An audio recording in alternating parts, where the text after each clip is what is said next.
Chapter 110, Erupt Part 7. John's breath came fast, fogging the air in front of his face as he pressed his palm against the doorframe of the kitchen. The smell of blood and ash clung to everything, an oppressive reminder of the carnage already dealt in this building. Every bruise and torn muscle fiber begged him to collapse, but his mind knew better. If he stopped now, if he wasted even a few more seconds catching his breath, more people would die. He glanced back at Jade. She had her hands wrapped around her own shoulders as though she were trying to physically stop herself from shaking. Her lips were pressed tight, but he could see the tremor there, the faint wobble of someone holding back both questions and terror. "On second thought, I think. It's best if you stay here," John said finally, voice steady despite the adrenaline pounding through his veins. Her eyes widened. "What? No, you can't just..." "Jade," his tone sharpened, not cruel but final. He angled his body so she could see the gore splattered along his arms and the jagged streaks of red running down his jacket. "The kitchen's safer. The flesh wall isn't spawning anything here yet. You'll be fine. But keep an eye on the wall. If it starts spawning more grim, get out of here and enter the dining room." Her jaw worked, ready to protest, but then her gaze flicked to the dining room door. The muffled sounds of claws raking across wood, of furniture scraping against tile, of men and women screaming, it was all too vivid. Her eyes fell lower, onto the streaks of blood smeared across the floorboards where one of the sous chefs had died earlier, and the defiance drained from her face. She swallowed, nodded rapidly, and backed a step away from the door. "Good," John muttered, not unkindly. "Don't move unless you have to, I'll be back." Before she could say another word, he pushed through the swinging double doors and into hell. The patrons, those who had survived this long, were clustered in the center of the room, pressed shoulder to shoulder behind the table they had dragged into position. It was flipped on its side, legs outward like pikes, forming a makeshift barricade. Every impact from claw or fang rattled the wood and sent dust and splinters flying. The security guards barked orders, both appearing injured, but refusing to fall. Opposite them, the 7 Beowulfs prowled. Their hulking, blackened frames gleamed in the dim light, bone masks shining like cracked porcelain. They moved with animalistic cunning, lunging forward in waves, trying to herd the survivors toward the wall of writhing, pulsing flesh that sealed off the main exit. John could see the tendrils twitching there, probing blindly at the air, but never stretching further than a few meters. That limitation which kept them contained was a godsend in this situation. 3 of the Grimm had their claws sunk into the barricade, dragging and wrenching, snarling with feral rage as they tried to tear the table out of the survivors' grasp. The other 4 paced like wolves circling a herd, waiting for the shield to collapse. "Perfect." John tightened his grip on the chef's knife, feeling its handle dig into his palm. His other hand flexed around the iron wok, still banged up from earlier but still solid enough to take a hit. Then, without giving himself a chance to hesitate, he charged. His steps were silent compared to the chaos, grim ears twitched toward him only at the last second. By then it was too late. John darted between the legs of the Grimm. His knife flashed in the dim light as he slashed low, across tendon and bone. One Beowulf shrieked, its ankle nearly severed as it collapsed awkwardly onto one knee. Another staggered, its leg dragging uselessly as John ripped through muscle with brutal precision. The third twisted just in time, claws scraping sparks from the floor as it pulled back, dodging his strike. It didn't retreat when it saw him, however, instead, it lunged. John barely had time to duck. He let momentum carry him into a baseball slide beneath the beast's claws. Sparks flew as talons shredded the wooden floor above his head. John angled the knife upward, jamming it deep into the exposed armpit as he passed beneath the monster. The blade bit through flesh and sinew, and John wrenched it outward in a spray of black ichor. The Grimm howled, body jerking as it twisted to crush him. Its free arm came down in a brutal hammer fist. John was already moving. He rolled sideways, raised the wok with both arms, and caught the blow on iron. The shock rattled his bones, nearly tearing the weapon from his grasp, but he held. With gritted teeth, he shoved sideways, deflecting the strike just enough. Then he surged forward, stabbing his knife into the soft tissue beneath the Grimm's jaw. The blade slid upward, puncturing through palate and brain. The Beowulf convulsed once before collapsing into ash. From the corner of his eye, John saw the two crippled Grimm still writhing on the ground, screeching as they tried to rise. The barricade of survivors surged forward, shoving the table onto them. The combined weight of 10 desperate humans pinned the beasts down. "Now," shouted one of the guards. They obeyed. Pans, butcher knives, even a broken wine bottle, all came down in a frenzy. The first guard in particular slammed his pan over and over against the Grimm's mask, each impact cracking it wider until the bone shattered and the beast dissolved. The other guard coordinated the crowd, directing them as they hacked, stabbed, and bludgeoned the second until its cries turned into nothing but black smoke. The 3 Grimm, crippled, stabbed, and overwhelmed, faded into ash nearly at the same time. That left 4. The remaining Beowulfs had pulled back, regrouping in a loose half-circle around the survivors. Their snarls filled the air, low and hungry, but there was hesitation there now. One of their kind had fallen to this lone human with a wok and a kitchen knife. 2 more had been crippled and destroyed by prey that should have been helpless. John wiped blood and ash from his eyes with the back of his sleeve. His chest rose and fell like a bellows. His body was screaming for rest again, but his mind was sharp, honed on the edge of survival. 4 left. He adjusted his grip on the knife, raising the wok like a shield. The survivors behind the barricade were breathing hard, their faces pale and streaked with sweat, but there was a new light in their eyes, hope. John set his stance and glared at the remaining Grimm. Their masks gleamed pale in the dim light, and their low snarls resonated through the wreckage of overturned chairs and shattered glass with a terrifying hunger. He was just about to step forward when he glanced back at the patrons. The 2 guards, though battered and bloodied, were still standing. One still clutched his frying pan like a mace, and the other was wielding a broken chair leg. Why the guard had gotten rid of his knife weapon, John didn't know, but their presence alone kept the survivors from descending into panic. "Distract the 2 at the back," John called, his voice rough but clear. He pointed with the chef's knife, already mapping out his plan. "Keep them busy. I'll deal with the ones on front first." The guards locked eyes with him. Exhaustion and pain lined their faces, but neither hesitated. Both nodded firmly, gripping their makeshift weapons tighter. For a brief moment, John almost believed they could pull this off. But fate didn't care about belief. The world gave a warning groan above their heads, a low, splitting crack that sent a chill down John's spine. His eyes darted upward, pupils shrinking as the ceiling fissured like broken glass. "Move," John shouted.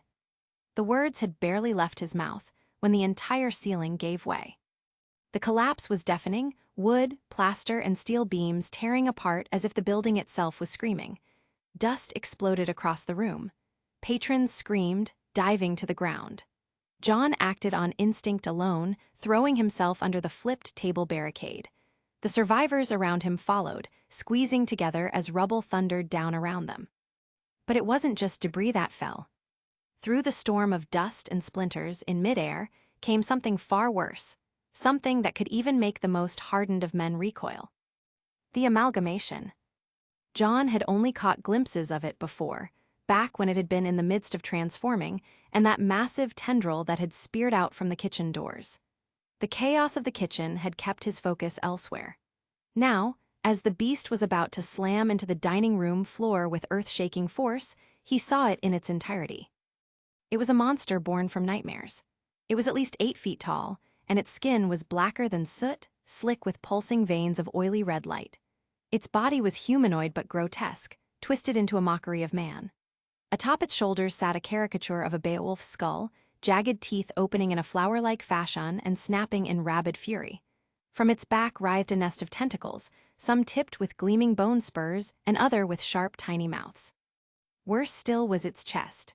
Split down the middle by a vertical maw that yawned open, a grotesque tongue-like tendril lashing free from its ribcage. Both its legs had been severed, frozen stumps gleaming with thick layers of hoarfrost. Ice still crept outward from the wounds, crawling like veins across the floor tiles. Yet the beast refused to die. Because it wasn't falling alone. Pinned against it, locked in brutal combat, was Weisschnee. Her once pristine dress was now little more than ribbons, soaked through with blood. Jagged lacerations striped her pale arms and legs, and her breath came ragged between clenched teeth. But her frost rapier was steady, and its shining blade was driven deep toward the amalgamation's skull. The monster resisted her with every limb that it had. Its clawed arms, massive, furred things more like an ursa's paws than a wolf's, held against her attack. Its jaws clamped down on her rapier's blade, gnashing sparks as it tried to bite clean through the ice that was as hard as steel. Tentacles whipped against the blade and lashed out trying to hold the blade back. And yet Weiss held firm. John's eyes widened further, not because of her sheer tenacity, but because of what floated around her. 3 tiny figures spun in orbit, glowing like miniature stars. One was a little snowflake-shaped spirit with a perpetually angry face, its frosted brows furrowed in rage. Another was a flickering fireball, crackling with cheerful energy, smiling so brightly it looked out of place amidst the carnage.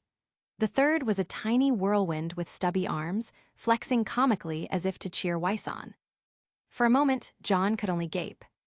Ruby's words surfaced unbidden in his mind. Weiss's second rune is so funny. It called Spirit. You'd probably laugh if you saw it. It's way cuter than her personality lets on. Back then, John hadn't really understood what Ruby meant. Cute. Weiss Schnee, the icy rich girl with a tongue sharp enough to cut steel, wielding something cute. Now he understood, and it left him more than a little dumbfounded. His awe was cut short as the amalgamation slammed into the ground with a thunderous impact, dragging Weiss down with it. The tiles cracked, forming a shallow crater where they struck. The shock wave blasted outward in a concussive burst, flinging everyone across the dining room. John felt his ribs compress as the air was punched from his lungs. He tumbled across the blood-slick floor, ears ringing, vision swimming. Chairs, bodies, and Beowulfs alike were hurled aside in the chaos. He groaned, forcing himself onto an elbow. His arms shook with the effort. Dust clogged his throat, each cough scraping raw against the back of his mouth. But when he raised his eyes, he saw it. Weiss, still there, still alive, her blade trembling but unbroken, locked in a deadly struggle against the monster. The amalgamation's chest maw split wider, drool-like ichor spilling from its jagged edges as it tried to force her back. Its claws tried scraping against her, but the frost spirit blew out a gust of ice that formed a shield which stopped its attacks against her. Sparks flew from each clash. Her face twisted with fury and pain, yet she refused to yield. John's heart hammered in his chest. Here she was, Weiss Schnee, bleeding and battered, still fighting when any sane person would already be dead. And here he was, on his knees, just barely able to breathe. The gulf between them was staggering. But that didn't matter, not now. Not while Weiss was alone against that thing. John grit his teeth, forcing his shaky legs under him. His hand closed tighter around the long chef's knife, the blade already nicked. His other hand lifted the dented and warped wok, but it was still serviceable for his needs. He coughed, spitting out dust. Then, despite the tremor in his limbs, he pushed forward. Because this was his chance to attack. Chapter 111, Erupt Part 8. The thought of charging in to help her, of throwing himself at that rank one grim, was tempting, even noble. But noble was stupid. Noble was suicide. His knife was sharp, but it wouldn't pierce the amalgamation's hide. He was more likely to get in Weiss's way, distract her, and maybe even get her killed if she faltered for one instant to save him. No, he wasn't a hero here, not in that fight. But he could make damn sure nothing else interfered. There were 4 Beowulfs left. 4 mindless scavengers that were skulking at the edges of the battlefield, waiting for the chance to leap in. And they were watching Weiss, slavering at the thought of fresh blood. Not happening, John muttered and sprinted. His body screamed with every motion, bruises lighting up like brands, but the adrenaline in his veins carried him through. His first target was the nearest Beowulf, half hunched over as it shook shards of plaster from its pelt. It hadn't even noticed him. Its glowing eyes were locked entirely on Weiss and the amalgamation. John closed the distance in a blur of motion. 1 step, 2, 3, then the knife flashed. He didn't aim for the neck or the chest. No, he angled up and drove the blade straight into its eye socket. The beast gave a strangled yelp, jerked once, and then dissolved into ash before it had the chance to realize it was already dead. John ripped his blade free and kept running. He didn't even slow down. The second Beowulf had seen it. Its ears twitched and its head whipped around, with its claws lashing out in a backhand strike meant to tear John in half. John barely had the strength to dodge. His lungs burned, his feet dragged, and the weight of exhaustion dragged at his arms. He knew he couldn't avoid it. So he didn't try. Instead, he swung. The dented wok met the monster's claws with a ringing clang. Pain jolted up his wrist from the impact, but the attack glanced wide, momentum redirected. The Beowulf snarled in confusion as its own strike left it wide open. John didn't go for the kill. He darted past instead, knife flicking down in a brutal slice across its ankle tendon. The beast howled and collapsed, leg crumpling uselessly. It thrashed, claws scraping furrows into the floor, but John was already gone. Because the other two had shaken off their days.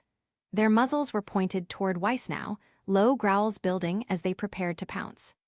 Panic clenched John's chest, if even one of them reached her. He pushed harder. The third Beowulf was midbound, hind legs coiled like springs as it launched toward Weiss's back.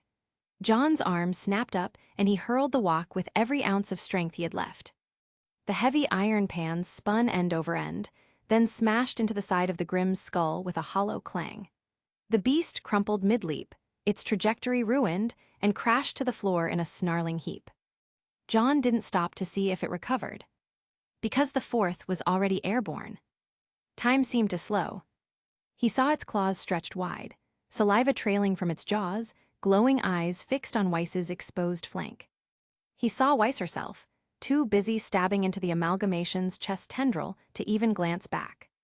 And he saw what would happen if he didn't act. "Not on my watch," John screamed in his mind as he leapt. His body screamed protest, his ribs stabbed fire through his chest, but he forced himself higher, faster. He collided with the Beowulf midair, driving his knife into its gut with both hands. The blade sank deep, splitting flesh and ichor. The Grim howled, thrashing wildly. Its claws raked down John's back in burning lines of agony, and he bit back a scream, teeth grinding so hard he thought they might shatter. He couldn't stop now. He wrenched the knife downward, ripping a ragged line through its abdomen, splitting all the way down to its groin. Black ichor sprayed across him, hot and acrid, stinging his skin with the heat. They crashed to the floor in a heap. The impact rattled John's bones, knocked the breath out of his lungs, but instinct had him moving before the Grim could recover. He scrambled upright, shoes slipping on ichor-slick tile, and thrust the knife straight into its skull. The Beowulf shuddered once, then it dissolved into ash. John staggered to his feet, chest heaving, blood trickling hot down his back. His breaths came in ragged wheezes now, each one sharp and shallow. He swayed where he stood, the room spinning around him. Slowly, he turned his head. Two left. The limp Beowulf that John had crippled with a tendon slice was still writhing on the ground, claws scraping furrows into the tile as it tried to pull itself toward Weiss with mindless determination. John staggered toward it, ready to finish the job, when movement drew his eye. One of the security guards, the stocky man that was clutching the broken chair leg, charged in with a raw, wordless yell. His face was twisted in something between terror and rage, but his feet didn't slow.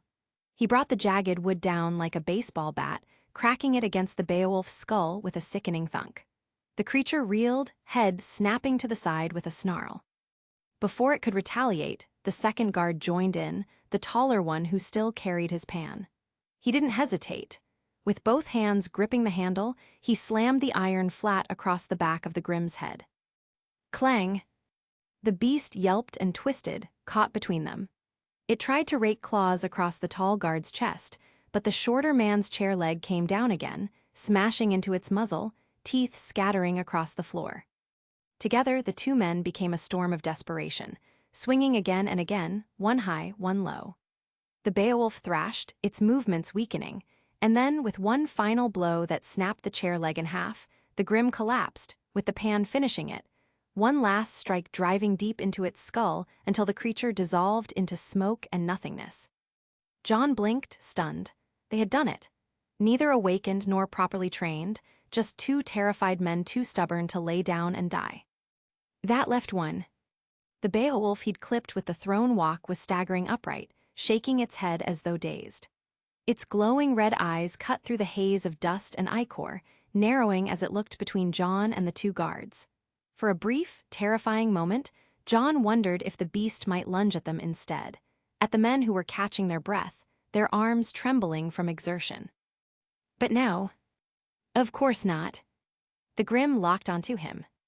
A cold weight sank into John's gut. His body was barely hanging on, he was bruised, bleeding, and his lungs burned with every breath he took. He had no weapon but his long chef's knife that looked to be on its last legs. His arms trembled from overexertion, and even his ribs screamed with every movement. He was prey, but so long as he stood between it and Weiss, he'd make himself into something else. The Beowulf snarled, dropped low to the ground, and sprang. FCK, John cursed in his mind, and forced his battered legs into motion. He dropped to the ground, sliding under its leap. His shoulder skidded painfully across tile slick with ichor and dust. He twisted, coming up on one knee just in time to bring his knife up in defense. The Beowulf spun on its landing and came at him instantly, claws swiping down. Crash! The force behind the blow was monstrous. John's knife caught the claws and barely was able to block them, but the sheer momentum hurled him backward. His arms screamed as if they'd been wrenched from their sockets. He stumbled, and his shoes slid backwards, barely keeping his balance. It had him, it knew it. The beast crouched again, shoulders bunching, muzzle curling in anticipation of the kill. Then it lunged, claws stretched wide in the Beowulf's signature mid-air pounce. John's instincts screamed at him to dodge, but before he could even move. Thunk! The Beowulf's head snapped sideways as a cast-iron wok smashed into its face. The beast collapsed midair, tumbling to the ground in a dazed heap. John blinked in disbelief, eyes flicking across the ruined restaurant. Someone, maybe one of the security guards, maybe even a desperate patron, had thrown the pan. Whoever it was, they'd bought him a heartbeat. That was all he needed. FCKU, John roared, throwing himself forward. His ribs screamed in protest, his legs threatened to give out, but adrenaline dragged him onward. He lunged low, knife clutched in both hands. The Beowulf was still rising when he drove the blade upward. Steel punched through its throat, tearing through muscle and tendon, bursting out the back of its neck and into the base of its spine. The Grim's howl was choked, strangled, cut short in a rasp of air and ichor. John shoved harder, twisting the blade to carve through whatever held its head aloft. And then, at last, the Beowulf shuddered once, convulsed, and collapsed into ash. His own body followed. John crashed to the ground on hands and knees, chest heaving, vision dimming at the edges. His arms shook violently, his knife clattering from his grip. Every breath was a jagged knife in his lungs. Blood trickled hot down his back where the claws had torn him earlier. He swayed, threatening to topple completely. And then a shockwave erupted. A burst of air, cold and sharp, blasted across the room. Frost glittered in the air like shattered glass.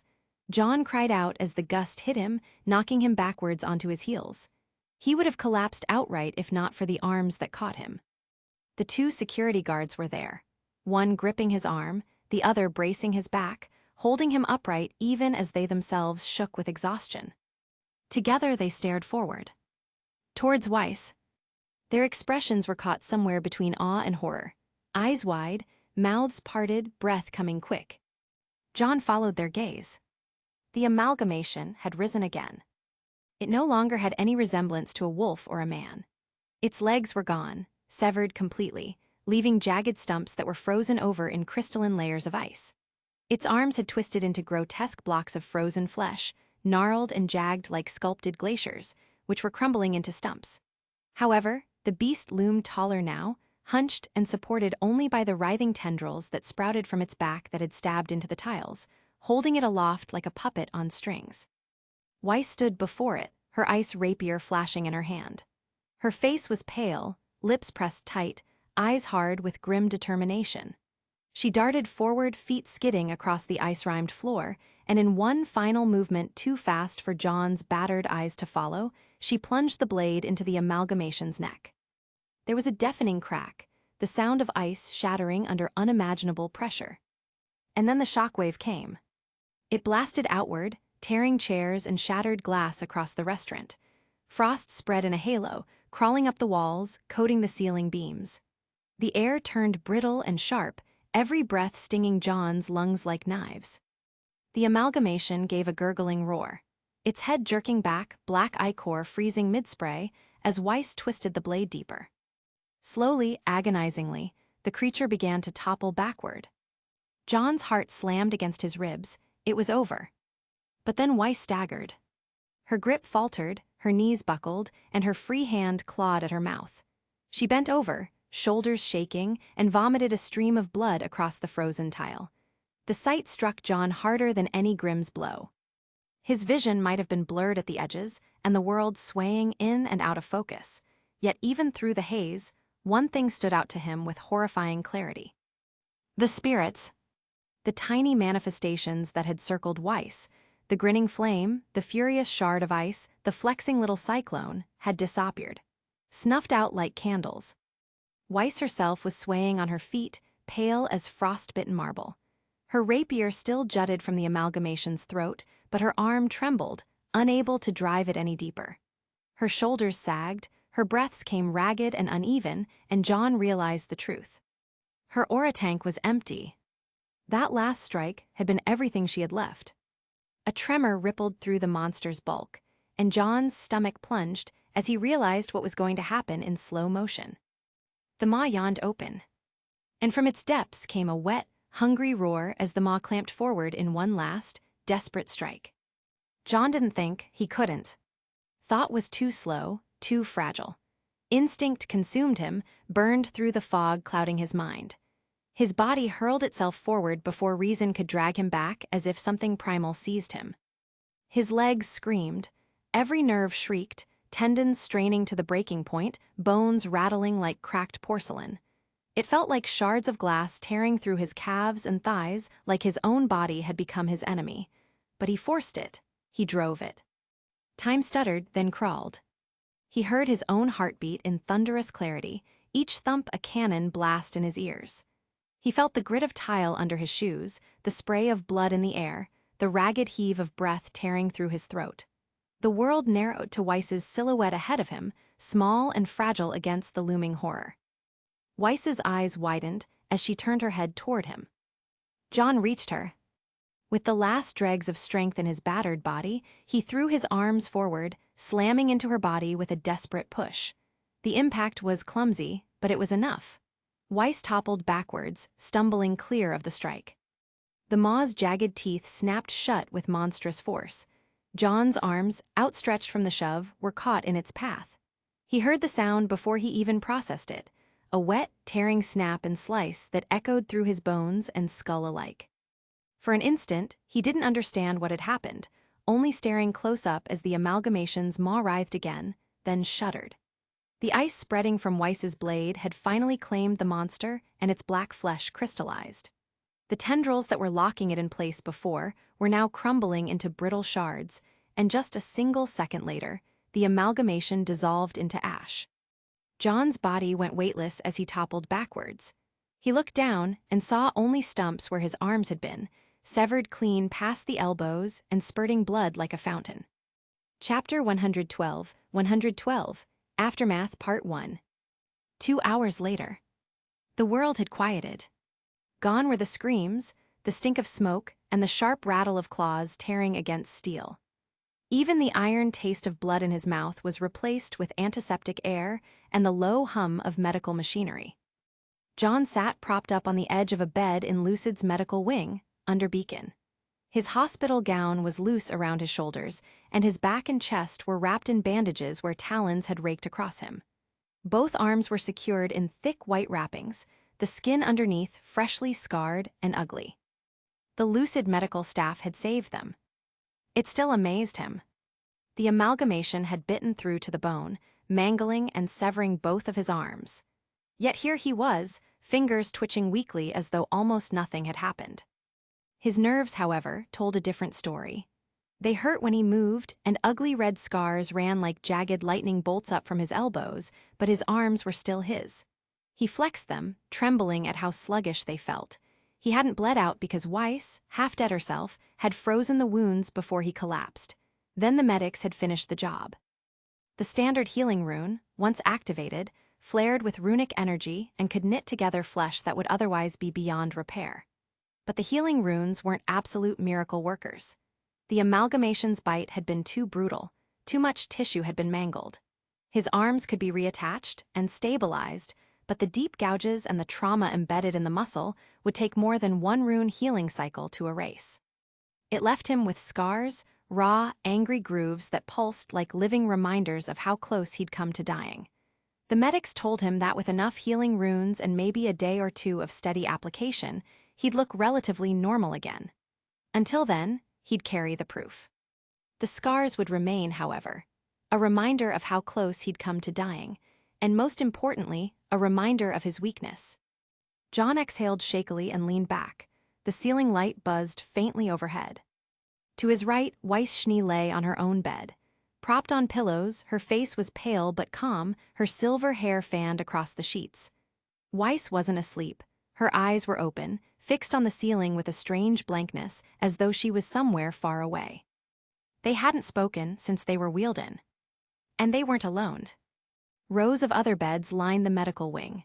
Most were filled. Students he recognized, operatives from higher ranks, older years, sat or slept with injuries of their own.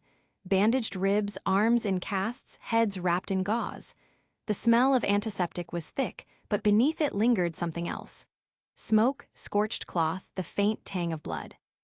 John swallowed hard. This wasn't just about their fight in the restaurant. Something bigger had happened. He glanced at the clock. 2 hours since the amalgamation dissolved. 2 hours since Weiss collapsed vomiting blood and John collapsed with half his body screaming in agony. 2 hours since Lucid personnel stormed the building. He remembered it clearly. The cleanup. The restaurant had been sealed within minutes. Armed personnel poured in Lucid response unit, clad in matte black combat gear. Their visors flickered faint blue, lenses scanning for any grim left. The flesh walls posed no threat to them. Since the flesh walls were connected to the amalgamation mutant, they had disintegrated when the creature died. It made it easier for Lucid personnel, at least. They performed under standard procedure, John recalled from his readings. First, containment. A perimeter was thrown up around the block, disguised as a police cordon. Civilian witnesses and victims were immediately herded into holding areas, stunned and confused. Second, erasure. Then the memory alteration runes came out. A rank 2 operative was charged with using small obsidian slates which were imbued with the rune. They made memories of fangs and shadow, of shrieking monsters and collapsing walls, a distant dream. In their place, fire, gunshots, confusion, a terrorist attack. That was the story Lucid always fed the public. Third, extraction. Survivors were shuttled out under armed escort. Any bodies, those who hadn't made it, were tagged, bagged, and quietly disappeared. No coroner would ever see them, and no news report would ever admit their deaths came at the claws of creatures that weren't supposed to exist. The Lucid operatives worked fast, practiced, like they'd done this dozens of times. By dawn, not a trace of the amalgamation would remain. And in the middle of it all, Weiss had been the one who called it in. She triggered her communicator that had been installed on her phone the moment things spiraled. HQ had heard her panic, her clipped report of a possible rank 1 breach, and they'd moved. Without that, John realized, the restaurant might have been swallowed entirely before anyone came. Now, the results filled the medical wing. However, it wasn't just their battle. Word was trickling in from hushed conversations between medics and operatives. A series of amalgamation appearances had erupted across Vale. Not just one infected civilian. Not just a single nightmare zone spilling over. Multiple. John ran his tongue against the back of his teeth. That wasn't normal. He'd seen enough in the archives to know that amalgamations breaking into the physical world were rare. Dangerous and catastrophic, sure, but rare. For several to appear on the same day, scattered across the city, that meant something deeper, something wrong with the dream. The media would have gone insane if they'd known. Images of monsters in restaurants, streets torn apart, blood and fire, it would have ripped through every channel. Panic would have spread like wildfire. But Lucid had been faster. Every scrap of footage deleted, every civilian account altered. Already the news was looping a different narrative, coordinated terrorist bombings across Vale, dozens injured, several dead, security measures heightened, the word nightmare never once spoken. John rubbed at his scarred arm, wincing as fire lanced through his nerves. Terrorist attack. Sure, that would explain the collapsed buildings, the missing people, the sudden evacuations. The public would swallow it. They always did. But he knew the truth. Everyone in this wing did. He glanced back to Weiss, her lips pressed together faintly, the smallest tremor of her hand gripping the blanket. She knew it too. John's throat went dry. He opened his mouth to say something, anything, but no words came. Instead, he leaned back, staring at the ceiling, listening to the low murmur of medics moving between beds. His body still ached. His arms burned with phantom pain. His head throbbed with exhaustion. But it wasn't just his body that hurt. Something had shifted tonight. The world outside didn't know it yet, but Vale had been attacked by something far worse than terrorists. And if multiple amalgamations could slip through at once, this wasn't the end of anything. It was the beginning. He sighed with frustration. He was still too weak. The pain in his arms and body was distant now, dulled. What lingered sharper than the needles of agony was memory. The blood. It kept looping in his mind when he closed his eyes, splashes on concrete, red footprints streaking across the restaurant, the way it mingled with shards of glass and broken steel. The bodies. People his age and older, civilians, people who had been there 1 second, alive, shouting, fighting, and then torn apart the next. The Beowulfs had ripped through them like meat. He could still smell it, that copper tang that no disinfectant could erase. John carefully analyzed his own thoughts and the way his emotions were reacting. By all logic, he should have broken down already. Normal people did. Even hardened soldiers sometimes cracked when confronted with the sheer horror of that kind of slaughter. Shouldn't he be trembling? Shouldn't he screaming? Shouldn't he be unable to breathe without remembering that crushing terror? But he wasn't. It puzzled him. The memories played, yes, but they didn't own him. He wasn't spiraling, wasn't losing himself in panic attacks. The more he thought about it, the stranger it felt. He remembered everything in excruciating detail, but it was like the part of his brain that was supposed to fall apart had just stayed silent. Why am I not breaking? The thought made him uneasy. Was something wrong with him, or was this just the result of the training in the dream? The stat increases, the endless fighting against abominations, had they rewired him? Or maybe he had just gone numb, his body's way of coping with too much at once. He drew in a shaky breath, forcing his shoulders to relax. At least Jade was safe. That truth was the only lifeline in this sea of blood and memory. Jade hadn't seen the worst of it. She stood in front of those monstrous tendrils. She had heard the last screams before the walls swallowed them. When he'd overheard the Lucid operatives mention her, his heart had nearly collapsed out of relief. Memory alteration, the man had said casually, as if it were nothing more than cleaning up paperwork. Jade had been returned to her dorm, her memories adjusted, her world reset to something normal. John wasn't sure how to feel about that. On one hand, he hated it. The idea that someone could just reach in and edit his sister's mind left him cold. What right did they have? Who decided what people should and shouldn't remember? But on the other hand, wasn't it kinder this way? Would he really prefer Jade waking up with nightmares of tendrils and blood, knowing full well she couldn't defend herself against such monsters? Would he rather she carried scars like his? No. John let his eyes fall shut for a second. He didn't want her to suffer. He didn't want her to know. If forgetting was the price, then maybe, just maybe, it really was for the greater good.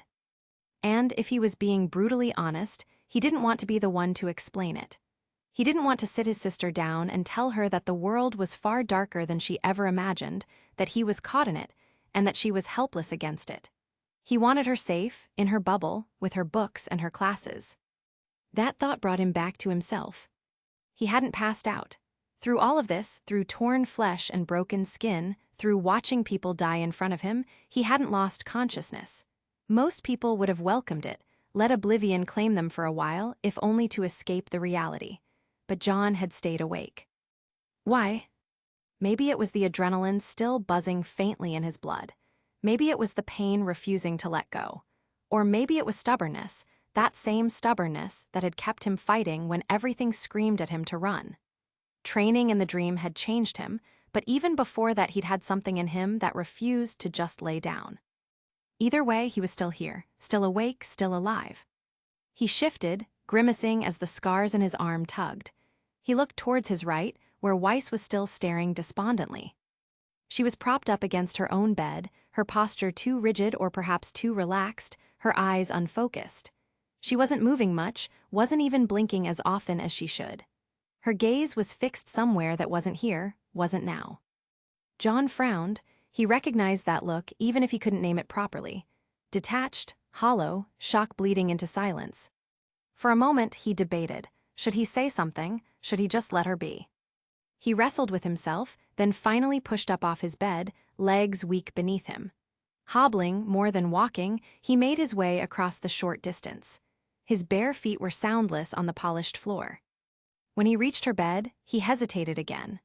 Words felt clumsy on his tongue, like tools he wasn't qualified to use. What did you even say to someone after all of this? Hey, his voice cracked slightly. How are you, holding up? It sounded stupid the moment it left his mouth. Of course she wasn't fine, no one was fine, but he couldn't think of anything else. Weiss turned her head slowly. Her eyes met his, sharp and icy even when dulled by exhaustion. She didn't say anything, just stared. And then, without a sound, tears welled in her eyes. They slipped down her pale cheeks, unacknowledged, as if even she hadn't given them permission. She didn't sob, didn't break, didn't move, just sat there, staring at him, silent tears carving tracks down her face. John's chest tightened.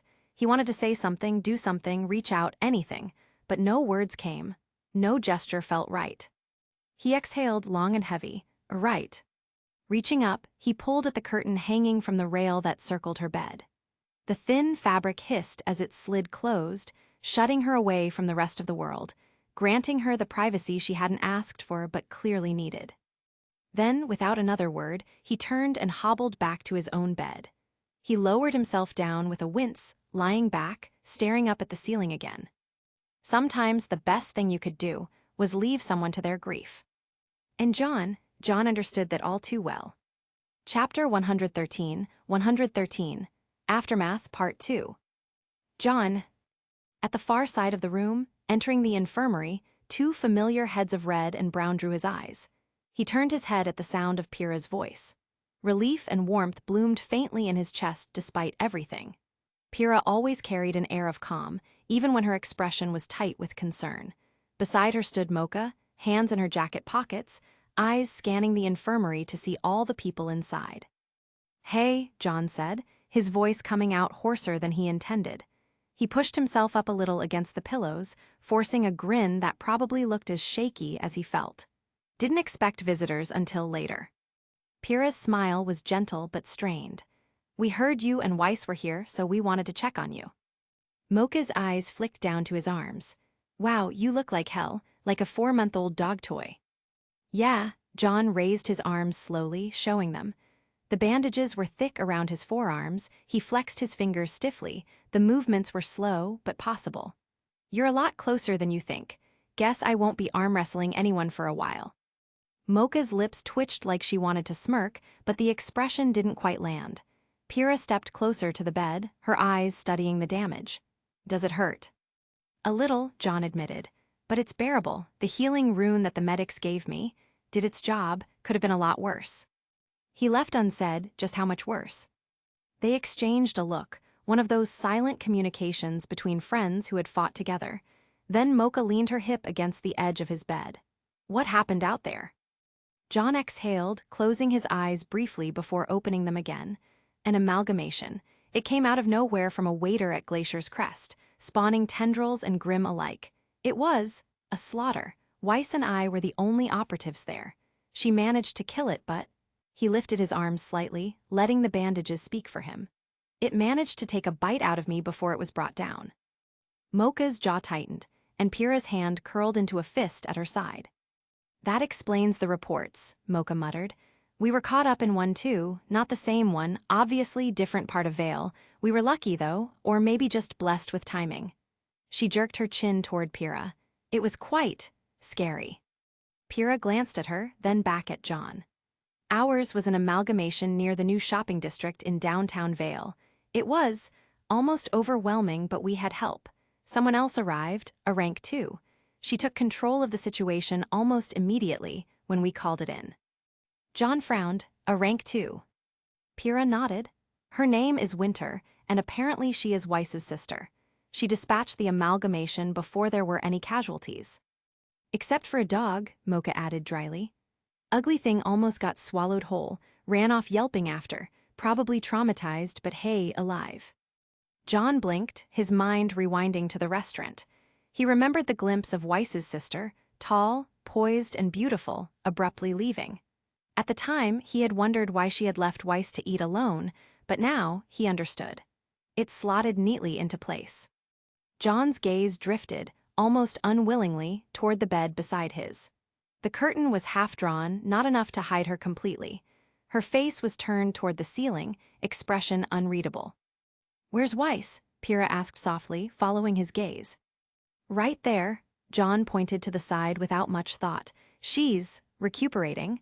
His voice dipped lower. "She probably doesn't want to see anyone right now." Pyrrha's lips pressed into a thin line. She nodded, but the hesitation in her eyes was clear. Compassion battled against respect for privacy. Mocha caught it too. "She looks like she's been through the ringer." John sighed. "She has, we both have, but I think she's carrying it heavier than me. I tried to talk to her earlier." His voice softened, a mixture of guilt and resignation. "Didn't, go so well." Pyrrha looked at him for a long moment, then touched his arm gently. Sometimes people don't know what they need until someone shows up anyway. Before John could argue, she moved. Quietly, carefully, Pyrrha crossed the space between the beds. John watched, conflicted. Part of him wanted to stop her, to insist Weiss deserved the privacy, the quiet. But another part, perhaps the same stubborn part that had dragged him across the room earlier, hoped Pyrrha could reach where he couldn't. Pyrrha approached the bedside slowly, not looming but not shrinking either. She lowered herself to sit lightly at the edge of the chair stationed there. For a moment, she simply sat in silence, studying Weiss's blank stare. Mocha wrung her fingers, muttering under her breath, "Well, let's see how this goes." A thought suddenly occurred to him. "What about the others?" he asked, breaking the silence. "The other teams, Ruby's squad, my own and the other upperclassmen, do you know what happened to them?" Pyrrha shifted her weight against the chair. She regarded him with a long, steady look, then tilted her head. "You really want the whole picture?" "Of course I do," John frowned. "I was in the middle of it. I don't want to be in the dark." Pyrrha nodded. Her voice carried the weight of someone who had already digested the chaos and filed it into neat categories. "All right then, 53. John blinked. 53 what? 53 incidents, she said flatly. Across the city of Vale and the surrounding areas, that many amalgamations came through. All of them are dead now, thanks to the rank 2s and their support, but her lips thinned. It wasn't clean, not even close. "Holy crap," John exclaimed. "Yeah, tell me about it. It was hard just saving people, let alone trying to contain everything." "It must have all happened at once then," John analyzed. "It seems this really wasn't some kind of coincidence. They were all coordinated, simultaneous." Mocha let out a sharp breath. "Yeah, amalgamations don't spawn like that out into the open unless something goes horribly wrong.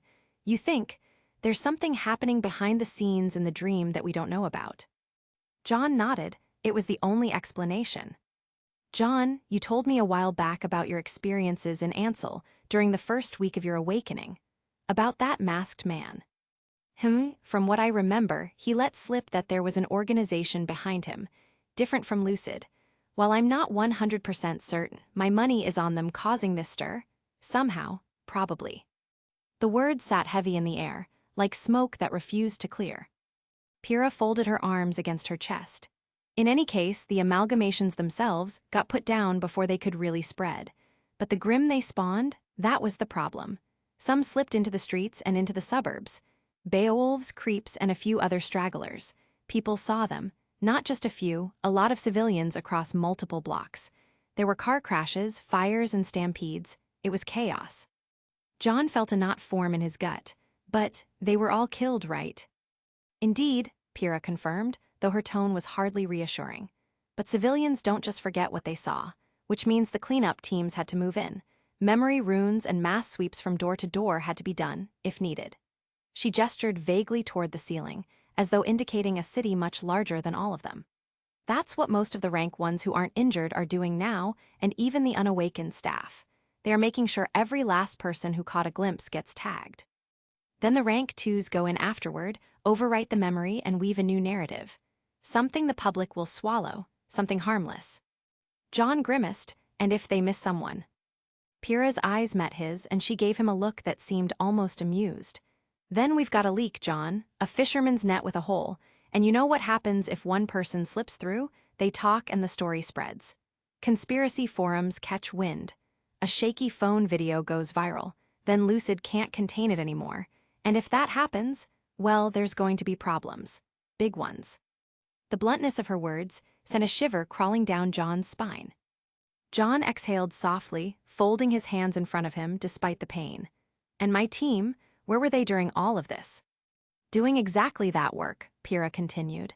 Sweeping, tagging and reassuring panicked citizens while the rank 2s set up the runes. RWBY's team too, except Weiss. She inclined her chin towards her right. Guess we know why. John nodded slowly, his throat tight. The weight of her words hung heavy in the air. He reached for his phone almost without thinking, needing something to ground himself. The screen lit up instantly, dozens of notifications piling in, social media updates, news blurbs, group chat messages from classmates speculating wildly about what had happened. He ignored most of it and opened the news feed. On screen, Lisa Lavender smiled professionally beneath the bright studio lights, her hair perfectly in place, her expression one of calm authority. Behind her, a screen displayed images of burning cars and collapsed storefronts, scenes John recognized all too well. Damage across Vale has been attributed to a series of attacks involving explosives from a terrorist group. Lisa said smoothly, her voice as clear and practiced as ever. Officials have reassured the public that the perpetrators were contained quickly, with emergency crews responding in record time. Although property damage has been significant, casualties remain minimal. Citizens are advised to remain calm and await further updates from local authorities. John scrolled through the ticker at the bottom. Each line was a carefully crafted lie. He swallowed hard. They really are spinning it. Of course, Mocha nodded, not even glancing at his screen. Lucid owns half the networks and Lisa Lavender's practically their mouthpiece. If they say it was a terrorist attack, the public will believe it. The only thing that matters is whether every eyewitness gets swept. Otherwise, all the pretty words in the world won't save us. John didn't know whether to be grateful for her clarity or unnerved by how casually Mocha seemed to regard rewriting people's minds, especially since she was once an unawakened like he had been. Recently, too. Before he could respond, the door opened again. A woman in a pale blue coat entered, a satchel of tools strapped at her side. Her hair was tied neatly back, her expression brisk but not unkind. A small pin glinted on her collar, the sigil of a trained medical operative. "John Ark?" she asked, scanning the beds. "That's me," John said, raising a hand carefully. She approached with efficient steps, setting her satchel down on the rolling tray beside his bed. "I'm here to check your condition. You received a preliminary healing rune earlier, correct?" "Yeah," John said, flexing his fingers slightly. "They said it stabilized me and was able to heal most of the damage on my body and my arms." The operative nodded, already unwrapping the gauze from his forearm with deft hands. "Good. I'll need to confirm that the runic energy has settled correctly before proceeding." John hissed as cool air hit the raw, scarred flesh. His arms were a map of scars, gouges, and half-healed ridges where the amalgamation's chest maw had torn through. Pyrrha looked away with her brows furrowed, while Mocha leaned in with the detached curiosity of a scientist watching an experiment. The operative pressed two specially made rune-tech gloved fingers to his skin and activated it. Transparent lines of pale gold appeared, tracing over the injuries. After a moment, she gave a short nod. "Stabilized. The energy has knitted well into the tissue. You're ready for another healing rune application." "What'll that do?" John asked. "Accelerate recovery. The pain will fade and you'll regain all of your arm's functionality. Her eyes met his, serious now. The big scars will unfortunately remain. Runes can restore flesh, close wounds, and even regenerate nerves. But scarring is almost permanent unless we apply for a rank 2 healer to come and heal you. So for now, consider them as reminders. John stared down at his arms. If this was to be a reminder of his weakness, he would accept it. He would internalize it and he would grow from it, like he always did. I'll take it. Good. She reached into her satchel and withdrew a thin, carved slate etched with concentric green rune on it. As she pressed it against his forearm, the air shimmered faintly and a green light seeped into his arms. Warmth bloomed through his skin, deep and soothing, chasing the ache away with every heartbeat. John let out a slow breath. That's better than painkillers. The operative gave the barest hint of a smile. Healing rune application is more efficient. Painkillers only mask the body's warning signals. This corrects the damage. Mocha, standing nearby, raised her brows. Wish I could get one of those after pulling an all-nighter. The operative shot her a dry look. These are for trauma patients, not insomniac students. Shame, Mocha was unbothered. After a minute, the slate's glow dimmed. The operative withdrew it, checked John's pulse, then began rebandaging his arms with fresh gauze. That should do. The worst is past. Keep them rested and avoid strain. For one day at least, and you'll be back to full strength by tomorrow. John flexed his fingers again, amazed at how smooth and responsive the movement felt. The pain really was gone. Thank you, he said sincerely. The operative packed her things with brisk efficiency. It's my job. She glanced once at Pyrrha and Mocha before leaving the ward, the door swinging shut behind her. Silence lingered for a moment. John looked down at his scarred arms, now carrying marks that would follow him forever. Chapter 114, Aftermath Part 3. The smell of antiseptic acted like it wanted to erase the stains of what had happened, but John had already grown used to it over the last several hours. By the time the clock on the wall ticked to 7, the nurse came back with a wry smile. You're clear to go, Ark. Just remember not to strain those arms. You'll be fine in the dream realm, but in the waking world, not so much. John nodded, grateful just to be allowed to stand. His muscles felt somewhat stiff, but the pain was dulled to a faint throb, almost background noise now. He flexed all of his fingers once more, reassured that they responded, then swung his legs over the side of the bed. The infirmary was quieter now, with most of the operatives who were bound there, leaving after they were healed. Pyrrha and Mocha had also left a while ago, promising they'd talk to him tomorrow. Weiss hadn't stayed much longer either. 3 hours ago she'd slipped out, her eyes more focused. She hadn't said much when leaving, but John understood enough to know she was determined not to let herself cry anymore. Even so, he thought she should probably see one of the therapists stationed here in the base. Lucid provided them for a reason. He made a mental note, maybe he'd bring it up later, carefully, but not now. For now, he would just let her have her space. Besides, they weren't really close, so maybe the suggestion wouldn't make its way across to her, as well-intentioned as it might seem to him. Right now, his stomach reminded him of a more immediate priority. Food. The cafeteria in the Vale branch of Lucid wasn't the school's bright, bustling mess hall. This one was quieter and more utilitarian. White walls, rows of tables, and a kitchen window where trays of food were set out. Agents and operatives trickled in and out, some still in uniform, others looking like they'd rather be anywhere else. John walked in, the weight of the day still heavy on his shoulders, and scanned the menu boards without much thought. His eyes landed on a plate of roasted chicken with rice and vegetables, simple, hearty, and most importantly, ready to eat. He grabbed a tray, thanked the server, and turned toward the tables. He almost missed her at first. Yang sat alone at a corner table, elbows resting on the surface, her usual confidence muted into something quieter. The golden tips of her hair caught the fluorescent light, but there was no grin on her face, no sly glance that suggested she was about to fire off a quip. Yang, John asked, approaching. She looked up, blinking as if pulled from her thoughts. Recognition softened her expression, and she gave a small nod. Hey, Johnny boy. The nickname came out half-hearted, without the playful jab it usually carried. Still, it was something. John slid his tray down onto the table and sat across from her. Mind if I join? Go ahead, she nudged her empty cup aside to make room.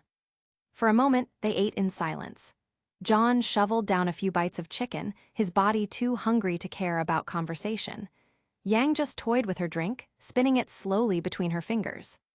Finally, John broke the quiet. You look tired. Yang huffed out something between a laugh and a sigh. That's one way to put it. He tilted his head, waiting. Her eyes flicked toward him, then away. I was caught up in an amalgamation attack. It happened while I was at the shop picking up parts for Bumblebee, just kind of erupted, out of nowhere.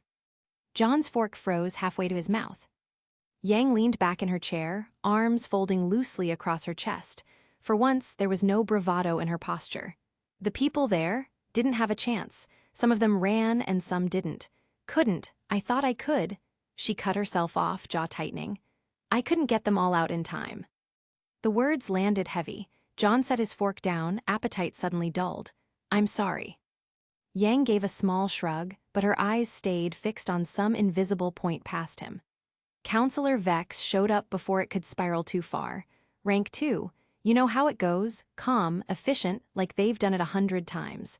She cleaned up the mess. I just tried not to get in the way afterwards. Her voice lowered.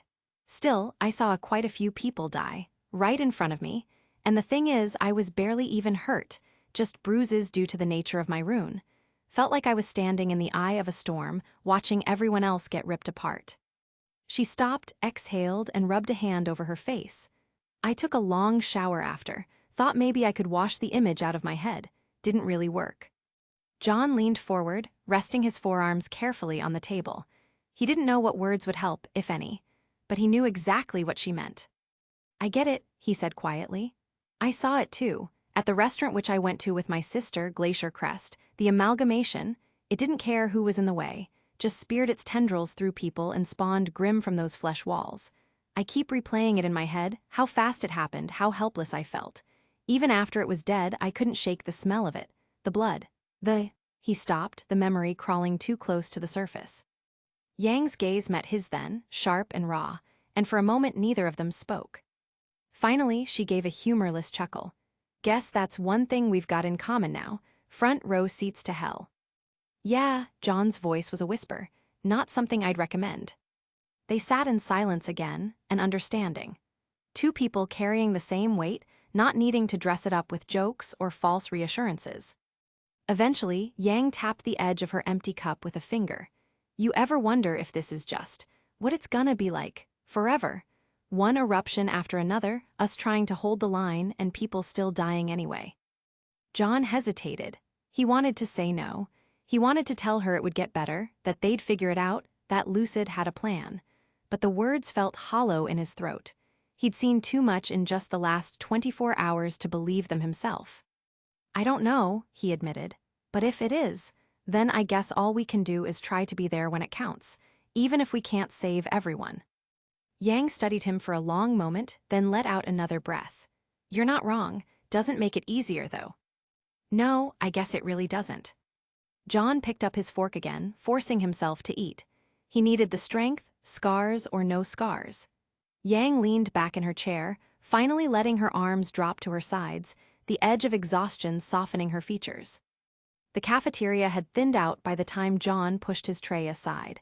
His food was gone, though he couldn't even remember the last few bites he'd taken. Yang was still sitting across from him, chin propped up on one hand, her drink abandoned. She looked like she could sit there all night, staring into nothing. For a while, neither of them said anything. John figured that was fine. Sometimes silence said enough. But then Yang shifted, her fingers tapping idly against the table. Her eyes flicked toward him, thoughtful, like she was debating something. You've probably noticed, she said at last, her voice low, that Ruby and I don't share the same last name. John blinked, caught off guard. Yeah, I figured, didn't want to pry. Most people don't. Yang let out a dry laugh, but it carried no real humor. But since we're already swapping horror stories tonight, might as well tell you mine. She leaned back, arms crossing loosely over her chest. Her tone was casual, but John could see the tightness around her eyes. My biological mother's name is Raven Branwen. She didn't stick around long after I was born, wanted nothing to do with me or my dad. guess family wasn't her thing. Instead, she and her twin brother, my Uncle Kuro, decided to make the world their business. They roam across Vale, putting out fires, literal ones sometimes, nightmare ones most of the time. I heard they've cleared a dozen rank 2 zones in the past month alone. John listened in silence. He didn't know what to say. He couldn't imagine being left like that. Yang shrugged like it was nothing, but her eyes stayed fixed on the far wall. So yeah, she's out there alive, doing her thing, just not for me. That's where I got Zio long from after my dad. Her fingers drummed once more, then stilled. A beat passed before she spoke again, softer this time. Ruby's mom was different, Summer Rose, she actually cared. John straightened slightly at the shift in Yang's tone. She was, Yang's voice hitched just a little and she cleared her throat. She was the best mom anyone could ask for, not just for Ruby but for me too. She treated me like I was hers even though I wasn't. She baked cookies with us, told bedtime stories, patched me up when I scraped my knees. Hell, she even showed me how to ride a bike before Dad did. A faint smile tugged at her lips, fleeting, but then it faded. But she died in the dream. John froze, heart sinking. He didn't say anything. Was a rank 3, Yang continued, her tone turning hollow but factual. Summer, Mom, was a part of a force that was supposed to clear an abnormal nightmare zone that was spawning too many rank 2s in a short moment of time. I don't really know all the details about it, but apparently a rank 3 appeared. As we both know, rank 3s are walking disasters. They can tear everything apart in their wake. Doesn't matter how many rank 2s are up against them. They don't stand a chance. John's throat tightened. He knew exactly what she was talking about. He was already helpless against a rank 1. He couldn't even imagine the horror of that fight. Dad was there too. He fought alongside her. And he couldn't do anything. He almost died himself. Would have if a rank 3 operative hadn't shown up in time and saved his ass. That rank 3 creature didn't die, however. It's still out there, roaming the dream. Yang stopped, pressing her lips together. For a moment her bravado cracked, her hands tightening into fists on the table. Summer was gone, just like that, and nothing we do, no training, fighting, or surviving another day changes that. What's worse was that Dad had to lie to us about how she passed. We weren't a part of Lucid, after all. It was only after, when we awakened. A hint of bitterness clouded her voice. John stayed silent because what could he possibly say to that? Sorry wasn't enough. Nothing was. Yang drew in a shaky breath, and when she spoke again, her voice was softer, threaded with memory. But before all that, she was just Mom. You know, the kind of person who made the world feel safe even when it wasn't. She used to make these ridiculous chocolate chip cookies. Burned the first batch every damn time, without fail. Ruby and I would hover around the oven anyway, waiting. Ruby couldn't even reach the counter yet, so she'd stand on a chair, grinning like an idiot with chocolate smeared all over her face. A quiet laugh escaped her, real this time but tinged with sorrow. I can still smell them, that mix of sugar and smoke. I think that's the hardest part, those little things stick. The good memories, they sneak up on you when you least expect it. She paused, eyes distant, lost in the image. She'd braid our hair every night before bed. Even when she was exhausted, even when Dad was out late clearing dream zones in different parts of Vale, she made time. And she'd tuck me in too, even though technically she didn't have to. She'd call me her little firecracker. The silence stretched again, heavier now. John sat there, his hands folded together, the weight of Yang's story pressing down on him. He wanted to reach across the table, to offer something, comfort, solidarity, anything, but he didn't move. He just listened, because it felt like that was what she needed most. Finally, Yang leaned back, exhaling slowly. Anyway, that's the story. Ruby got her mom's name to honor her memory and my mom's a deadbeat. Funny how things change for the worse, huh? John shook his head, his voice quiet. Not funny. Yang's gaze flicked to him, searching then softened just a little. Yeah, you're right, not funny at all. They sat there a while longer, the hum of the cafeteria around them fading into background noise. 2 kids in a world far too big for them, carrying losses too heavy for their age. But at least for tonight, they weren't carrying them alone. Yang sat up straighter after a long pause, rolling her shoulders as if she could shrug the weight right off. Then, like flipping a switch, a grin slid onto her face. It didn't reach her eyes, but it was there, bright and practiced. Well, she said, voice carrying a forced cheer, enough of the gloomy talk, yeah. You take the bullet train back home, right? John blinked, yeah. Yang twirled her empty cup once, then set it down with a little clink. Then how about I give you a ride instead? Bumblebee could use the run, and it'll beat sitting around waiting on a train. Her grin widened a fraction, daring him to refuse. John studied her for a moment, catching the strain behind her expression, but he only nodded, managing a small smile of his own. Sure, a ride sounds good. Chapter 115, Aftermath Part 4. John had seen Yang's bike many times before. How could he not? The machine was loud, sleek, and unapologetically Yang. It had a body painted in sunburst gold with black accents, like someone had dipped the metal in molten flame and hardened it into speed. He'd caught sight of it in the parking lot on more than one occasion and heard its growl echoing across the lot after school. Once or twice, she'd even rev the engine as she passed by, just to watch him flinch and smile. A few times, she'd even joked about taking him for a ride. Plenty of room behind me, she'd said, voice dripping with playful innuendo. You just got to get in position and hold on tight, Johnny. He laughed it off every time. Everyone knew Yang's jokes, half teasing and half flirtatious, meant to get a rise out of people. But now, with the keys jingling in her hand and that grin on her face, for the first time, John realized she wasn't joking tonight. The thought made his stomach flip strangely. Yang gave the bike an affectionate pat as they reached it, crouching to flick the kickstand up with her heel. There she is, beauty, isn't she? John looked at the shining curves of the machine. Beauty wasn't quite the word he would have used. Slightly terrifying death trap came to mind, but he kept that to himself. Though, he could admit that the vehicle was certainly majestic in a sense. Helmets in the side compartment, Yang added, gesturing. Go on, grab it. I don't usually let people ride with me, you know. You should feel honored. John pulled the spare helmet free, his reflection warped in the glossy visor. He muttered, right, throughout heaven and earth, I alone am the honored one. Yang looked at him curiously. What? John scratched his cheek. It's just something I see from social media, time to time. Yang tilted her head in confusion and flipped her hair over her shoulder as she slid her own helmet on. Right. Anyways, don't you worry. I like you too much to turn you into roadkill. She straddled the bike, and John hesitated before climbing on behind her.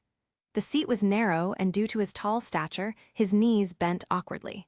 Worst of all, or perhaps best of all, the sudden closeness made his ears heat. Yang reached down, twisting the ignition. The bike roared awake, vibrating under them like a caged animal. Better hold on tight, she said over her shoulder, mischief in her voice. John hesitated for a beat, then wrapped his arms around her waist. Her leather jacket was warm against his palms. And then they were moving. The tires squealed slightly as Yang pulled out of the lot of Beacon, merging onto the main street that cut through the heart of Vale City. The wind tore at John's sleeves, slipped under his collar, tugged at his hair through the bike. He ducked instinctively, pressing closer to Yang's back as they accelerated. Vale City at night stretched out before them in a cascade of neon and shadow. The streets glowed under rows of street lamps, casting golden pools across the asphalt. Storefronts still open this late spilled light into the sidewalks, colors bleeding together, flashing reds from a ramen stand sign, blues from an arcade, pinks and greens from a karaoke bar. The city pulsed with life even past midnight, even today, when there were terror attacks. Cars crawled along the wider avenues and headlights carved bright tunnels in the dark. Above them, electronic billboards shimmered with shifting images, ads for holotech gadgets, live broadcasts of sports matches, and even a concert announcement that blared across a 10-story screen. John found himself staring, drinking it in. He'd never realized how much different the city felt at night. The daytime Vale he knew was orderly, loud, and had business-like traffic chatter all over. But here, at this hour, the city felt freer and looser, as if it belonged to a different kind of heartbeat. Yang leaned into a turn, and John clutched her tighter, his stomach swooping as the world tilted. She laughed over the engine, clearly enjoying his panic. You okay back there? She called. Just peachy, John yelled back, voice snatched by the wind. Good enough. She revved the throttle and the bike surged forward. They weaved through traffic, slipping between sedans and utility trucks with effortless precision. Yang rode like she lived, recklessly, confidently, daring the world to try and stop her. And yet, John didn't feel unsafe. His heart raced for sure, but there was something about the way Yang handled the machine, steady and practiced, that made him feel assured. She wasn't simply joyriding. She knew exactly what she was doing. His mind drifted, unbidden, to Yang herself. John felt as if Yang used her jokes as a shield. She was always the loudest voice in the room and always the first to tease or the one to throw herself into things head first. But beneath that shine, John had learnt that she was quite a vulnerable person. He'd pieced that much together in the short time he'd known her. From their conversation earlier, he'd learnt that her father was a Lucid operative, one of the strongest, a rank 2. That kind of power came with responsibility that had pulled him away from home again and again. In that scenario, someone had to step up, and someone had to make sure RWBY was okay. In any case, Yang had stepped up. He wondered how many nights Yang had to reassure RWBY that she wasn't alone. How many times she'd swallowed her own emotions and replaced it with a grin so RWBY wouldn't see the cracks. How many mornings she'd biked to school pretending everything was normal, when in reality her family was a broken mess. Did that give her a kind of mom energy? Maybe. She was protective enough at least, but John couldn't help pitying her for it. Pitying RWBY, too. Neither of them had chosen this life, to fight the dream creatures, grim, every night in the nightmare realm. They were simply victims of circumstance. And yet, he was the same, wasn't he? To this day, John was a victim of a chance so rare that apparently he was the only case. He wasn't even supposed to awaken at his age, but the dream still claimed him. Every night he'd fought, and every night he killed or was almost killed. Forced into battles with no end, same as them. Mocha's situation was different, though maybe parallels between them could be drawn. In any case, maybe John shouldn't pity them. Maybe he should only pity himself. John sighed, the sound swallowed by the rushing air. He tightened his grip on Yang's waist as they shot onto a raised bridge. Below, Vale's river shimmered with the reflections of street lamps and neon, a rippling mirror of the city's light. Up here, he could see more. Towers rose like jagged teeth in the skyline, some capped with glowing logos, others dark and imposing. Smaller neighborhoods sprawled out beyond the central hub, their clusters of windows twinkling like constellations. The bike slowed slightly as they reached a long stretch of road that hugged the waterfront. Yang shifted gears, the engine's growl mellowing into a steady purr. "Not bad, huh?" she called back, her voice carried by the night. John swallowed and forced a laugh. "You mean the ride or the heart attack?" "Both." He smiled despite himself, watching the lights blur by. The wind was cold, but there was warmth pressing against his palms where he held her. They rode on, deeper into the night. Past restaurants closing up, their staff stacking chairs. Past convenience stores glowing like beacons on lonely corners. Past groups of teenagers hanging around arcades, their laughter cutting through the hum of traffic. Past the river again, where the bridges crisscrossed like veins feeding the heart of Vale. The city breathed around them, alive, sprawling, imperfect, beautiful. And John, caught between the warmth of Yang's back and the cold of the night air, realized he could breathe with it. The streets blurred into a stream of neon and shadow as they rode, until finally, John leaned closer and raised his voice over the engine. "So, Yang, you do know my house is the other way, right?" He felt her body shake slightly with laughter. He could hear the cheeky retort building in her throat, probably something about trusting her sense of direction or how she didn't need directions. But instead, she just called back. "Yeah, I know, just felt like driving for a bit." John blinked behind the helmet's visor. "You just felt like it." "Yup," she said, stretching the word with a grin he didn't have to see to know was there. "You complaining?" "Not really," John admitted, and he meant it. So they drove on, past more bridges, more lights and more of Vale, breathing in the cool night air. Eventually, Yang looped around, leading them back toward the quieter outskirts, and before long John recognized the familiar streets of his neighborhood. Rows of houses lined with garden fences and porch lamps replaced the high-rises and storefronts. The noise of the city gave way to the hum of cicadas and the occasional bark of a dog behind someone's yard. Finally, Yang slowed to a stop in front of John's house, the engine rumbling low before she killed it. The sudden silence rang loud in John's ears, and he pulled off the helmet, shaking his hair free. "Well," he said, swinging one leg off awkwardly, "guess I survived." Yang smirked, flipping her visor up. "Told you, no roadkill tonight, you did good, passenger." John grinned faintly, tugging at the strap of the helmet before setting it down. Then, after a pause, he asked, "Thanks. About what you told me earlier at base. Are you, gonna see the therapist and talk about any of it?" Yang blinked, caught off guard. Oh, she rubbed the back of her neck. "Maybe I should. Everyone keeps saying it helps, but honestly," she looked away, sheepish, "I don't really think that I want to spill my guts to some stranger. Feels weird, you know." John tilted his head.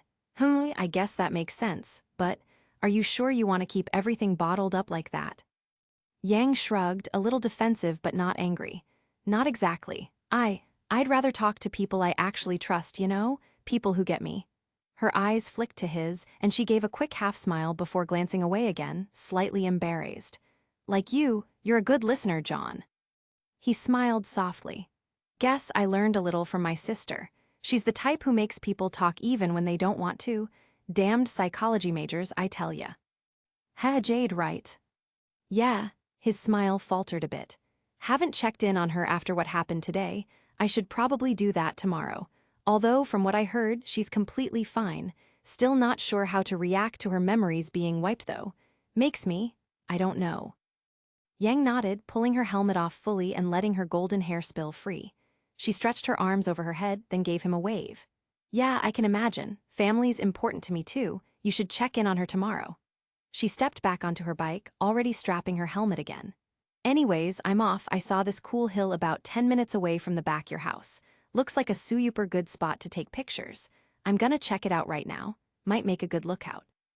"Really? I didn't even notice. Sounds nice. I'll check it out another time, I guess," John said while handing her back the helmet.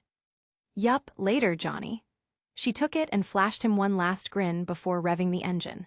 The bike growled to life, and within seconds she was speeding off into the night, golden hair like a comet trail in the darkness. John stood there for a moment before finally turning toward the house. He unlocked the door quietly and slipped inside. The familiar warmth of home wrapped around him, the faint scent of coffee and the soft creak of the wooden floorboards. The front door clicked shut behind John, muffling the distant hum of the neighborhood. The house smelled faintly of reheated stew, the kind his dad always made in a pinch, with whatever vegetables were left in the crisper. His father sat in his usual place on the couch, legs spread comfortably, the glow of a hollow tablet reflecting across his face. A newsfeed scrolled on the transparent screen, its muted voices filling the room with snippets of panic. Authorities have yet to release details, several casualties confirmed, terrorist activity suspected. Without looking up, Nicholas called out, "Yo, you're back late, and from the looks of it, you forgot the onions too." "Yeah," John admitted with a wince. "Got a ride from a friend and kinda forgot on the way. Sorry, did you already make dinner?" Nicholas finally glanced up, sharp blue eyes settling on his son like searchlights. "Yeah, just some stew though, and don't worry about the onions, it's all good. I'll just pick some up tomorrow, don't sweat it." His voice was easy, casual, but John caught a trace of something behind it, curiosity maybe. "How was your day?" "Good," John tried to sound breezy as he made for the stairs. "Nothing too special." Nicholas tilted his head, gaze narrowing just slightly. "Nothing too special, huh? That's an odd way of putting it." He tapped the hollow tablet, flicking the feed back a few minutes. Footage of black smoke curling over Vale's market district replayed. "Didn't you happen to see any of what went down in downtown? Some pretty big incidents. Shootouts, fires, and even talk of terrorist attacks. Whole damn streets were locked down. I personally didn't even know there were any terrorists to begin with." John's hand tightened slightly on the banister. He forced a swallow. "No, I didn't know there were any either. Guess it was just a surprise to everyone, eh? And don't worry, neither Jade nor I got caught up in anything." His father hummed low in his throat. Funny that." He leaned back against the couch, letting the hollow tablet hover beside him in standby. "The vids I've seen were only a couple blocks from the place you were at. That was the same place you went right, Glacier's Crest." John's pulse stumbled. He pushed a shrug. I guess, I wasn't really paying attention. I was already headed back when Yang offered me a ride. His father's eyebrow arched. Yang. Yeah, John cleared his throat. A friend from school, she had her bike so saved me the walk. Nicholas chuckled, shaking his head. A girl with a bike sounds like trouble. His smirk turned sly. She your girlfriend? What? No, John's face burned. She's just a friend. Relax, John. His grin softened, though his eyes never lost that sharp glint. I'm not grilling you, just making conversation. John shifted uncomfortably. The wooden steps beneath his hand felt suddenly slick. Nicholas went on, casual as a man chatting about the weather. Still, strange of you to be out all night after these incidents. Dangerous even. Market District was in chaos, from what I hear. There were dozens injured and property damage was everywhere. He whistled low. Would have been a hell of a thing if you or your sister got caught up in all that. I didn't, John said quickly, the words tumbling out. I kept clear, didn't see a thing. Besides, I texted you earlier, didn't I? His father's gaze lingered on him in silence, heavy and measuring. John fought not to squirm under it. Finally, Nicholas leaned forward, elbows braced on his knees. His voice dropped, low and even. You're a terrible liar, John. The room seemed to shrink around him. John froze, heart kicking hard against his ribs. Slowly, he turned back, throat dry. What do you mean? Nicholas set the hollow tablet down on the coffee table with deliberate care, the way a predator sets aside a bone once it's picked clean. He leaned back, steepling his fingers, eyes gleaming with something John couldn't place: amusement, cruelty, malevolence. I know you were caught up in it, of course I know. How could you not be? John's chest tightened. His mind raced, searching for an excuse, an angle, anything, but Nicholas wasn't done. Your clothes, he said lightly, almost conversational. You clean up well, but I can still smell the scent of smoke and blood on you. Can't hide it from senses as good as mine. Comes with ranking up after all. His father tapped his nose with a kind smile. What did you just say? John thought he heard his father wrong. You heard me right, kiddo. Come on now. Your ears aren't that bad, are they? Then again, maybe we should get you checked up. You might get tinnitus sooner or later. Your grandfather had it. Dad, I don't understand. What? Nicholas's grin sharpened and his voice turned almost mocking. Don't look so shocked, son. You think Lucid controls everything? That chaos like that just springs out of the ground? He spread his hands, chuckling. Please. John's mouth went dry. Dad, what are you talking about? His father's eyes glittered like shards of glass. I'm talking about the fact that I was the one who planted the fucking amalgamations, John. Well, the ones in downtown Vale at least. The others handled the rest. The words hit like a sledgehammer. John's breath caught in his throat. His body locked up, 1,000 thoughts slamming into each other like a train wreck. No, he couldn't have just said that, couldn't mean it. But Nicholas leaned back, utterly at ease, watching his son like a man savoring a joke only he understood. The world tilted under John's feet, vertigo rolling through him. He gripped the banister tighter, knuckles white, the air refusing to fill his lungs. His father's smirk didn't fade. If anything, it widened. You see, John? His tone was casual, almost fatherly again, which made it worse. Chaos doesn't happen by accident. Every fire, every scream out there, it all starts because someone sets it in motion. And today, that someone was me. John wanted to speak, wanted to shout that it wasn't funny, that it couldn't be true, but his voice wouldn't work. His father's words coiled around him like a vice. Nicholas leaned forward again, voice dropping to a conspiratorial murmur. And the best part, nobody can do a damn thing. Not the government, not Osborne, and certainly not even Lucid. They'll flounder like fish out of water, unknowing of the depths of the ocean beneath their fins. But us. He tapped his chest, grin spreading wolfish and proud. We'll stroll right through the wreckage and pioneer the new age. John's vision blurred at the edges. His mind screamed at him to move, to speak, to do anything, but his body refused. His legs might as well have been carved from stone, every muscle locked by the cold horror seeping into his veins. The world wasn't just tilting anymore. It was crumbling apart, piece by piece, leaving him with nothing solid to stand on. Chapter 116, Aftermath Part 5. Nicholas let out a long sigh, as though John had disappointed him somehow, and pushed himself up from the couch. The hollow tablet dimmed on the coffee table, forgot. His height wasn't exactly imposing. John had nearly caught up to him in that regard. However, the way he moved and the deliberate weight in each step made the air feel heavier. "Truthfully, this wasn't exactly how I wanted you to find out," he said quietly, almost regretfully. He dusted his hands together like he was brushing off crumbs. "But since time is running out, I suppose this is a good time as any. Well, we might as well have the conversation now, don't you think?" The words hit John like a physical blow. His stomach lurched, knees nearly buckling. He staggered back a step, clutching the banister for support. His father's calm tone only made the storm inside John roar louder. What are you talking about?" John's voice cracked with panic, then hardened with sudden force.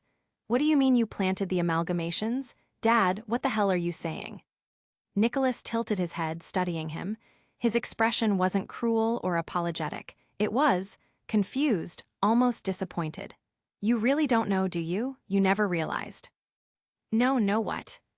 His father's lips curled into a bemused smirk, like the punchline of a joke John should have gotten hours ago. "I thought you would have pieced it together by now, but I suppose you've always been a little slow in the head. Must be my side of the genes. Your mother was always the smart one." The insult landed hot. John's chest flared with anger, at the mockery, at the nonchalance, at the insanity of what he was hearing. His father, his dad, the man who taught him how to ride a bike, how to make an omelet, who'd patched up his knee when he fell. This man was standing in front of him talking about planting monsters like it was nothing. His mouth opened, fury bubbling up, ready to lash out, but he never got the chance. In an instant, Nicholas was gone. There was no blur of motion or displaced air, not even the whisper of a footstep. 1 second he was there, standing in front of the couch. The next, John's senses screamed, "Behind you." John whipped around, his body already moving on trained instinct, but he was too slow. Far, far too slow. An iron clamp seized his neck. Fingers dug into his skin with casual cruelty, as though testing the fragility of glass. His breath cut off, choked in his throat. John's eyes widened. Because this wasn't supposed to happen. Once upon a time, John had been practically blind to the speed of awakened. He'd struggled to follow the movements of even fresh-rank ones, stumbling like a child as Pyrrha or Blake danced around him in sparring matches. But not anymore. He'd trained and he'd pushed his body over and over, night after night. He'd fought against Ren's precision, Nora's raw power, and even Ruby's bursts of speed. His eyes had adapted, sharpening until he could track movements that once seemed instantaneous. And yet, his father hadn't just been fast, he disappeared. Not a flicker, or even a trace for John's eyes to follow. The realization hit like ice water down his spine. His father was awakened. Not just an awakened, a rank 2. John's entire body trembled against the grip at his throat. He tried to twist free, to raise an arm, to do something, but it was like he was clamped in a vice. Every muscle, every tendon screamed with futile effort. His father's single hand immobilized him completely. He could feel the pressure tightening, not enough to crush, but enough to remind him just how easy it would be, how little effort it would take. For the first time in his life, John felt fear of his father. Nicholas leaned close, his breath warm against John's ear. "There it is, the look I was waiting for. Fear suits you, John. Don't let anyone tell you otherwise." John's heart thundered in his chest, each beat pounding like a war drum. His mind screamed to fight, screamed to move, screamed do anything, but his body betrayed him. You're, John rasped, the words strangled by the grip.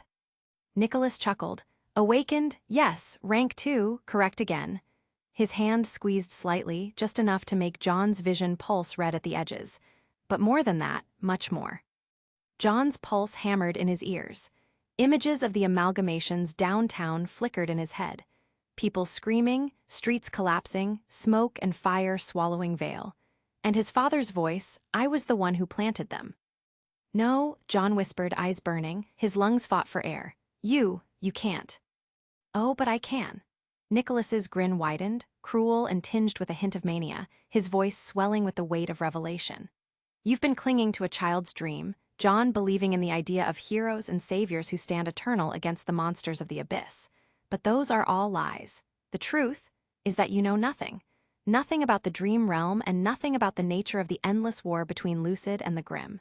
You stand in ignorance, blind to the truth that shapes this world. Nicholas's grip shifted, forcing John's head until their eyes locked. "This world holds a great secret," he murmured, voice heavy with promise. "And today I will share it with you. Unfortunately for you, you do not have luxury to refuse." John's vision swam. He wanted to scream, to deny, to strike back, but his body betrayed him. The crushing hand at his throat left him suspended, helpless, swallowed by his father's shadow. And then, the sleeper beyond the grave. Matron of slumbering nightmares. The horror who denies the sun. The words rolled out of his father's mouth, each syllable heavy and thick, reverberating like peals of thunder against his bones and blood. The walls seemed to shudder with the sound, though no quake struck them. The ceiling light flickered though no storm raged outside. And with those words, something turned its gaze. John felt it first, like a pressure against his skull, invisible claws dragging across the surface of his mind. His stomach lurched violently, bile rising as if his body rejected the very concept of what touched him. His skin crawled, his veins burned cold. It was the same thing he had felt when Mocha had yopped the chant in the Occult Research Society's clubroom. That same vast, suffocating weight, older than history, older than time, and deeper than the grave. A presence so immense that merely being brushed by its attention threatened to hollow him out entirely. His father also seemed to freeze, just for a heartbeat. John thought it was fear, until he looked closer. Nicholas's gaze was calm, steady in a way that made the hairs on John's neck rise. Yet beneath that stillness lingered something else. A glimmer of reverence and a shadow of madness. The grin remained, but its mocking edge had dulled, softened into something far more unsettling, like a man gazing upon a god he both feared and adored. John's heart stopped. "No," he screamed in his mind, strangled through the crushing grip on his neck. His vision blurred with panic and disbelief. His father wasn't just insane. He was kneeling metaphorically, if not physically, to that. And the worst part was that the presence noticed him, too. John's thoughts shattered into 1,000 fragments as its awareness pressed against him. His fear wasn't just fear anymore. It was cosmic dread, marrow-deep terror that made his soul recoil. The very same sensation that had left him helpless after Mocha's ritual, when he'd sworn never to feel it again. The living room dissolved. The couch, the hollow tablet, the lamp in the corner gone in an instant. Replaced by a smear of darkness, the familiar blurring sensation that came with dream transitions. John's stomach dropped. His father hadn't just restrained him, he was dragging him. Dragging him into the dream, somehow, with help from that creature. The edges of John's sight collapsed inward, tunneling to black. His last glimpse was of his father's face, still bowed slightly, still glowing faintly, still wearing that expression of awe meant not for John, but for the unfathomable thing watching from beyond. And then John knew no more. He jolted awake with a gasp, lungs heaving like he'd been held underwater. His hands scrambled against rough shingles, palms scraping as he caught himself before rolling clean off the roof. He blinked hard, chest rising and falling, until his senses caught up to him. The rooftop beneath him. The neighborhood. His neighborhood. For a heartbeat, he couldn't breathe, not because of fear, but because of familiarity. It had been a long time since he'd seen it here, in the dream. The rows of suburban houses were the same, but not. Their walls were worn and cracked, shutters missing, windows half-collapsed and dark. Street lamps leaned like broken matchsticks. Rusted-out cars sat on the curb, skeletal frames eaten hollow by time. A silent wind carried grit and dust across the pavement, but not a single living sound stirred. And above it all, bathing the street in its crimson glow, the broken blood moon. This shouldn't have been possible. His dream self should have been keyed to the Lucid base and beacon. How was he here? John swallowed, throat dry as paper. His stomach twisted, unease growing deeper by the second. He pushed himself upright, brushing dirt from his hoodie, and looked across the rooftops. And there he was. Nicholas Ark. Sitting like nothing in the world was wrong, his back resting against a slant of shingles, his feet dangling casually over the edge. His arms were relaxed across his knees, but his eyes were locked on the blood moon. Wide open, glowing faintly as though reflecting the scarlet fracture in the sky, distant, lost in thought. John's heart lurched into his throat. Instinct drove him backwards with a desperate jump, shoes skidding on the rough surface. He crouched low, fists clenched, eyes never leaving his father. And in that moment, John felt it again, his body. The strange, heightened vitality of his dream self. His limbs felt lighter, muscles stronger, reflexes sharpened. His dream stats. A part of him almost sagged in relief. He had access to them here. He wasn't helpless like he had been in the living room. But the relief was hollow, bitter. Because what good did it mean? What did it matter when the thing sitting across from him, his father, was this? He didn't even know how powerful rank 2 was in its full scope. All he knew were archives that discussed their capabilities. He also knew that none of his friends, none of them had ever radiated the sheer impossibility Nicholas had demonstrated in the waking world. And here, in this ruined echo of his home, John felt smaller than he had in a while. His teeth ground together, jaw tight, and he forced his eyes to harden. "That crazy entity is gone," he muttered under his breath. The memory of that suffocating gaze, of something vast and endless brushing across him, still lingered like ice in his veins. His body trembled once, a shudder he couldn't stop. For a second, the panic rose, clawing back into his throat. But his father didn't even glance at him. He simply patted the shingles at his side, the casual motion almost fatherly. As though John hadn't just been dragged into hell by his own blood. The sheer audacity of it snapped something inside him. "You're insane," John shouted, voice cracking under fury. "What the fuck is wrong with you? What the hell is happening?" The words echoed across the dead street, vanishing into silence. John's chest heaved, his throat raw from the outburst. His father finally turned his head. And that was when John felt it. A different kind of pressure. Not the suffocating weight of that unknowable entity's presence. This was something else, something closer and much more direct. It poured out from his father like a tide, thick and sludge-like, washing over John's body. His muscles locked. The rooftop under him suddenly felt like it weighed twice as much. 3 times, 10 times. His limbs trembled, straining just to stay upright. His knees buckled, bones creaking under the invisible force. Every breath came shallow and short. John's eyes widened in horror. His instinct screamed it at him, clear as day. Aura. This was the manifestation of his father's aura stat. The sheer density of it pressed down on him like gravity itself had multiplied tenfold, trying to grind him into the roof. How was this possible? "This," his father said softly, his voice carrying like steel dragged across stone, "is me asking politely. I won't ask again." And just like that, the pressure lifted. John collapsed forward onto his hands, sweat dripping onto the shingles. His arms shook, refusing to steady. His entire body burned with the memory of that force. He gritted his teeth. Slowly, painfully, he forced himself upright again. His body wanted to run, to lash out, to spit in his father's face. But his mind, his instincts, knew it would mean nothing. So, with bile and fury burning in his throat, John moved. Each step scraped like chains around his ankles, but he crossed the roof. He lowered himself stiffly beside his father, hands still clenched into white-knuckled fists. He could hardly believe the man next to him was his dad. He was so different, so malevolent, so mad. Nicholas chuckled quietly, eyes never leaving the fractured moon. "That's better." John swallowed the acid in his mouth. His voice was ragged, trembling, but he spat the words anyway. Why are you doing this? What's wrong with you?" Nicholas tilted his head just slightly. His grin returned, faint, almost wistful.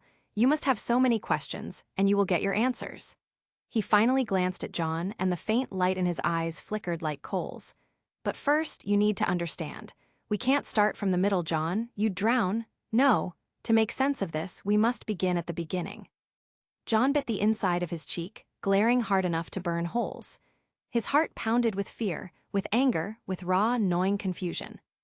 But under it all, something new twisted inside him. Curiosity. As much as he hated it, hated himself for it, he wanted to know. And his father saw it. Of course he saw it. He chuckled, deep and low, and nodded like a teacher acknowledging a student's unspoken admission. "Good," his father exclaimed softly. "That look in your eyes, I'll take that over fear any day. Curiosity will also serve you well, don't let anyone else tell you otherwise." Nicholas's gaze rose to the shattered sky, the blood-red light washing his face in holy shadow. His voice deepened, every word carrying the weight of a sermon. "Listen well, son, for what I'm about to impart upon you is not a tale written in books. It is older than Lucid, older than the grim and older than all of history itself." His face took on a look of grim reverence twined together. "We begin," he intoned, each syllable heavy as a tolling bell, "with the birth of the dream, and the entity that bound a god into eternal slumber." Chapter 117, Aftermath Part 6. Yang leaned back on her bike seat, boots propped against the grass, and let the night air fill her lungs. The city sprawled beneath her like a restless ocean of lights, flickering neon, street lamps, and the rhythmic pulse of traffic that never really went quiet in Vale. John had a nice neighborhood. The hill behind it was also nice and quiet, perched on a rise that offered a clear view. From here, the metropolis didn't look like the broken, half-haunted place that it was the dream realm. It looked normal. She snorted softly. Normal, right. Her fingers drummed against the leather grip of her bike. She'd been restless ever since the incident at the bike shop earlier that day, and no amount of wind against her face during the ride here had chased away the tight knot in her stomach. That thing, the amalgamation grim, still lingered in her head. Its screech, the smoke-stained walls, the screams of the people scrambling for the exits. And her, standing there with her fists clenched and her pulse roaring in her ears, but her rune feeling clumsy and useless. She'd thrown herself in, sure, but when it came down to it, she hadn't done much. Not compared to what she wanted. Not compared to what prodigies like Pyrrha could have done. Yang tilted her head back toward the starless sky, the smog and light pollution smearing it into a dull gray blanket. Pyrrha Nikos was Lucid's golden girl. At her young age, she had already reached comprehension in her first rune and was only waiting for the same in her second rune before she would be able to rank up to rank 2. She had done all this before Yang had even figured out the full extent of her first. Hell, even Weiss had beaten her to condensing her second rune, and Weiss wasn't even supposed to be the powerhouse type. That sting felt a little worse than grim claws. Maybe John had been right. Maybe she should talk to someone. Lucid always had those therapists on standby, pushing the rhetoric that mental resilience is the foundation of survival. She could practically hear the cheerful, rehearsed cadence in her head. But what was she supposed to say? "Hi, I'm Yang, and I feel like a fraud." That she hated the way the civilians had screamed when she couldn't reach them in time. That she felt useless even though she knew, logically, she'd done what she could. It sounded pathetic. She knew what the therapist would say. "It's normal to feel this way. You're only human. Healing takes time." Yang grit her teeth. That wasn't what she needed. The answer was obvious, had always been obvious. She didn't need someone to tell her she was fine. She needed to make sure she wasn't helpless in the first place. Strength, that was the only real therapy. She thought of Uncle Kuro and the way he moved in the field. Careless on the surface and drunk half the time, but when it mattered, he cut through grim like they were made of paper. Well, that was probably due to the fact that he couldn't even get drunk inside the dream. She then thought of Pyrrha, calm and unshakable, unbreakable. And her first rune practically made her damned near invincible. And then, John. Her stomach did a little flip. John was neither a prodigy nor was he strong. But when Yang thought of the look in his eyes, bloodshot and haunted, but burning, she felt a flicker of something she hadn't expected. Resolve. She'd seen him train. Everyone had at one point or another. The way he pushed himself past exhaustion, past sense. The way he got back up after every hit, no matter how much his body screamed at him to stay down. Yang used to laugh it off. Call it stubbornness, desperation, maybe even idiocy. But she'd been blind. Now she understood. He trained like a man drowning, like every second without improvement was another lungful of water dragging him deeper. And maybe that was what it was. Those first days before Lucid found him, when he'd been out there alone, facing things no one should face, Yang shivered. She couldn't imagine it. Not really. She'd always had people. Always had her team, her sister, even Blake and Weiss at her side whether she liked it or not. John had nothing, and somehow he'd survived. That desperation, that manic drive, it made sense now. Yang wrapped her arms around herself, her eyes still fixed on the dim horizon. She dismissed it before, figured that once John had a team, once he had backup, he'd slow down. Take it easier. She'd been a fool. If anything, that fire of his had only burned hotter. And maybe that was what scared her. Because when she looked at herself, she didn't see that same desperation. She didn't see that willingness to bleed for every inch of progress. She thought she wanted strength, but wanting wasn't enough. Not if Weiss was already ahead of her. Not if Pyrrha was leagues beyond. Not if John of all people, was staring at the abyss every night and clawing his way forward while she coasted on half measures. Yang exhaled slowly, forcing the bitterness out with her breath. She flexed her hands, feeling the faint pulse of her rune in her veins. Kinetic, a straightforward power, store force, release force, devastating in theory, flashy when she showed it off. But it wasn't enough. Not if she barely scratched those amalgamations, not if she couldn't condense a second rune. Maybe she hadn't pushed herself hard enough. Maybe she'd been leaning too much on her natural talent or her physicality, on her confidence that when the chips were down, she'd figure something out. That attitude worked well in regular fights in the dream. But against the grim in reality, against things that could devour cities, confidence meant nothing. She needed more. More fights, more hunts, and more nights in the dream, no matter how much it wore her down. She needed to understand her rune down to its marrow, squeeze every drop of potential from it, and then force it further. Because if she didn't, she'd always be behind.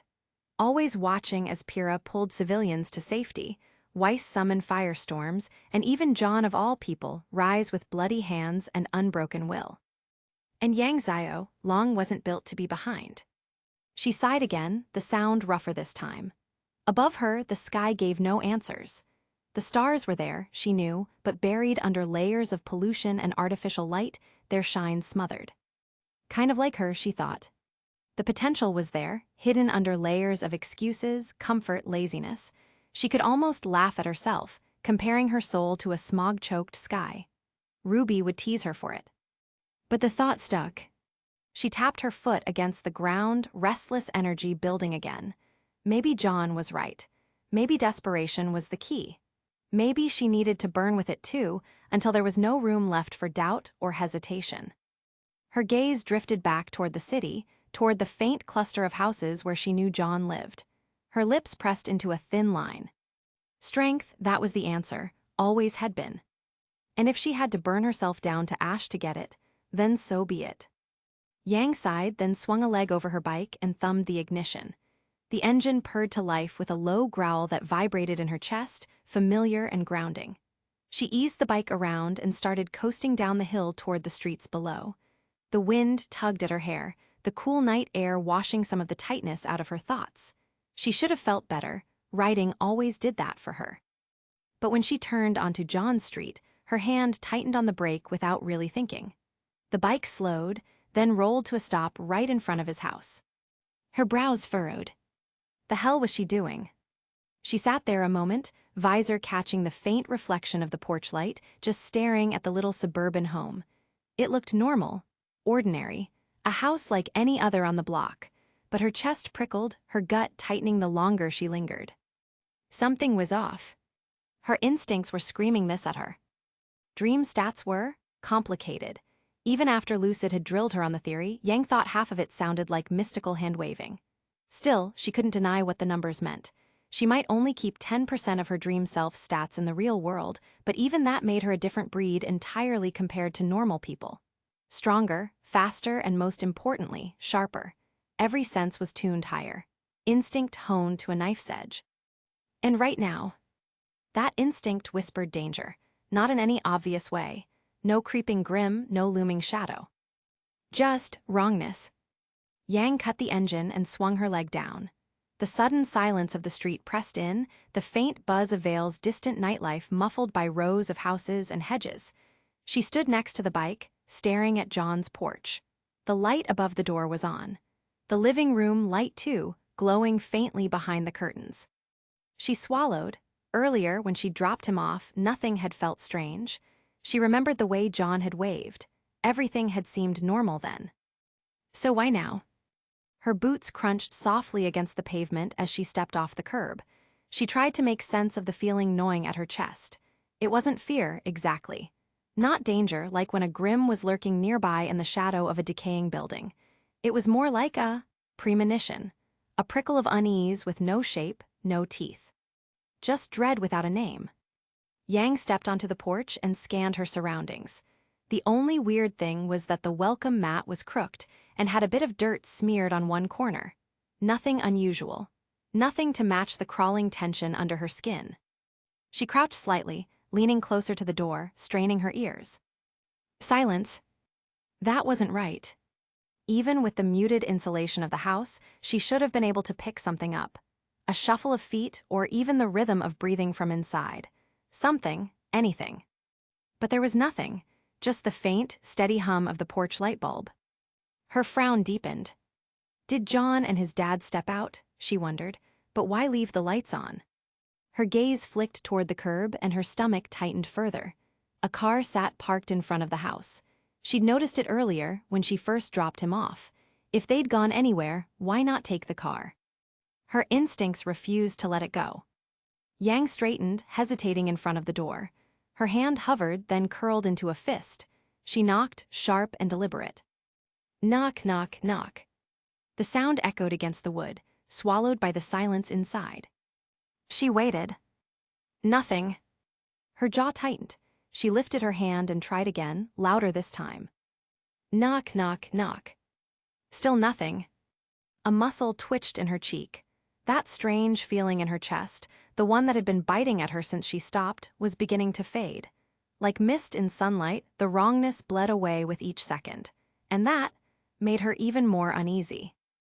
Instincts didn't just go away, not like that. Her lips pressed into a thin line. She pressed the doorbell. Once, twice. The chime rang inside, muffled but clear. Still no answer. Yang glanced toward the street. All the other houses sat quiet, cozy, tucked into the rhythm of Vale's nightlife. Nothing stirred. Nobody looked out a window to check on her. Her hand hovered over the doorknob. She hesitated. She wasn't exactly breaking in, not if the door was locked anyway. Curiosity and that prickling instinct won out. She curled her fingers around the cool metal and gave it a twist. Click. The knob turned smoothly beneath her hand. The door was unlocked. Yang froze. Her gut clenched, instincts sparking again. She'd expected resistance. A locked door would have been normal, reasonable, something to prove that she was just imagining things. But this. Unlocked, silent, lights on. Her pulse picked up, heat pricking at the back of her neck. She stood there, caught between fight and flight, the world narrowing to the thin seam of the doorway in front of her. Her breath came quiet, steady, controlled, lucid training doing its work, but the unease still coiled tighter and tighter. What was going on inside that house? Yang's fingers were still curled around the doorknob when the world suddenly changed. It wasn't sound or movement, just a vast darkness, a weight that pressed down over half the street like a suffocating blanket. Shadows deepened, stretching unnaturally across the neat lawns and driveways. Her instincts went berserk. She spun on her heel, heat flushing through her chest, eyes darting for the source. And then she saw it. A presence, no, a shape, sprawled across the pavement. A bird-like shadow so enormous that it seemed to swallow half the street. The shadow had wings which stretched wide across cars, rooftops, and hedges. Jagged and wrong, like some twisted bird given form only in absence of light. Yang's breath caught in her throat. It was neither a grim nor anything she had fought in the dream realm. The massive shadow began to shrink, edges drawing inward like smoke sucked down a drain. Her heart pounded as the void coalesced tighter and tighter until it compressed into something roughly human-sized, though still monstrous in outline, its proportions wrong, shifting. The shape streaked forward across the pavement, skittering unnaturally fast. It stopped right at her boots. Yang tensed slightly with her fists clenching instinctively. The shadow rippled and rose upwards. A man pulled himself free of it as though stepping up from the surface of a pool. The rest of the darkness bled away, flattening into nothing more than an ordinary shadow at his feet. Yang's eyes widened as recognition rushed through her. Messy black hair, slicked back in that lazy, half-stylized way. Red eyes, sharp, but with a glint of exhaustion in their depths.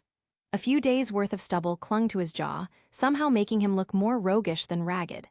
Black trench coat, shirt, and cargo pants with heavy boots on his feet. On his back, strapped at an angle that practically oozed menace, a massive single-edged greatsword. The man stood there silently, regarding her. And then, from the darkness at his feet, a raven burst upward with a flutter of wings, landing smoothly on his shoulder. Its feathers gleamed oily black under the porch light, and its eyes, red, unblinking, far too human, locked onto her. Yang's voice slipped out before she could stop it. "Uncle Kiro." Shock blasted through her chest. He inclined his head, almost casual, though his gaze flickered past her almost immediately, to the door she still hovered in front of. "Good to see you too, firecracker," Kiro greeted gravelly, voice low and worn at the edges but steady. "Sorry, this isn't a family fun-time visit." Yang blinked, heart-hammering. His tone wasn't teasing, it was flat and measured. Kiro shifted his stance, trench coat flaring slightly, and reached up to grip the hilt of his greatsword. His knuckles whitened around the weapon as though bracing himself for something heavy. "Step back from the door," he told her, eyes never leaving the entrance to John's house. "Now." Yang's breath hitched, but she obeyed, instinctively retreating a few steps down the porch. The raven on his shoulder cawed once, a low noise, but its red eyes didn't leave her. Watching and weighing, almost like it was peeling her apart with its stare, memorizing every thought that flashed across her face. Kiro's expression didn't change. His eyes, however, seemed to sharpen further, pupils narrowing to pinpricks as he leveled his attention on the quiet, glowing doorway. Yang swallowed, adrenaline and confusion warring inside her. Whatever was happening here, whatever was inside that house, her Uncle Kiro had come ready to draw blood. And Yang realized that her instincts hadn't been wrong at all. Yang's shoes creaked softly against the porch as she backed away even more, pulse hammering in her ears. Her uncle's voice had been calm and steady, but that tone, it was unfamiliar.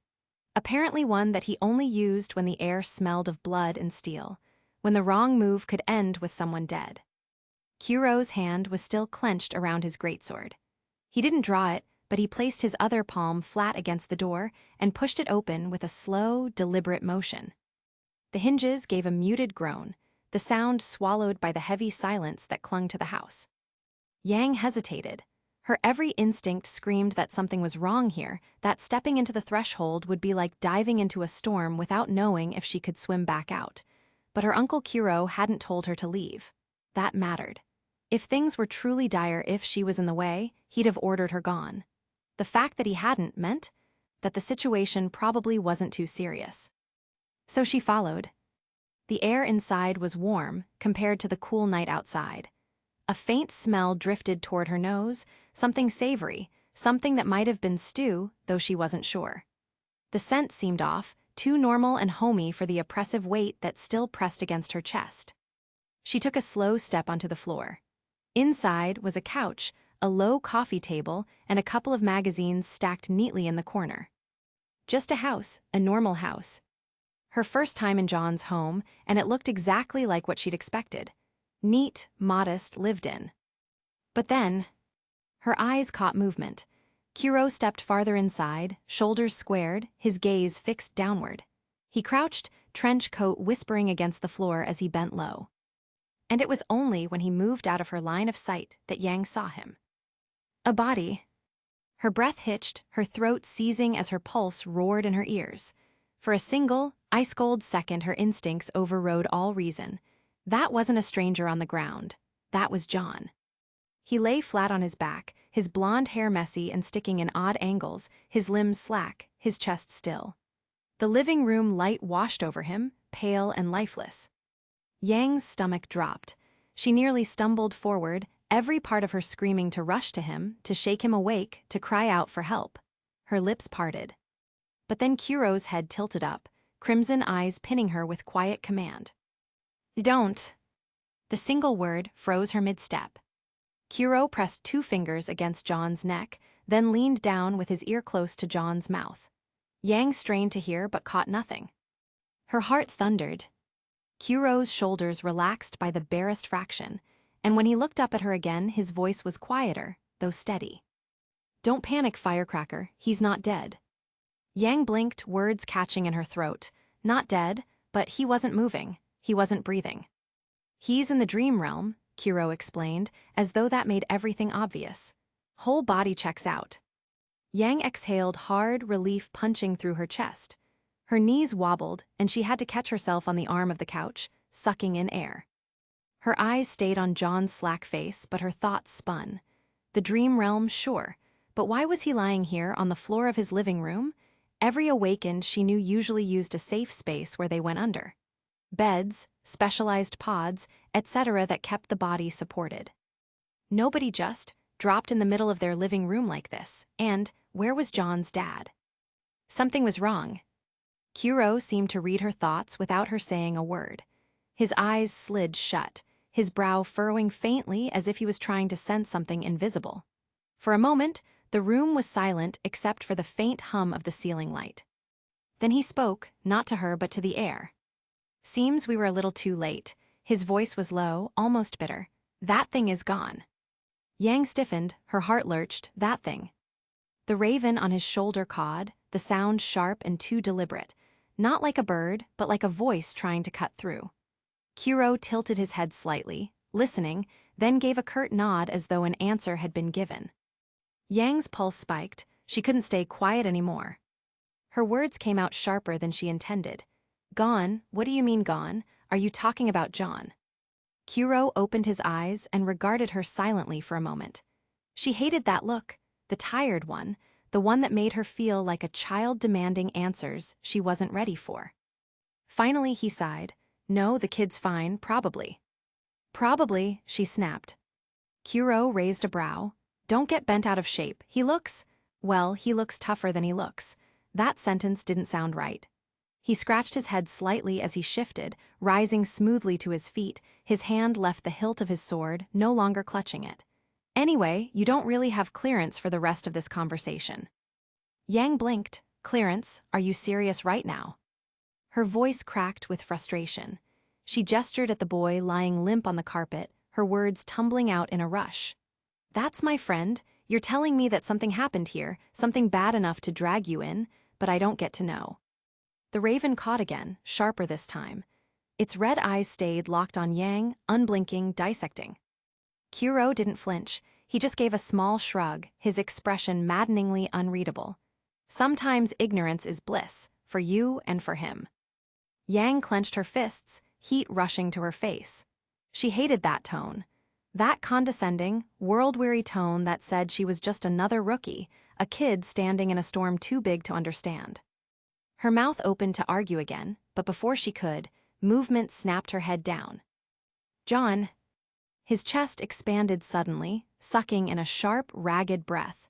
His eyes fluttered, then opened wide. Blue irises caught the lamplight as he sat up abruptly, shoulders stiff, his gaze bouncing between the 2 figures standing over him. He didn't say anything, just stared at them confused. Yang froze where she stood, half caught between rushing forward and holding herself back. Kuro's hand drifted a fraction closer to his greatsword, his eyes narrowing, as though he wasn't entirely sure what had just sat up in front of him. And for a moment, the room was silent except for John's quiet breathing, like the whole house was holding its breath along with them.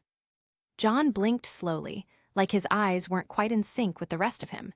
His gaze swept over the room before settling on Yang. "What's going on?" His voice was low and dull, like it was muffled by an unknown emotion. He sat up a little straighter, his messy blonde hair falling into his eyes. "Yang, why are you here?" Yang froze, her throat working. The question was so normal, so casual, yet something about his tone made her stomach twist slightly. Not scared or angry, just muted, weighed down. Before she could answer, his head tilted. His eyes found Kuro, who was still standing with one hand near his sword. "And who are you?" John asked, blue irises narrowing faintly. "Why are you inside my house?" The words weren't hostile, not really, but they weren't welcoming either. detached. Yang's lips parted, ready to jump in, but her uncle moved first. Kuro straightened his shoulders, trench coat whispering against the floor as he shifted his weight. His voice, when he spoke, was calm but carried the weight of authority. Name's Kuro, rank 2 investigative operative. He jerked his chin toward John. Been on the lookout for disturbances in the city. John regarded him in silence for a beat, eyes unreadable. Kuro's crimson gaze sharpened. You doing all right, kid? You look like you've been through hell. What exactly happened here? For the first time since waking, something flickered in John's expression. His mouth opened, then shut. His shoulders sagged faintly. He exhaled through his nose, a tired sound that seemed far too old for someone his age. Kuro's eyes narrowed further. He let a pause hang, then pressed. That entity, did it appear? Yang blinked at the word entity. Her uncle had said it so plainly, but there was no mistaking the edge under it. Whatever he meant, it wasn't small. John's lips pressed together in a flat line. He didn't answer immediately. Instead, he looked at Kuro, really looked at him, as though weighing something. Then, at last, his shoulders slumped further and he nodded once. Yes, he said, voice quiet but steady. It was here. Yang's breath hitched. She almost asked, what was here? But the words stuck in her throat. She felt like she was standing at the edge of a conversation not meant for her, a conversation where even a single word might shatter something fragile. John pushed himself to his feet.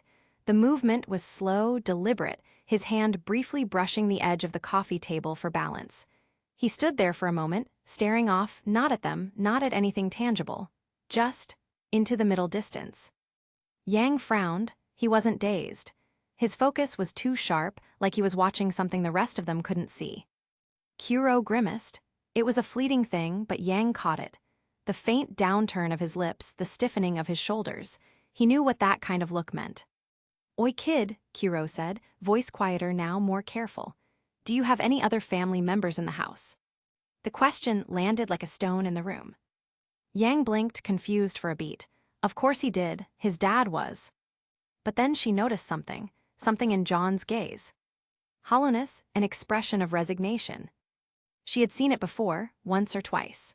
On the faces of awakened who came back from the dream after losing someone on patrol.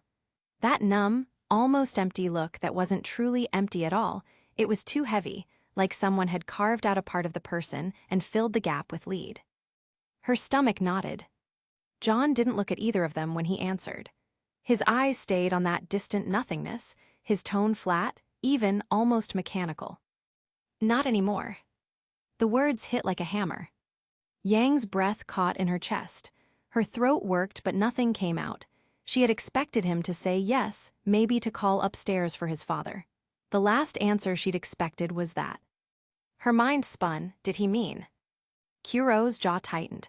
He didn't move, didn't even blink. But Yang saw the shift in his stance, the faintest flicker of his crimson eyes. He already knew. Maybe he had known the second they stepped inside. Chapter 118, 118, Aftermath Part 7. Yang's fists clenched. John, her voice cracked against her will. What do you mean not anymore? John finally turned toward her. His expression didn't break, but his eyes, there was weight in them. A depth she hadn't seen before, like the boy she'd sparred with in training, the one who tried too hard and laughed at dumb jokes, was buried somewhere under a mountain of shadow. He didn't answer her question, not directly. Instead, he dragged a hand through his messy blonde hair and exhaled again, a sound heavy enough to make her chest ache just hearing it. My dad's fine, but he's not going to be here anymore. Yang's pulse spiked, her skin prickled in confusion. Oh, I don't understand. The question was stupid, she already knew.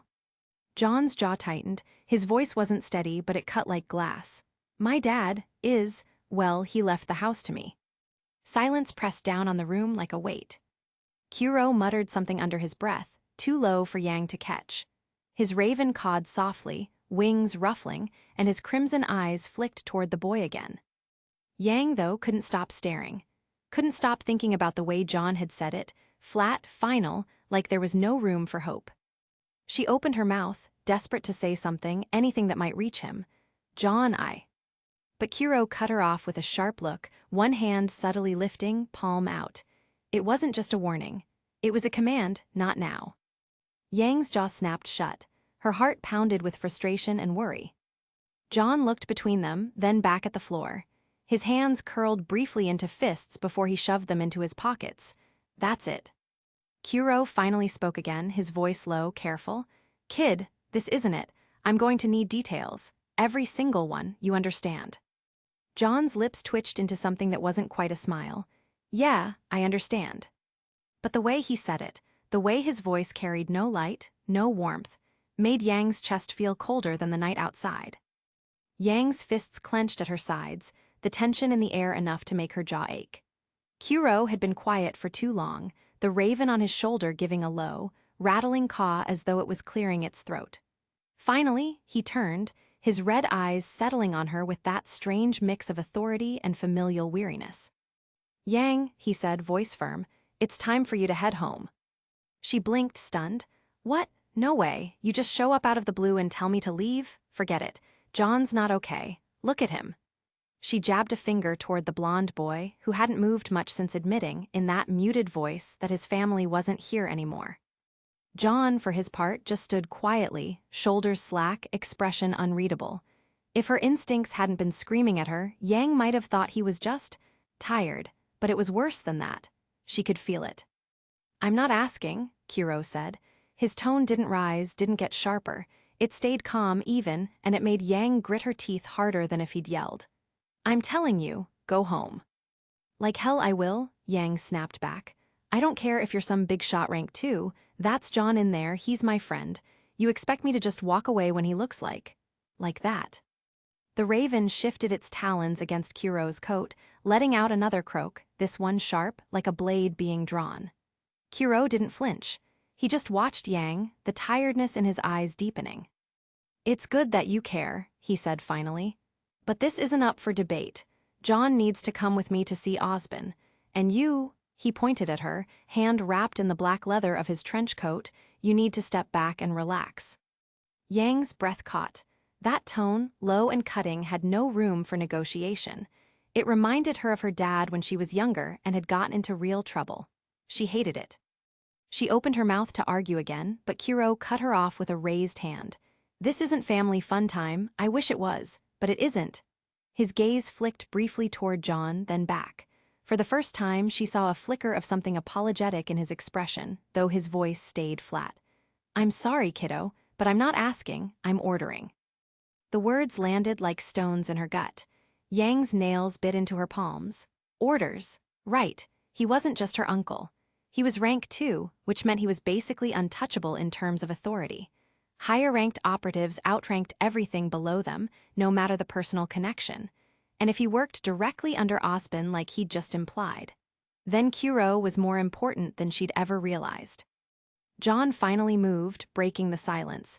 His eyes flicked from Yang to Kuro, then back. It's fine, Yang, he said quietly, his voice still muted, still carrying that strange, hollow tiredness. I'll go. The simplicity of his words made Yang's chest tighten. He didn't argue, didn't ask questions, just agreed. See, Kuro said, looking back at her. He'll be fine, I'll make sure of it. Yang's lips trembled with unsaid words. She wanted to shout that John wasn't fine, that Kuro's calm reassurance wasn't enough. But when Kuro shifted his weight and glared at her, she knew conversation was over. Grinding her teeth, she stepped back, swallowing the fire that threatened to spill from her chest. Fine, she muttered, but I don't like this. Didn't expect you to. Kuro's mouth twitched in something that wasn't quite a smile. He turned to John. Come on. The three of them stepped out of the house together. The air outside was cold, the street unusually quiet, almost watchful. Yang's arms wrapped around herself as if she could hold in the frustration building inside. Then, before she could say anything else, the raven on Kuro's shoulder let out a loud caw and spread its wings. The shadows stretched unnaturally from Kuro's boots, spilling across the ground like ink. John glanced at Yang once, gave a small nod, and then they sank. The shadows swallowed Kuro, John, and the raven in one smooth motion, pulling them into the dark pool that rippled once before fading back into an ordinary shadow. And just like that, they were gone. Yang froze, staring at the empty spot where they had been. Her chest rose and fell in shallow, uneven breaths. "Damn it," she hissed. The word came out shaky. After a long moment, she dragged her phone from her pocket and hit Ruby's number. The line clicked after a few rings. "Yang, what's up? You sound." "Ruby," Yang cut her off, voice tight. "Something happened, with John and his dad, and Uncle Kuro showed up too."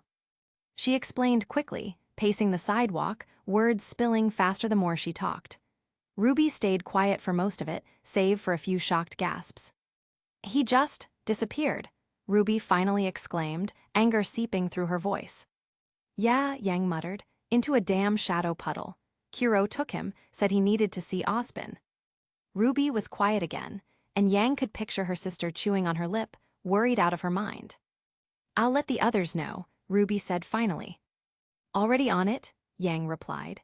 She hung up and immediately messaged the group chat, firing off a blunt explanation to Nora and Ren about what had happened. Her fingers hovered over the screen longer than she expected before she hit send. And then, nothing. The rest of the night passed in a blur. Yang was unable to sit still, her thoughts circling the same questions. What had happened in John's house? Why had Kuro taken him to Ozpin? Why hadn't he even argued? She didn't see John in the dream that night. The absence gnawed at her.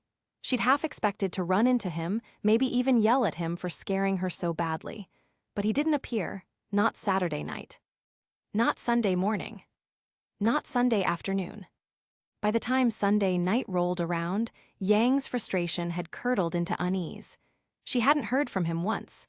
No reply in the group chat, no answer to her calls. It was like he disappeared off the face of the earth.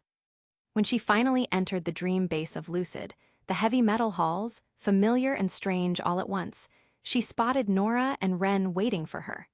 Their expressions told her everything before they even spoke. Ren gave her a small nod. "Yang," he said, his voice calm but carrying an edge. "John is ready." "Ready?" Yang repeated. She looked between them. "Ready for what?" Nora gave an uncomfortable grin. It didn't reach her eyes. "To rank up, silly." Yang froze, her brain stuttering. "Rank up." Neither of them blinked. Yang shook her head, the words slipping out in disbelief. "What the hell is going on?" Yang's voice cracked the silence. "Hold up." She planted her hands on her hips, eyes narrowing between Ren and Nora. How the hell did John already get enough rune fragments to not just make a skill, but also get his stats high enough to rank up? That doesn't just happen out of nowhere. Her tone was sharp, but the unease thrumming in her chest kept it from being as steady as she wanted. Nora and Ren exchanged a glance, one of those silent conversations she'd seen them have 1,000 times. Normally it was playful or conspiratorial. This time it looked heavier. Nora's grin faltered almost instantly, leaving behind something small and uncertain. "We don't know," Ren admitted. His calm voice carried the faintest tremor of tension. Yang blinked. "Don't know, you're his teammates. You've been watching him fight, right?" "Yeah, but that's just it." Nora's fingers fiddled at the hem of her jacket. "Like literally a day ago, John wasn't even at the peak of rank 0. He was close, sure, but he wasn't there yet. Then suddenly," she gestured vaguely at the hall they stood in, "boom, rank up ready." Yang's stomach tightened. "That doesn't make sense." "It doesn't," Ren agreed, his arms folding across his chest. His gaze softened, but his brows were drawn together in a way that betrayed unease. When he fought the amalgamation spawns in the waking world, the day before yesterday, it should have only been enough to give him around 100 runes at most. That would put him close, but he still would have needed at least 20 more Grim to push over the threshold. At least. "And yesterday?" Yang asked. Ren shook his head. "Yesterday it was just Nora, Oscar, and me on patrol. John wasn't with us." Yang's pulse spiked. "So he just what? Pulled a miracle out of nowhere? That's your answer?" Nora winced. "We asked him about it. He didn't exactly answer." Yang's eyes snapped between them. "What do you mean exactly?" Nora chewed her lip. "He said it was classified, Ozpin's orders." The word dropped like a hammer. Yang's jaw clenched. Her uncle's words from last night rattled around in her head, about clearance, about things she didn't have the right to know. She wanted to punch a wall, or maybe Kuro. "Classified," she repeated flatly. Nora nodded, voice barely above a whisper now. "Yeah, and," She hesitated, glancing toward Ren. He gave her a subtle nod and she continued. Yang, I'm worried about him. John's different. He's a lot quieter. Less. Him, like something got sucked out of him when nobody was looking. Yang's chest squeezed. She thought about the way John had looked at her in his house, eyes dull, voice muted, like he was half here and half gone. Different. Yeah, that was one way to put it. She didn't like where this was going. Come on, Ren said softly, motioning for them to follow. You'll see for yourself. They walked through Beacon's underground base, the cold metal walls and humming lights of Lucid always reminding Yang more of a bunker than a school facility. The deeper they went, the more her nerves buzzed. Finally, they stepped into the training chamber. It was one of the larger rooms, steel floors polished to a sheen, high ceilings reinforced with gridwork beams, glowing panels casting a sterile white light. It looked more like a facility designed to break someone down than to train them. And waiting inside was almost everyone. Pyrrha stood off to the side, posture straight, but hands loosely clasped in front of her, green eyes steady. RWBY bounced on her heels, though even her endless energy seemed dimmed by the gravity of the moment. Blake lingered near the wall, arms crossed, her gaze cutting toward John with unreadable thought. Oscar hovered beside Ren, quiet but attentive, while Nora's usual grin twitched faintly on and off. Mocha sat cross-legged near the back, her expression unusually serious, eyes sharp beneath her bangs. And Weiss of all people stood in the corner with her arms crossed, lips pressed into a thin line, though she didn't leave. They were all here for this. For him. John. He stood in the center of the training floor, eyes closed, arms loose at his sides. The air around him felt still, heavy, like he was pulling something in without moving a muscle. Yang swallowed, she couldn't help it. John. His eyes cracked open at the sound of her voice. For just a second, she saw that same muted weight in his expression, but it vanished almost immediately, tucked away like he was hiding it. Yeah, his tone was quiet, steady. Yang shifted her weight, uneasy under the gazes of everyone else. Is it true, you already condensed a rune? The room held its breath. John's lips twitched, not into a smile, not into anything warm, just an acknowledgement. He nodded once. Yeah, I did. Yang blinked, heart thudding. What kind? For the first time, John's eyes actually flickered with something sharp. He let the silence stretch before he spoke, as if deciding whether to say it at all. Then finally, the word dropped. Metatype, weakness. A ripple went through the room at that declaration. Yang's breath caught, weakness. John nodded again, gaze steady. Yes. The weight of that statement hit harder than anything else could have. There were two categories for runes, regular and metatypes. Metatypes weren't simple rune skills. They were principles and fundamental concepts that could manipulate logic itself. People spent years, decades even, trying to form one, let alone trying to comprehend it to reach rank 2. And John, rank 0 John, condensed one. Yang's fists clenched at her sides, trying to hold onto something solid in the whirlwind of disbelief. Her mouth was dry, but she forced the words out anyway. John, are you sure that's the rune you want to use to rank up? His eyes locked with hers, and for a heartbeat, she swore there was something sad behind them. Something that didn't belong in a boy her age. Yeah, I'm sure, this rune, it is the rune that I need, he said softly. The silence that followed was deafening. The silence in the training chamber cracked the moment John nodded. The screen floated in front of him, a pale pane of red text and numbers that felt far heavier than the clean, bloody glow suggested. Rank up available. John Arc. Rank 0. Aura 10. Will 10. Body 10. Runes 0.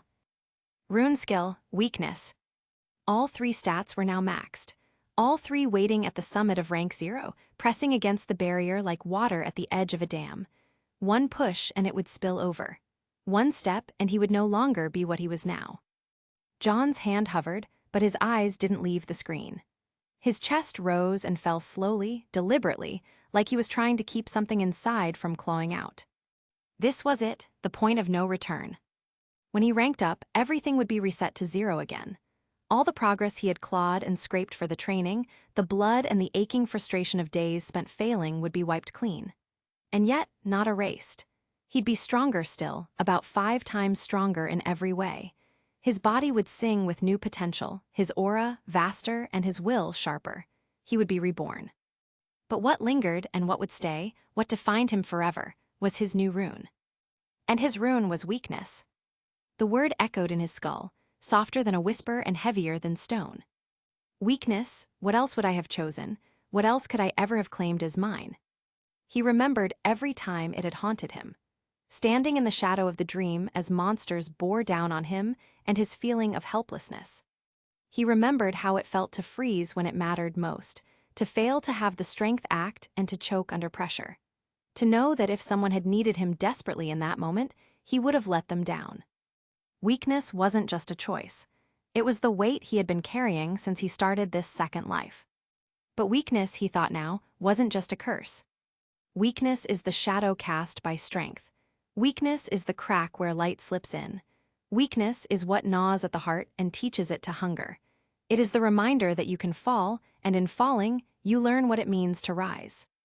Maybe that was why, when the system's invisible scan had swept through his mind asking for his rune creation, his soul had answered with this, weakness. This rune was honest. Weakness was his reflection in the mirror, stripped of excuses. Weakness was the forge that had burned him, again and again. And now it was his power. John let out a breath. He remembered what the briefings had said, how rune condensation wasn't always precise. People asked for fire and ended up with sparks, lightning, and got static. Sometimes you reached for greatness and caught dust, but for him, no, this was exactly what he wanted.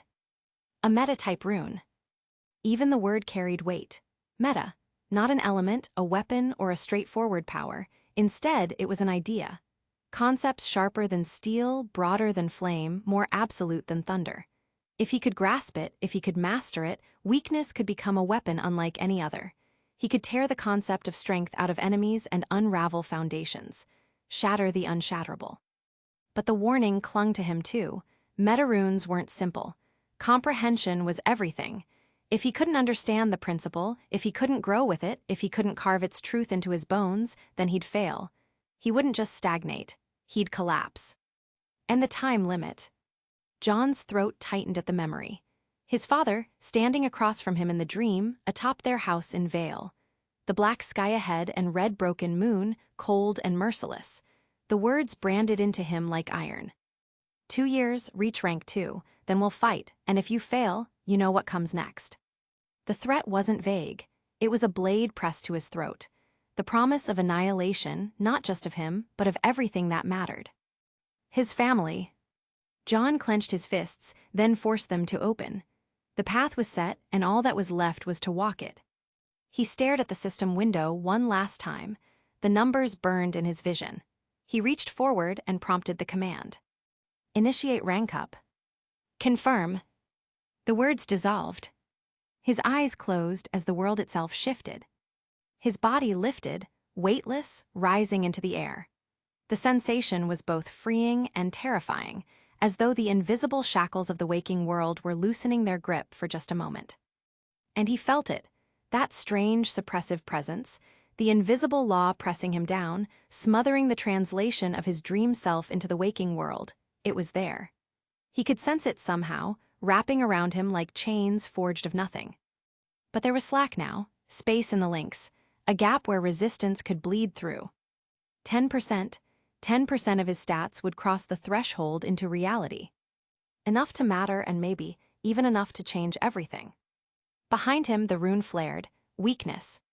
It spun slowly, its geometry reshaping, folding, collapsing into lines of essence that streamed forward. They poured into his chest, his arms, his very soul, searing into place like they had always belonged there. For the first time, John could feel it. Not just a mark etched into a status screen, but a companion thought and a pulse of potential he could summon with less than an instant of focus. The weight of it settled into him. And then he descended. His boots touched the steel of the training room floor with a faint clang. His eyes opened. Everyone was watching. Pyrrha, Ruby, Nora, Ren, Yang, Mocha, Blake, and even Weiss, all of them waiting for him to smile, to nod, to prove he was still John, still their friend. So he did, he smiled. He let them see what they wanted to see. But inside his body hummed with new strength, his senses sharp as razors, the air clearer, the ground more solid beneath him. He was alive in a way he hadn't been before. And deeper still, beneath the triumph, beneath the rush, something stirred. The hunger. The endless ache that had whispered to him in his weakest moments. The craving not just to fight, but to never feel powerless again. To climb, to claw, to take, until no one and nothing could ever strip him down again. John exhaled, the invisible shackle pressed faintly against him. Tomorrow, in the waking world, he'd see what it felt like. 10% of this, 10% of him. It wouldn't be enough. But it would be a start. Yang paused. In front of them, John didn't waste any more time or give anyone else a chance to argue further. With a breath drawn through steady lungs, he raised his hand and behind his back, the rune appeared. It shimmered into being, black lines etched with a faint, blood-red glow, geometric yet fluid, as though reality itself struggled to contain its shape. It rotated slowly in the air, pulsing faintly with each turn. The atmosphere of the chamber thickened immediately, like unseen gravity pressed down on all of them. And then John rose. The lift wasn't sudden or dramatic, it was quiet and inexorable. His feet left the polished floor, and his body drifted upwards like gravity itself was being rewritten. The weakness rune turned once, orbiting him like an alien star, its trails of energy lashing faintly against the air. Yang's breath stilled slightly. For a split second she thought the room itself was warping, the walls bowing inward, the ground rippling like water disturbed by a pebble. The air grew cold, the kind of cold that bit at her skin. Her fists flexed reflexively, but she held her ground, eyes fixed on John. Then the rune split apart. It dissolved into hundreds of tiny motes of light, streaking like falling stars straight into John's chest, his arms, his head. His whole body seemed to glow faintly, like something beneath the skin was waking up. Yang blinked, the ripple vanished. The world was solid again. John lowered slowly, his feet kissing the steel floor with the lightness of snow settling. For a long moment, he stood there, shoulders rising and falling with a single heavy breath. Then he exhaled, the tension rolling off his frame like smoke. The Rang cup was complete. Ren was the first to speak softly. Nice. Pyrrha stepped forward and clapped John lightly on the shoulder, a proud smile tugging at her lips. Congratulations, maybe now I can put in even more effort into our spars. Ruby squealed, darting forward to grab his arm and shake it like she might shake a present on her birthday. John, that was pretty cool. Did you feel it? Did you feel how huge that was? You looked so cool floating like that. Nora wasn't far behind, latching onto his other arm and rattling him until his teeth might have clicked. Yes, Mr. Rune Condenser Extraordinaire, our fearless metatype pioneer. Oscar gave him a polite nod. Mocha gave him an assessing hum. Even Weiss, though she said nothing, allowed the faintest dip of her head in acknowledgement. Yang couldn't help but notice that Weiss looked a lot better than she had a day ago. It seemed she had taken advantage of the therapy sessions that Lucid gave out to operatives for free. John smiled at them all, letting their congratulations wash over him like warm water. But Yang noticed. It didn't touch his eyes. That smile was soft, but distant, like he'd pulled it from a drawer and dusted it off for their sake, not because he had anything to smile about. The rest of the group didn't linger long. Eventually the crowd thinned, people breaking off to head back to reality or drift into other parts of the base. John excused himself quietly, and though Yang wanted to stop him right then, the look on his face warned her off. She let him go. The next night, Monday, training ran long. Everyone was exhausted, sweat was still slick on Yang's skin as she left the Lucid sparring hall. The corridors of Beacon's underground facility were buzzing with talk, most of it about John. How fast he'd progressed. How strange the weakness rune was. How lucky or dangerous or both it might be. Yang didn't join in, because she already knew where he'd gone. By the time she was outside the base, near Building A of Beacon, the moon had just crested high over Vale, spilling pale silver across the rooftops. Yang scaled the structure in less than 5 seconds, boots catching on ledges until she crested the edge. Sure enough, he was there. John sat with his legs dangling over the edge, shoulders loose, gaze fixed on the glittering sprawl of Vale in the distance. The city looked alive from here, arteries of light stretching across the dark like veins of molten gold. For a moment, Yang just stood there, watching him, debating whether to interrupt. But the silence was too heavy and her worry too sharp. She cleared her throat. You know, you could have picked a less cliché spot to mope. John turned, surprise flickering across his face for a second before he managed another one of those soft smiles. Hey, Yang. She walked over and dropped down beside him, letting her boots swing in the air the same way his did. The city stretched wide before them, the breeze tugging faintly at her hair. You okay? She asked quietly. I'm fine. Yang frowned. You don't look fine. He chuckled faintly at that, but it sounded hollow. Guess I'll have to work on my poker face. I'm serious, John. Her voice was firmer now. You've been off ever since. Whatever the hell happened in your house, everyone sees it. Nora's worried sick, Ren's tense, RWBY keeps asking questions, and even Pyrrha's frustrated. Nobody knows what's going on because you won't tell us. John's smile dimmed, his eyes shifting back toward the horizon. I can't. Yang leaned forward, trying to catch his gaze. Can't or won't. He didn't answer right away. His silence was heavy, deliberate. Finally, he sighed, let's say both. The words twisted in her chest. She wanted to yell, to shake him, to demand he stop hiding behind half-truths and vague smiles. But the look on his face stopped her cold. Because she recognized it now. She was wrong. It wasn't sadness or depression. It wasn't even fear. It was hunger. Not the kind that gnawed at your stomach or drove you to the fridge at midnight. This was deeper, a gnawing void that existed behind his eyes, pulling at everything around it. His smile, his warmth, his ease, it was all gone, consumed by something vast and dreadful that wanted more. Hunger for strength, hunger for control, hunger that could swallow the world if it meant filling the emptiness inside him. Yang's breath caught, the realization hitting harder than any punch she'd ever taken. She had thought she was worried before. She realized now she'd underestimated it. Because this wasn't John being tired, or sad, or even traumatized. This was John standing on the edge of something dangerous, something corrosive, something that could change him in ways none of them were ready for.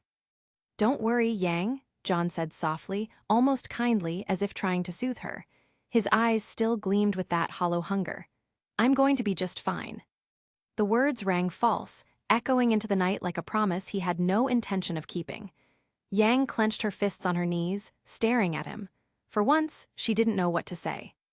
All she could feel was the cold, and the hunger staring back at her through his eyes. Chapter 119, Rivalries Part 1. The training room faintly hummed with the low whine of the energy barriers that lined its walls. Rows of flooring and reinforced alloy plating gleamed under the pale strip lights above, a place designed for impact collisions and for the steady drumbeat of progress. The smell of the air was metallic and coppery, a mix of disinfectant and the ozone tang left behind by the room's Lucid tech generators.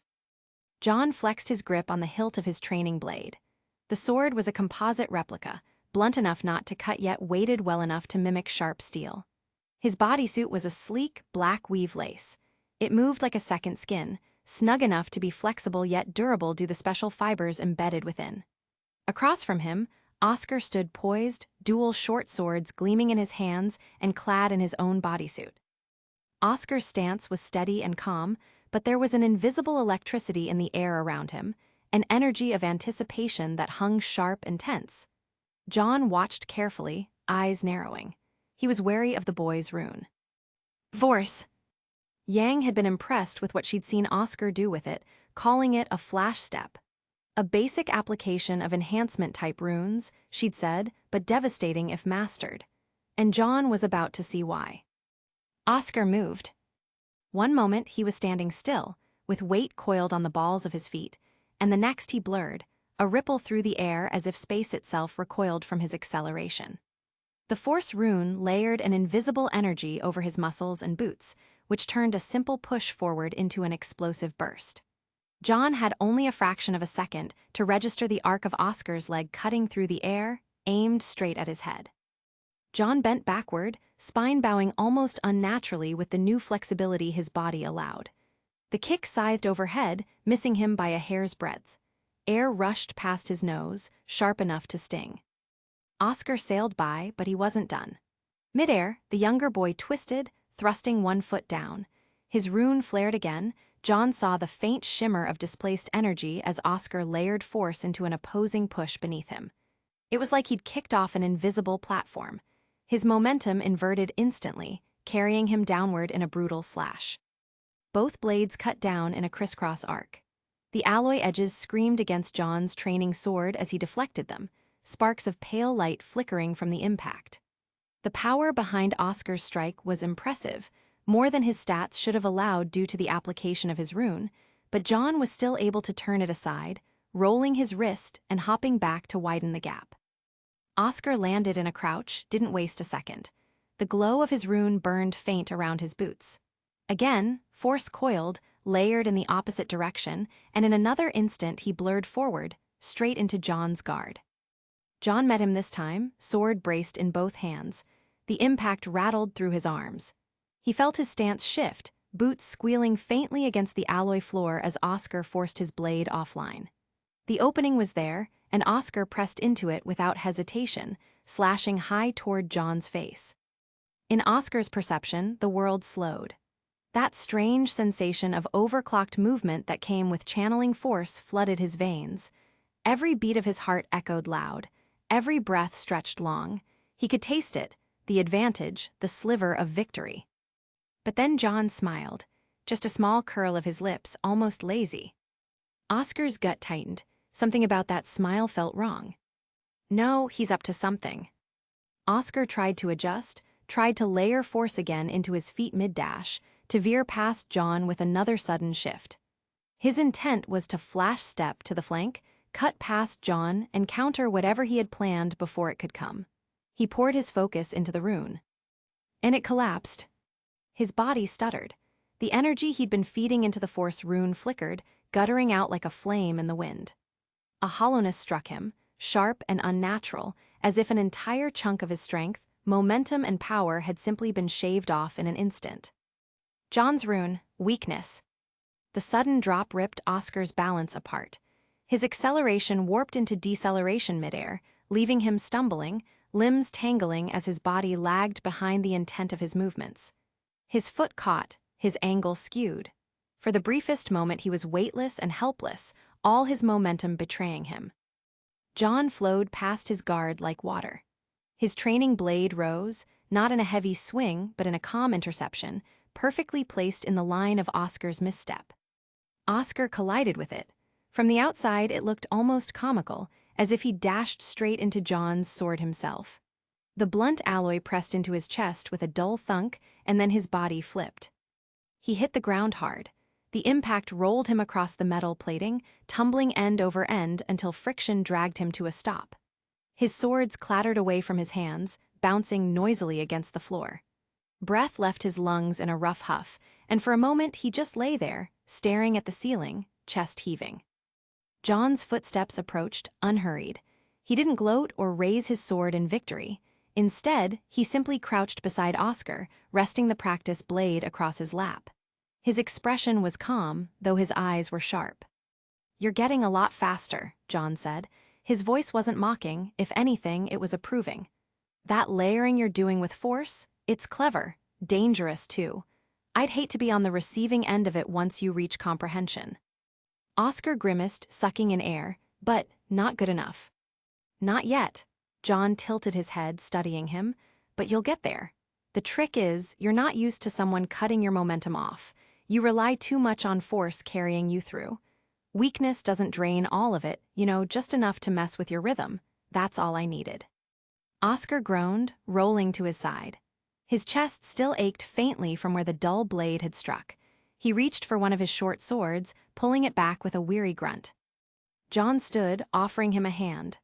Oscar hesitated, then took it, letting John haul him back onto his feet. The energy between them wasn't hostile. If anything, it was the hum of mutual respect, of two fighters testing each other and pushing at their limits. The room was quiet again, except for the faint hum of the Lucid barriers and the sound of their breathing. "Again?" Oscar asked, wiping sweat from his brow with the back of his arm. John nodded with a small smirk, though it didn't really reach his eyes. "Of course, you think I'm gonna let you quit after one fall." Oscar grinned faintly despite himself, resetting his stance. His rune pulsed faintly at his boots again, force itching to be unleashed. John lifted his training sword in answer, eyes gleaming with focus. The training room came alive once more. John rested his sword across his shoulder for a moment, watching Oscar's stance reset. A thin sheen of sweat already beaded along the boy's forehead, but his eyes stayed sharp, determined. "I should warn you," John said quietly, his voice carrying just enough to reach him over the faint hum of the barriers. "From here on, I'll be using weakness the entire time, not just bursts. Constantly." Oscar blinked, narrowing his eyes. "Constantly, huh? Doesn't it eat through your aura reserves if you use it for too long?" John nodded. "It does, which is why this is good training for me too. It will help me to regulate my reserves when I use it. Path to comprehension, after all. Same goes for you. If you can push through my suppression, then you'll know you're growing." Oscar's grip tightened on his blades. He didn't argue. He just set his stance, boots glowing faintly with the buildup of force. John exhaled, and his rune pulsed. It was never dramatic, no grand flash of light or visible ripple. Weakness didn't need spectacle. It was subtle, a pressure that seeped into the bones, a dragging weight that wasn't physical but absolute all the same. Oscar hunched almost instantly, knees bending as if a weight had settled onto his back. The force layered around his body sputtered for half a heartbeat before stabilizing, only weaker. Oscar's brows furrowed. Damn. Weakness. It was a meta-type rune, conceptual and abstract. Not a thing that added, but one that took away. John had discovered that with focus, he could shear away a whole 20% of an opponent's stats, body, will, and even aura. It wasn't flashy, but it was devastating.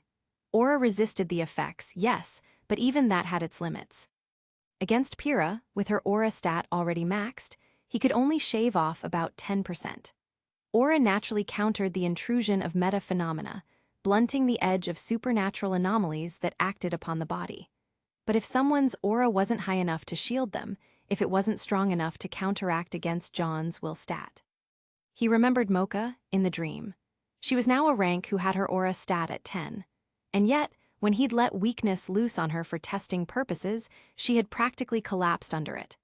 A whole 90% of her stats were cut away in an instant, from a peak fighter at the edge of ranking up to something almost civilian. Powerless. That memory lingered now as he watched Oscar shift uneasily under the debuff. Against him, even, with his will being only at 1, John's suppression hit like a vice. The 20% wasn't theoretical, Oscar could feel it bleeding out of him. Still, the boy set his jaw. "All right," Oscar muttered, forcing himself upright again.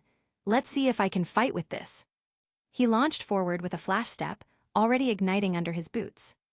Except it wasn't the same. The burst was weaker, slower. John could track him much easier now and react easier too. His sword rose to intercept, and Oscar's twin blades clanged off the guard. The strikes were still fast, still skilled, but dulled, the bite of force was stripped away by weakness's constant drag. John deflected smoothly, twisting his wrist and sliding Oscar's momentum aside. "See," he said almost conversationally, "not as sharp." Oscar grit his teeth, spun, and tried to kick off the floor with another rune burst. The glow flared, but John's suppression bit again. The acceleration faltered, a stutter in the step. John sidestepped, and Oscar's dash carried him into empty space. "Damn it," Oscar snarled, recovering mid-spin to slash backhand at John. John blocked without strain, the impact ringing down his arm. Oscar pressed harder, his muscles straining, but John only nudged his sword forward an inch. Weakness did the rest. The pressure broke Oscar's guard wide open, nearly throwing him off balance. But Oscar didn't give up. Even while staggering, he lashed out with a low kick, forcing John to hop back. The movement was slower, more telegraphed than before, but the intent was fierce. "That's good, keep fighting. Don't let my power crush you." Oscar didn't answer. He didn't have the breath for it. He came on again, boots flaring and blades weaving arcs of steel in rapid succession. John parried and sidestepped, letting the boy swing himself ragged. Every strike had weight, but it was not enough. Each flash step faltered, truncated by weakness. But still, Oscar kept going. John could see it in his eyes, the stubborn refusal to collapse. Even with his stats shaved down, he was clawing for ground.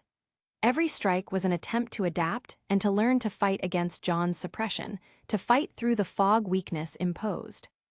John's smirk faded, replaced by quiet respect. The boy wasn't winning, not even close, but he was enduring. Finally, John knocked both swords aside with a sharp parry and drove the blunt edge of his practice blade into Oscar's chest. The impact carried him backward, tumbling until he slid to a stop on one knee, gasping for breath. Weakness still clung to him, pressing on his body like unseen chains. But Oscar raised his head, sweat dripping into his eyes, and managed the faintest grin. I lasted longer. John lowered his blade, exhaled slowly. You did. He let the rune ease, pulling back the suppression. Immediately, Oscar's shoulders rose as if a weight had been peeled away.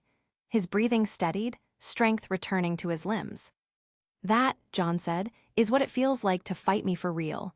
Remember the drag? Learn to push through it. You think you can do that, Oscar? He rested his practice sword against his shoulder again. Keep up, I'm gonna defeat you, Oscar declared, leveling his blades at John.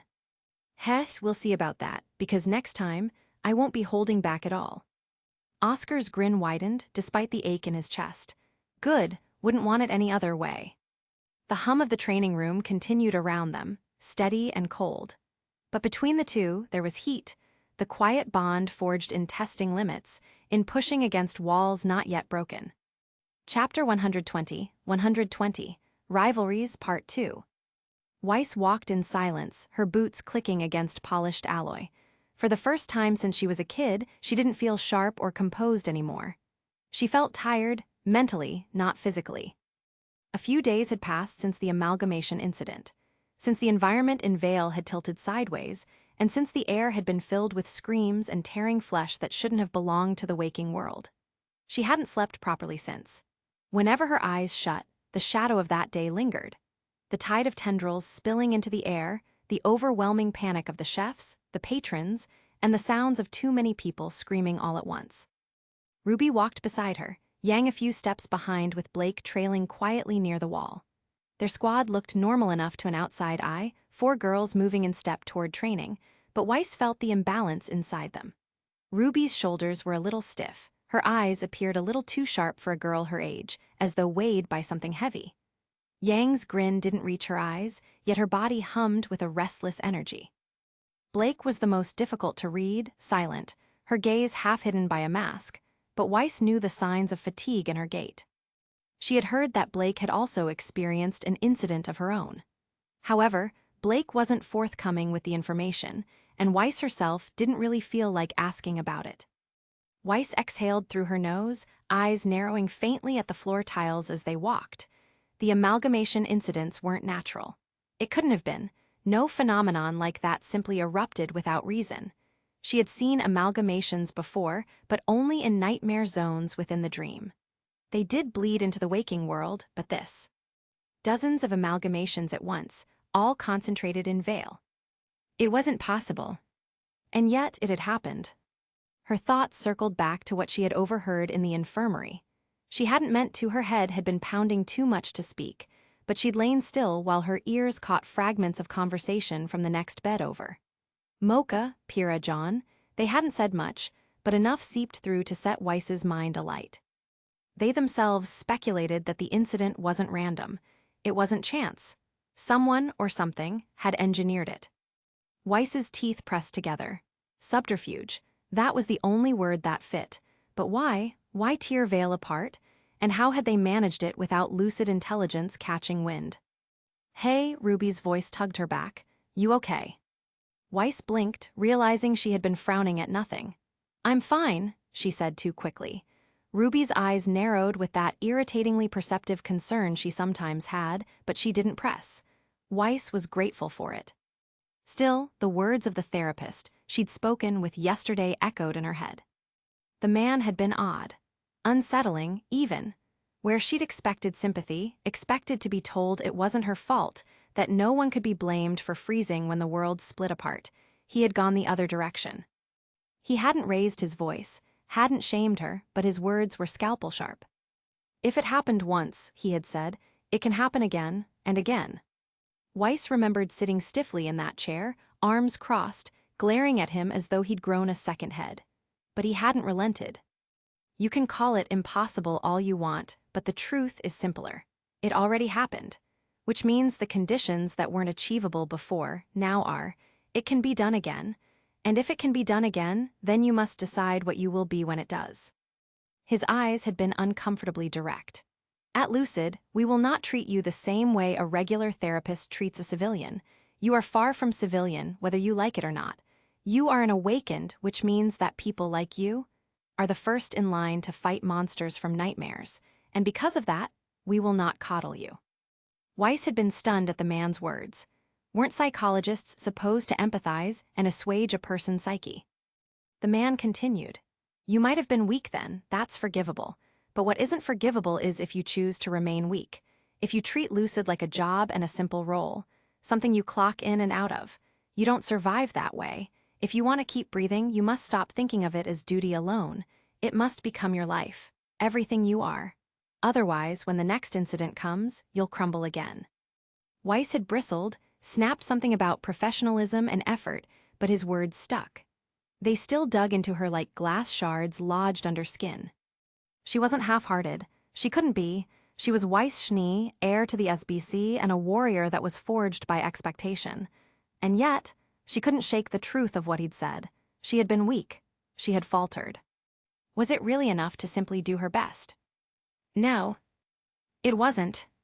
They reached the training room doors. Weiss stared at the alloy plating and felt the thrum of energy waiting inside. RWBY glanced back at the others, Yang shrugging as if to say, same routine, and Blake only nodding faintly. The squad stepped through as one, the hiss of pressure seals opening the way. Weiss lingered a heartbeat longer, the therapist's words still echoing. If it happened once, it can happen again. If you stay weak, you'll stay weak. She tightened her grip on her rapier's hilt as she stepped through the door. Inside, the training hall rooms were already alive. John and Oscar sparred in one of the cordoned arenas, John's movements sharp and controlled whereas Oscar blurred forwards in bursts of his force rune, his twin blades flashing, only to stumble as John's rune kept smothering his rhythm. Weiss watched, her eyes narrowing faintly. She could see the difference between their skills, not just power, but application. John was growing faster than he should. It wasn't just his status as an anomaly, his rank-up speed had also been irregular. And the thought gnawed at her. What if that too was part of the subterfuge? She pressed her lips together and forced her focus back to her squad. It was a waste of time to speculate. Besides, she had more important matters to get through. RWBY was already stretching, Yang cracking her knuckles with a grin that didn't hide the dark edge in her eyes, Blake quietly pulling a training dagger free. Weiss followed suit, drawing her rapier with a practiced flick. She might have been weak once, but not again. Never again. Because if the world cracked open a second time, she refused to be the one crumbling in its shadow. RWBY's eyes sparkled as they entered the training chamber proper, despite the bags beneath them. All right, I have a plan for today's session. Weiss glanced at her sidelong. Right. Don't give me that tone. It's a good one, promise. RWBY turned, walking backwards so the others had to look at her. What if we did 2 versus 2? Not just against each other, but with Simgrim obstacles thrown in. Yang arched a brow. Obstacles, huh? You just want to see us struggle and scream while we spar each other, don't you? RWBY shook her head. No, I want us to adapt. It'd force us to sharpen our vision, keep track of multiple threats, and actually, cover for each other. She spread her arms wide like it was obvious. Dynamic teamwork, instinct sharpening, all the good stuff. Blake's quiet voice slipped in. Comparatively speaking, that's not actually a bad idea. Weiss pinched the bridge of her nose, but not out of true irritation. I suppose you think this will somehow strengthen our synergy. RWBY's grin widened. Exactly. Weiss sighed. Very well, it has merit. But if we're to treat this seriously, we'll need an environment that actually reflects a complex combat zone. not just an empty field. Already thought of that, Ruby said, tapping the control console. Downtown Vale simulation. High-rises, streets, alleys, rooftops, verticality. Cover, line-of-sight braking, that sort of thing. Yang gave a low whistle. Gotta say, sis, you're really leaning into the whole field commander thing lately. What's next? You gonna start yelling at us about formations? Ruby flushed, fiddling with her cloak that she never failed to drape over her suit. And no, I mean maybe, if it helps. Blake commented lightly, a small smile gracing her beautiful features. Honestly, I think that you'd make a better commander than you think. Ruby perked up at that. See, thank you, Blake, at least someone appreciates my genius.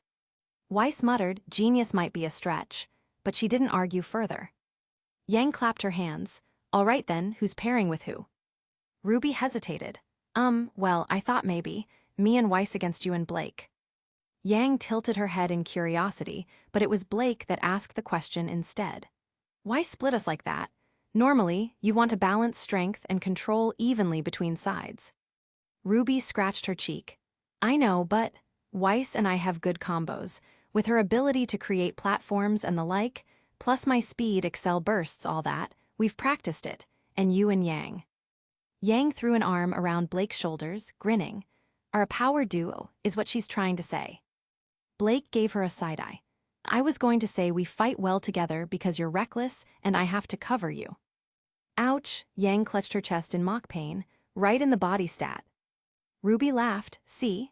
That's exactly why it'll be fun. Two strong partnerships clashing. It's like doubles in a fighting game. Weiss gave her a flat look. You and your ridiculous comparisons. Ruby wiggled her fingers like she was a stage magician. Hey, it works. We've got synergy, they've got synergy. Put us in the same arena, throw Grimm into the mix, and bam, instant training gold. Weiss folded her arms. And what Grimm precisely are you imagining? Surely you're not foolish enough to request another giant Nevermore flock simulation. Ruby shivered. No, just Beowulf's creeps maybe. A griffin circling overhead if we're feeling spicy.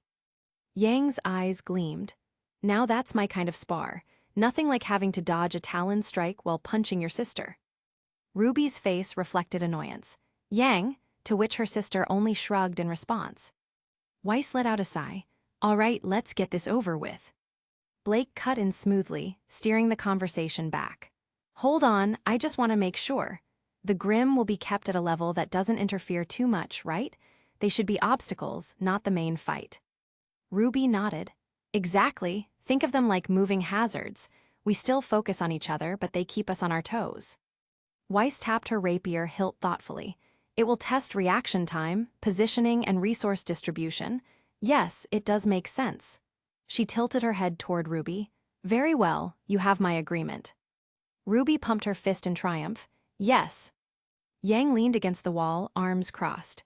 So what's the win condition? Knock the other team out, first to 5 clean hits, last squad standing. Ruby hummed. First to 5 clean hits sounds good actually. Blake raised an eyebrow. How would that work for Yang? Her rune is based on getting hit. Weiss tapped her chin in though before answering. Considering that Yang's rune absorbs blows pretty well. How about instead of first to 5 hits, we change the rules a little? We'll prompt the sim room to generate each team a single ball that can be destroyed in 1 hit. Whoever's ball gets destroyed first, loses. Yang groaned, I'm not sure. Ruby grinned widely, more animated than she was earlier. I think that's a great idea. Make us think about defense and protection as well, not just offense. Yang jabbed a finger at her. Don't pretend you're not planning to go zoom across rooftops while Weiss plays sniper tower. Ruby's eyes sparkled. Maybe. Weiss sniffed. It's called tactics, Yang. You should try it sometime. Yang held up her fists. My tactics are simple. Punch hard, punch fast, and punch win. Blake murmured, that doesn't even make sense. Yang shrugged. Okay, Ruby said at last, tapping commands into the console. The walls of the chamber shimmered, faint outlines of dilapidated skyscrapers beginning to load into place. So it's settled. 2-on-2, Grimm as obstacles, Vale sim downtown. Weiss and me versus Yang and Blake. First ball to get destroyed. Deal. Deal, Yang said, cracking her knuckles. Deal, Blake echoed. Weiss gave a curt nod. Deal, though I'll remind you, RWBY, if this devolves into chaos, it's on your head. RWBY flashed a grin, excitement bubbling through her fatigue. Don't worry, Weiss, it'll be perfect. Yang muttered under her breath, famous last words. Blake smirked faintly, then let's see who crumbles first. Chapter 121, Rivalries, Part 3. The simulated dilapidated skyline of Vale rose around them, towers of broken glass and steel catching the faint reflection of the fake broken, crimson moon made from training lights. Everything was a simulation. Even the ball was simulated and appeared directly in Blake's hands. She wasted no time. With a flick of her wrist and a burst of motion later, she scaled the side of a high-rise like a shadow, Yang right on her heels. Her squadmates' laughter echoed as she launched herself up after Blake, gauntlets flaring golden with compressed kinetic charge. We're taking this upstairs, Yang called down, her grin a flash of teeth. Try and keep up. Weiss's eyes narrowed from the ground level, rapier raised at the ready. RWBY bounced lightly beside her, already crouched in anticipation like a sprinter at the starting line, training scythe by her side. They're going high. That means Blake's planning something, Weiss said coldly. RWBY hummed, good, I can't wait to test out my new rune. Up top, Blake already had her plan in motion. Her phantom rune flickered once, and suddenly there were 3 Blakes sprinting in different directions across the rooftop edges. The clones were more than just illusions. They had weight and could interact with the environment for the short seconds they lived. That was all Blake needed. Distract RWBY, Yang barked, already punching her gauntlets together. The recoil blast sent a small shockwave rippling outward, scattering some debris from the simulation's rooftop. She had energy to spare and more to gather if RWBY took the bait. I'll keep Weiss off your back. Blake didn't bother replying. She let the clones split apart, one diving straight toward RWBY's trajectory, the other scaling further up, while the real Blake ducked low and sprinted into shadow. Below, Weiss thrust her rapier skyward. Instantly, a cascade of ice bloomed like frozen constellations. The ice twisted, expanded, and solidified into massive structures coiling around the buildings, serpentine walls of frost snaking higher and higher. RWBY herding maneuver, Weiss commanded. On it, RWBY shot forward in a blur, her boots skidding across one of Weiss's freshly formed ice ridges. The wall groaned under the velocity, shards spraying outward as RWBY blurred her way up like a crimson streak of light. The serpents of ice carried her into striking distance. Blake saw her coming. 3 Blakes leapt in unison, darting across rooftops. The real one hid among them, each clone buying her precious seconds. RWBY's grin widened. A game of guess who, huh?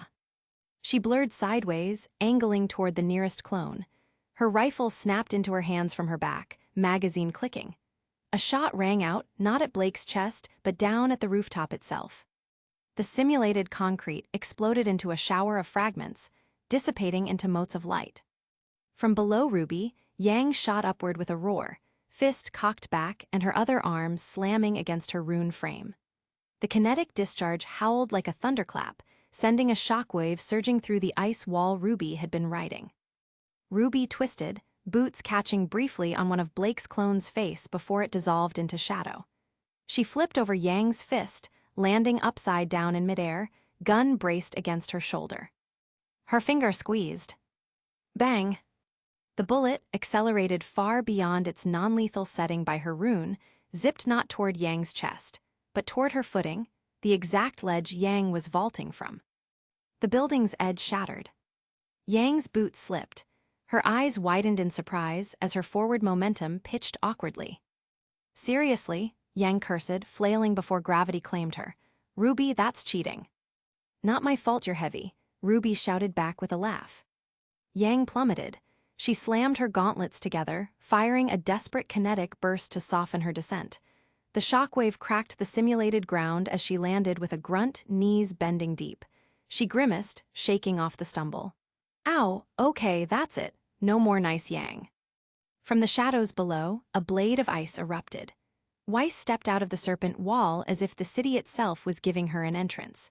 Her eyes were locked on Yang, her rapier glowing faint blue. You've left yourself open. Yang's teeth flashed in a grin, Bring it on. Weiss lunged, her rapier slicing. Yang twisted, blocking with a gauntlet, but the impact wasn't just steel. Weiss's rune flared, generating a burst of concussive wind force that skidded Yang backward.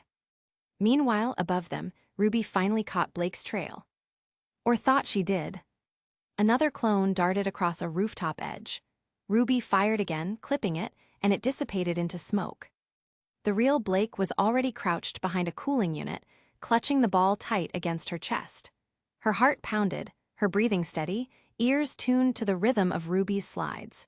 Every clone was one more thread in a web she spun to keep RWBY second-guessing. RWBY's laughter echoed off glass walls as she blurred around, chasing shadows. "Come on, Blake, gimme a real chase." Blake didn't answer. She vaulted up, silent as midnight. But RWBY anticipated her movements. She was suddenly there, boots skidding across another ice ridge Weiss had set up as a stepping stone. Her rifle was leveled, the muzzle aimed straight at the ball in Blake's arms. Blake's eyes narrowed. In a flash, she dropped the ball, spun, and created another clone. The clone scooped the ball midair and bolted in the opposite direction. RWBY's shot slammed into the clone, bursting it apart in a mist of dark smoke. The ball clattered to the rooftop. RWBY lunged. But Blake was already there, her blade intercepting RWBY's rifle. Metal clanged, sparks flew. RWBY's grin widened. "Knew you'd show up." Below, Yang and Weiss's duel escalated. Weiss's precise strikes and ice barriers forced Yang into tight corners, cutting off her roots with frozen walls and explosive flames. Yang barreled through them with sheer force, gauntlets detonating shockwaves that shook the simulated street. "You're way too stiff, Weiss," Yang shouted, launching another ground-pound shockwave that sent Weiss skidding backward. "Lighten up already." "This isn't about lightening up," Weiss snapped back, catching herself on an ice platform. "It's about discipline, which you lack." The clash of philosophy only fueled their strikes. Above them, RWBY and Blake blurred across rooftops, their fight like a dance of light and shadow. Blake's clones flickered, each one forcing RWBY to adapt on the fly, but RWBY's grin never faltered. Each clone was just another excuse for her to push Excel further, to test herself against chaos. The miniature city simulation rang with gunshots, shattering ice, and the thunder of kinetic blasts. Weiss's rapier flickered in steady arcs, each thrust and cut tracing geometric shapes of pressure. Every strike carried more than just steel, it came with a slicing wind blast or a column of shattering frost. Yang had her hands full, dodging around walls that coiled into place like giant frozen jaws. But mid-dodge, an odd thought wormed its way into Yang's head. She backpedaled from a wind burst, boots grinding sparks against the fractured street, and suddenly shouted, "Hey, Weiss, where's your ball?" Weiss's eyes widened fractionally. That was all it took. Yang smirked, even as she ducked under a razor-edge shard of conjured ice. "You little smart bitch, don't tell me you don't have it on you." Weiss clicked her tongue, annoyed at her own slip. "Hey, no cursing, and beside, no one said we couldn't hide the ball." Yang barked out a laugh, even while twisting aside from another ice lance. "That's cheating." "It's strategy," Weiss snapped, her precision never faltering. She carved a sweeping arc, wind pressure exploding outward. Yang raised an arm to block, and the shockwave hurled her back a step. Even so, she was grinning like a maniac. "Figures, you'd be the type to write new rules into a game halfway through it." Weiss's cool gaze didn't waver, but the faintest twitch at the corner of her mouth betrayed her. Yang didn't press her advantage with words. Instead, she planted her gauntleted fists firmly in front of her chest. Another blast of wind came, this time she didn't dodge. Wham! The elemental gust collided against her braced frame, and her gauntlets thrummed with absorbed energy. The kinetic charge swelled, coursing down her body in golden rivulets of light. She sucked in a breath, channeled it to her boots, and then detonated it. The ground cratered beneath her from the release. In the next heartbeat, Yang shot skyward like a cannon shell. Her hair trailed streaks of firelight as she tore upward through the simulation, heading straight for the duel above. RWBY and Blake were locked in a furious dance. RWBY's scythe carved bright crescents through the air, her body blurring from ledge to rooftop in streaks of crimson. Blake met her pace with shadows and precision, her katana intercepting the scythe in sparks and ringing metal. Each time RWBY gained ground, Blake peeled it back with another phantom clone. 5 shadows. 6. 7. The rooftop filled with dancing Blakes, each swinging a katana, each darting to intercept RWBY's trajectory. Too slow, RWBY taunted, her laughter echoing through the steel canyons. She blurred forward, one clone bisected, then another, each dissolving into motes of black light. Blake's eyes narrowed, her breath steady even as her aura reserves started to wane. The clones weren't meant to last forever, but they didn't need to. Every one cost her, but every one forced RWBY to commit, forced her to chase the wrong target. But RWBY wasn't slowing. Her Excel rune burned across her frame, each step building momentum, each swing carrying her closer to the real Blake. Her boots skid-slashed sparks across the rooftop as she blurred in tight circles, slicing through phantoms like paper dolls. Got you, RWBY spun, her scythe catching against Blake's katana and locking it. Steel ground against steel. The two locked eyes, RWBY's grin wild, Blake's calm but intense. Then, suddenly, "RWBY!" The shout came from below. RWBY's instincts flared too late. Yang rocketed up from the street below, gauntlets glowing like miniature suns. For a split second, she blurred, using a flash step that most enhancer-type runes could do. It was almost like she was using RWBY's own Excel herself. Yang's fist was already there, in RWBY's face. RWBY's eyes widened. Her body suddenly shattered into pieces. Petals, dozens, hundreds of them, crimson and soft, weightless. They exploded outward in a shockwave, fluttering across the rooftop like a sudden spring storm. Yang's punch blew through the petals harmlessly, scattering them in every direction. "What the?" Yang spun midair, trying to follow. The petals drifted past her, intangible and mocking. "RWBY." Down below, Weiss tilted her head upward just as a tide of petals cascaded around her. She raised her rapier, not to strike, but to track. The petals swirled together, red motes coalescing into a humanoid silhouette. In the blink of an eye, RWBY was there again, whole but breathing heavily, scythe twirling in her grip. She landed beside Weiss, boots crunching simulated glass. Her cheeks were flushed, eyes alight. "My new run, Bloom, works really well," she gasped, breathless but thrilled. "I knew it would." Weiss gave her a sidelong glance. "Your habit of breaking physics will give me gray hairs." RWBY just grinned, rubbing the back of her neck. Hey, better petals than a face full of Yang's fist. Up above, Yang cursed as she kicked off the air, twisting into a sharp descent. She slammed into the rooftop beside Blake with enough force to send cracks spiderwebbing across the simulation's surface. Her gauntlets hissed as she reloaded their charge, eyes cutting toward her partner. "They hid their ball, Blake. That's why we haven't seen it." Blake's calm expression faltered. "Hidden." Yup, Weiss pretty much admitted it. Yang smirked, rolling her shoulders. Cheating but clever. Blake's clones fizzled one by one, finally dissipating as her aura thinned. She exhaled, steadying her grip on the ball. Then all the more reason to keep ours intact. Yang slammed a fist into her palm, grin wide. "Fine by me. You hold, I hit. Let's crush them." Blake nodded once. Her stance lowered, katana at the ready, shadows licking at her ankles. She wasn't smiling, but the fire in her amber eyes matched Yang's.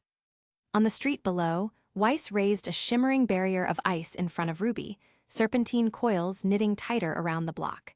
Their attention will shift toward finding our ball. That means they'll be more aggressive. RWBY lifted her rifle, and her lips curved into a sharp grin. "Good. That means I get to test Bloom and Excel together now." Weiss eyed her cautiously. "You're sure this dispersal trick of yours is reliable?" RWBY's grin widened. "Worked just fine against Yang, didn't it?" Weiss sighed through her nose. "Very well, just don't get reckless." RWBY twirled her weapon once, eyes gleaming with excitement.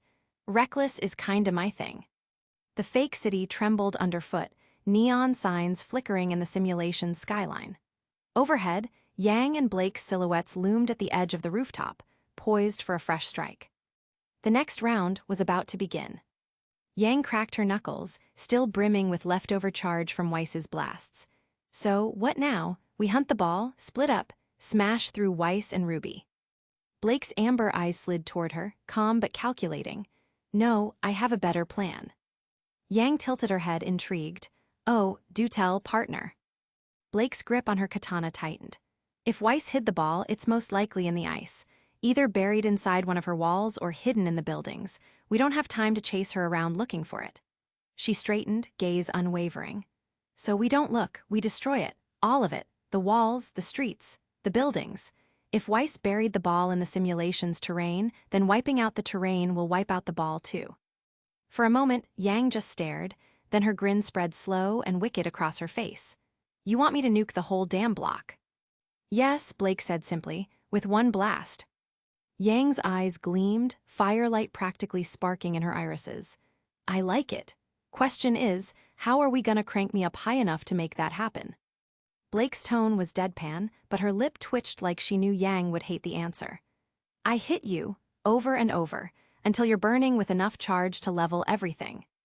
Yang blinked, then she let out a bark of laughter. You serious? You are serious. You're gonna beat me up to make me stronger. You're a sadist, Blake. Blake rolled her eyes and muttered, It's called strategy, Yang. Don't make it weird. Yang snorted, still chuckling.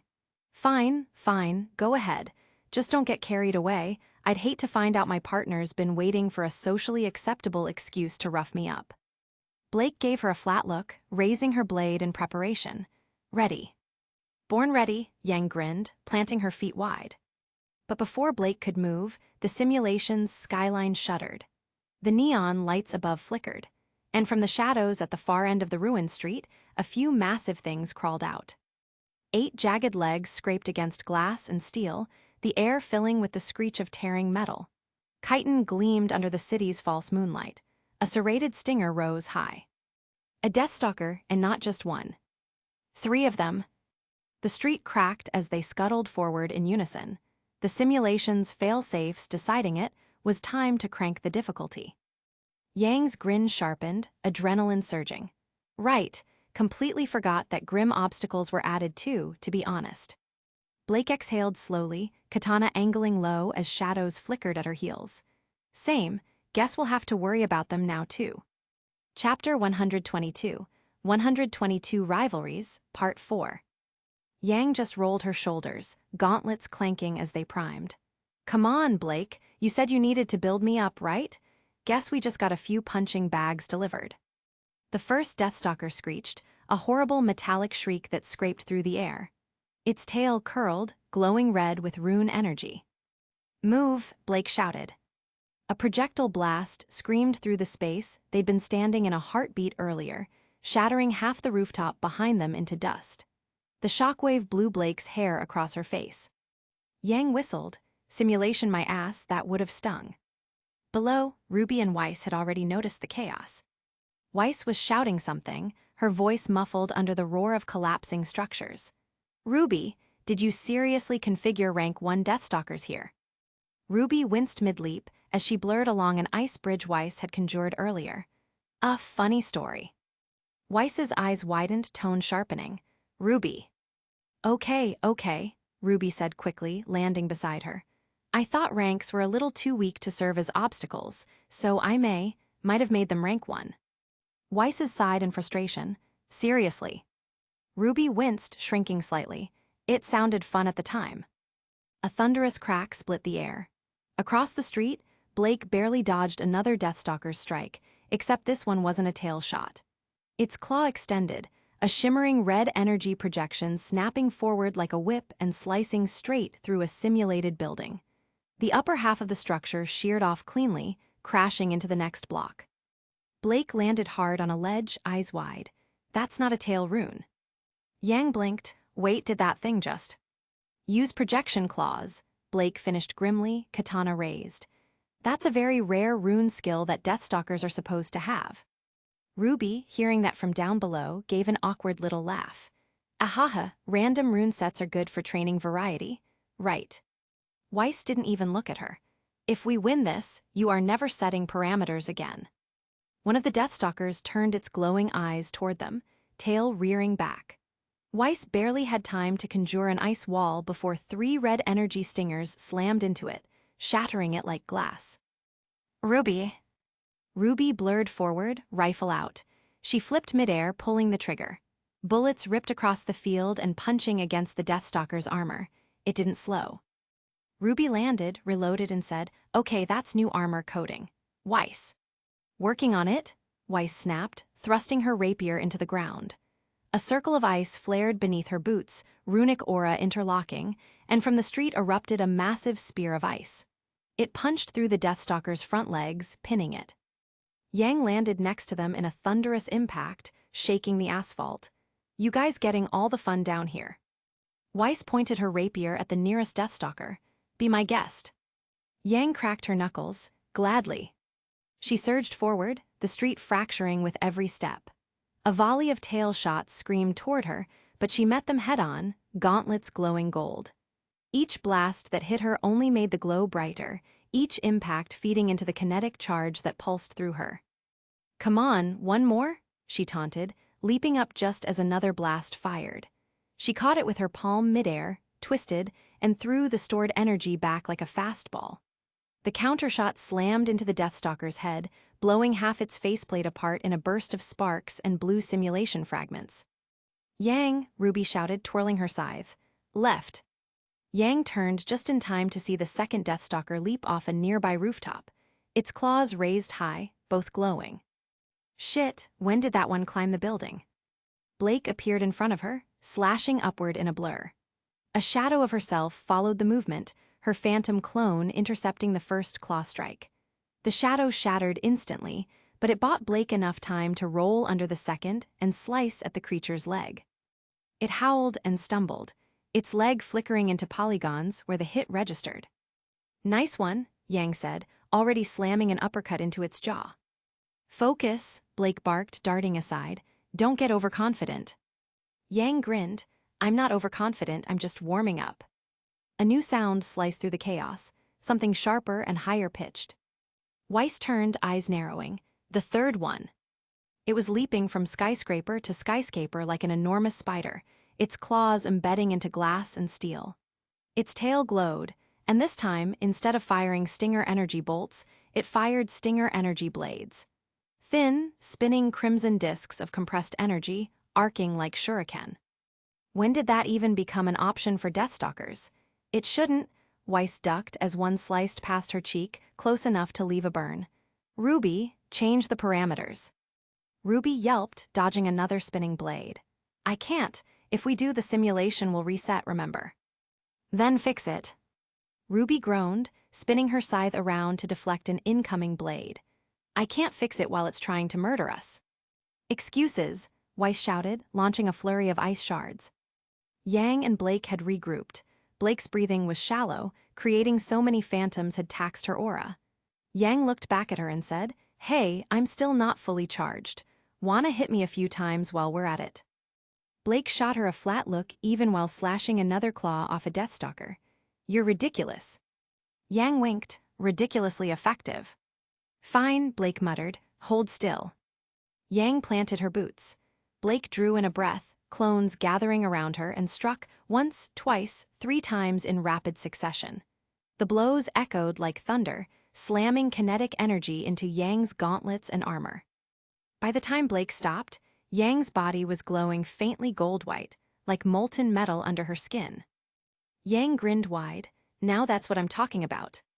Blake exhaled, stepping back. "Now make it count." Yang launched herself skyward, a shockwave trailing behind her. She twisted midair, reorienting toward the 2 Deathstalkers below, and then she detonated. The kinetic energy burst downward in a massive concussive wave.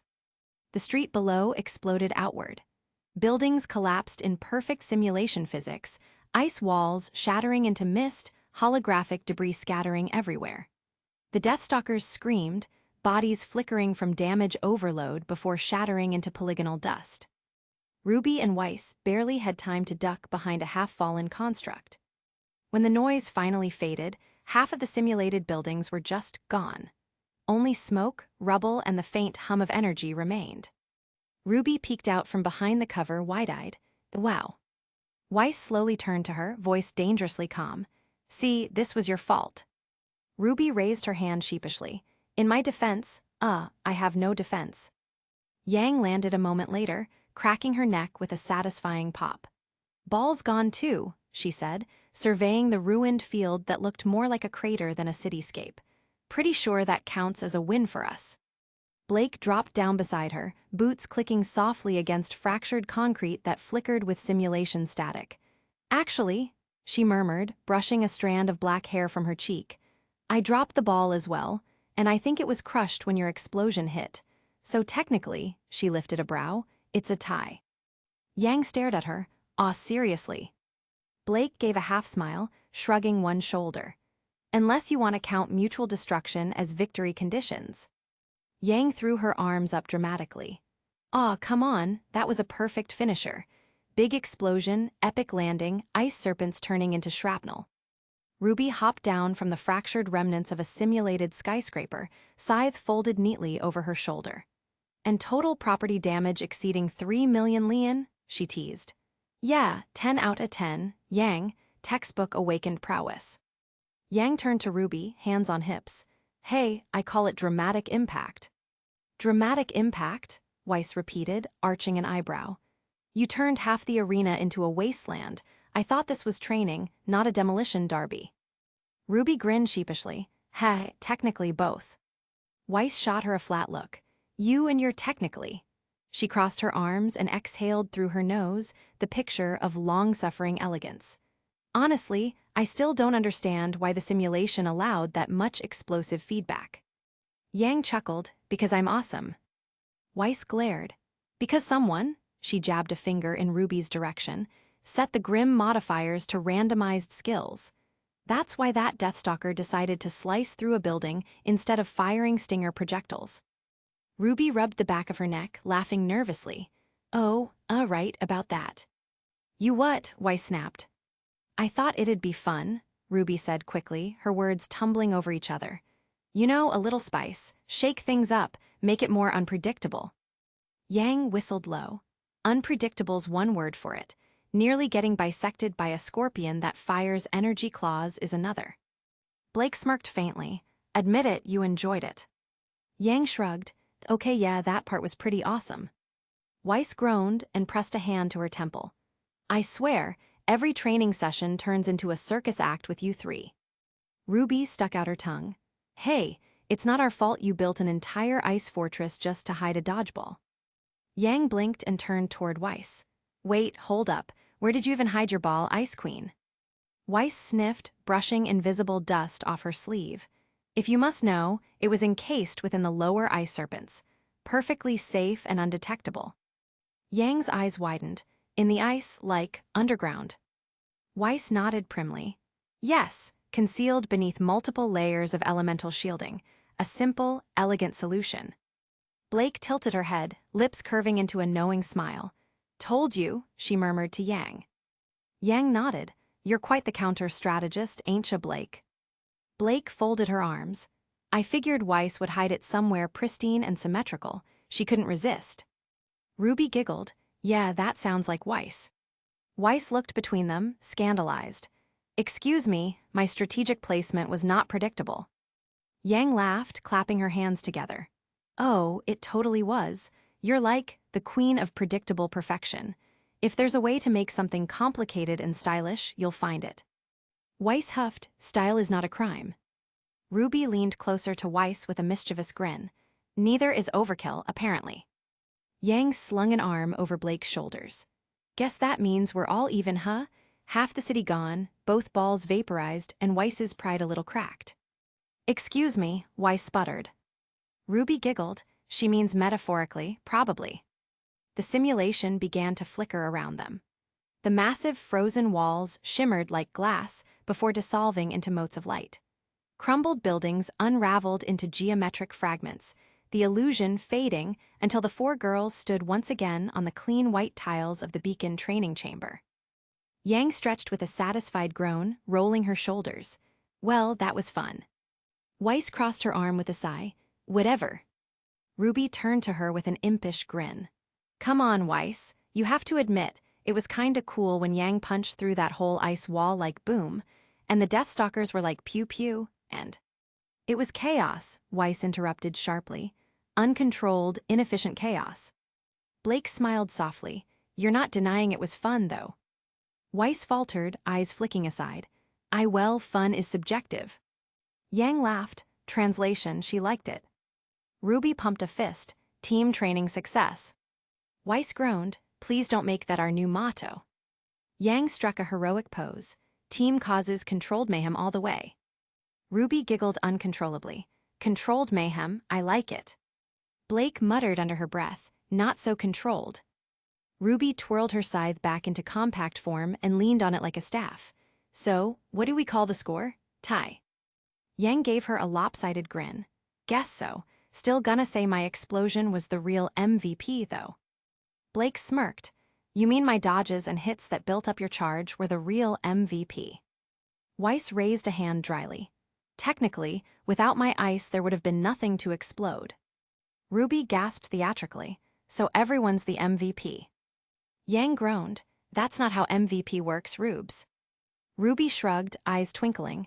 It does now. The group shared a moment of quiet laughter before Weiss straightened and brushed her hair back into place. Next time, she said firmly, we are disabling random grim skills. Aw, come on, Weiss, Yang began. No, Weiss's voice was final.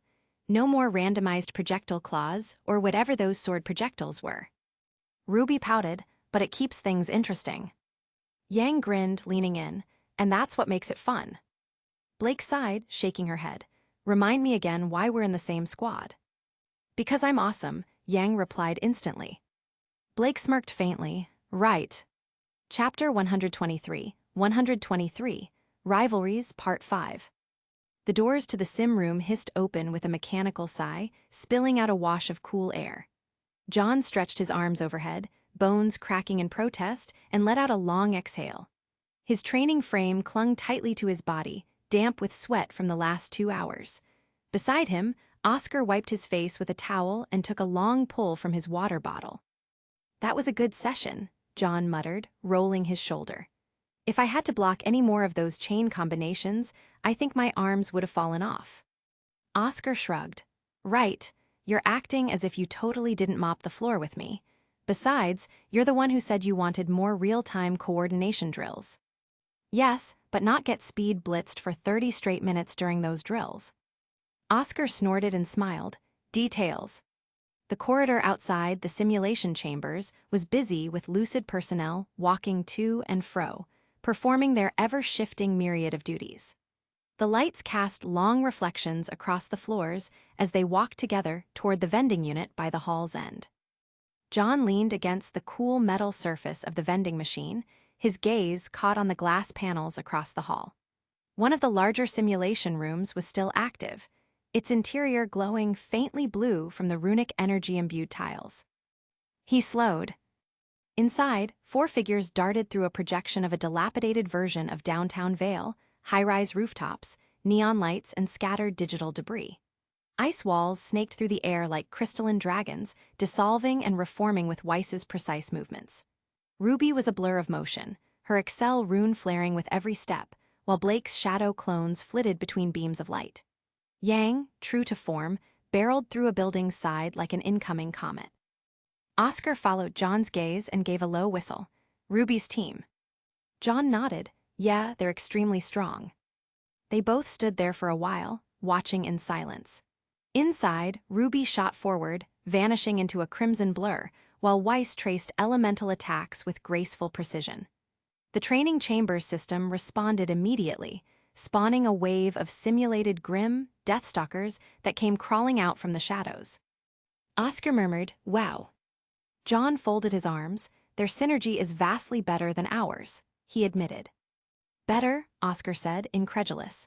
John, Weiss just froze an entire building mid-collapse so RWBY could run up it sideways. And Yang. Yeah, John cut in, suppressing a grin. Yang's. Definitely Yang. Oscar laughed. You can say that again. They watched for another minute. Weiss's rapier shimmered, Blake's clones dissipated into violet haze, and RWBY's scythe gleamed like a crimson crescent under the digital red moonlight. The 4 moved like a single living mechanism, chaotic yet synchronized, aggressive yet reactive. Every movement had intent, even in the frenzy. Oscar took another sip of water, eyes fixed on the fight. You know, their rune combinations are insane. I can't even imagine trying to keep track of all those interactions in real time. RWBY's speed alone could probably wipe out most rank 1 Grim in the field. John nodded slowly, though his eyes were distant. MHMM, her new rune also takes care of the downsides of her first rune. To think that she hasn't yet reached comprehension yet, I wonder how strong she'll be after. Prodigies, eh? Yeah, Oscar glanced at him. But you're the one who hit rank 1 faster than anyone. How long was that? 3 months? Even Ren says that you might be more impressive than RWBY or Pyrrha given a few more months. John stiffened a little. Don't think about it too much. Oscar grinned faintly. It's just impressive is all, though you're still keeping it a secret, huh? John exhaled through his nose, expression caught somewhere between amusement and mild frustration. You know the reason. Besides, Ren's also being a little secretive lately. Said he's finally decided on his second rune but won't tell me what it is. Apparently, I've gotta wait and see. Sounds like payback, Oscar said lightly. Yeah, John rubbed at his temple. Payback for not explaining how I hit rank 1 so fast. Come on, give me a hint. Hi. Oscar glanced at him, curious. How'd you do it? You would have had to kill like 30 more rank 0s in a night. The first ever rune you created, weakness, was also perfect. It was like you knew immediately that the rune was meant for you, and that was without extensive testing. It's incredibly rare that it happens in 1 try. Besides, you didn't even spawn in Lucid's base when you went out on patrol. How did Goodwitch even make an exception for you regarding a solo patrol? Throw me a bone here, John. It really confusing. John looked down at the floor, the cool tile reflecting the faint blue light from RWBY's training room. For a long moment, he didn't answer. It's complicated, he said finally. Oscar raised an eyebrow. Complicated how? John hesitated. The silence stretched thin between them, filled only by the faint thrum of the building's runic tech conduits and the distant echo of RWBY shouting something triumphantly from inside the simulation. He thought back to that night, to the suffocating presence that had watched him from beyond the world, then to his father's words, the truth that had cracked the world open, and everything else that happened afterwards. How was he supposed to explain that to anyone? He took another drink of water, if only to stall. Just, stuff happened. Osbin put a silence order on it. Oscar's brows drew together as he sighed. Silence order, huh? Yeah. All right, I guess I can't really push it if it's that serious. John nodded faintly. You could say that. Oscar studied him for a long moment. So you can't talk about it at all? Not even if I wanted to, John said quietly. He rubbed the back of his neck, the tension there heavy and familiar. And honestly, I don't even know how to talk about it. It's big, like world-shattering big. I'm not sure you'd even believe me if I told you about it. Oscar fell silent. For a moment, the two of them just stood there, two awakened in the middle of a sterile hallway, separated from the roaring digital storm of RWBY's squad by a thin pane of reinforced glass. Inside, RWBY let out a shout of surprise as Yang threw something at a Deathstalker and shattered its face into glowing fragments. The light reflected off John's face, pale blue and red, like flickers of 2 different worlds. You okay? Oscar asked softly. John blinked. Yeah, He paused, searching for the words. Feel like everyone's moving forward, you know? Ren's making a new rune, Nora's pushing herself harder than ever. RWBY's squad is already fighting like how a rank 2 team would operate, and He trailed off again. Oscar tilted his head. You're comparing yourself again. Maybe. You shouldn't. John huffed a small laugh. Easier said than done. Oscar smiled. You ever think that maybe they look at you the same way? John blinked. Oscar went on, tone thoughtful. You ranked up faster than anyone. You're the guy who went from being an anomaly to a genius, of sorts, or maybe an even bigger anomaly. Trust me, John, you've got your own gravity. People notice. John didn't reply right away. He watched as RWBY's simulation reached its end, the 4 girls striking victory poses amid the collapsing skyline before the system dissolved into a wash of white light. The doors at the hallway hissed open and brisk, deliberate steps echoed against the polished floor, different from the other personnel passing by. John turned, instincts kicking in even before his brain registered who it was. 4 figures strode through the corridor in a loose formation, their presence immediately shifting the air. They wore the standard Lucid training frames, faintly shimmering with accented lines that traced their limbs in orange and silver. Their training weapons hung at their sides. They walked with that unmistakable weight, the kind that came from people used to being looked at. Confidence. And at the front of that small squad was a familiar face. Carden Winchester, and next to him, Skylark. John analyzed their movements unconsciously. He was familiar with the both of them from Beacon's regular classes, though they weren't particularly close. In Lucid, Carden was known for being brash, confident, and something of a prodigy when it came to crafting enhancement-type rune skills. Sky, his teammate, was calmer, but just as strong in his own right. Behind them, 2 others followed, Dove and Russell, if John remembered correctly. He'd seen their names mentioned in passing during Lucid briefings, but never actually interacted with them. As they approached, Carden's expression was neutral, but the kind of neutral that carried intent. His gaze slid from Oscar to John, lingering a fraction too long. Ark Pine, his voice was casual, but there was a solid undertone beneath it, like a hammer wrapped in silk. You 2 done in there? John frowned, momentarily thrown off. Yeah, we just wrapped up. Carden nodded once curtly. Good, we'll take the room then. There was nothing inherently wrong with that. Training rooms were open to rotation. But there were at least 4 other chambers down the corridor, most of them marked available. John's frown remained, though he tried to keep his tone neutral. There are a couple open down the hall. Room 6 just freed up not long ago. Carden's lips twitched, not quite a smile. Yeah, I saw, but I like this one. John couldn't tell if it was an excuse or a jab. Either way, it didn't matter. He wasn't looking for conflict. He gave a small nod and stepped aside with Oscar, letting them pass. As they moved toward the door, John caught the faintest flicker in Carden's eyes, something sharp, almost evaluative. Curiosity, maybe, or something else.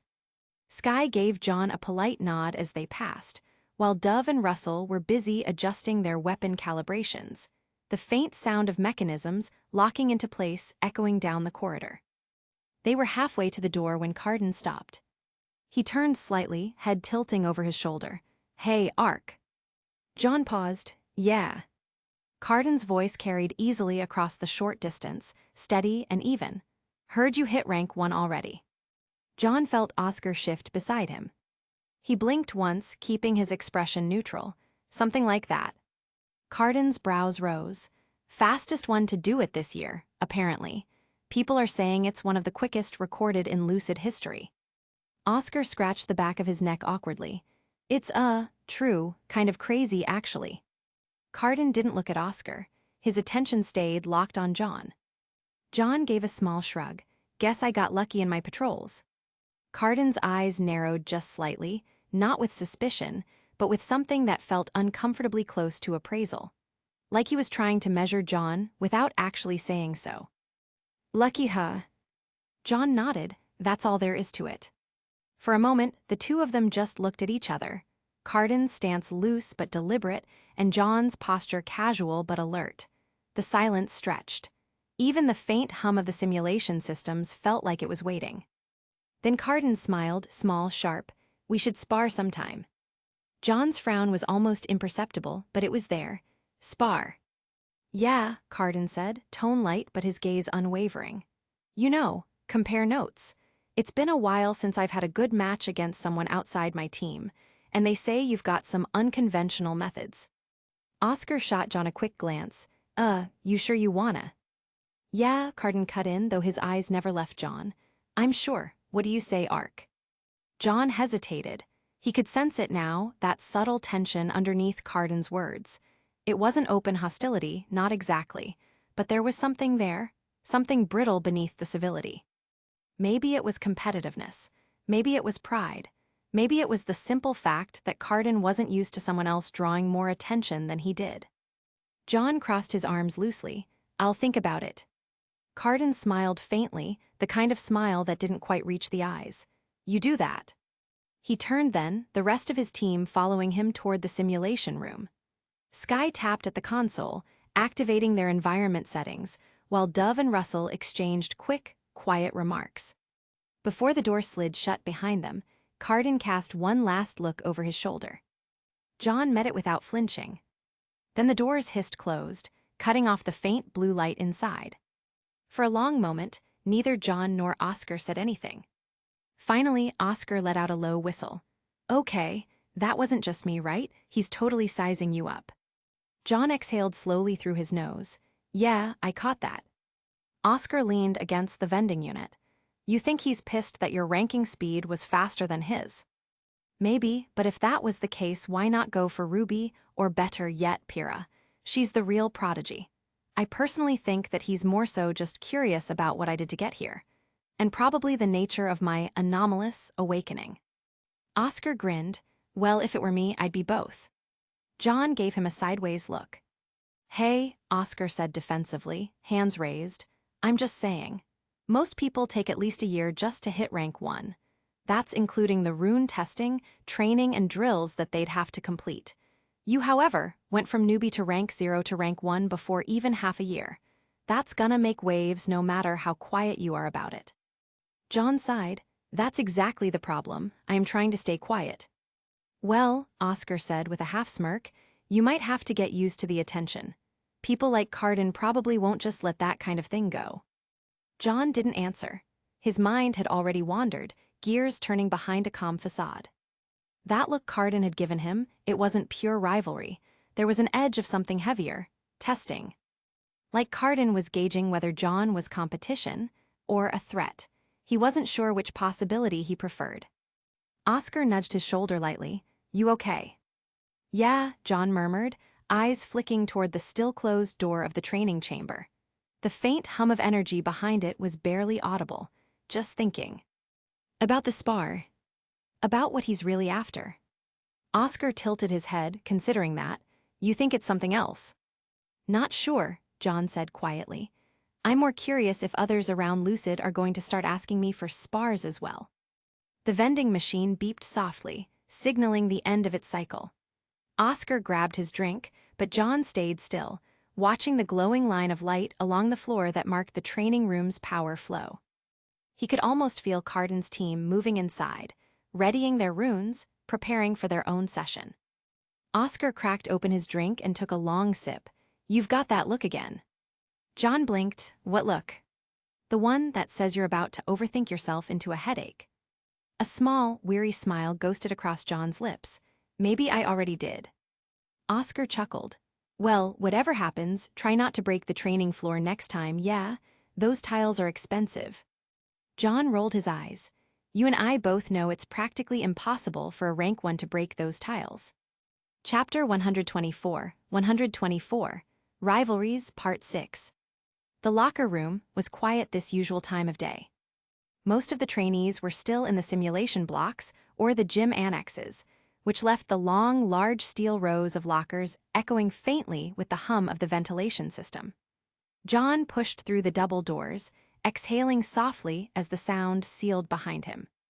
He waved over his shoulder as Oscar turned down a different corridor. "See you tomorrow." Oscar raised his water bottle in salute. "Yeah, don't do anything weird." "No promises." The doors slid shut with a muted hiss, leaving John alone. Today had been short. He could have waited for Ren and Nora. They'd offered to train together tonight, but he didn't feel up for it. His muscles weren't tired, but his head, that felt heavy. And there were other things he needed to deal with anyway. He stopped in front of his locker, Section 3C, Row 21, and tapped the side panel. The mechanism beeped, scanning his face, then unlocked with a soft click. The door swung open, revealing a neat arrangement of his gear. The scent of metal and clean deodorant drifted out. His Lucid-issued weapons were stacked precisely on the shelves. A pair of standard-issue RuneTech handguns, his training swords, a few spare cartridges, and beside them, Crocia Moors. John's gaze roamed over it.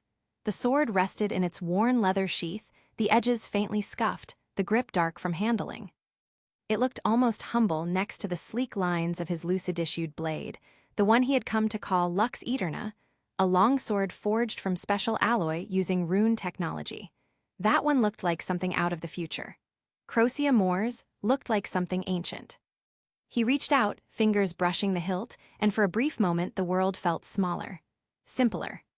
It was strange, all the technology, the runic networks, the simulations and weapon mods, and yet this plain steel sword still held more weight to him than any of it.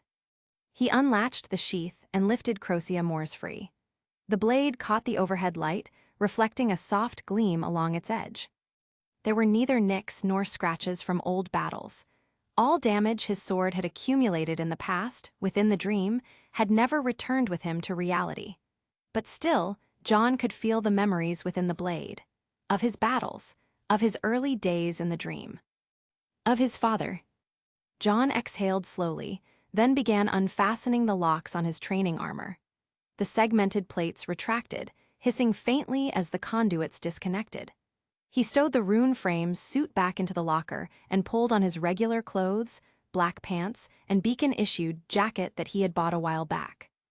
The weight of the sword against his back felt right. He closed the locker with a quiet click and turned toward the exit. The armory was a short walk away, tucked in the lower half of the training wing, near the hangar bay. A few other awakened passed him in the corridor, nodding in acknowledgement. John returned it absent-mindedly. When he entered, the armory was bathed in warm light and the rhythmic hum of machinery. Racks of weapon frames lined the walls, glinting faintly under the overhead lamps. The smell of metal and oil filled the air, a familiar scent, reminding him of the first few times he had come here. Behind one of the central counters, a stocky man looked up from a holographic console. His closed, cropped hair gleamed under the light, and his uniform was slightly rumpled, sleeves rolled to the elbows. "Ark," the man's deep voice carried across the room, rough but good-natured. "Haven't seen you here in a while." John smiled faintly. "Hey, Floric." Floric, the head of Armory Logistics, and one of the few unawakened technicians who could easily command respect from the awakened, gave a nod. "What brings you down here? Need a new calibration for your rune frame? Or are you finally upgrading your handgun mods?" "Neither," John said, walking up to the counter.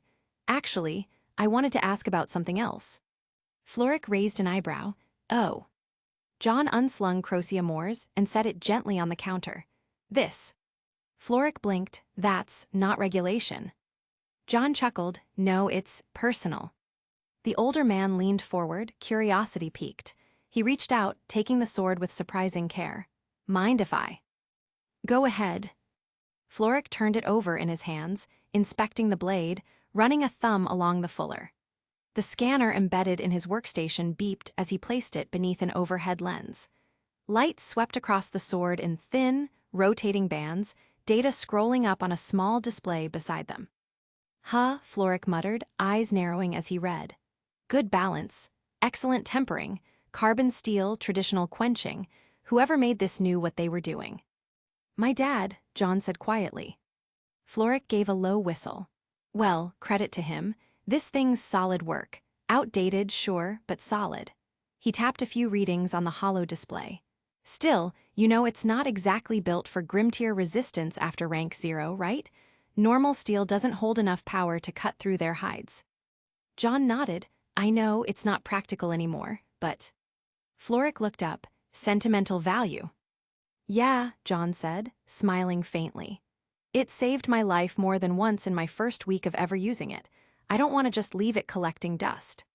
Floric studied him for a moment, then leaned back, crossing his arms. "So what are you thinking? Polishing it up? Decorative mount? Don't tell me you're planning on using it again." "Something like that," John said. "Actually, I was hoping you could enhance it, reinforce it with Lucid alloys and tech. Maybe retrofit it to have a monomolecular edge like the regular swords here. Reforge the blade if you have to, but keep the shape and the core steel."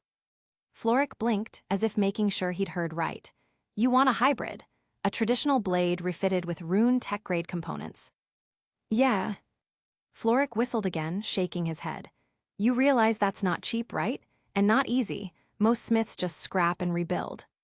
"I know," John said, "but I don't want a new sword. I want this one. Crocia Moors has been with me through thick and thin.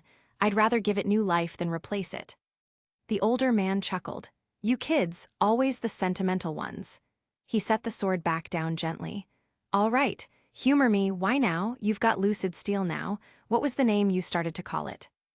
John smiled, Lux Eterna. Right, Lux Eterna. That thing cuts through grim like butter.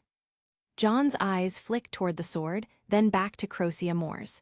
Because I want to try something different, something I've been thinking about for a while. Oh. Dual wielding, John said simply. Floric paused, eyebrows lifting.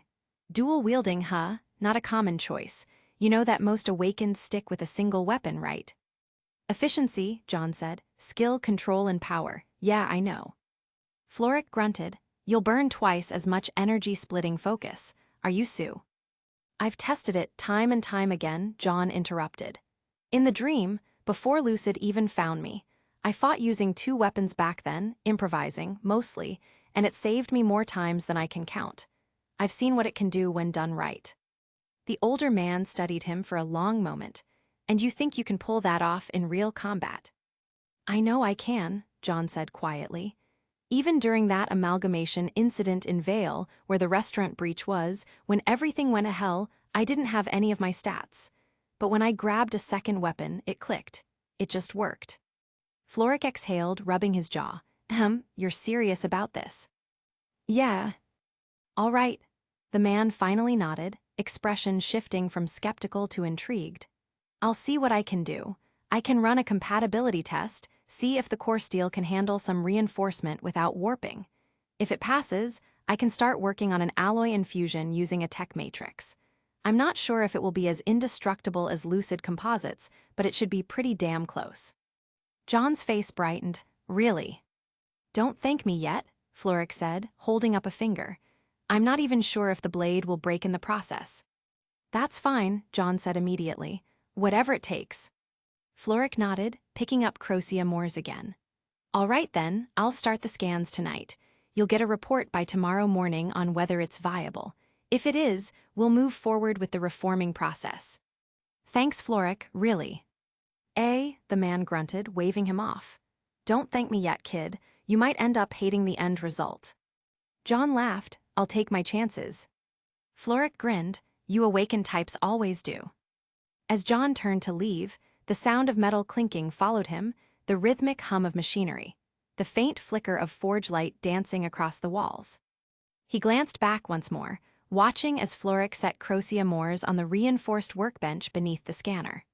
The sword gleamed softly under the lights, old steel waiting to be reborn.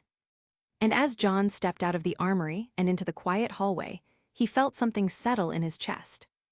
A decision. A direction. He didn't know where it would lead yet, but dual wielding felt right, like a bridge between the past and what he was becoming. And maybe, just maybe, it was time for Crocia Moore's to awaken too. The house was dark when John stepped inside. He kicked off his shoes, the quiet thunk echoing faintly in the empty foyer. The hum of the refrigerator was the only sound in the otherwise still home. For a moment, he half expected to hear his father's voice, that deep, steady baritone greeting him from the kitchen, asking how his day had gone. But of course, there was nothing.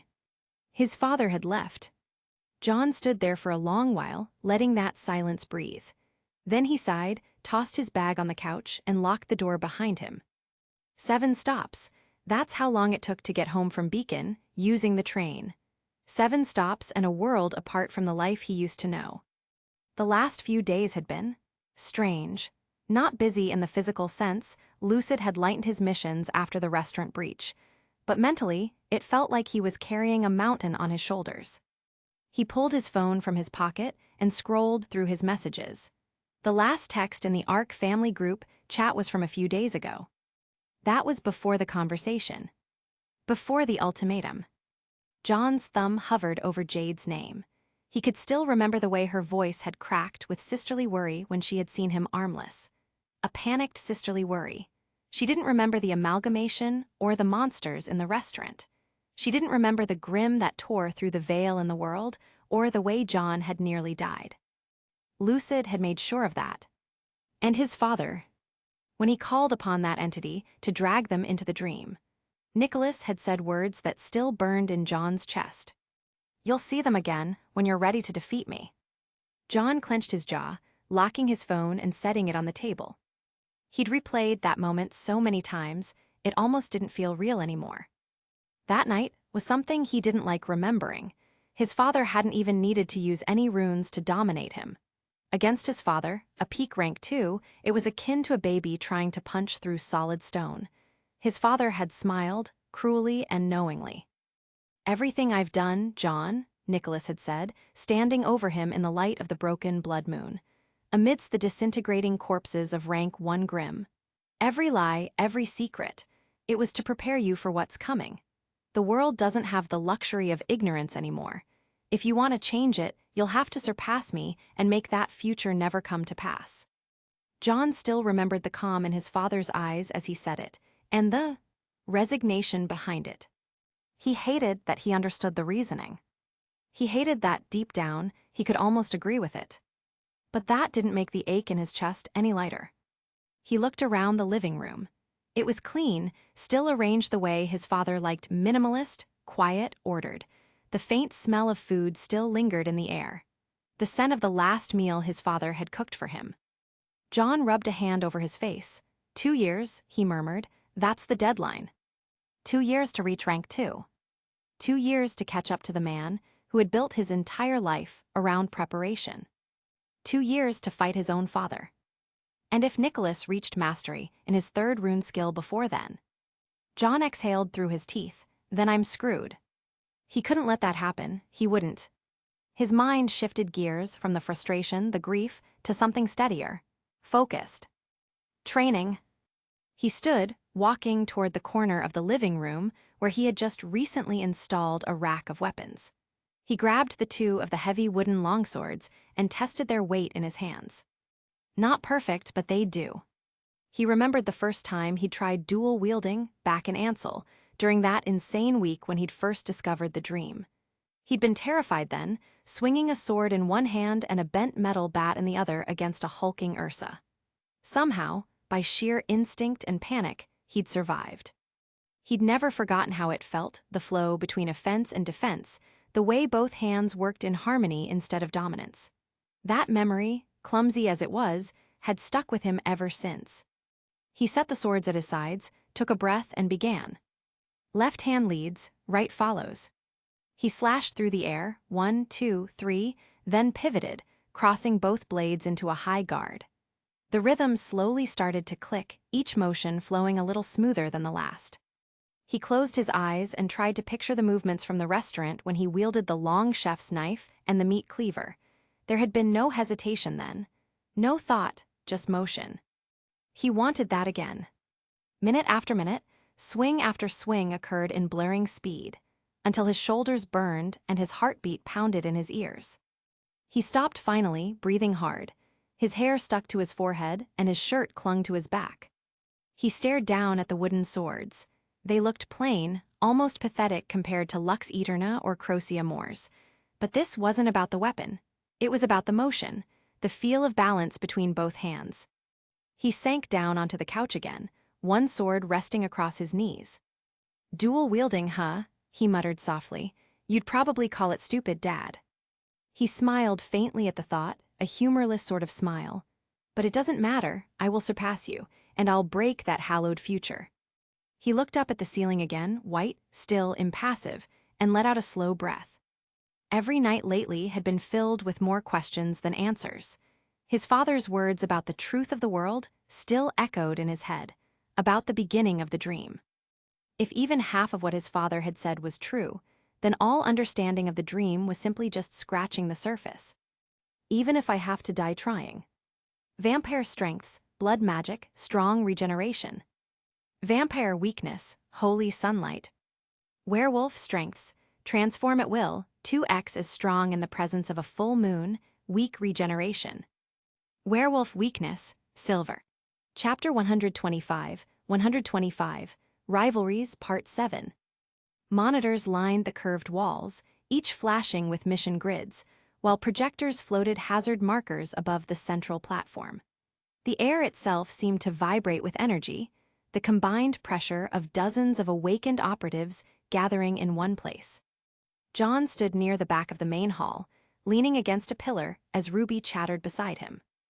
I haven't seen these many operatives in the same room for a long time, Ruby exclaimed, gesturing animatedly with her hands. Must be something big about to happen again. John half listened, adjusting the strap of his sidearm. His rune frame's faint, white accents caught the glow of the lights, and the circuits along his arms seemed to flicker in sync with his heartbeat. Across from them, Yang was unusually quiet. She stood with her arms folded and golden hair tied up higher than usual. Her amber eyes weren't on the projection. They were on him. John pretended not to notice, but he could feel the weight of her gaze, that faint furrow between her brows, as if she was trying to read something off him. He didn't meet her eyes. Ren and Nora arrived next, slipping through the crowd. Nora waved enthusiastically the moment she spotted them, and Ren followed behind her boundless enthusiasm. John, Ruby, Yang, Oh, and Oscar. Oscar looked up from his holopad, blinking as if he hadn't realized someone was talking to him. There was a nervous excitement in his eyes, the kind that came from standing at the threshold of your first real major operation. Today was the day. Their team's first entry together into a nightmare zone. John exhaled slowly, taking in the scene around them. The operations floor was packed, dozens of operatives, first-years and veterans alike, arranged by team designations. Hollow screens displayed mission assignments and danger levels. The rotating city map above them flickered with crimson blotches, each one marking a nightmare still festering within Vale's dream sector. The tension was palpable, electric. "Are you excited, John?" Ruby asked, curiosity brimming in her gait. "The culmination of your efforts will finally be put to the test." "Yeah," Nora grinned. "Let's smash some grim and look cool doing it." Ren sighed, though his lips twitched in the faintest of smiles. John caught sight of a familiar head of red hair across the room, Pyrrha, and next to her Mocha. She stood with her teammate, adjusting her gauntlets and listening to the idle chatter Mocha was filling her in. When she noticed John looking, she offered a small, polite nod. He returned it. Cardin's squad wasn't far either, lined up near the eastern terminals. Cardin looked as confident as ever, but John had noticed that even he had the stiff posture of someone masking nerves. Beyond them stood the real veterans, the second and third years. Some of them were already full-fledged rank 1 operatives with rune comprehension under their belts. Their presence radiated quiet confidence. One group in particular drew the eye. A tall, muscular Mistralian man leaned casually against a console, the hilt of a Lucid Tech greatsword protruding over his shoulder. His presence was steady but vast, like a mountain at rest. His name was Yatsuhashi. Next to him stood a slimmer man of vacuo descent, skin dark and eyes milky white, Fox. The color wasn't natural. John remembered someone saying it was due to the passive side effect of his rune. Nobody seemed to know what skill that rune granted, but rumors said it allowed him to see motion in perfect, insightful clarity. His gauntlets were lined with claw extensions, faintly humming with power. In front of them, 2 girls stood side by side. The first had long chocolate-brown hair that seemed soft under the overhead light. Her face was delicate, her expression bright but focused. She was velvet, and she carried no visible weapon, a sign that her rune was probably a weapon creation type. That alone made John more curious. Weapon runes were a rare category to make, notoriously rare, maybe, but brutally effective in combat. That masked man who had tried to kill John back in Ansel months ago also had a weapon-type rune. His was extremely strong, as evident to Raymond's death. Beside her stood the other, Coco, short-haired, stylish, and intimidating despite her size. A pair of special visors hung on her neck, and across her armored back rested what could only be described as a hybrid monster of a weapon, a futuristic minigun fused with a blade. The kind of thing that shouldn't exist outside of concept art. John couldn't help but stare. That thing looked heavier than he was. Ren followed his gaze and smirked faintly. Interesting weapon, eh? "Yeah, I'm wondering how she even lifts that," John murmured back. "With style," Ruby whispered beside him, almost in awe. "That's Coco Adele. She and Velvet are part of a rank 1 team, one of the top rank 1 squads at Lucid." John's attention drifted upward as the murmuring in the hall quieted. On the raised platform at the center of the room stood Professor Goodwitch. She wore the standard Lucid rune frame, white and black with the emblem glimmering faintly on the front plate. Beside her stood another woman, elegant, with dark brown hair tied into a bun and sharp, amber eyes. Counselor Vex. The moment she stepped forward, the entire room seemed to focus. Her voice carried clearly through the chamber. Operatives, Vex began. Today marks the first coordinated large-scale purge since the formation of the Vale's Lucid branch. Multiple nightmare zones have been destabilizing the dream sector for days now. While many of the smaller ones were removed, the larger few still remain. I needn't speak about what will happen if it isn't. All of you remember the incident that occurred in Vale a few days prior. In any case, your objective is to enter and cleanse those spaces by the end of the night. Dozens of hollow screens lit up, showing red-shaded maps of the Dream City, all broken, fragmented, and crawling with darkness. Vex continued, "Remember, the dream is not kind." Her tone sharpened. "Complacency kills." The words landed heavy. Even the veterans didn't look entirely calm. Goodwitch took the floor then, her expression as stern as ever. "Your mission assignments will be distributed now. All of your Rank 1 squads, this time, will pair with Rank 2 operative leaders to provide oversight. You will not be acting alone." A ripple of murmurs ran through the crowd. John glanced at RWBY, who was fidgeting with her cloak. Yang still hadn't said much either, though her expression softened slightly when she noticed his look. Finally, Goodwitch's gaze swept over their row. Squad 32, John Ark, Nora Valkyrie, Lai Ren, Oscar Pine. John's heart gave a slow, steady thump. "You are assigned to Zone 8A, which has a massive nightmare zone for you to clear. You will coordinate with Squad 29, Ruby Rose, Weiss Schnee Blake Belladonna, and Yang Zaya Long." RWBY's eyes widened. "We're paired together, and we get a Rank 2 to lead us. Kind of cool." "Looks like it," Yang said, her first words of the day. Her tone was casual, but there was a glint behind her eyes, the same evaluating look she'd given John earlier. Nora pumped a fist. "Let's go, power our team." Ren only sighed. "Please don't call it that." The doors to the operations building slid open again, letting in a gust of cool air from the corridor beyond. Conversations dimmed. The hum of Lucid servers and monitors filled the silence as several figures entered, their presence immediately commanding attention.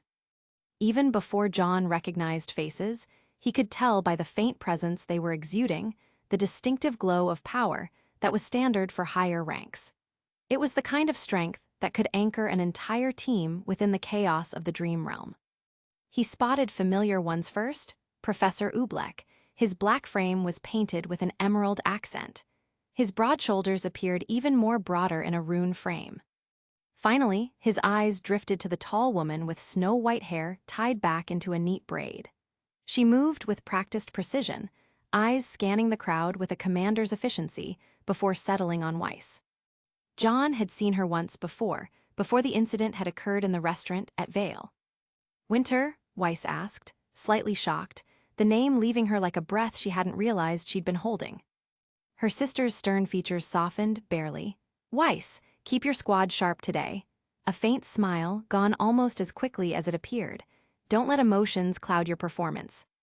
Weiss exhaled through her nose, muttering something under her breath that John couldn't catch. Soon after, the atmosphere thickened again, as Goodwitch's voice cut through the noise. "Squad 32 and 29, you will be designated as temporary Squad 6. You will be briefed momentarily when your assigned leader will arrives. Until then, familiarize yourselves with the intel packet for Zone 8A." John's team gathered near a console station. Digital holograms of Zone 8A flickered before them, a dense sprawl of collapsing skyscrapers buried in a black misty haze. There were 5 mapped sectors, each marked with density readings of black matter and recorded amalgamations. RWBY leaned close to the hologram, chin propped on her hands. "Creepy." Ren scanned the display quietly. "A massive nightmare zone. It definitely holds a Rank 2 amalgamation inside. If that one spawned in the waking world, it would have been problematic." John's stomach nodded slightly. He remembered the news reports, explosions, fire, civilians evacuated. A terrorist attack, the headlines had said, but that wasn't the truth. He knew that too well. They didn't have long to dwell on it. Once the other squads were called out by their leaders and filtered from the hall, only one group remained, them. The sound of heavy boots on metal drew their attention to the entrance. The man who walked in was impossible to mistake. His rune frame was matte black, slashed with streaks of crimson light. Across his back, a greatsword was slung diagonally, single-edged, long enough to cleave through a car. Perched lazily on his shoulder was a black raven, its feathers trailing faint wisps of red static. "Uncle Kuro," Ruby's voice broke the quiet immediately, lighting up as she bounded forward. "You're our leaders." Yang's lips tugged into a grin. Guess they were desperate. Kuro Branwen rolled his eyes, rubbing the back of his neck as he approached. Yeah, don't get too excited, kid. It's a one-time babysitting job." He gave Yang a sidelong glance. "And you, try not to punch through another building this time." Yang shrugged, smiling innocently. "No promises." John couldn't help but notice the subtle twitch of Kuro's fingers near his waist, like muscle memory reaching for something that wasn't there. The man frowned. "Damn shame," he muttered, voice low enough that only John caught it. "Wish alcohol worked in this place." John blinked, half amused, half concerned. It confirmed what he'd already suspected from his previous times of interaction. The man was a habitual drinker, even if he couldn't hear. It was a funny thought to think about. Alcohol wasn't supposed to work on body stats as high as rank 2s. He would have had to chug bottles of ethanol to actually get slightly drunk. The teams assembled quickly after that. Kuro gave them a single glance, already switching to business. "Listen up," he said, tone sharper now. "You've all been assigned to Zone 8A, Central District. Main objectives culling and secondary is to see if there are any abnormalities. You rank 1s will handle the rank 1 Grim while I deal with the core amalgamation. If for some reason you encounter something you can't kill," his gaze swept across them, "you call it out and pull back. Don't try to play hero." Ruby nodded. "Got it." John noticed that Yang didn't say anything, just gave a slow, focused nod. There was something guarded about her lately, the same tension that had been there since John was ordered to keep silent about the details of what had happened that night, when she and Kuro found him passed out in his living room. They moved out soon after, their boots clanging against the metallic walkways that led deeper into the complex. From the upper levels of the operations building, the rest of the rank 2s were already departing. John followed closely behind Ruby and Ren as they left from the entrance. The group then traversed the landscape with a jog. Well, jog for them. To an unawakened, this group would have been moving faster than cars. When they arrived, the sight that greeted John was anything but horrifying. The skyline before him was warped, with twisted towers curving like melted metal. Rusted-out cars that had black matter crawling over it and the street stood out like beacons in this destroy landscape. And ahead, the atmosphere was thick with black-red mist, coiling lazily like smoke. He took a slow breath. Zone 8A. "Welcome to the real front lines of the dream," Kuro said, stepping through behind them. His voice was steady, but there was a flicker of something in his eyes, recognition maybe. "Stay sharp. Nightmare zones aren't patient with tourists." He clenched his fists, staring into the haze where red lights flickered like dying stars. John was here to clean up the aftermath of his own family's sin. "Let's move," Kuro said. And they did. Chapter 126, 126, Blood Red Haze Part 1. "Spread out and sweep the perimeter. I want eyes on the mist's boundary and any visible grim that have spawned." Kuro barked, his voice low but sharp as glass. "Do not enter until I've given the go-ahead. Understood?" The members of the squadron all nodded in understanding, and immediately started heading off to do their duties. Ruby and Yang vaulted up the sides of the buildings, running up with speed and dexterity. Weiss fell into step beside him, relatively calm even under the oppressive tension. Ren, Nora, and Oscar were still by Kuro, their forms half silhouetted by the dull light of the broken blood moon in the sky. Ahead of them, the nightmare zone breathed. That was the only word that fit. The black mist covered the entire city block like a living shadow, a low tide of darkness that licked at the building's lower halves. It wasn't just mist, either, it moved and writhed. Thin filaments of it curled up walls and street lamps, trailing along glass like searching fingers before recoiling back into the dense heart of the fog. The effect made the ruined streets look like they were wrapped in misty roots, vines that pulsed faintly with a red light, as if veins carried blood through the asphalt. John, over the time he spent in Lucid, had learnt much about nightmare zones. They were akin to spatial ruptures, the dream bleeding into reality where an amalgamation had anchored itself upon the mind of an individual living in the real world. The rank designation of nightmare zones weren't arbitrary either. A Rank 1 zone, according to the documents, held a Rank 1 amalgamation at its core, something that was somewhat human-sized, relatively intelligent, and able to spawn Rank 0 grim like gnats from a carcass. But this was a Rank 2 zone.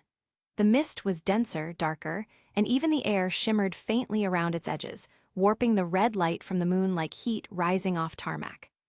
A Rank 2 meant one thing: the amalgamation inside was a Rank 2 entity.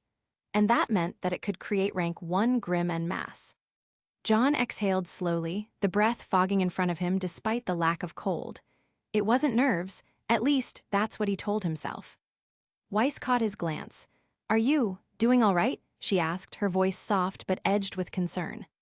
"Just making sure we don't walk to our deaths," John muttered, fingers absently brushing against the sleek bracelet on his wrist, the one loaded with its 3 precious, single-use runes: heal, barrier, and power.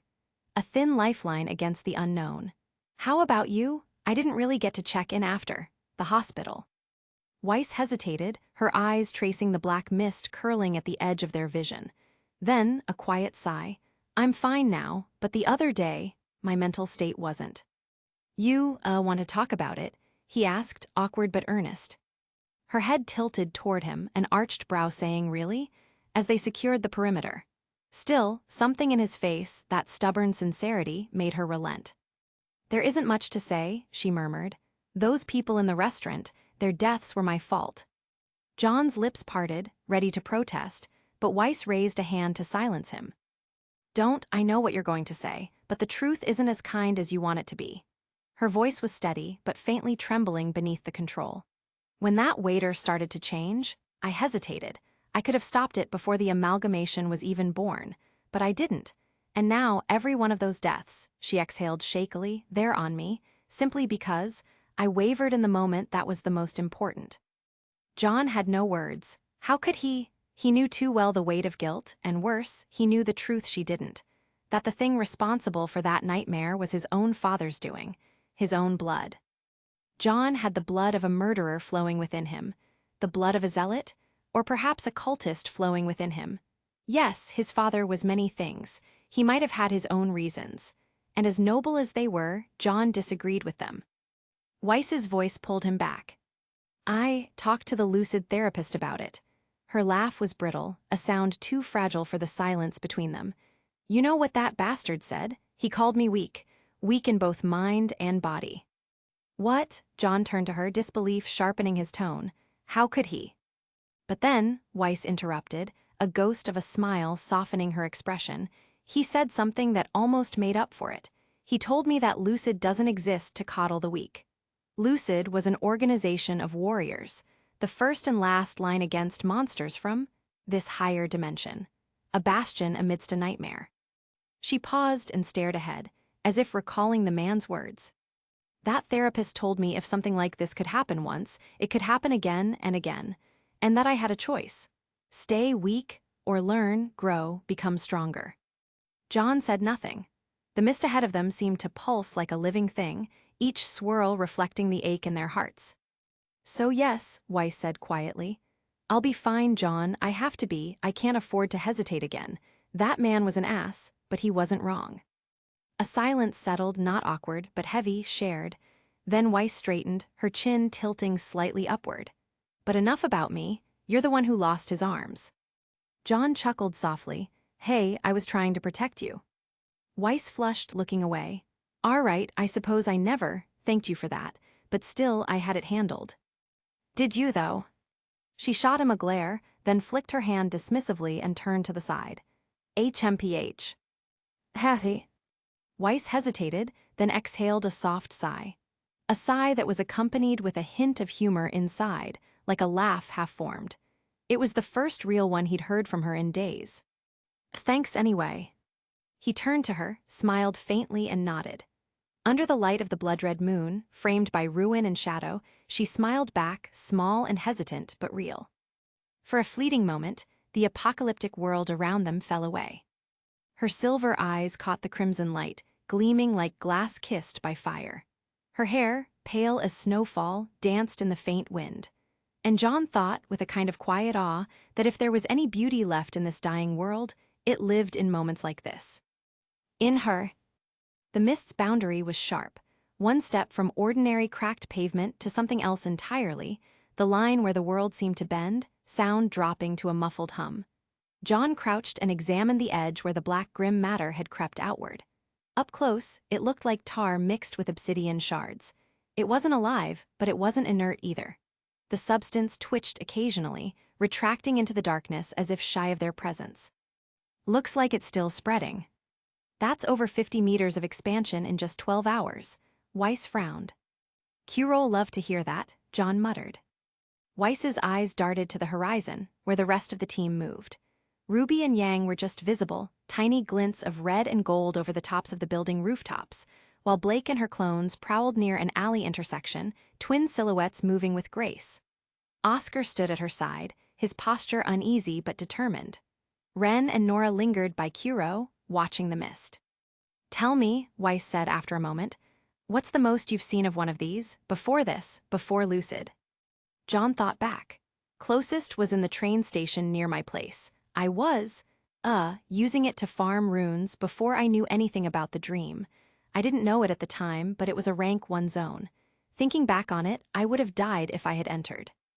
Weiss's eyes narrowed. Right, I'd almost forgotten that you're an anomaly, an accident that somehow happened by chance. Yeah, he hesitated. Anomaly. You really had it rough, huh? Weiss asked softly, not catching the odd tone in his voice. In the first week of your awakening. He nodded. I almost died many times. In Ansel, in Vale, everywhere was a death trap. I was lucky enough to meet Ren and Nora when I did. If they hadn't been in patrol on that sector at that time, I would have died to a Deathstalker of all things. Now, things are different. Now I'm a lot stronger. I guess that's one thing we have in common. What? Strength, we both need it. You so you'll never hesitate again. Me, so I will never experience that weakness ever again. Your first rune. Yeah, weakness and I, we're like old pals, I know about it intricately. It only seemed right, you know. For a long stretch, neither of them spoke. Only the faint pulse of black and red light from the mist illuminated their faces, washing Weiss's pale skin in crimson shadows. The tendrils of grim matter quivered faintly, like roots sensing a heartbeat nearby. Finally, Weiss broke the silence. Well, this is your first time entering a nightmare zone, so I suppose. It should be interesting. You know what to expect, correct? John nodded faintly. The human mind, an entire new landscape akin to a small miniature world. Not only are we going to have to kill the amalgamation core, well, Kuro will at least, but we'll also have to kill any of the half-formed grim within. Let's just hope the environment isn't too outlandish. Not a bad summary. Well, the concept was easy to understand when you play a lot of video games. He turned back to his map. So, Lucid's classification system says the rank correlates with the core's energy density and range of influence. Rank 2 zones typically cover 1 to 2 city blocks before stabilizing, right? Yes, this one already spans the whole block, Weiss noted. Half the buildings are buried waist-deep in that mist. You remember what those red lights inside are. Those are the half-formed grim. The red light's a byproduct of the resonance between the human it's connected to and the amalgamation's core rune, assimilate. It's what lets it spawn things. Weiss nodded. Let's move to the east perimeter, she proposed. Then we'll loop back to Kuro and the others. Ruby and Yang should be finishing their sweep up north. As they walked, the scenery changed in subtle, unsettling ways. Broken-down streetlights leaned at odd angles, as though gravity had forgotten which way was down. The closer they got to the mist, the more reality seemed to blur, the air thickened, sound warped, and the edges of buildings seemed to breathe when viewed from the corner of the eye. Every few steps, John's boots squelched against the creeping black matter, which felt like stepping on cold rubber. He swallowed hard. You know, he said, mostly to fill the silence, I think the archives undersold how creepy this looks in person. I'll have to agree with you there. Rank 1 zones aren't anything like this. Shame we don't have any cataloged images or descriptions of Rank 3 zones, however. God forbid a Rank 3 zone ever appear. Those things span an entire city. Can you imagine the entirety of this broken version of Vale being swallowed by the nightmare mist? Weiss had a dark look cross her face. Everyone would perish. The only survivors would be the Rank 2s, and that's if Osbin can even kill that thing in time. Yes, Rank 3 zones were nightmares incarnate. The amalgamations within were simply a force of nature. They reached the corner of the block where the mist pressed against a high-rise. The lower half of the building was completely engulfed, vanishing into the dark like it had been erased. Tendrils clung to the exposed concrete and glass, pulsing faintly in time with some distant heartbeat. The red lights were brighter here, occasional flickers deep within the fog, like eyes blinking open and closed. She tightened her head. All right, we should be good to head back now, but it's a little odd that there aren't any Grims spawning. He couldn't help but agree with a frown. They're supposed to be spawning by now, right? Weiss nodded. The mist pulsed once, and for a heartbeat, John could have sworn it was looking right at them. One by one, the squad members headed back to where Kuro was. He was already waiting at the rendezvous point, a crumbled intersection where broken street lamps jutted out of cracked pavement like the bones of a dead city. His black raven was perched on a rusted signpost nearby, feathers glistening with oily sheen as it preened.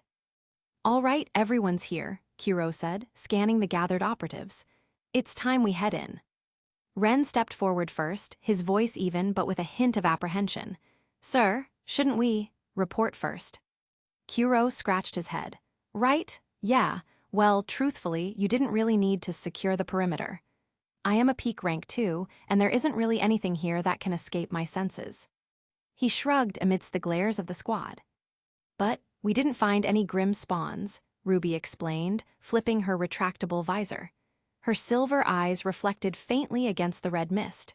That's abnormal for a rank 2 zone as large as this, and we can see them in the mist. She gestured to the red spots of light within the black haze. The zone just isn't spitting any out, for some reason. Kuro sighed, sharing a look with John. Don't worry about it, kiddo. Let's just get this thing over with, yeah.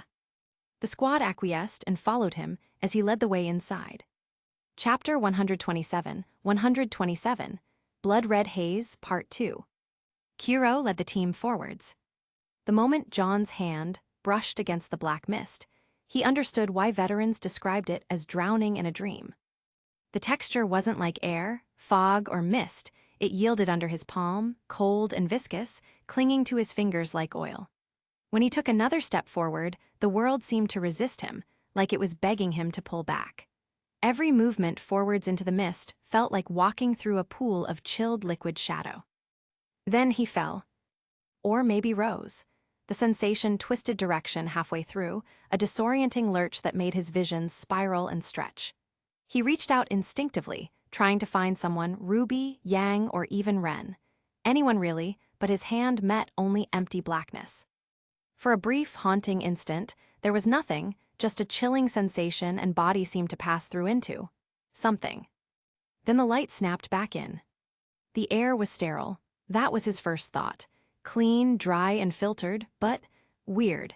It had the bite of disinfectant and the sting of something chemical. And yet underneath it was the taste of rot that clung to the back of his tongue. The smell of the Grim.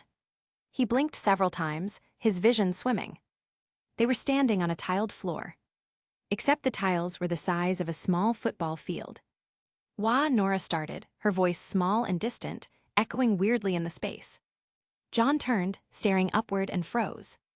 A hospital, no, an operating room. Or something pretending to be one.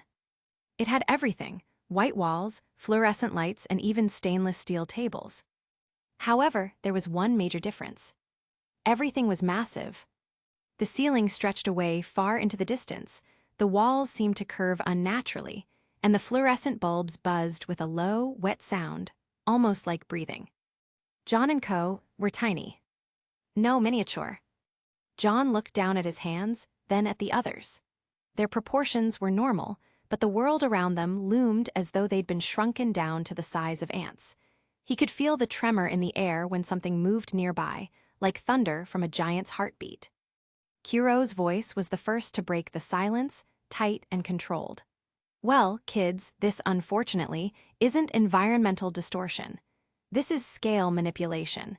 The amalgamation's power must have rewritten the subconscious physical parameters of the dreamer's zone. Uncle Kuro, what does that mean? Ruby asked quietly.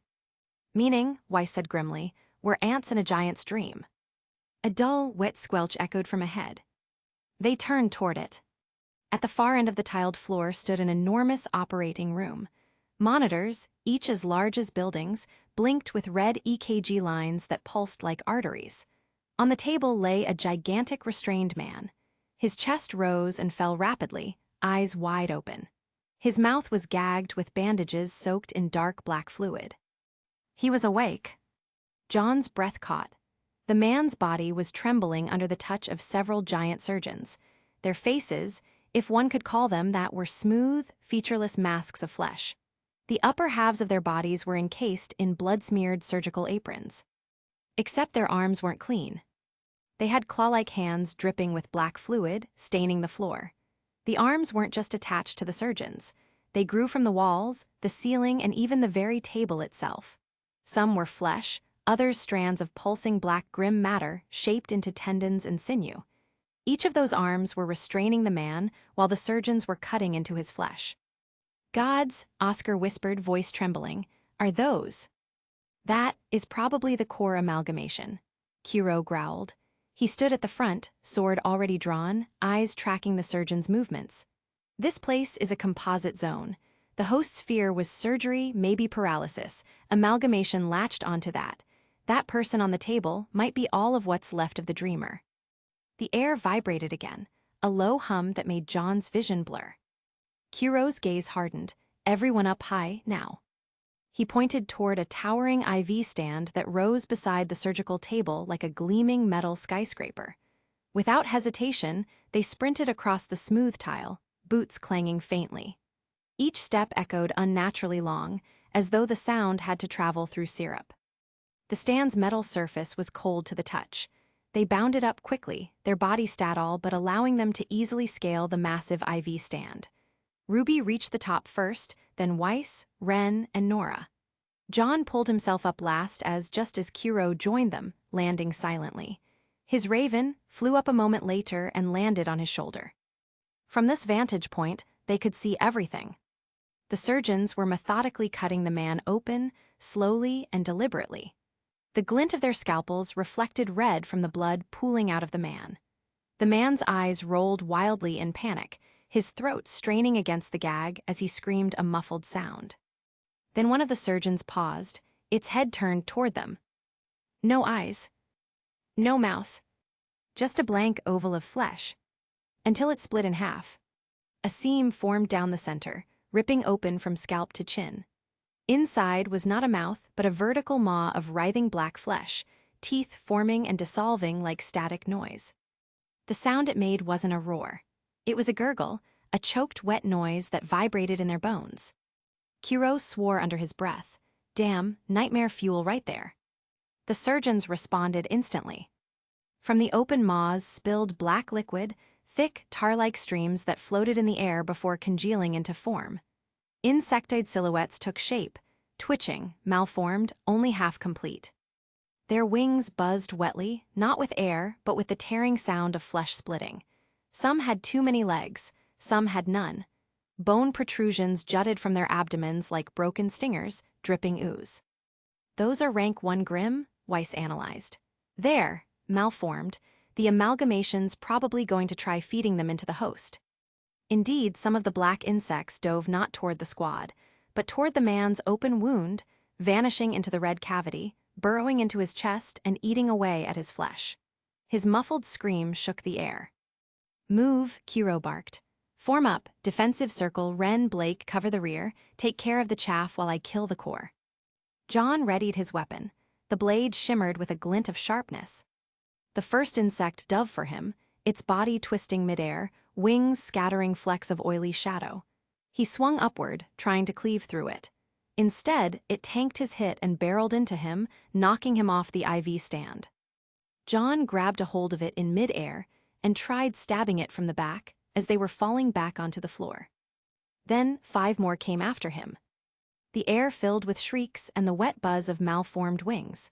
Ruby transformed into a bunch of petals and blurred past him in a red streak, her scythe slicing through 2 at once, in the same time that he was falling. Yang followed, gauntlets cracking open another midair, the shockwave shaking the air around them.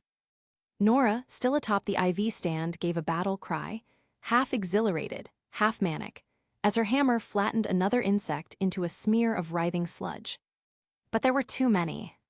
Every time one was killed, more oozed from the surgeons' open faces, each malformed creature dragging itself into existence. From their perch, John looked down again. The scene below was alive. The surgeons bent over the table, stitching, cutting, feeding, creating. The man's body was twitching violently now, chest heaving as something moved beneath his skin. It was the kind of horror that defied logic, the human form used as a cocoon. "We can't hold this position," Weiss called, slicing another insect in half. "They're multiplying faster than we can kill them." "Do you best to hold on," Kiro commanded grimly, slicing clean through an incoming grim.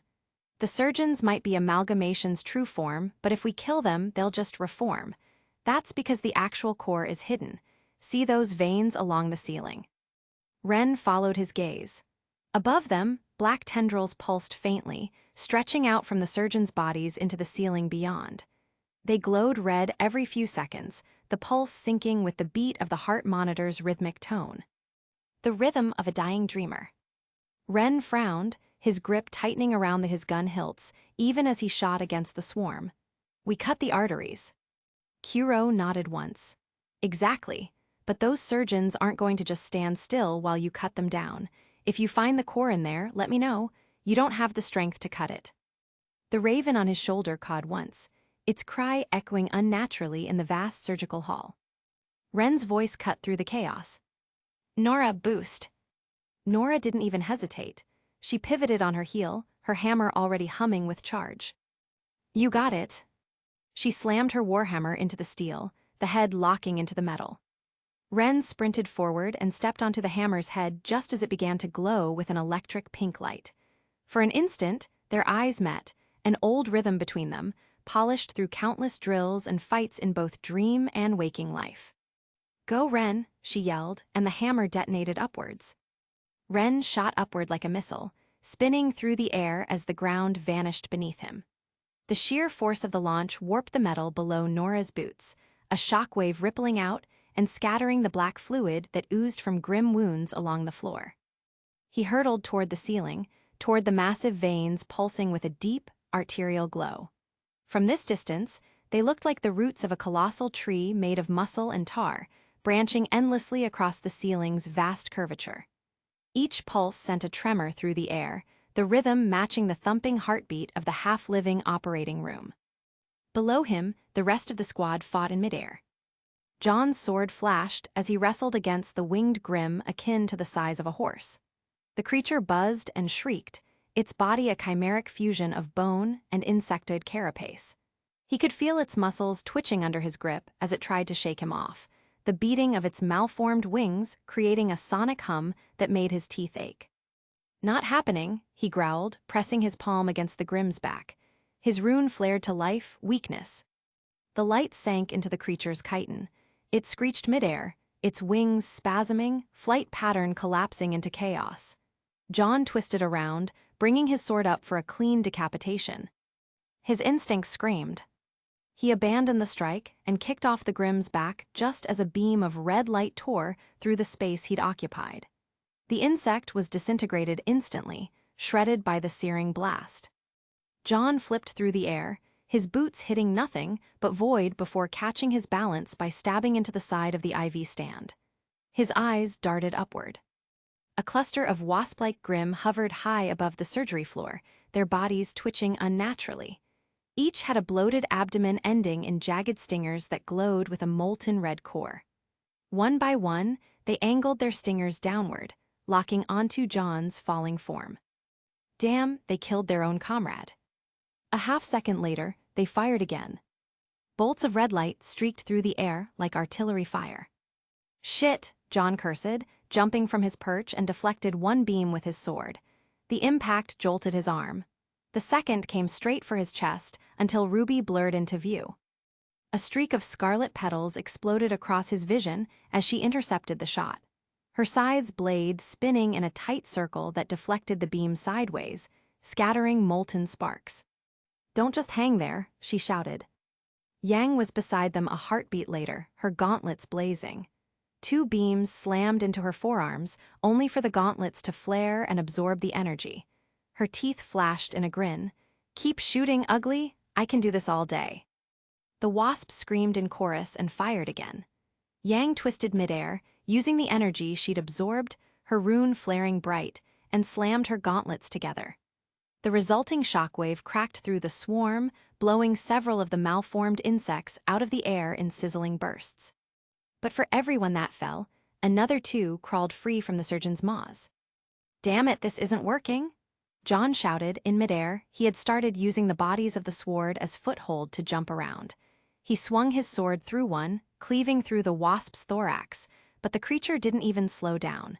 Tar-like ooze sealed the wound instantly, reforming its body as if his blade had done nothing. "Some can regenerate." RWBY's eyes flicked toward Yang, then back to him. "We need height." Yang caught John's arm midair, the impact of her grip almost dislocating his shoulder. "Hang on," she barked, twisting with her gauntlets and blasting a kinetic burst from her palms. The explosion sent both of them rocketing upward through the air.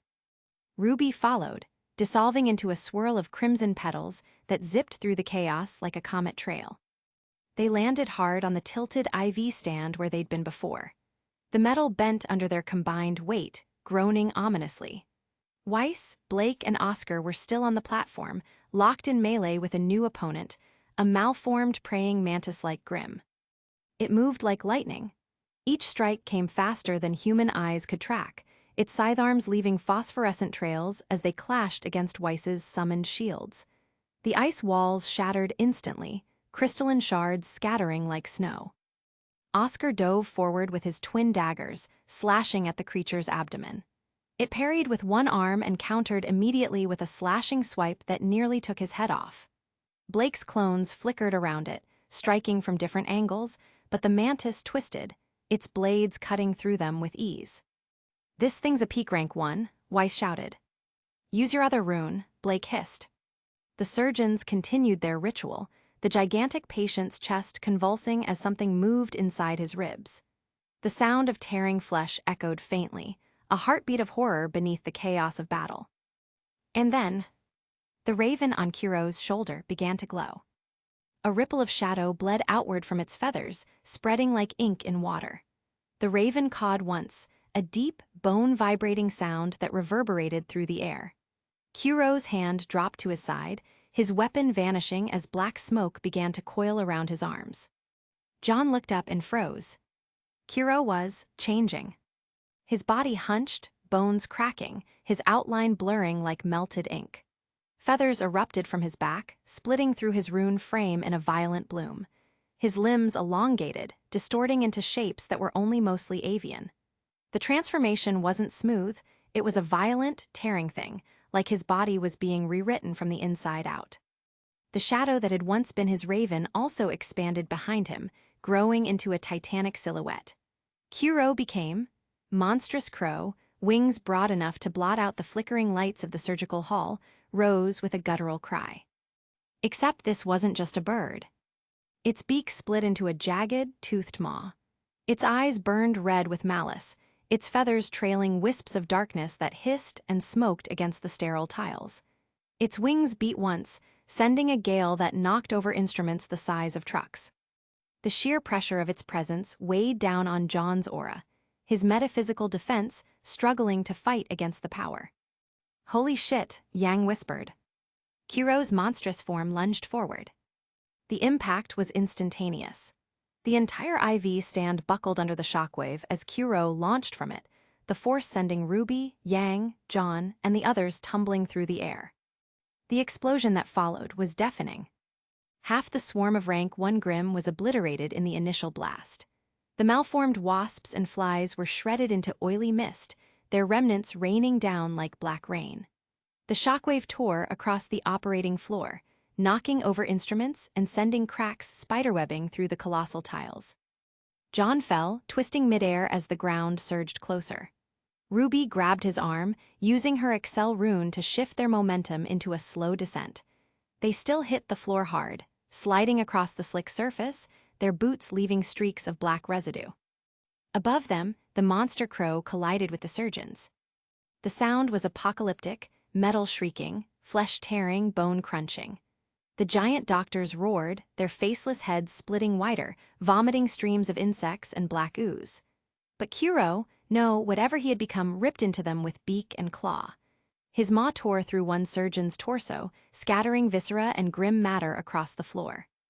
A second surgeon tried to retaliate, its elongated arms swinging down with scythe-like blades of bone. But before it could connect, the massive shadow ravens swooped down from above. The dark entity slammed into the surgeon, pinning it to the ground with enough force to crater the tile beneath. The resulting impact sent shockwaves through the entire zone. RWBY and Yang steadied themselves beside John, watching the impossible sight unfold. Kuro's distorted crow form shrieked, a sound that didn't belong to any living creature. And for the first time, John realized they were watching an awakened fight like a nightmare. Chapter 128, 128, Blood Red Haze Part 3. Wind screamed around them. John's body spun through open air, his limbs jerking violently as the ground below stretched into a fractured crater from the force of the attacks. Far above the squad, the ceiling had split open, revealing more clawed, grim hands pouring through the cracks.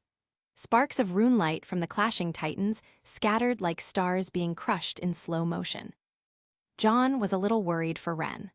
When he glanced upwards, he saw his friend using his trajectory rune to the best of his capabilities, doing his best to reach the arterial mesh of veins that were spread around the ceiling.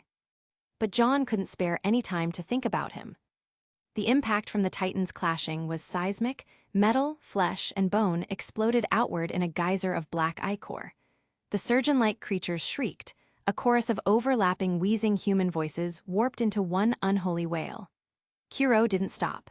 He wrestled and tore through them with a beast-like ferocity. It wasn't simply his wings. Beneath those jagged pinions were 4 crow-like talons, grotesquely proportioned, each the size of entire houses. They sprouted from his crow ribs and abdomen, raking at the surgeons with machine-like speed. The monster Kuro had become was a full-on monstrosity. Even the word crow could barely be used to describe it. And beneath the roar of blood and air, an odd whisper threaded through John's when he stared too long at the shape Kuro had turned into. An odd whisper that screamed, "Murder, murder, murder." John shook his head, chalking it up to adrenaline. One talon caught a surgeon's neck and tore downward. The monster's body folded open like wet parchment. From the wound poured out black fluid that wasn't quite liquid. It hissed as it spilled into the air, and every drop birthed a new crawling insectoid grim the size of wolves, some the size of houses. Their wings buzzed with metallic friction, carrying them toward the hunters who were still falling from midair like a wave of chittering teeth. "Holy crap, he's tearing it apart," Nora shouted, spinning midair. Her hammer came down on an insect with a thunderclap, cracking the air itself with a burst of electricity. The recoil steadied her fall, redirecting her toward a collapsing fragment of the giant IV stand. "Watch it, there's more coming," Blake yelled, kicking off of a falling slab of surgical plating. She slashed through 2 rank zeros in midair, her katana tracing faint lines that lingered like moonlight. The insects burst into dust. All around them, reality felt stretched. The air wasn't falling, it was drifting. Medical equipment, titanic scalpels, mechanical restraints, rusted metal rings, spun lazily like they were underwater. To John, concentrating through the adrenaline, everything slowed to a crawl. He could see the curve of a falling scalpel catch the light, see RWBY's boots hit its flat edge, and the split-second flex of her knees as she used it as a springboard. She blurred past him, her cloak streaking red through the sky. "RWBY, what the hell am I looking at? You uncle is a massive bird, and that raven." Is that his rune or something too? John, Ruby shouted, twisting her scythe in one hand and slicing through a cluster of insects that had lunged toward her. I didn't know he could do any of this. He never really told me what his runes were. The surgeons, John shouted, gritting his teeth.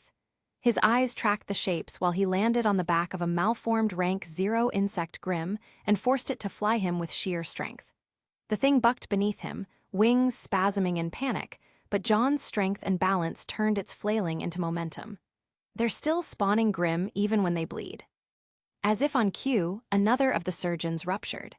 Black blood sprayed out in fountains, birthing hundreds more malformed creatures, some with wings, some crawling, some nothing more than twitching hands and teeth. Fantastic, Yang said flatly, flipping midair to land on a piece of falling debris. She punched a Grimm that lunged at her and sent it flying into another, both evaporating in red bursts. The skies falling were outnumbered and Uncle Bird's gone kaiju mode. Less complaining, more smashing, Nora shouted. We can freak out later. The air cracked again. The massive shadow raven above them screeched, its cry reverberating through the bones of the ward. It dove into another surgeon, its beak tearing through layered flesh. Black shadow-like tendrils arced from its feathers, slicing through the swarm of insects that poured out. Kuro and the raven moved in terrifying sync, two colossal monsters circling each other, locked in a dance of claws and shadow. Every collision sent out ripples that distorted the air itself and sent massive shockwaves that pushed back all creatures below rank 2. John felt it in his bones. The entirety of the nightmare was responding, alive and furious.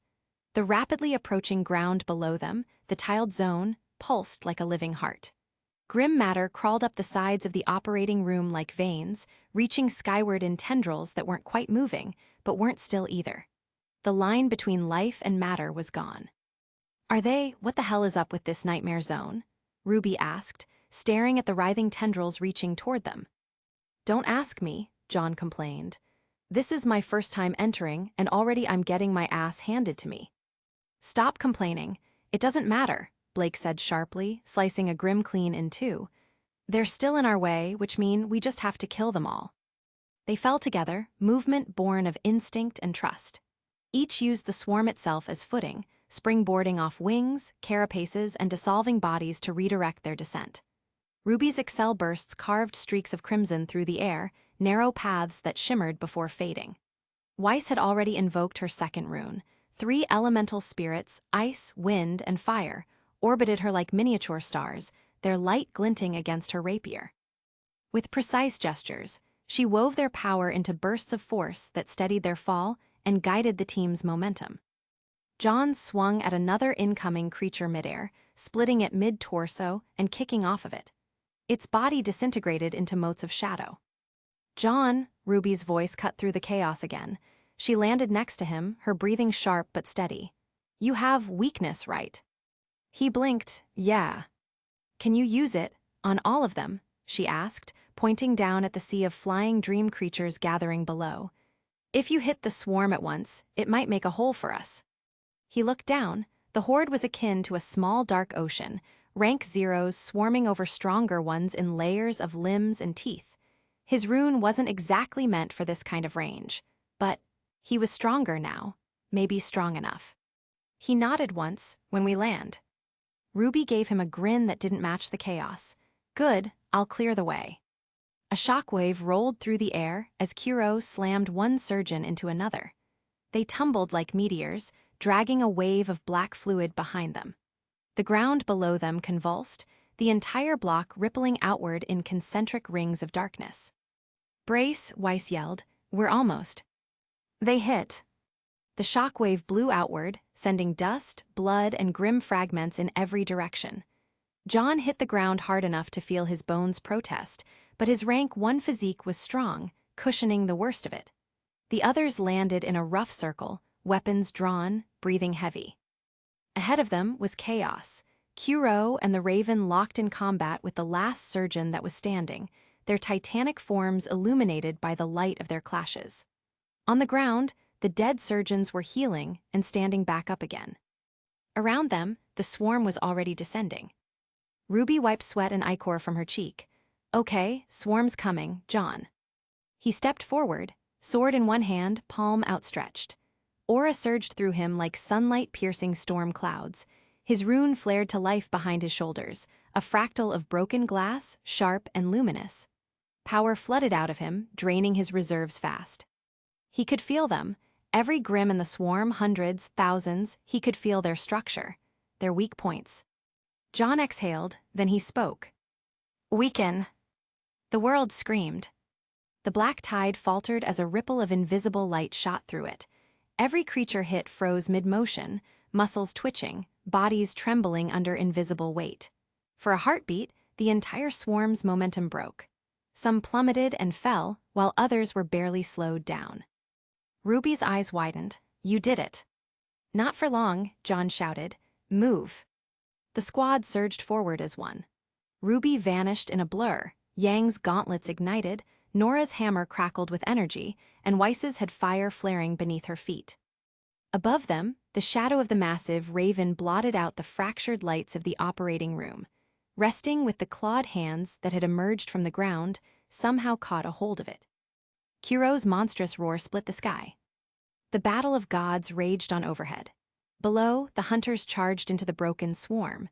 And in that impossible moment, amid blood, fluid, and the light of fading runes, Lucid's squad fought like stars refusing to die.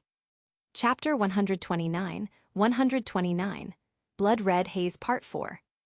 Wind tore past him like a physical thing.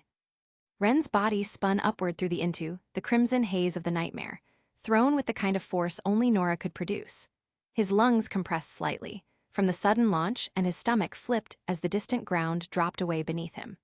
The operating ward, if it could still be called that, was a yawning maw of a seemingly endless vertical chamber now. Walls twisted away into blackened tendrils and arms, which pulsed faintly like the insides of some titanic organism. From his height, Ren could see everything: the broken ward, the glint of weapons, the flickering rune lights of his teammates as they fell through the chaos, and Kiro's monstrous form clashing with the surgeons. The impact of each blow distorted the very air itself and sent shockwaves of power crashing through the atmosphere. The ground fractured and churned like boiling liquid. He exhaled, eyes narrowing as gravity began to reclaim him. Nora's launch had been powerful, but it was still finite. The ceiling, housing that sprawling mass of black arteries, was at least another 100 meters away. He was rising fast, but not fast enough. Suddenly, his instincts screamed, alerting him to movement ahead of him and from behind. A screeching sound pierced the air as a swarm of insected Grimm peeled from the dark ceiling like living tar. Tens of them.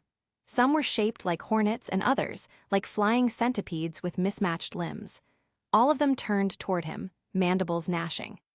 This was the automatic defense mechanism of the amalgamation, which meant that Kiro was right. The core weren't the surgeons, it was probably hidden within the ceiling somewhere. Ren spared a glance behind him and saw a portion of the swarm that were fighting his squad mates below, separate and head up towards him. Fortunately, these Grimm were all rank zeros. To a rank one like him, it was child's play. Ren's calm returned. He flipped in midair, spinning both bladed pistols. His aura pulsed along the RuneTech barrels, igniting invisible lines that spiraled across their frames. Bangs, bangs, bang. Each shot was precise and cold. Calculated. The first few Grimm burst apart mid-flight, dissolving into motes of black. The second lost its wings and tumbled into another, tearing both apart. The third tried to veer around him, but Ren flicked a switch in his mind. The bullet curved, arcing upward into the creature's abdomen. The round exploded from within, showering black into the air. Trajectory. His rune flared behind him, translucent and geometric. A golden web of vectors and intersecting lines forming a spiraling vortex that mirrored the pattern of his breathing. He could feel the lines of force in everything around him, his bullets, the wind, even his own body. Each could be bent, curved, redirected. It wasn't true telekinesis, but it was close enough. A trio of Grimm dove at him from above. Ren didn't even look up. He twisted his guns in opposite directions, firing 6 shots that ricocheted through the swarm in perfect arcs. The bullets pinged between the creatures like guided metal bees, carving through chitin and bone until the air was filled only with dust and their dying shrieks. He used their dissolving bodies as footholds, kicking off them one by one. The recoil from each step gave him another burst of upward momentum. "Almost there," he muttered under his breath, spinning his pistols once before holstering one to free his hand. His eyes flicked down again, then widened slightly. Through the smoke and distortion, two shadows moved like mountains colliding. The first was Kuro, or what had once been him. The crow monstrosity was unrecognizable now, wings and talons large enough to split towers in half. Every motion dripped with predatory rage. The second, an even darker silhouette, was the raven that had perched on his shoulder. It wasn't made of flesh or feathers, but of pure shadow, defined only by the absence of light. They slammed into the surgeon beasts with cataclysmic force, each blow sending waves of distortion across the entire ward. The veins along the walls flared red, reacting to the impact like a heartbeat. Ren actually paused, mid-ascent, stunned. The scale of it was somewhat unreal. What kind of rune does Kuro have? Is that raven also one of his rune skills? Those thoughts slipped out unbidden. He didn't have time for an answer. The next moment, gravity pulled him back down, and his last platform of grim disintegrated into nothing. For a split second, he was suspended, weightless. Then he began to fall. Ren's breathing slowed. Fear didn't take hold. He'd already anticipated this. His rune brightened again, and threads of golden light radiated outwards in his eyes, like spider silk. "All right, let's try this." He raised one pistol, aimed nowhere in particular, and fired 3 rounds downward. But instead of releasing them, he caught them mid-flight in his rune's grasp. The bullets froze in the air beneath him. He reached out with his will, and the lines connected. A pulse of aura rippled out from his chest, threading into the bullets. They glowed faintly, humming. He stepped on the first one, and it held, shimmering under his boots. The platform wavered but didn't collapse. "Good enough," Ren murmured. He fired another 3, chaining them upward, then another set. Step by step, bullet by bullet, he climbed. Each time his boots left one, the shot dissolved into light and drifted away. The closer he got to the ceiling, the heavier the air became. He could feel something up there, something vast and hollow. A low, rhythmic pulsing that wasn't sound but pressure. When he was within reach, he hooked his guns with practiced speed and drove both pistols backward. The blades mounted beneath the barrels gleamed with faint aura. He force-anchored them into the black surface above him. The sound was wet. Ren grimaced. The ceiling didn't have the feel of stone, it was organic. Layers of vein-like tissue intertwined into a massive arterial network, each vessel thicker than a subway tunnel. The texture pulsed faintly, like muscle. The veins weren't alive, but they weren't dead either. Grim matter. Black ichor oozed from the puncture points, sliding down his arms. He felt it vibrate faintly, like static crawling under his skin. "Disgusting," he muttered, "but I'm now in position." He risked a glance down. The battlefield was a blur of chaos. His team scattered, fighting through the swarm while Kuro and the raven tore apart what remained of the surgeon beasts. The ground itself appeared to be moving now, expanding and contracting in sync with the pulses from the veins around him. Rank 1 zones were nothing like Rank 2 zones. Scale-wise, they were relatively smaller. This place truly was a nightmare. Ren's breath steadied again. He holstered one pistol, keeping the other drawn. His free hand traced along the artery nearest to him, following its direction. It branched into dozens of thinner vessels, spreading like spiderwebs across the ceiling. Each vein glowed faintly, carrying light downward toward the main body of the surgeons. That was the connection, the root system. If they were going to destabilize this zone, these needed to be destroyed. Ren tilted his head slightly, studying the angles. He could already see the lines, vectors of collapse, points of tension, weak spots hidden in the pattern. Below, Nora's laughter rang out, a thunderous crash following seconds later. John's shout echoed. Weiss's light flared. Ruby's red streak carved across the swarm. For a brief moment, Ren smiled faintly. "They've got it handled," he said quietly. "Guess it's my turn." He leveled his pistol, aura pooling at the barrel, and let his rune bloom to full. The lines of trajectory multiplied, filling the space like a constellation of possibilities. Every shot mattered. Every path was his to command. The bullets buried into the black arteries above him with a wet, crunching sound. For half a second, nothing happened. Then the world convulsed and the ceiling began to scream. A spray of black blood erupted from the wound, splattering across the ceiling and raining down in fat droplets that hissed as they hit the air. The blood didn't fall naturally.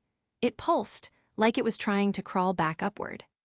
Ren ducked instinctively, twisting his body along the line of his rune as the droplets drifted past him, warping midair.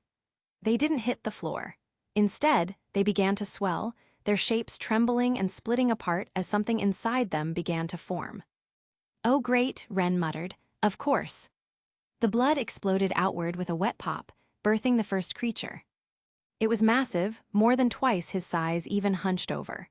The upper half was shaped like a praying mantis, its scythe arms long enough to slice through a car. But below the waist, it shifted into something worse. A centipede's body, slick with black chitin and sprouting dozens of legs that twitched and scraped against the ceiling. The sound alone made Ren's skin crawl. He didn't have a fear of insects, but this was simply disgusting. Every joint bent too many times, every movement too deliberate. The creature's eyeless face tilted toward him, and its jaws opened in a slow, trembling hiss. "Rank 1, Ren muttered, leveling his pistols. "Upper range or peak, probably." The mantis centipede screeched, and the ceiling shook as it launched forward. Ren fired twice. The first bullet hit one of its scythe arms, deflecting uselessly. The second curved at the last second, trajectory bending its path into the joint behind its head. The Grim shrieked but didn't stop. The force of its lunge shattered the arterial flesh where its claws landed. Ren leapt back, if back could be called that when gravity was sideways. He pivoted his weight, kicked off the artery's side, and fired another volley midair. The bullets curved around him in perfect arcs, forcing the creature to twist its long body to intercept them. Then he heard another sound, a droning hum, sharp and rhythmic, like metal vibrating. From the surrounding arterial tunnels, shapes poured out. Wasps, dozens of them. Each one the size of a person, bone stingers glinting with faint red light. "Fantastic," Ren sighed. One of the wasps fired, its stinger glowing before releasing a thin beam of crimson energy. The laser burned through the air, cutting through one of the veins near him and sending a splatter of black blood upward.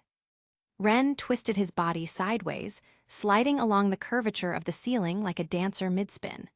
2 more beams followed, slicing through where his torso had been moments ago. "Lower end rank ones," he said under his breath.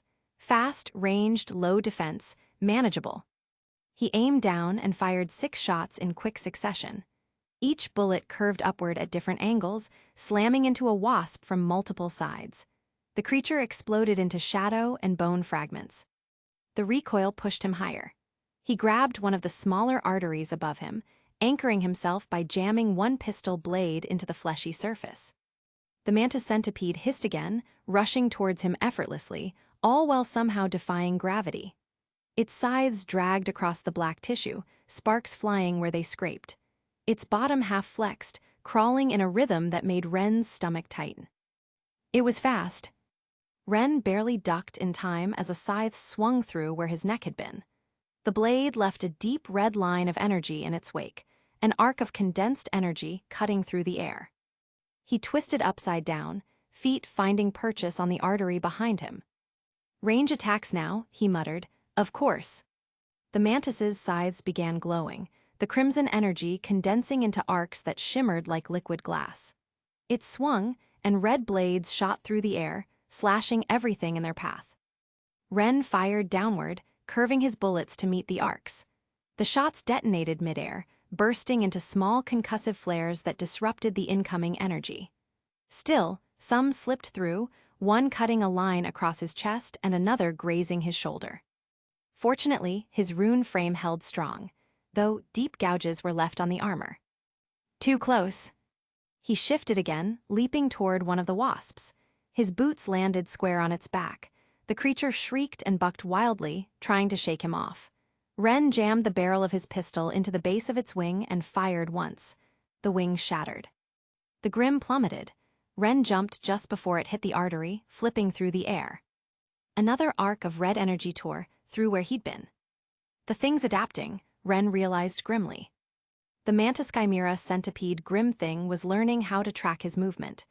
Each strike was coming faster, and the energy more focused. The sound alone, like air being torn apart, set his nerves on edge. Ren holstered one pistol and extended his hand. An invisible line of light formed between his fingers, a marker of his rune. Trajectory, full burst.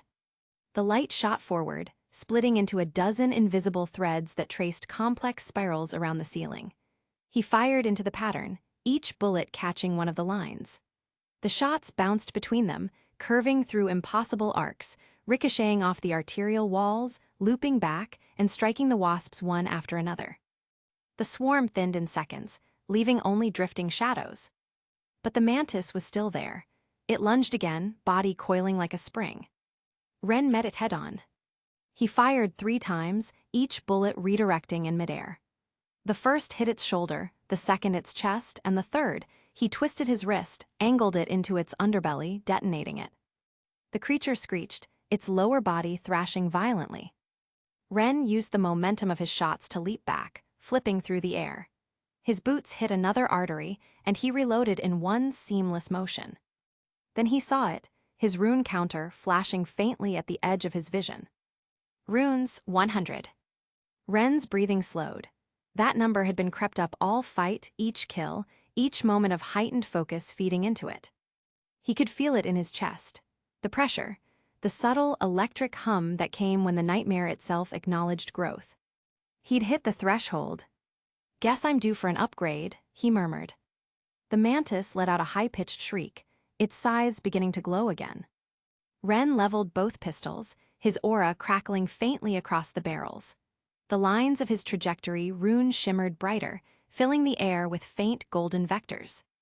Each bullet he held now felt alive, vibrating with intent. He could already see where they'd travel, how they'd bend, what they'd destroy. "You're not the only one who can cut through air." The mantis swung. Ren fired.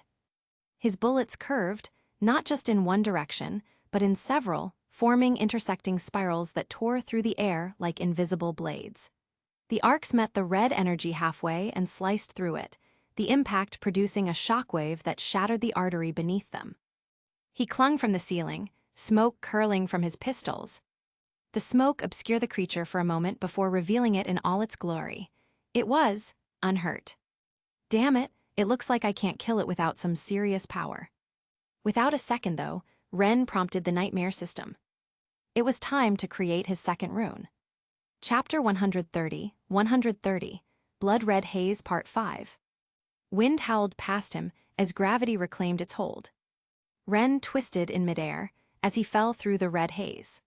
The black veins of the ceiling receded above, and the shattered ward below looked like the open mouth of some gigantic creature waiting to swallow him whole. He'd lost his perch, again. No matter. He raised both pistols and fired downward, 3 rounds in quick succession. His rune flared at the same instant, causing the bullets to freeze mid-descent, caught in the lattice of force he'd created, and began to hover. Ren landed lightly on the topmost one, knees bending to absorb the impact. The platform drifted under his weight, humming faintly with kinetic tension. He crouched low, firing another bullet beneath the first to stabilize the structure. The 2 points connected with a faint arc of energy, holding his weight as the improvised platform steadied. He looked up. The mantispede Grim still clung to the ceiling, its enormous body curling and uncoiling in irritation. Every movement was a slow, horrible ripple of muscle beneath chitin. It hissed again, but didn't move to chase him. Ren watched its posture carefully. The creature was agitated, but stationary. That most certainly meant it was guarding something. Or perhaps bound to it. "Defensive tether," Ren murmured to himself, eyes narrowing. "You don't leave your post." That worked in his favor. The real threat now was the swarm, those damn wasps. The droning returned, louder this time. The swarm's movement shimmered through the crimson mist, streaks of red light bursting from bone stingers as the wasps began firing volleys of laser-like blasts at him. Ren's platform shuddered as a near miss burned through the air beside him. He adjusted instantly, bending his knees and firing another series of rounds in a wide arc. Each bullet froze in position, aligning with invisible vector lines that wrapped around him like a miniature constellation. The entire cluster of rounds shifted, forming a narrow spiral under his boots. The structure responded to his will. He jumped, and the spiral rotated, drifting laterally, dodging the next barrage of crimson beams. His breathing was steady, but his thoughts were elsewhere. His mind wasn't on the fight, not fully. Because he was doing something else. Prompting.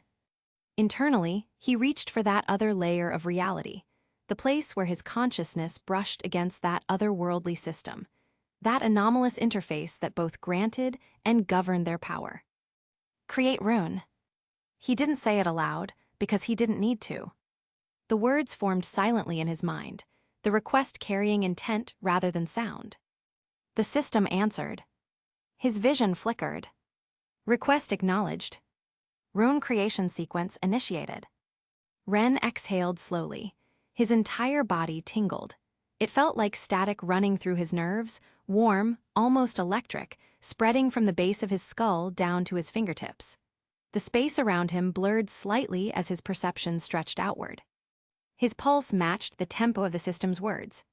He leapt again as another volley of red laser fire cut past him. His bullet platforms dissolved as he pushed off, reforming ahead of him midair. The trajectory rune pulsed brighter with every movement, bending space just enough to keep him alive. But most of his focus was internal now, split between two worlds. The part of him grounded in the physical was dodging, shooting, adjusting. The other part was building something. He could feel it forming. When a dreamer created a rune, it wasn't just a command. It was a crystallization of will, an idea given shape through intent, honed by the soul. Every rune reflected the mind of the one who made it. He needed to decide what to create. Ren's body ducked beneath another streak of energy. His pistol flashed, shattering two wasps that had gotten too close. The recoil sent him spinning sideways through the crimson air. His mind, however, dove deeper. He thought of all the fights they'd been through. Of John and the curious nature of his abilities. Of RWBY, whose acceleration made her nearly untouchable in battle. Of Weiss and her elemental abilities that were further enhanced by her second rune, each one precise and layered in control. And lastly, he thought of Nora. Her power. Ren's strength had always been precision, calculation, patience. He didn't overpower his enemies, he outlasted them.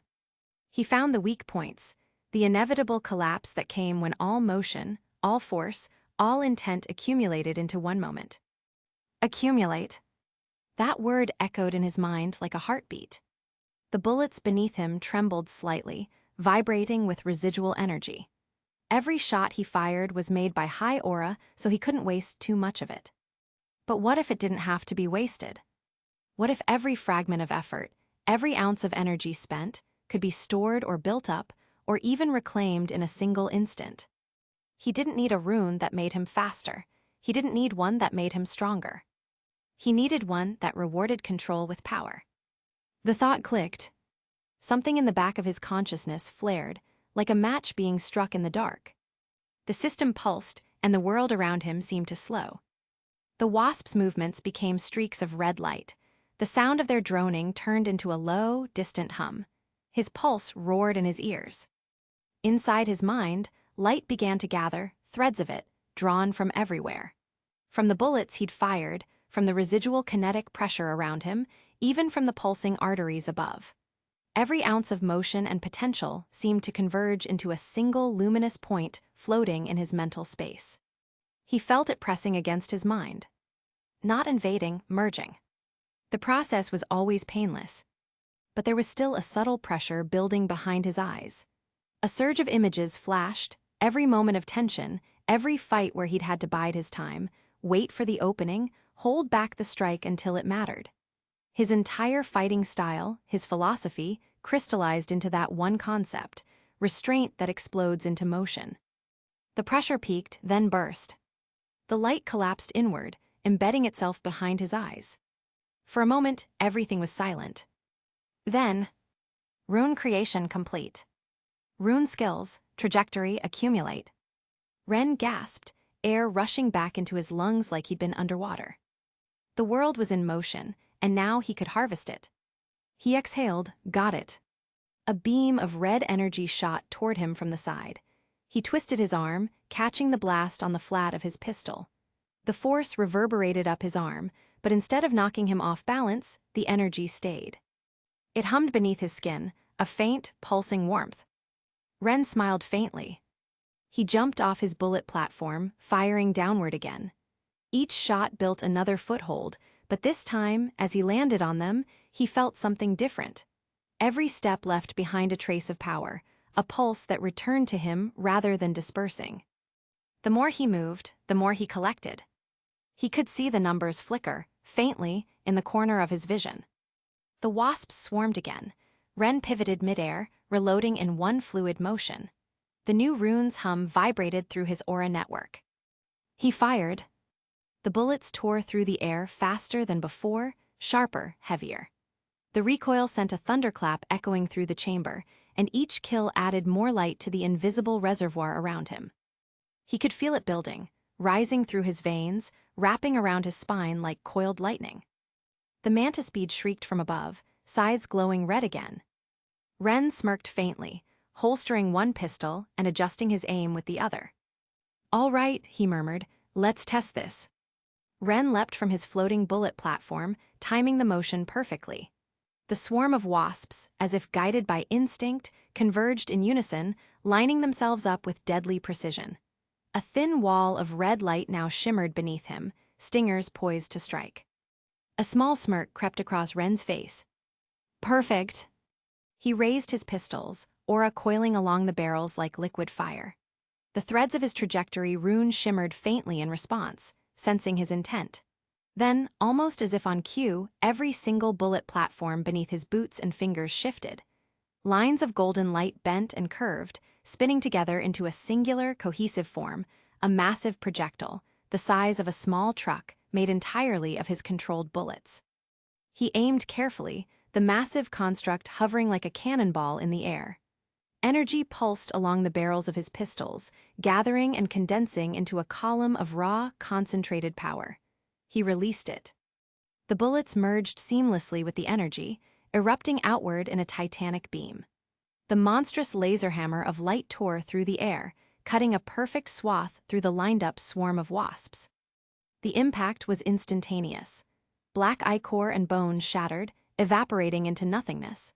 The sheer force of the recoil blasted Ren backward, spinning him through the crimson haze like a leaf caught in a tornado. He let out a short laugh, wind tearing past his face. Holy crap, that worked. The beam continued onward, tearing through a distant section of the operating ward, sending shattered chunks of arterial tissue spiraling outward in a violent storm of black droplets. The recoil slammed into him like a tidal wave, propelling him directly toward the mantis bead grim still clinging to the ceiling. Ren grinned. He adjusted midair, angling his trajectory perfectly to meet the next challenge. Unfortunately, the price had been steep. The energy expenditure had drained roughly 30% of his reserves, leaving him at around half of his reserves left. This meant that every movement now had to be more precise. One miscalculation could mean disaster.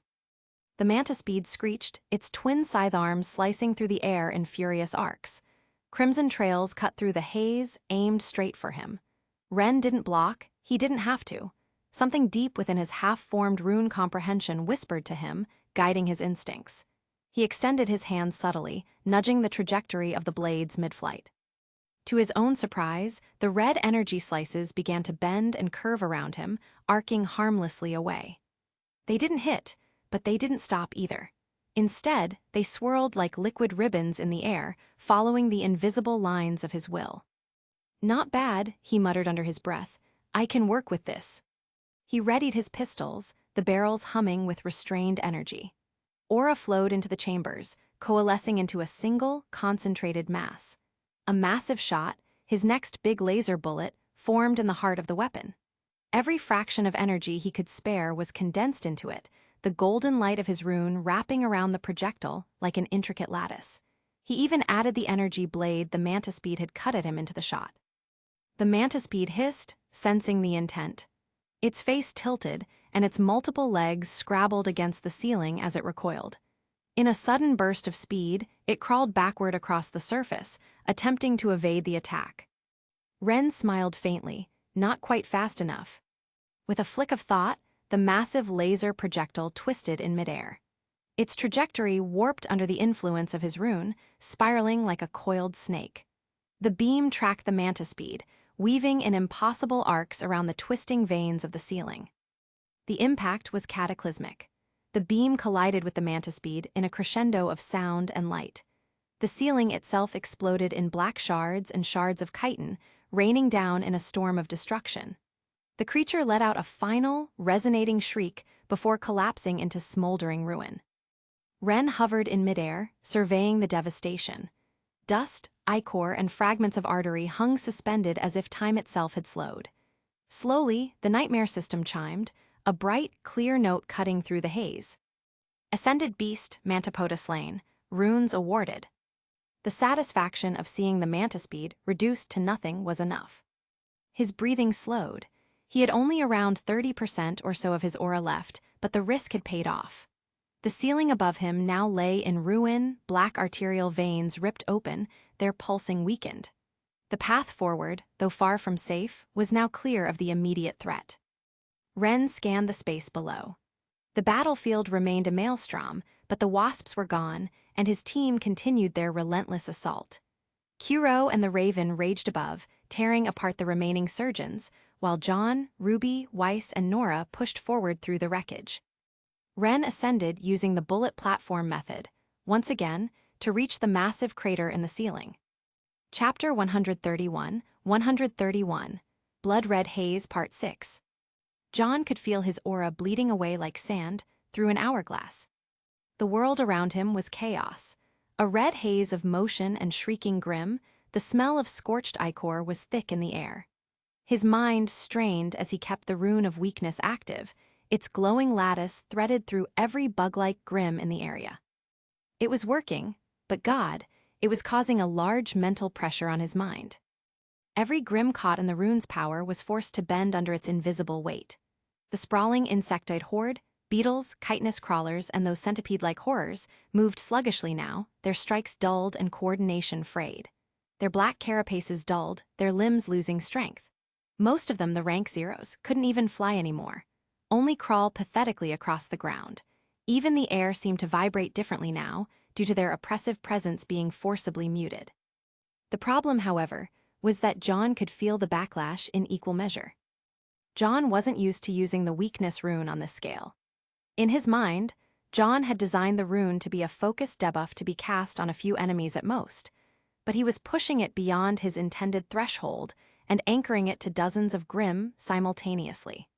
The energy cost might have been linear, but spread across multiple beings. It seemed to grow exponentially with every new target he bound it to. He grit his teeth and forced the power to hold.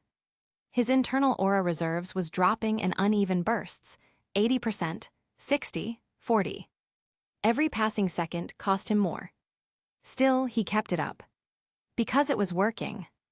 Yang slammed a shockwave punch into the ground, and a wave of force blasted outward, tearing through a cluster of crippled bugs. Their bodies crumpled under the concussive blast, limbs snapping like twigs. Nora followed up, hammer crackling with electricity, and brought it down on another cluster. The discharge leapt between the crippled insects like a spiderweb of lightning, turning the air into a strobe of blue and red light. "Keep it up," Nora shouted, her voice barely audible over the thunder of her own attack. Weiss and Oscar were working together near the front lines. Weiss's spirits spun like small constellations around her head, sending shards of elemental matter spiraling across the battlefield, while Oscar's force rune burgeoned with red energy that cut clean through the slowed grim before they could regroup. John frowned as he felt the pulse from his rune growing faint, its glow now dim and stuttering. Most of the rank zeros were already down. Their bodies melted into black sludge that hissed and evaporated on contact with the ground. but the rank ones were still moving. The wasp-like Grimm, dozens of them, still hovered in the air above the carnage.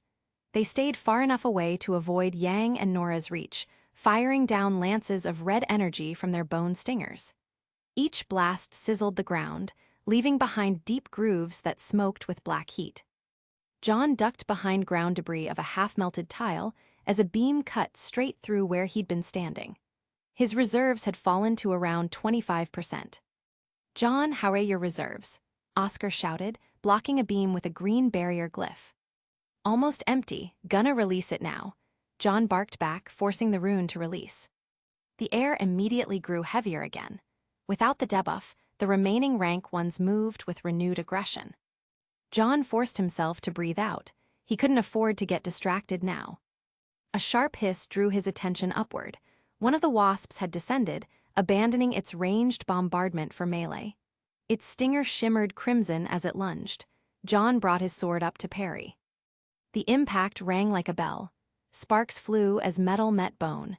The creature's strength was monstrous. It wasn't one of the weaker rank ones, either. He twisted his wrist, redirecting the attack, and kicked off the ground to meet it midair.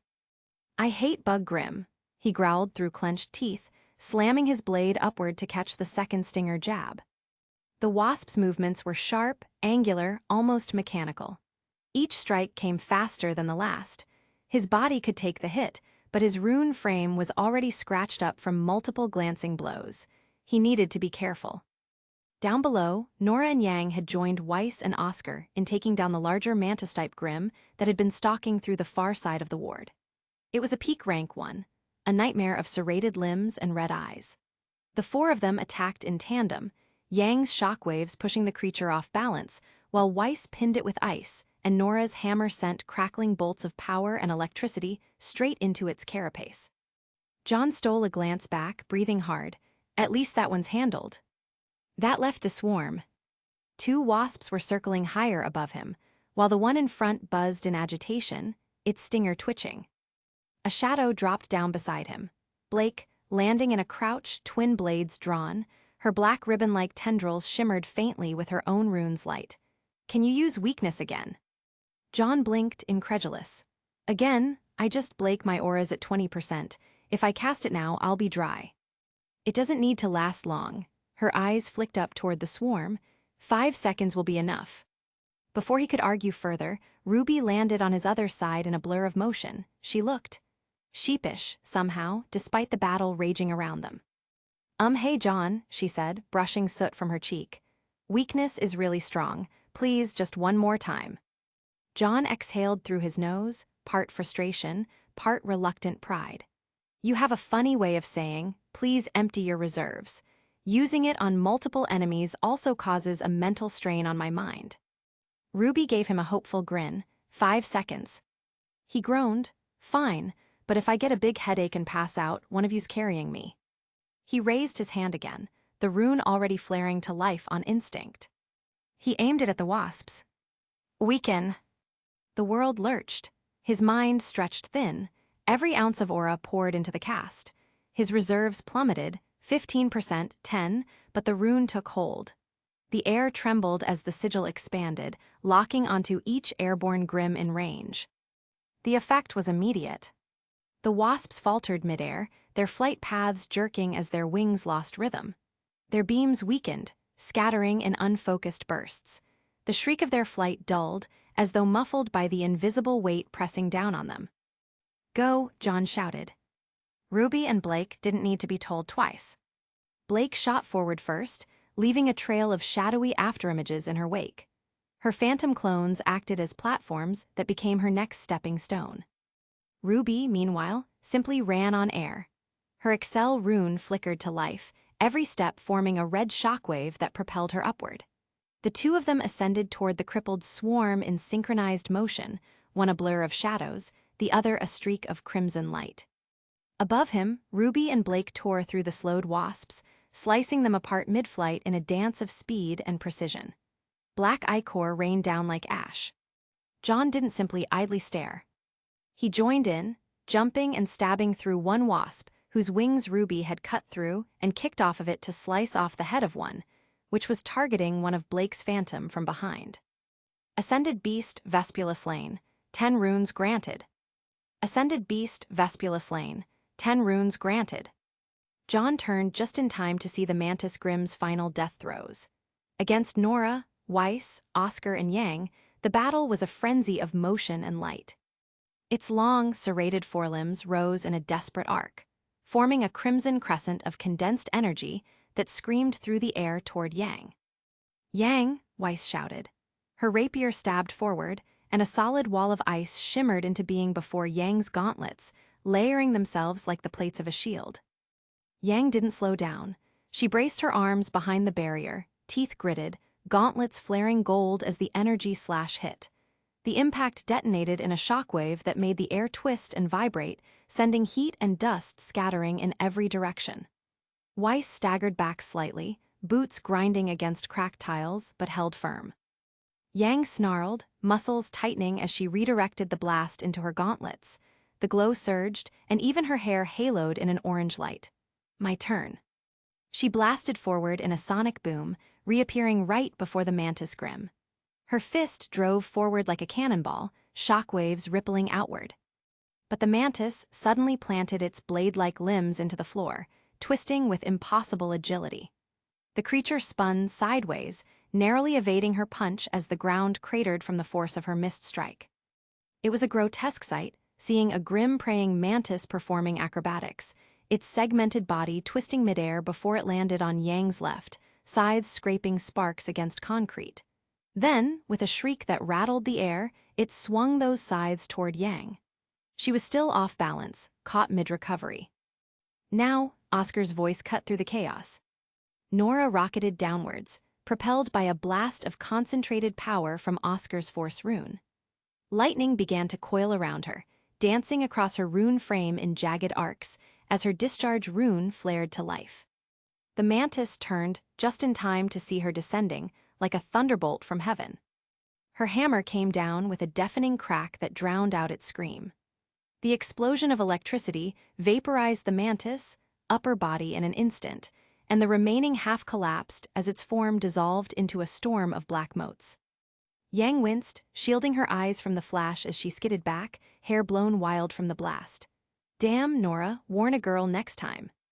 Nora landed in a crouch, grinning wide, arcs of static still snapping around her. Sorry, couldn't hear you over how awesome that was. John and the others regrouped as the motes of darkness drifted away into the air. The ground trembled beneath them, dust raining from the cracked ceiling. The reek of burnt ozone and grim ichor still hung heavy. But far ahead of them, there was still fighting. Massive gusts of wind rippled through the space like invisible blades. Each shockwave carried enough pressure to push the younger hunters several steps back, even from their vantage point below. Kuro and the Shadow Raven were still engaged in battle, a storm of motion that was almost too fast for the eye to follow. The two of them, in their large monstrous avian forms, swept across the chamber in a whirlwind, wings slicing apart anything within reach. And in the center of it all, the operating table. The giant man strapped to it screamed endlessly, body writhing as wriggling black veins pulsed beneath his skin. His flesh was bubbling, deforming, tearing itself apart from the inside. The sound was horrific. From the walls nearby, gargantuan clawed hands of oily darkness emerged, massive grim constructs. They gripped his limbs and chest, restraining him even as the two giant kaiju bird slashes tried to sever them. What the hell is happening over there? John muttered, lowering his sword. His aura was practically zero, but his eyes stayed sharp. Ruby's voice was small but tense. Should we help Kuro, or? Weiss glanced up sharply, hair whipping in the wind. That's a fight between rank twos. Against that, you'd be vaporized before you could blink. John frowned, eyes narrowing as the battle intensified. Kuro leapt upward, his large monstrous crow legs trailing a crescent of scarlet energy, while the Shadow Raven's screech tore through the chamber, scattering black mist like feathers. The air vibrated with each impact. Then came the sound. A thunderous boom, like the sky itself splitting open. The ceiling above them glowed for a heartbeat before erupting in a blinding white-red explosion. The entire room trembled as debris rained down in molten chunks. The squad ducked behind cover as a massive hole burned into the ceiling, the edges of the crater hissing with molten stone. "What the hell was that?" Yang shouted, eyes wide. Blake pointed upward. "Look there." Through the smoke and fire, a small silhouette was suspended near the gaping wound in the ceiling. Ren. He hovered on one of his drifting bullet platforms, the afterimage of energy still glowing beneath his boots. The air shimmered around him, heat distortion rippling outward from where a massive energy discharge had just been unleashed. RWBY exhaled a shaky laugh. "I guess we know what that was." The rest of the squad nodded, absent-mindedly. Then, "Oh, not bad, your friend did it." The voice came from behind them, calm, gravel-edged, and familiar. Every head whipped around in an instant. Kuro stood a few paces away, hands casually grasped around his greatsword, with an infuriating smirk tugging at his lips. Perched casually on his shoulder was the shadow raven, its feathers darker than the space around it, eyes burning a dull, hungry red. For a moment, no one spoke. The air still vibrated faintly with the aftershock from Ren's blast. John blinked, trying to process what he was seeing. "Weren't you just?" Kuro gestured lazily toward the ceiling, as if expecting them to follow his finger. "He found the core." The group followed his gaze automatically, though none of them truly understood what he meant. Their instincts, however, told them it mattered, and when they looked back down, they froze. The battle that had raged only moments before was still happening. High above, the massive crow-like monster and the enormous shadow raven still tore through the air, their titanic wings battering the air into cyclones. Below them, the grim amalgamation, the surgeons, lashed upward with writhing limbs of bone and black flesh, every strike lighting up the chamber with showers of sparks. Ruby's eyes widened. "Wait, what the hell? You're here, but you're also..." She pointed toward the sky where the enormous crow beast struck like a meteor into the surgeon's chest. "There." Yang blinked twice, mouth slightly open. I don't get it. Is that your rune or something? Because if that's the case, I've got questions." Kuro tilted his head at their expressions, then frowned faintly as though realizing something. "Oh, right." He scratched at his chin, unbothered by the chaos around them. "Guess I forgot to explain that part." Weiss's tone was sharp, almost demanding. "Explain what part exactly?" Kuro shrugged. My runes." Yang immediately pointed an accusing finger at him. "You never told me and RWBY what your runes are. You always dodge the question."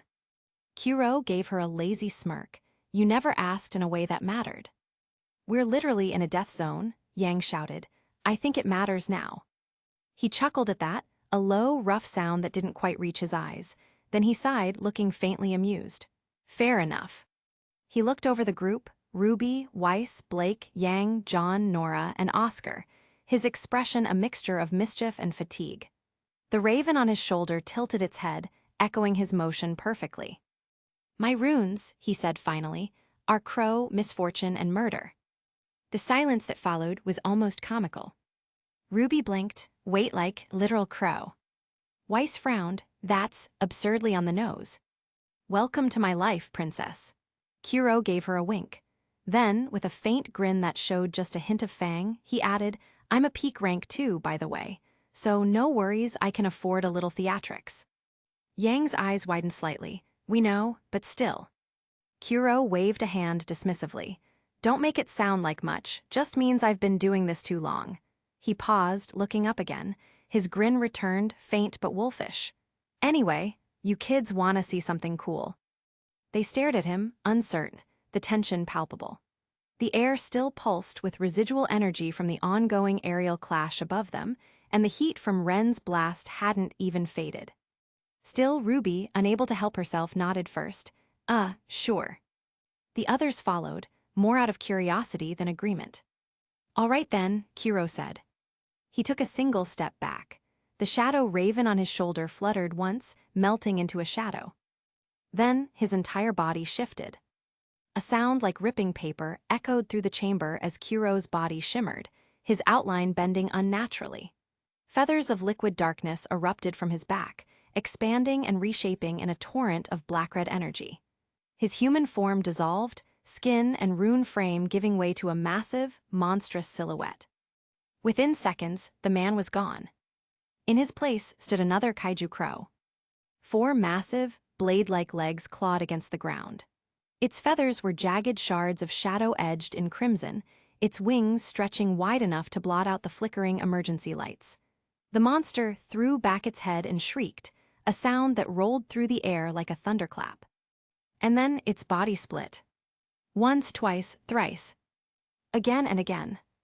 Each time, the darkness tore itself apart into a new form, each a perfect copy, each just as immense and terrible. Within seconds, there were half a dozen massive monstrous crows standing where Kuro had been, all exhaling waves of heat and killing intent. Yang's jaw dropped. No freaking way. One by one, the massive crows launched into the air, their wings creating gusts strong enough to knock the students a few steps back.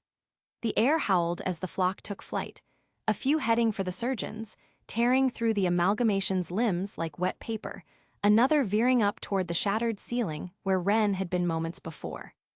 Yang gaped openly, one hand shielding her eyes from the swirling wind and feathers. That's... She hesitated, blinking as realization hit her. Then she started to laugh, even as dust and debris whipped around her face. That's the best use of a pun I've ever seen. Blake glanced sideways at her, brow raised. What? Yang pointed upward, grinning. A murder of crows. Chapter 132, 132, Blood Red Haze Part 7. The sound of destruction became a living thing. Each of Kuro's monstrous crow forms tore through the grim surgeons like living hurricanes, black feathers slicing the air with a shriek that cracked the tiles and ruptured glass. Their wings beat so fast the air appeared to turn molten, every movement trailing arcs of black and scarlet light. The titanic grim constructs, those warped surgeons stitched together from nightmare and bone, tried to reform, clawing and stretching their melted bodies back into shape, but the crows were merciless. They fell upon them in a synchronized frenzy, beaks like obsidian blades, claws cleaving through limbs thick as trees. Each impact released a burst of black light that shattered what little cohesion the amalgamations had left. Within moments, what had once been towering horrors was nothing more than a writhing sea of black sludge. The ground boiled with it. The mush churned, birthing smaller grim shapes, half-formed beetles, warped mantises, crawling things without faces, that screamed once before disintegrating under the shockwaves of the continued battle. The squad huddled behind the broken remains of a wall, watching the carnage unfold. The wind pressure from the giant crows alone was enough to push them backward with every wing beat. Nora squinted through the swirling ash. I can't even see where one of them ends and the next one starts. Weiss hair whipped wildly across her face as she braced her rapier into the ground, creating a small barrier to steady their footing. You shouldn't try. It's like watching a natural disaster with feathers. Yang leaned forward just enough to peer past the edge of broken debris that acted as a wall. Her eyes gleamed faintly amber, reflecting the chaos above. He's seriously wrecking everything. Ruby's hood whipped behind her in the gale, eyes wide in a mix of awe and disbelief. That's Kuro. Technically 6 of him, Blake muttered, and 1, Raven. True enough, the massive black raven, the one that had fought beside Kuro earlier, now hung back near the far end of the ward. Its wings folded partially as it watched the destruction unfold, a silent sentinel amidst madness. The shadowy creature didn't interfere. It simply observed, golden eyes gleaming with something too sharp, too knowing. Ruby followed its gaze, heart pounding. The ground itself was changing. The black liquid remnants of the surgeons were spreading outward, seeping into the tile like blood. Thin veins began to branch faster across the ceiling now, pulsing faintly red with each beat. John noticed it too. That doesn't look normal, something is changing. Blake gave him a flat look. Define normal. Before anyone could respond, the floor lurched violently. The quake came without warning, an explosion of motion that threw them all off balance. Chunks of concrete crashed from the ceiling, and fissures tore through the ground like lightning. One of Kuro's monstrous crow bodies slammed into a far wall, wings folding as it twisted to recover, but the sound that followed wasn't one of victory. It was a roar. Deep, primordial. It wasn't sound so much as force, a vibration that made every bone in their bodies shudder. The air rippled. The black sludge covering the floor convulsed violently, bubbling in response. Ren's voice came from above them. "Oh, that's not good." They all snapped their heads upward just in time to see him dropping from the hole in the ceiling. The glow of his rune frame flickered faintly around him and his boots as he descended, controlling his fall with calculated bursts of recoil. He landed beside them in a crouch, brushing dust off his armor like he hadn't just jumped 1,000 meters. "Yo," he said simply. Yang stared. "That's your grand entrance. Yo." Ren glanced toward the chaos, then shrugged. Seemed appropriate. Ruby grinned despite herself, the tension breaking for only a moment before the ceiling above them groaned. They all looked up. From the gaping wound in the ceiling, the same one Ren had blasted open earlier, something was emerging. The arterial veins pulsed faster now, glowing like molten circuitry beneath the cracked stone. The flesh-like black material of the ceiling convulsed outward, folding, stretching, reshaping itself as if something was being born from within. John took an involuntary step backward. That's not just more surgeons, is it? Behind them, another presence appeared, a ripple of displaced air and the faint scent of ash. "No," said a familiar voice. They turned. Kuro stood there again, in human form again this time, and his expression unreadable. His face was half-shadowed by the flickering red light from above. Ruby blinked in confusion. "Wait, weren't you?" Kuro tilted his head toward one of his many monstrous forms still ripping into the last of the surgeon mush. "Yeah, those ones are busy. I'm this one." Yang just stared. "You can split yourself and multitask. That's cheating." He smirked faintly. "You call it cheating, I call it job efficiency. Your friend over there can do the same, you know?" He tilted his head to Blake. "Yeah, but she can't turn into kaiju crows." Kuro shrugged, then his tone shifted, quiet but certain. "That thing up there, the one coming out of the ceiling, that's the real body of the amalgamation.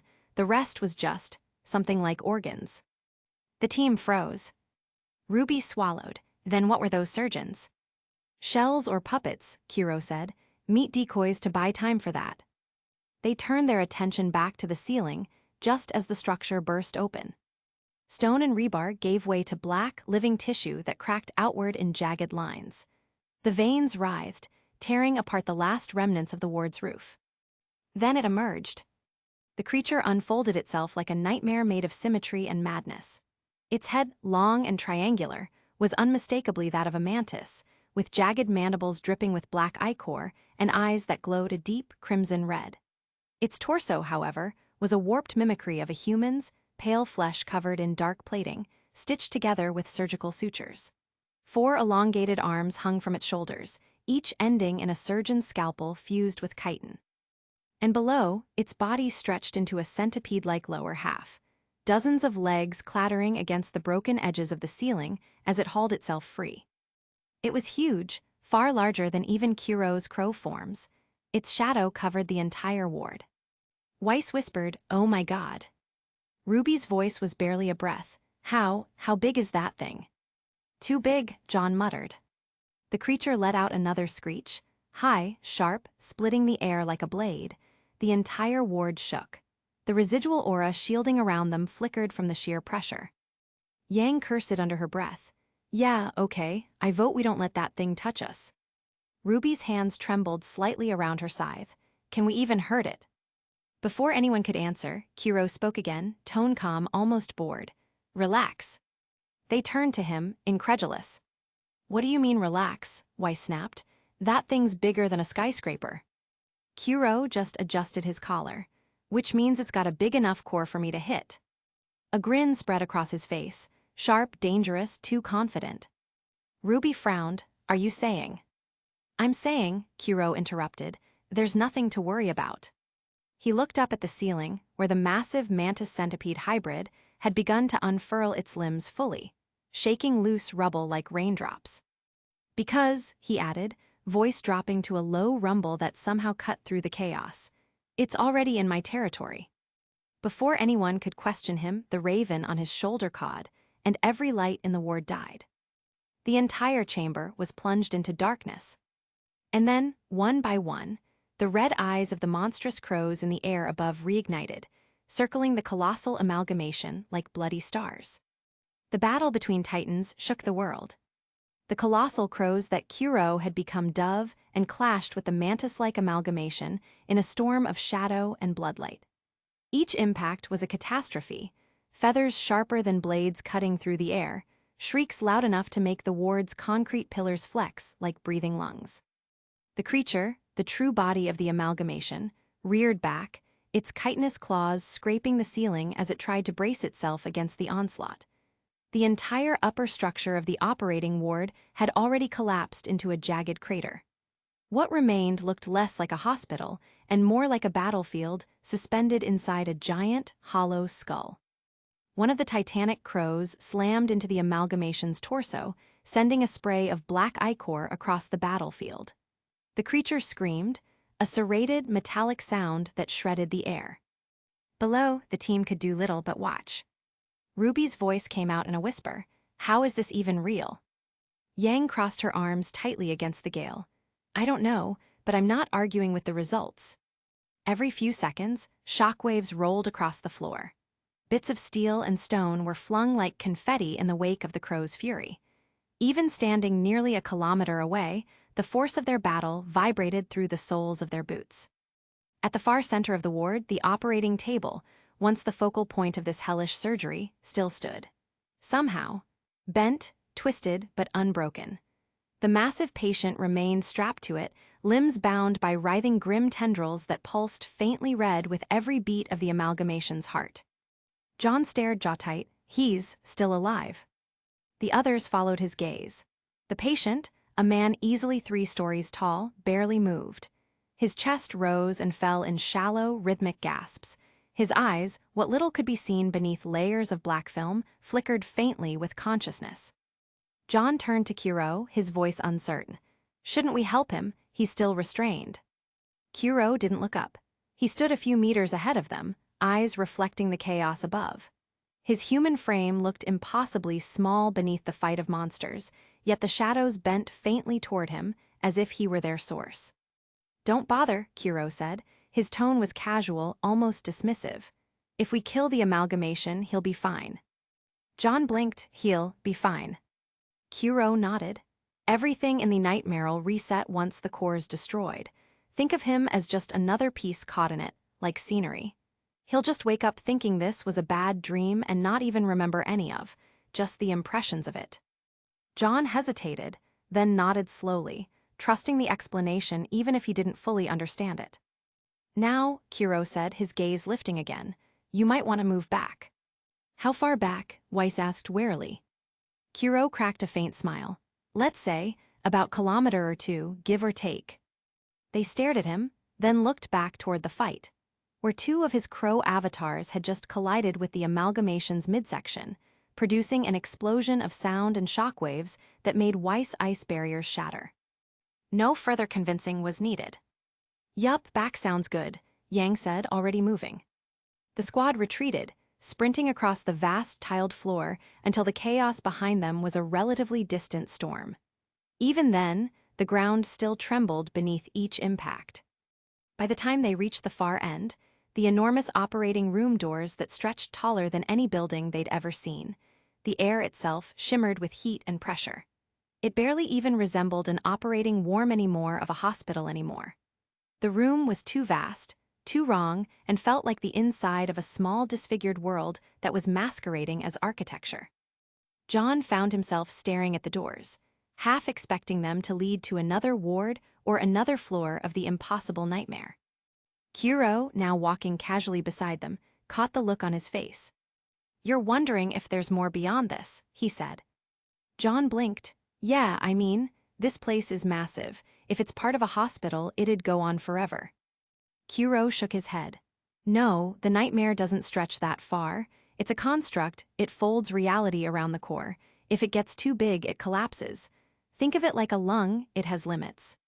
He stepped forward and placed his boot against the metal door. With a light kick, barely more than a tap, it groaned open. The sound echoed through the ward like thunder. Beyond it, there was nothing. Not emptiness, exactly. A vast, churning sea of black mist that stretched endlessly in all directions. It looked alive, pulsing faintly. "That's the border," Kiro said, nodding toward it. "Step through, and you'll exit the nightmare and go back to the dream realm." John nodded, both in understanding and quiet awe. Behind them, the chaos had reached its peak. The amalgamation monstrosity was losing. One of Kiro's crows ripped away its right arm in a single strike, another seized its midsection and tore through it, feathers slicing through flesh like chain blades. The creature's shriek shook the air, a raw, alien-like pain. Black ichor rained down, hissing as it struck the floor. The remaining surgeons, the last fragments of the amalgamation's body, tried to reform, futilely merging into one pulsating mass. But the crows descended as one. 6 black titans folding their wings, they dove in unison, a synchronized murder. The explosion that followed wasn't light, but absence, a collapsing of everything, a sound like thunder inverted. When the darkness cleared, the amalgamation was gone. Its limbs torn apart, its head half swallowed by one of the crows before being obliterated entirely. The massive operating table was empty now, its restraints gone, its occupant vanishing into fading mist. And as if on cue, the shadow raven on Kiro's shoulder that had watched the whole time let out a final, echoing caw. Immediately, the oppressive darkness lifted. The red light bleeding through the cracks vanished. The ceiling above began to dissolve, flakes of black dust rising like embers, dissolving into the mist. The entire operating ward was breaking down. Reality was unspooling at the edges. Kiro stretched, yawning like he'd just finished a long shift. "Well," he said, almost lazily, "that's a wrap." Ruby blinked. That's it." "Yup." Moments later, the world began to fade. The walls peeled away into vapor, the ground beneath them melting into shadow, and in the next heartbeat, they were standing on cracked asphalt beneath a starless sky, with only the broken red moon as company. The broken city had returned, and the mist that had consumed the entire block was now gone. The nightmare zone had vanished. The monstrous crows were nowhere to be seen. Only Kiro remained, standing at the center of the street in his rune frame, sword strapped across his back, not a feather out of place. Yang stared at him. You just handled it," Kiro offered helpfully. "Yeah." Ren looked around. "That was quite efficient." "Understatement of the year," Weiss murmured. Ruby took a hesitant step forward, her hood fluttering in the cool night breeze. "Uncle Kiro, that was insane." He scratched his neck, giving a half shrug. Rank 2's gotta count for something, right?" They all fell silent. There was something surreal about it, the way he said it, like it was just another job, another casual mission. Like he hadn't just unleashed an army of himself to tear down a godlike thing inside an impossible hospital. John let out a slow breath, half laughing in disbelief. "You're quite terrifying, you know that." Kiro grinned faintly, eyes glinting with tired amusement. "Yeah," he said, turning toward the fading skyline. "I get that a lot." Chapter 133, Blood Red Haze, Part 8. The group walked through the fractured streets in relative silence. The faint crunch of broken glass and asphalt under their boots was the only exception. The once mist-drenched city block was now hollow and quiet. No more distortion or haze, just the eerie calm of a world gone still. Ahead of them, Kiro walked at his own pace, shoulders and hand relaxedly swinging, as if they hadn't just witnessed a titanous creature being torn apart by 6 monstrous versions of him. The glow of his rune frame had dimmed to a dull gray now, dimming with each of his steps. The shadow raven perched lazily on his shoulder, its eyes gleaming a dull crimson that reflected the faint light of the broken moon above. John trailed behind him, watching Kiro's back with quiet disbelief.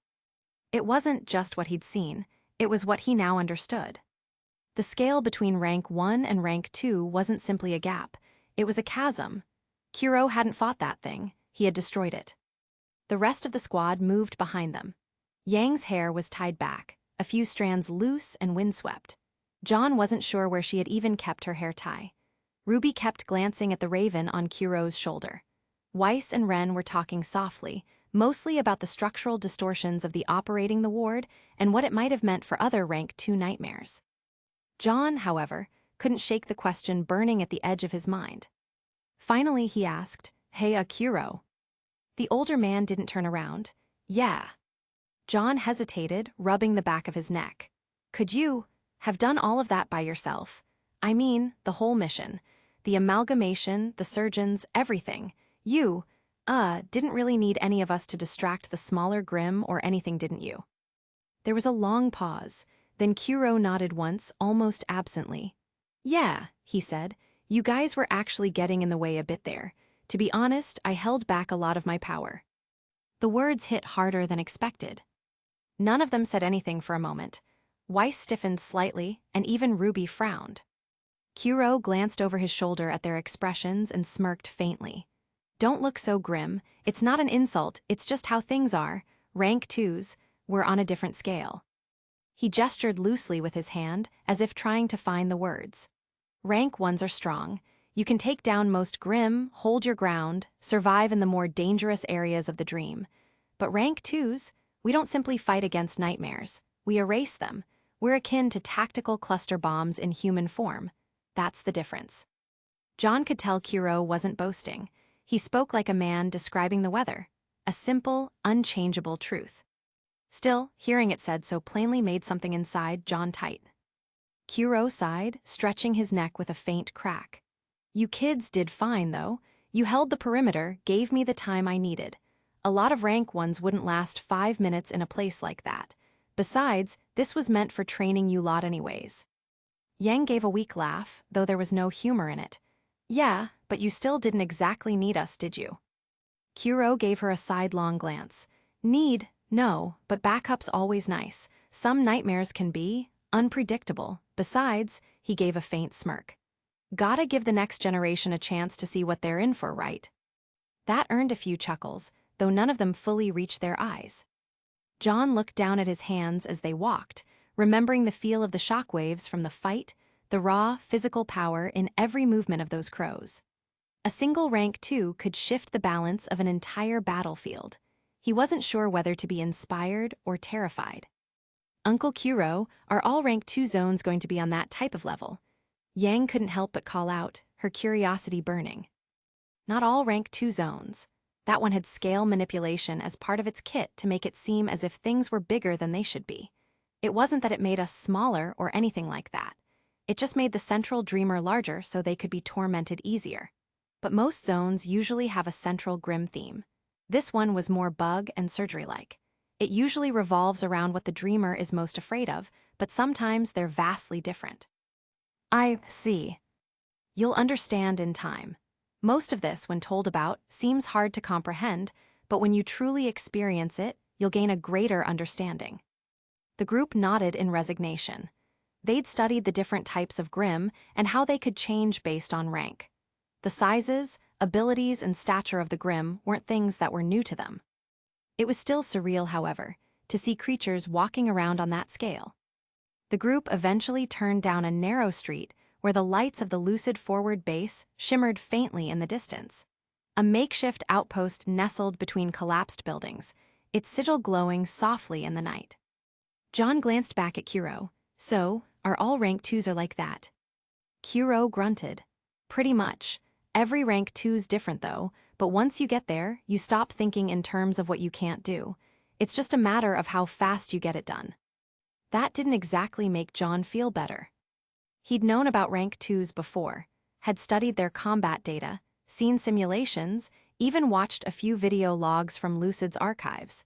But seeing one in action was a completely different story. Kuro wasn't exaggerating, he was a force of nature. If something like that amalgamation ever breached into the real world, John didn't even want to imagine it. Cities would fall. The planet itself would twist. Humanity would have no defense if Lucid didn't exist. He felt a chill run through him. "You fight things like that quite often, don't you?" Kuro's smile was faint but knowing. "Kid, my fights are usually much worse." John believed him. They walked in silence for a few minutes, the hum of the city filling the void. Then John, still curious, finally asked, "Those runes of yours, Crow, Misfortune, and Murder, you mentioned them before. What do they actually do?" For a moment, he wasn't sure Kuro would answer. But then, the older man glanced sideways at him and shrugged. Crow was the first ever rune I created. I've got it at mastery now. It's why I can transform into a massive monster crow. Honestly, you lot have only seen the tip of iceberg when it comes to its abilities. He motioned vaguely to the memory of the gigantic crows tearing through the sky. The rune can do a lot more when you take rune synchronization into account. Rune synchronization. You should look up the term in the archives. But long story short, some rune work really well together that they create super cool matching abilities that might make your runes either stronger or more versatile. Oh, thanks. He continued casually, my second rune, Misfortune's trickier. It doesn't boost strength or speed. It's passive. It warps probability in my favor, more for me, less for my enemies. Accidents happen, bullets miss, timing breaks, etc. I don't always control it consciously, it just is. It's also the rune which I've currently hit a bottleneck on. John frowned. That sounds overpowered. Kuro chuckled dryly. It's got an odd price, however. The world seems to balance itself out, and it tends to collect the tab later. I win many fights, but I don't win much else. Story of my life. Weiss raised an eyebrow, and the last one, murder. That earned a different kind of smile. Darker, older. It's a meta rune, sort of like your own rune, weakness was it. You know about it. MHMM. Meta runes are arguably considered the strongest category of runes. Their abilities depend entirely on how their user comprehends how to use them. They could be the strongest of all runes or the weakest, all depending on how the user perceived the world. Really, John couldn't help but ask. Indeed, that's also one of the reasons why I chose to create this rune, murder. I see. Then, is misfortune also a metatype? Not exactly. It can technically be considered a half metatype rune, but its effects don't truly lie in the conceptual category. The phenomena surrounding it mostly only affects negative probabilities. The group listened to his words intently. In any case, murder, it has a variety of effects that I've comprehended. Some simple and others convoluted. You've already seen the multiple crow bodies that I can become, right? That is one of murder's effects. It's synchronized well with my crow rune. One of its other most prominent abilities allows me to grow stronger for a while. The rune feeds on violence and returns it as power, but if I let it go too far. He trailed off, letting the sentence die. Ruby blinked. What happens? He looked at her and smiled faintly. Let's just say I'd stop being a Kuro and start being like one of the things you fight. No one spoke after that. They walked the rest of the way in silence, the looming Lucid compound gates growing nearer. The neon signs flickered in the misty air, the faint hum of machinery growing louder as they approached the checkpoint.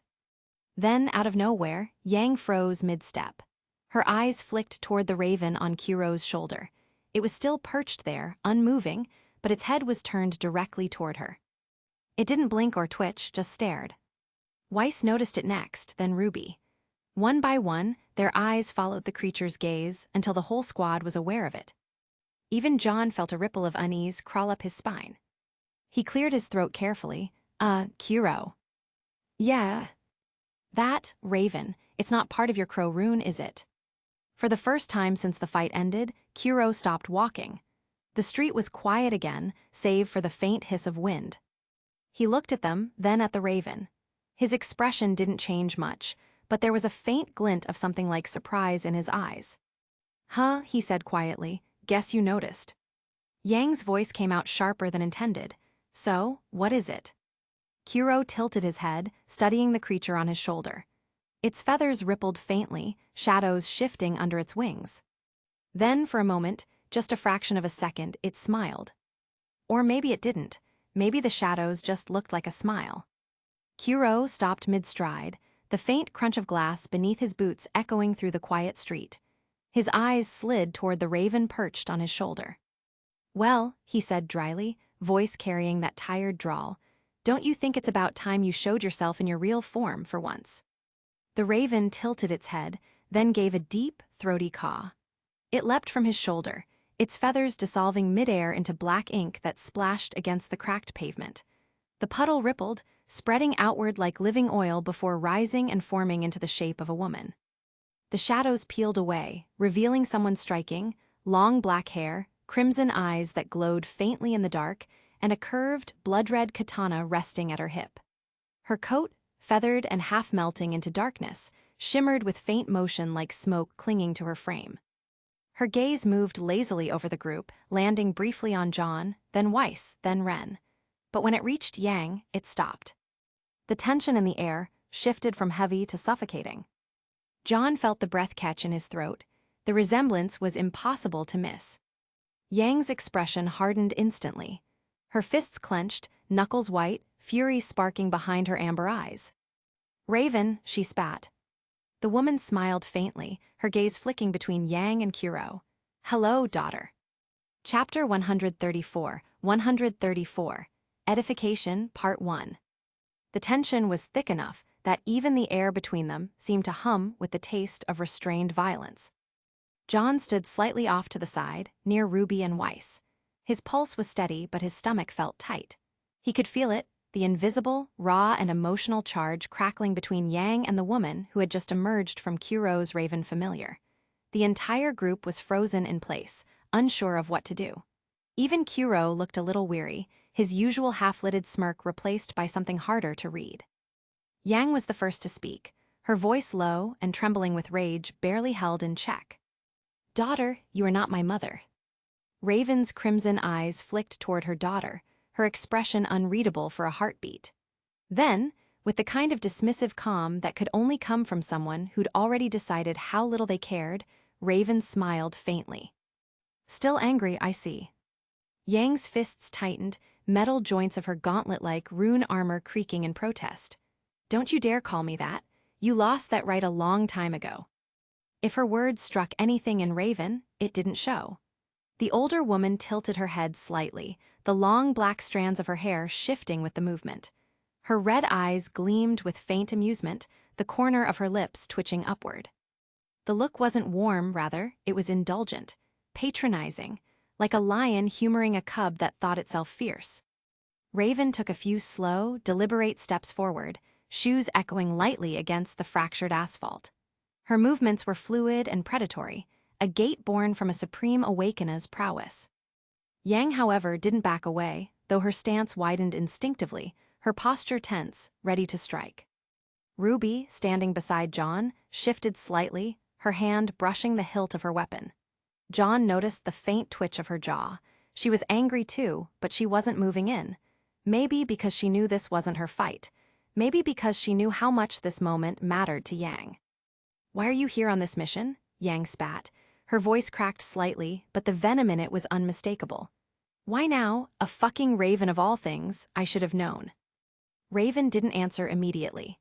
Her gaze swept across the others, Weiss, Ren, John, Nora, lingering just long enough to remind them that she saw everything, everyone. Then her eyes returned to Yang. "You've grown," Raven said softly, as if the words were a compliment. "Stronger, wiser, a bit more like him, perhaps. How's Tai doing? I haven't seen him in ages." Yang's jaw clenched. Don't talk about my father." Raven smirked, not cruelly, not kindly, just knowingly. "Still that same temper," she murmured. "He never knew how to control it well either." That was the spark. Yang took a step forward, fire lighting behind her eyes. The glow of her rune lit up along her arms, faintly igniting in all the colors of gold. "You don't get to talk about control when you walked out on us." The words tore through the still night. John frowned hard. He remembered the conversation clearly. Just a few nights ago in the Lucid cafeteria, Yang had sat across from him, leaning on her elbows, eyes distant as she told him about the woman she barely remembered. A mother who left when she was too young to understand why. All she had left were photos, fragments, and a name. And now that name was standing in front of her, flesh and blood in shadows. Raven's smirk didn't falter. If anything, it deepened. She took another step forward, and John felt the faint shift in air pressure. It was the invisible presence of her aura stat. It was so dense it was like the gravity itself was bending toward her. "Careful, dear daughter," she said. "That anger you hold so tightly, it's not strength, it's a leash, and you don't even know who's holding it." Yang's gauntlets flared. "You think you know me." Raven stopped, standing only a few feet away now. Her voice dropped to something that was almost gentle, almost. I know you better than anyone else ever will. Yang's voice broke. Bullshit. She stepped forward, but before she could do anything rash, Kuro finally intervened. Enough, he said sharply.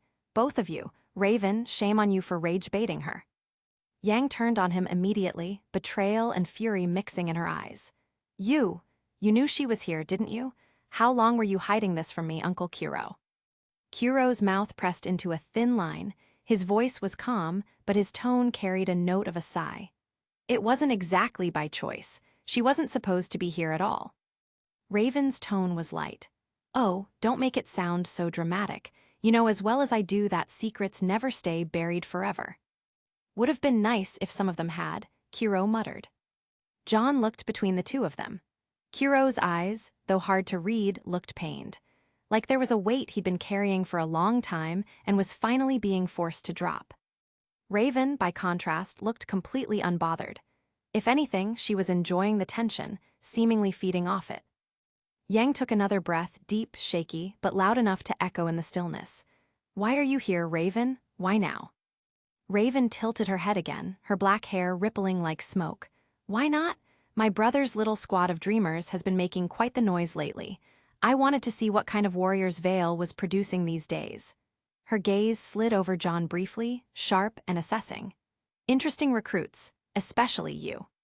John's frown grew deeper. Raven was there in avian form when he explained the situation to Kuro and Ospen. She knew everything. You're lying, don't change the subject. Yang snapped, taking another step forward. Raven's smirk returned, faintly amused. You always were impatient. She reached out a hand, slow, almost languid, toward Yang's shoulder. A deceptively gentle gesture, like a mother's touch. But Yang's reflexes were faster. Her armored hand shot up, fingers clamping down around Raven's wrist with enough force to dent metal. The air vibrated with the clash of each of their respective auras. For a moment, Yang believed she had stopped her. Then she realized she hadn't. Her muscles strained, but Raven's arm didn't so much as twitch backwards. Her expression didn't change. If anything, her eyes grew even more amused. John could see Yang's jaw tight as she put more strength into her grip, her rune causing a shimmer gold energy to emit outwards. The pavement beneath her feet cracked from the pressure. Raven merely looked at her hand, as though it were an insect resting on her sleeve. Then, with the same slow patience, she continued to lower her hand. Yang tried to resist. She really did. Her whole body trembled with the effort, her form screaming with strain. But Raven's strength was absolute, like giants stomping an ant. Like the world itself was simply obeying her command. When her palm finally touched Yang's shoulder, the contact was soft, almost tender. Raven smiled faintly, looking at Yang. Her tone wasn't mocking, it was almost sad. You've grown, she said again. Then softly she added, too bad you're still quite weak. The street suddenly cratered beneath them, producing a small shockwave of air outwards. With a single press, Raven pushed downward, and Yang's knees buckled instantly. The blonde awakened, was forced onto her knees. The sound was deafening. Ruby's eyes widened. Yang. John took an involuntary step forward before freezing. The presence radiating off Raven was suffocating, heavier than Kuro's, and cold. Colder than anything John had ever felt, even his own father's. She was strong, so incredibly strong that John felt it was hard to even fathom her power. Yang's teeth ground audibly. She was shaking not just from strain but fury, humiliation. Raven finally lifted her hand, brushing the dust off her coat as though nothing had happened. The silence that followed was total. Not even the distant hum of the Lucid bass reached them. John swallowed hard, eyes flicking between the two. This wasn't just family tension. This was a war that had nothing to do with ranks or runes. And as Raven turned slightly, her crimson eyes briefly met his. For just an instant, John thought he saw something behind the cold amusement. Calculation. He didn't know what Raven was trying to do here. But he knew one thing for certain, this was far from over. Kuro finally exhaled, a low, steady sigh that cut through the tension. That's enough, he said, voice rough but edged with authority. Raven glanced at him, her hand already withdrawn, her expression shifting back to that same detached, half-mocking composure. The faint curve of her lips was neither cruel nor kind, it was indulgent, the smile of someone who'd already proven their point. With a quiet chuckle, she took a few steps back, folding her arms behind her cloak. "Oh, relax, brother, I barely touched her." Yang still knelt, trembling with fury and humiliation. Kuro stepped forward, crouching beside her before pulling her back to her feet. His touch was steady, the small pat he gave her shoulder both grounding and apologetic. "This wasn't how I was hoping this would go," he muttered, half to himself. "But I guess I shouldn't be surprised. Things tend to fall apart around me anyway." He gave a dry, humorless chuckle. "Guess that's what a misfortune rune does to a guy." Yang didn't answer, jaw still clenched tight. Her eyes never left Raven, burning with a mix of anger and disbelief. Kuro glanced at her, then at the others, Ruby, Weiss, Ren, Nora, and John. "All right, we're close enough to the Lucid base, less than a click away. Head on back and report to Glinda. I'll catch up in a bit." He turned slightly, motioning for John to stay put. "Ark, you stay, we need to talk." That made everyone pause. Ruby's brows furrowed, concern flickering in her silver eyes. Weiss said nothing, but gave a wary glance toward Raven. Ren stayed quiet, though his stance was subtly defensive, as if ready to move if things went south again. It was Nora who spoke up. "Wait, why?" she asked, her tone hesitant but protective. Raven arched a brow, eyes sliding toward Nora. The faintest twitch of amusement crossed her lips. She didn't say anything, however. Her silence carried weight enough. Kuro rolled his eyes, rubbing the bridge of his nose. "Relax, kid. We're not gonna vaporize the kid. We just need to clear something up." Nora looked unconvinced, but Ren gently rested a hand on her shoulder. "Come on," he said softly. "Let's go." John met their eyes, Ruby's worried glance, Weiss's cautious frown, Nora's reluctant hesitation, and gave them a small nod. "It's fine. I'll catch up." Reluctantly, they turned and began to move, the crunch of gravel and the hum of their footsteps fading into the quiet. Yang lingered the longest, staring at Raven as though willing her to say something. Anything, but Raven didn't. When she finally turned to follow the others, Kuro exhaled again. The night air felt colder now, emptier without the rest of the squad. Only 3 remained, John, Kuro, and Raven. John adjusted his footing slightly, glancing between them. He didn't need to ask what this was about. He could already feel it, heavy and inevitable. Kuro leaned against a broken streetlight before he opened his mouth to deliver some information that John was hoping for. "All right, kid, we have some news about your family." Chapter 135, Edification, Part 2. John took a few slow steps away from Kuro and Raven, scanning the empty plaza for something to sit on. His legs felt a little heavy from the tension gnawing in his chest. His gaze landed on a rusted metal bench, overturned near the edge of a dried-out fountain. He reached down, gripped one side, and flipped it upright with a soft grunt. The metal groaned against the pavement. Dust scattered, catching the dim red moonlight like ash. He brushed the surface once with his hand, not that it helped much, and sat down anyway, the sound of scraping metal echoing faintly. For a moment, he said nothing. Kuro stood a few paces away, hands crossed over his chest. He looked older than usual, frayed at the edges. Raven stood beside him, expression unreadable. That same faint, enigmatic smile rested on her lips, though there was no amusement behind it now. Simply observation. Finally, John exhaled, a quiet, resigned breath. "All right," he said, his tone faux casual despite the weight pressing his chest. "Let's get this over with. What's the word, hummingbird?" Kuro's eyes flicked toward him, studying his face before he spoke with a snarky reply. "A tail sharper than a knight's veil." Raven tilted her head slightly, perhaps slightly amused children. John gave her a glance, but said nothing. He wasn't exactly here to trade barbs anyhow. Kuro stepped forward, boots crunching lightly over loose debris.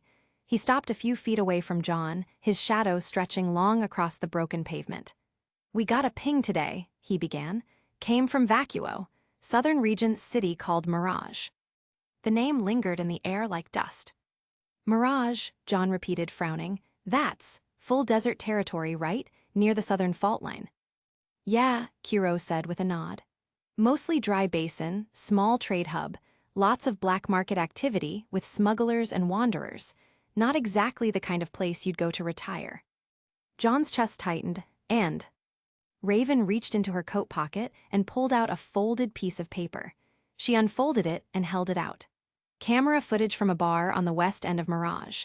Local surveillance grid caught him stepping out of a back alley. The feed glitched for a few seconds, probably tampered with, but this frame slipped through. John took the paper carefully. The image was grainy and dark, distorted by digital noise, but the shape was unmistakable. His father. Tall, blonde hair streaked faintly with gray at the temples, wearing a simple coat and shirt, the kind of man who blended in anywhere, except for the smirk. That same crooked, confident half-smile that John had seen 1,000 times. The one that said, "I know something you don't." Only this time, he wasn't looking at someone off-screen. He was staring directly at the camera. And smiling. Like he wanted to be seen.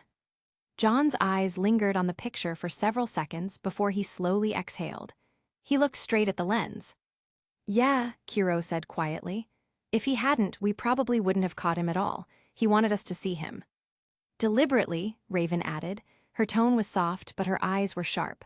Almost like he was sending a message. John folded the paper once, then twice, until it was small enough to fit in his palm. He stared down at it, thumb brushing over the creased edge. John swallowed, his throat suddenly dry. What about the man he was with? Kiro's brows furrowed slightly. That's the part that gets tricky. The footage didn't capture his face, just his back, dark skin, Vacuone native by the looks of it, tall, muscular build. But the moment they left that bar, they vanished. No trail or receipts. Nothing. Raven's gaze slid toward Kiro, as if they were never there. Exactly, Kiro muttered. Whoever that man was, he's good. Erase their digital traces completely. Lucid's cleanup teams couldn't follow. John leaned back slightly, letting the information settle. He stared at the cracks in the pavement beneath his boots, watching as dust shifted with the wind. A bar in vacuo, a smirk into a camera, and then, nothing. It felt surreal. His father just appeared again, in vacuo, which meant John had a directional location to head towards after he was strong enough to confront him. I see, John murmured finally. Kiro nodded slowly, but there was something guarded in his expression, a subtle hesitation that John didn't miss. What about my family? John asked quietly. My mom and my sisters. His hand curled slightly, fingers pressing against his knee. You said there was no trace of them before. That's still the case. Kiro hesitated before answering. We haven't found any good leads. John's jaw tightened, so nothing. Not nothing, Kiro said, just nothing confirmed. He sighed and rubbed the back of his neck. But given where your old man was spotted, it's possible that your family's somewhere in vacuo too. Mirage might just be a meeting point. Possible, John repeated under his breath. Raven spoke up then, her voice low and smooth. He's moving deliberately. If he wanted to be found, he'd make it easy. If he wanted to hide, you wouldn't even know he existed. The fact that you saw this image at all means something. Yeah, John said, his tone unreadable. Means he's playing games again. Kiro exhaled a sharp breath, pacing a few steps away. After the ping, we sent a small recon cell to trace his movements. They came up empty. No energy signatures, no cross-stream activity, or even residual energy from a rune skill. So he erased his trail. Completely, Kiro confirmed. And whoever that Vacuone was, same story. The two of them could have vanished into the sand itself for all we can tell.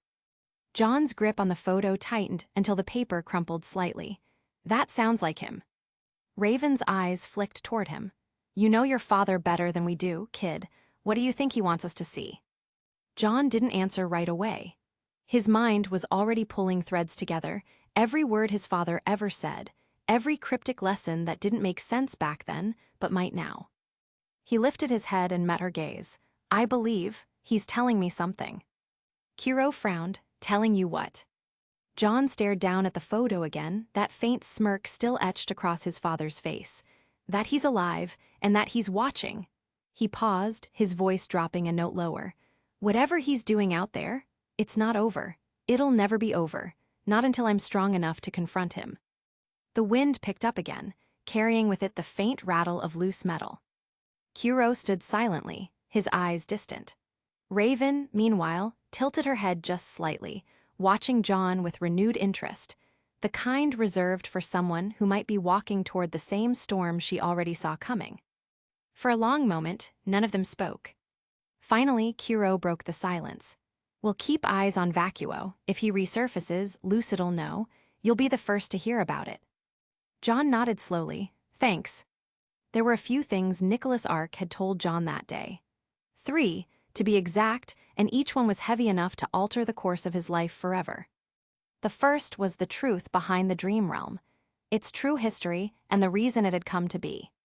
The second was why his father had chosen to walk down the path that now marked him as a criminal, and perhaps something far worse. And the third was the ultimatum. His family. John's father had taken them, his mother and his 7 sisters, away, hidden them somewhere beyond John's reach, somewhere between the folds of the waking and the dream, placing them in a coma-like sleep. It wasn't just a simple disappearance. It was a kidnapping in all but name. His father didn't deny it either. In his eyes, it was an act of mercy, a preemptive salvation before the coming storm. 2 years. That was the ultimatum. 2 years to reach rank 2. 2 years to become strong enough to defeat him and to rescue his family before his father was to awaken them by force, before he dragged them, screaming and unprepared, into the dream realm the same way he had done to John. That was the true weight behind John Ark's awakening. It had never been an accident or natural. In a way, he wasn't even an anomaly. When most people awakened, it would happen on the night of their 14th birthday, and they'd be prepared by Lucid before they walk into this nightmare unprepared. But not John. That night, that second night in Vale when he had been infected by nightmare, his father had intercepted it and hijacked it with surgical precision, rewriting its course. He had summoned the entity known only as the Sleeper and used it to forge a connection, transforming John into an artificial awakened. Yes, John was made, not chosen. In a way, it was the same ritual Mocha had once performed, but with less fanfare and far more substance. To become an artificial awakened, 2 things had to occur. First, the subject needed to be infected by a nightmare. Second, the gaze of the Sleeper had to be summoned. It was a brilliant ritual, one born from years of experimentation by that loathsome group. When John had told Osbin the truth a few days ago, the words had felt unreal, but his father's disappearance had forced his hand. John needed all the help he could get from Lucid if he was to be strong enough to stand against him. And to think that it all started with a single, accidental contact with one of the 4 relics of humanity, the supreme rune of knowledge. His father's runes had, synchronized with the relic, foresight, insight, and time. Each was already powerful alone. But when his father's runes synchronized with the supreme rune, the barrier between mortal comprehension and divine perception fractured. He saw everything, every path, possibility, and failure that would lead humanity to ruin. This led to him stealing his son's fate and forced him into the dream realm, not to punish him, but to prepare him. To his father, this was not cruelty. It was love twisted into fanaticism. Every manipulation, every secret, and every act of violence was for what he called the greater good, the salvation of the world's future through controlled destruction. But for John, it was betrayal. Even now, he could still hear his father's voice in the moments before their last parting, calm and absolute. "You will hate me. That's fine. You must, because only through hatred can you become strong enough to stop me." 2 years. That was the promise, the challenge, and the curse. John Ark would have to walk a path carved by his father's sins, reach rank 2 before the clock ran out, and face the man who had stolen his family, his fate, and his future. And as he stood now in the dream realm, staring into the endless night where the red motes of moonlight pulsed like a living heartbeat, he couldn't help but feel the truth of it. His father hadn't just seen the future. He had written it, and for some reason, his father believed that he, John Ark, was the correction written in its margin. Chapter 136, 136, Edification, Part 3. Inside the operations building, things were already in motion. Wren and Weiss stood near the central console, holographic screens flickering around them as they debriefed Glinda Goodwitch. Weiss's had a weariness to her posture, and Wren stood beside her, quiet but grounded, hands folded behind his back. Had we not evacuated from the epicenter, the shock waves would have injured us. Goodwitch nodded, her expression unreadable behind her glasses. And the dreamer, anything gone awry after? From what we could tell, no, Wren replied. The zone cleansing went well. However, there is belief that there might have been some Vespula which escaped the zone. Goodwitch adjusted her clipboard, the light from the interface reflecting across her eyes. Understood. I'll have an auxiliary team scrub the area by the end of tonight. Your squad did well. Weiss's composure barely shifted, but looking closely, there was a faint flicker of satisfaction blooming across her face. Wren, however, simply inclined his head at the praise. The other squad members were scattered nearby. Yang leaned against a wall, unusually quiet with RWBY next to her, whispering something to soothe her. She had arms crossed and armor still faintly scuffed from the earlier fight. Nora sat on the floor, tapping her gauntlet idly against her knee, while Blake was perched on one of the tables, reading through a floating report file, her gaze flicking between pages with detached focus. Oscar was next to her, browsing something on the map. When John entered with Kiro, a few heads turned. Finally back, huh? Yang muttered with vitriol in her mouth. You guys were gone long enough. Kiro simply grunted, not taking her tone to heart. Loose ends, etc. You know how it is. Raven, meanwhile, didn't follow them in. As the rest entered the operations hall, her form blurred, feathers spilling outward, her shape folding into that of a dark bird. The Raven had cawed once and took flight, slipping away somewhere. Goodwitch didn't comment on Raven's absence. Instead, she turned her attention toward Kiro. Your report. Kiro scratched at his neck, his voice low but steady. The area is stable now, for the moment. Goodwitch gave a curt nod. We'll assess the dreamer's psyche in the morning. You're all dismissed for the night. You've done enough. One by one, the squad began to disperse. Nora and gave John a sleepy grins and a lazy salute before dissolving into motes of blue light, the sign of dream authority activation. Wren followed shortly after, his form flickering as he returned to the waking world. Weiss, once she finished transmitting her report, simply said, "Don't be late tomorrow," before vanishing as well.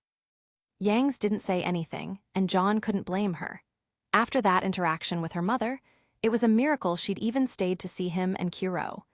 RWBY was the same, but she gave him a half-hearted wave before leaving. The operations building fell into relative silence. Kiro lingered at the doorway before finally muttering, "I'll send Goodwitch a summary later." He glanced toward John, expression unreadable. "You should get some rest, kid." John nodded. "Yes, I will." When Kiro stepped outside, John followed a moment later, the cool night wind brushing against his face. The grounds were quiet now, softly illuminated by the pulse of barrier pylons and the faint shimmer of the red moon hanging over the dream. It was there, perched atop one of the light posts, that John saw her. A raven black as pitch, feathers glinting with faint red reflections from the moonlight. Her eyes caught his the moment he stepped out.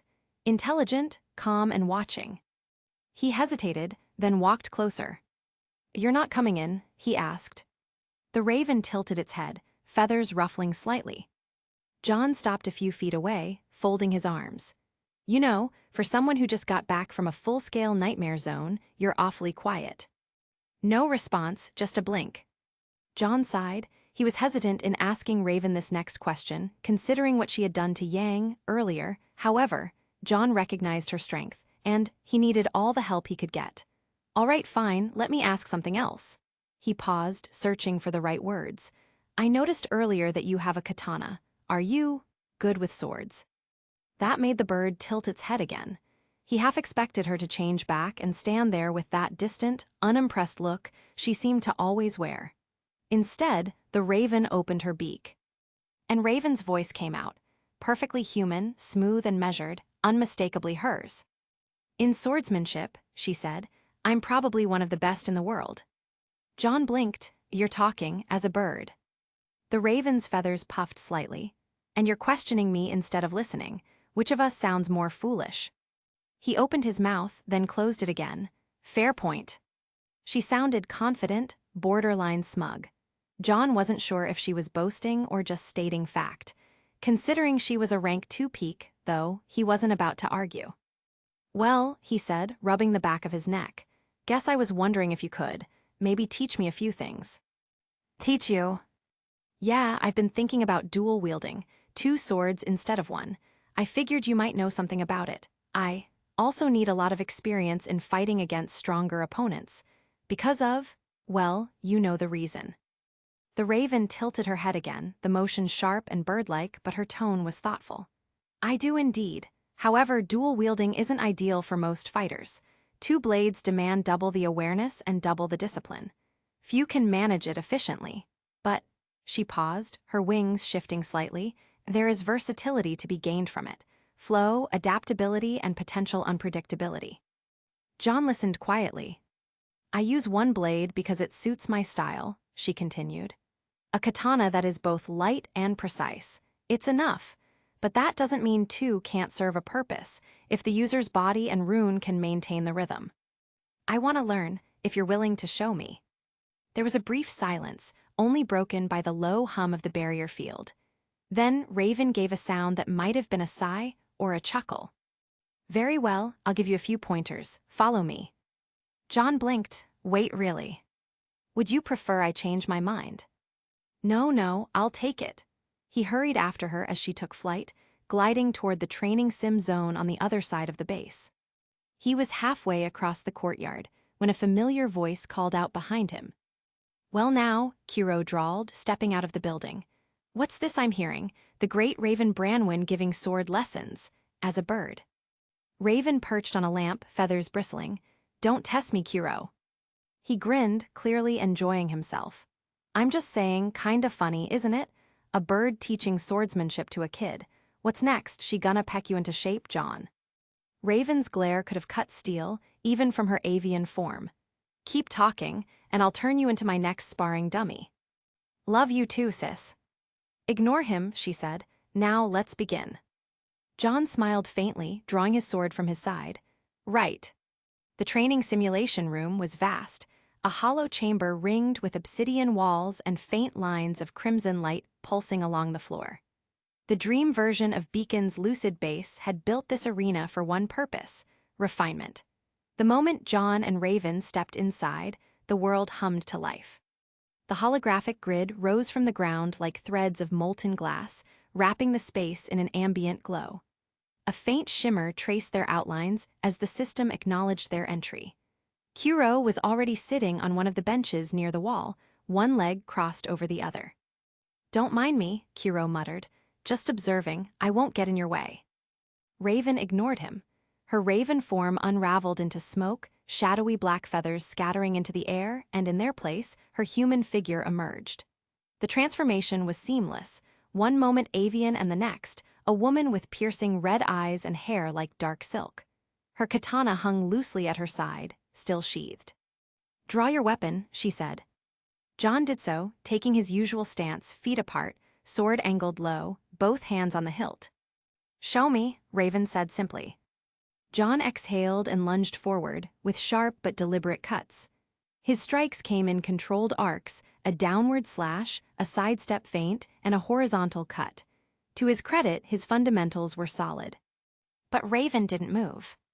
She only raised a single finger and intercepted his swings.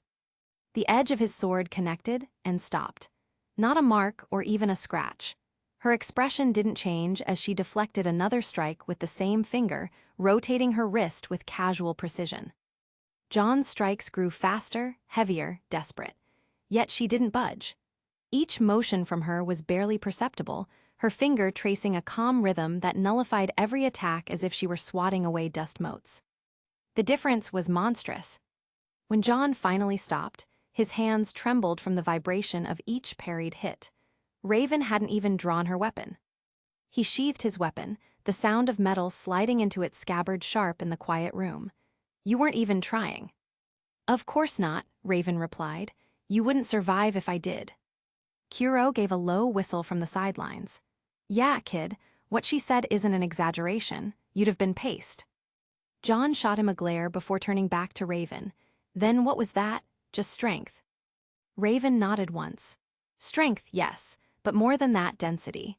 A rank 2's body isn't just simply durable, it's reinforced by their body stat, their will stat, and their aura stat. Rank 2's are capable of incredible things.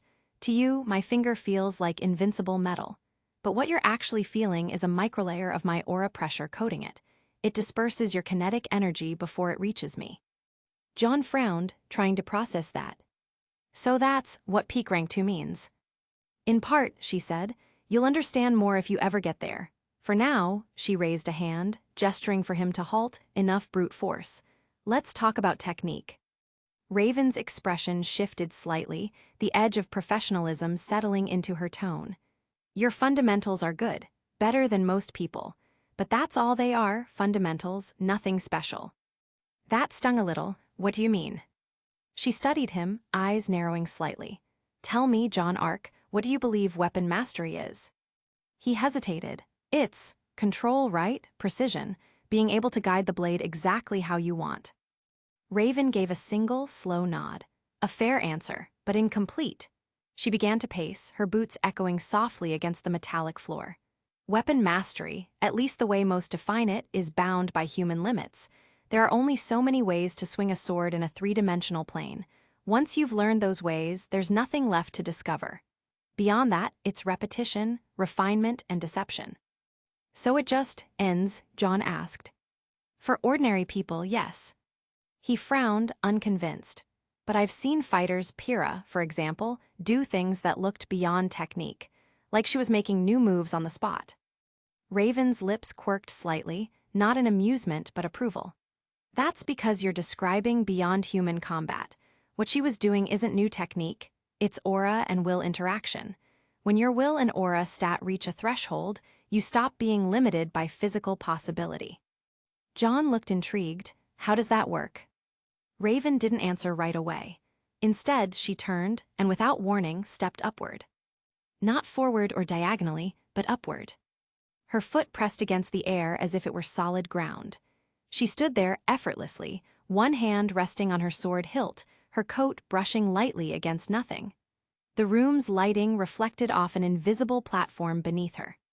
John's eyes widened. You're standing on air. Raven nodded once. Aura projection. Rank 2's instinctively learn it, though rank 1's are still capable of doing so too. With enough practice and control, they can mimic the effect. What you're seeing isn't magic, it's the physical application of aura density through directional focus. In simpler terms, I'm using my will stat to apply a coating of aura to a specific area around my body, compressing it until it exerts a type of counterpressure on the physical laws of this world. That pressure interacts with the environment, air in this case. So that's possible for rank 1's too. With difficulty, Raven replied, stepping down lightly as if descending stairs. You would need to refine your control over the energy until you can control it at close to a molecular threshold. Few are capable of doing so before rank 2. She drew her katana, the faint hum of the dream resonating through the blade. But that principle, projection, applies to combat too. She turned toward him. Block. John blinked. Wait now. I'll use your level of strength, don't worry. He barely had time to raise his sword before she swung. The blow came light, almost gentle, and John parried easily. Good, Raven said. Now again. She repeated the motion. But this time, when her blade struck, John felt something else. A second impact layered over the first, as though time itself had stuttered and repeated the same instant. His sword rattled violently, the vibration jarring his grip. What was that? He gasped. Raven lowered her weapon. Aura echo, the simplest form of this invisible projection in motion. When I attacked, I compressed my aura at the point of contact and released it a fraction of a second after the physical strike.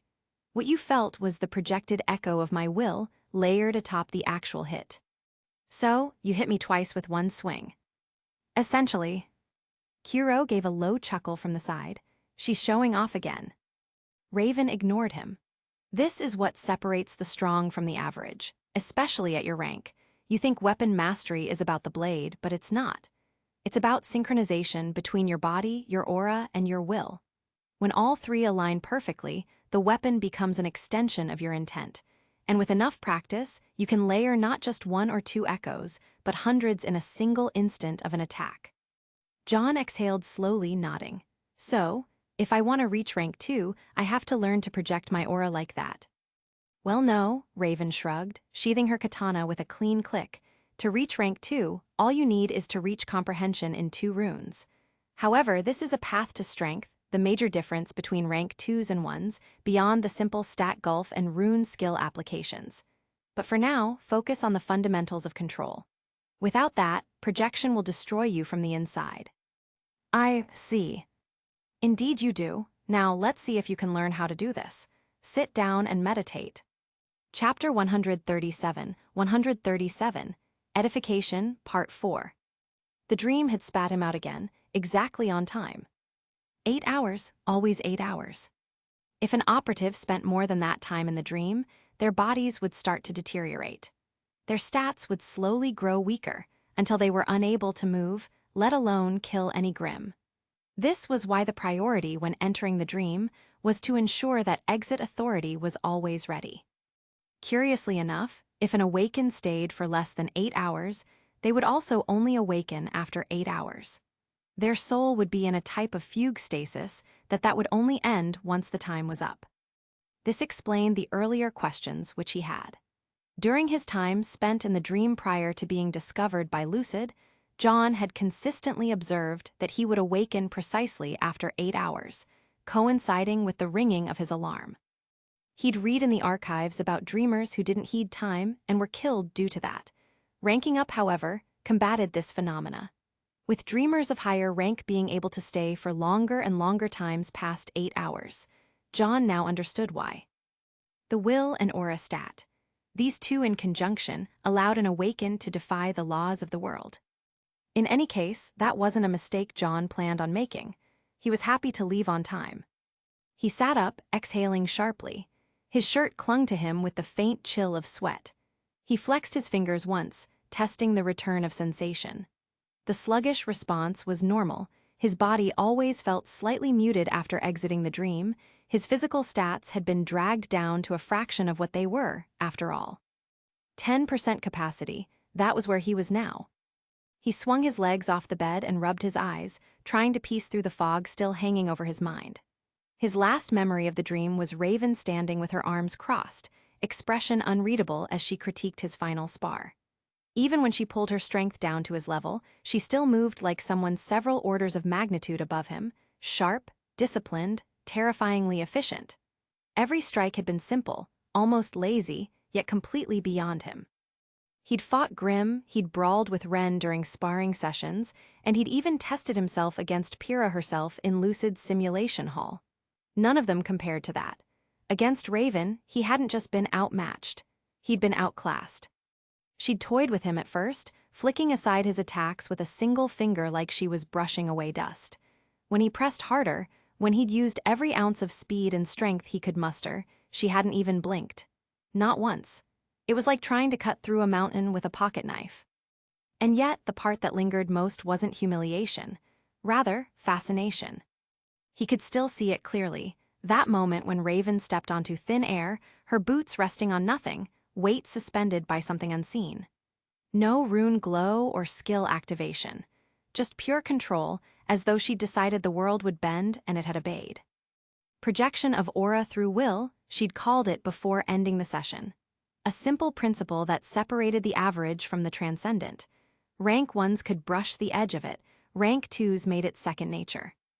John wasn't there yet, not even close, but she'd told him he would understand it faster if he increased his will. He'd taken that to heart before exiting. 50 runes all poured straight into will. Watching that number tick upward had been oddly satisfying. A small, steady climb. From 1 to 3, it didn't seem like much, but he could already feel the difference now, even muted to 10% power. His metaphysical mental power felt slightly sharper. His focus steadier, and his sense of equilibrium when channeling his rune stronger.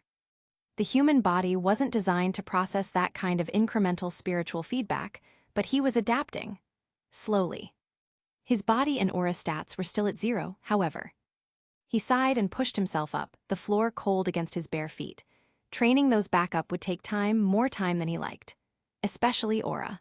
Weakness, his rune skill, burned through it faster than anything else. He hadn't realized just how steep the cost was until the last fight in the Nightmare Zone. The more targets he tagged, the faster it drained, like trying to hold a dozen burning threads at once. The result could be brutal in the future. If that fight had lasted even another 30 seconds, he wouldn't have been able to pull off the power of his weakness rune. Note to self, he muttered, dragging a hand through his hair. Get aura up, soon. His gaze drifted to the desk by the window. His phone sat there, buzzing faintly with unread messages, probably Ren asking about lunch plans or Ruby forwarding another meme. Beside it lay his schedule for the day, handwritten in the scrawl he only used when planning serious tasks. Floric, the name circled twice in red ink. He'd nearly forgot. The blacksmith had finished reforging his weapon, the one that John wanted to upgrade. He'd been told that it would be ready today. Hopefully. Still, there was one errand to run first. He glanced at the kitchen clock through his open door. 8:32 a.m. He could squeeze it in. Groceries. Reality might have shifted since he first joined the Occult Research Society, but the basics hadn't. Even dream-bound soldiers had to eat, and his fridge, currently containing half a bottle of water and a single expired yogurt, wasn't doing him any favors. He dressed mechanically, sliding into his jacket and pulling on socks. His mind moved between tasks automatically, list-making, stat planning, training projections, when to log in next, how to balance recovery between sessions, whether he could simulate aura control drills without Raven's oversight. The thought of her made him pause mid-step. Raven Branwen, rank 2, peak physical power condensed into a person who could balance on air and break stone with a thought. The memory of her effortless smirk as he swung his sword returned unbidden, and John couldn't help but huff out a laugh, quiet, self-deprecating, but genuine. Yeah, he was still a long way off. But he'd get there. He always did. And as the morning light poured over his desk, casting long shadows across his notes and rune diagrams, John felt that familiar flicker of determination rise again, quiet but steady. The dream might drain him. The training might crush him, but he would rise again and again until the air itself felt solid under his feet. For now, though, he had milk and eggs to buy. The late morning sun had barely risen over Vale when John Ark found himself standing in front of his house's narrow kitchen window, sunlight scattering across the countertop. His reflection in the glass looked a little tired, not exhausted, but simply worn down by everything. The city outside hummed with life, cars and trains rumbling in the distance, the faint murmur of conversation drifting up from the street below. Somewhere out there, people were living normal lives, going to work, eating breakfast, smiling with their families. John's gaze lingered on the mug drying beside the sink. It had a slight chip to it, his father's favorite. He closed his eyes. It had been nearly a week since his father's disappearance, and with him, John's family who were mostly in the city of Ansel. Kidnapping didn't exactly feel right to use, not when his father had been the one to take everyone else. His mother, his sisters, gone, he hadn't heard a single word from them since that night. No calls or texts, just silence. The house had gone eerily quiet since then. John had never liked too much silence, but now it weighed on him like a presence. Cooking, oddly enough, had become his answer to that. When he cooked, the place felt somewhat alive again. The clatter of pans and the smell of simmering sauce, those were sounds of home. He could have easily eaten down in the Lucid facility beneath the academy. They provided food for operatives like him, nutrient-packed, balanced and optimized for performance as well as taste. But cooking, that meant warmth, familiarity or sorts, his mother's voice echoing behind him as she gave him little instructions. A pinch more salt, John, or don't stir too fast, you'll ruin the sauce. So today, grocery shopping wasn't just a chore, rather a promise. After making sure his wallet and train card were in his pocket, John slipped on his jacket and stepped out. The morning chill brushed against his face, crisp but bearable. The train station wasn't far, and he made it there within a few minutes, boarding the silver and blue bullet line headed toward Vale Central. He could have stopped at the smaller grocery store which was closer, only 3 stops away, but John preferred the 110 stops down. Bigger store, better produce, and, honestly, a change of scenery that would help keep him from overthinking. Plus, it was attached to a mall, which made wandering afterward a little easier. 8 stops later, his reflection in the window blurred into the cityscape flashing by. When the doors opened, the wave of warm air and chatter hit him. Vale Central Mall was alive with the weekend crowd, parents with kids, teens in groups and couples holding hands. He moved through the flow of people, sidestepping casually as he made his way toward the grocery wing. But as always, something managed to distract him. To his right, nestled between a cafe and a bookshop, was a Mistralian samurai weapons store. The sign out front read Yamato Steelworks, authentic craftsmanship. The display case showed polished katanas, replicas of course, but the craftsmanship was exquisite. The curve of the blades caught the light just right. Even blunted, they had presence. John slowed to a stop. He thought of Ruby immediately. Her wide-eyed enthusiasm for anything with an edge or mechanical function. He could picture her geeking out over the store's weapon displays, maybe rambling about weight balance or the physics of swing arcs. He smiled faintly at the thought. Then he remembered something. About a week ago, she'd invited him to Comic-Con in Vale. He'd had to turn her down because of his meeting with Jade that day, and, of course, the grim incidents that spiraled afterward. He frowned. Maybe he should ask her out to hang out sometime. Not a date, he wasn't that oblivious, but something normal. Coffee or a visit to that shop, maybe. Anything that didn't involve monsters, the dream realm, or the weight of the world pressing on his shoulders. But then again, did he have the right to relax when everything was still unraveling? John exhaled through his nose, pushing the thought aside. The grocery store's automatic doors parted with a quiet chime. Cool air swept over him as he grabbed a basket and began moving down the aisles. He wasn't much of a list person, but today he had a plan: eggs, chicken, rice, a few vegetables, and some of that sauce his mom liked. He found himself moving on autopilot, eyes flicking across shelves, occasionally stopping to read labels. It was grounding in its own strange way. As he reached for a carton of milk, a familiar voice caught his attention. "John." He turned and blinked. Standing by the meat section was a familiar face. Grise, the third year from Beacon who ran the Sword Arts Club. The same club John had been training with before everything truly spiraled into the supernatural. "Grise," John managed, blinking once. "Man, it's good to see you." The older student smiled, setting down the package in his hands. "Yeah, no kidding. Haven't seen you at the club lately. I was starting to think you quit on us." John rubbed the back of his neck sheepish. "Been busy, family stuff, school stuff." "Ah," Grise said, giving him a knowing look. "Well, you better show up soon. You were getting good, you know, like scarily good. You might even surpass me soon enough." John chuckled, a faint warmth threading through his chest. It was nice, normal, even to talk to someone without the shadow of Lucid, ranks, or the dream looming behind it. The two chatted for a bit, catching up. John learned that Grise had been helping teach a few new recruits, and that the club was hosting a small in-house tournament next month. Then, midway through their conversation, Grise's expression brightened as he glanced behind John. "Oh, perfect timing," Grise said. "There's someone you should meet." John turned, eyebrows raised slightly.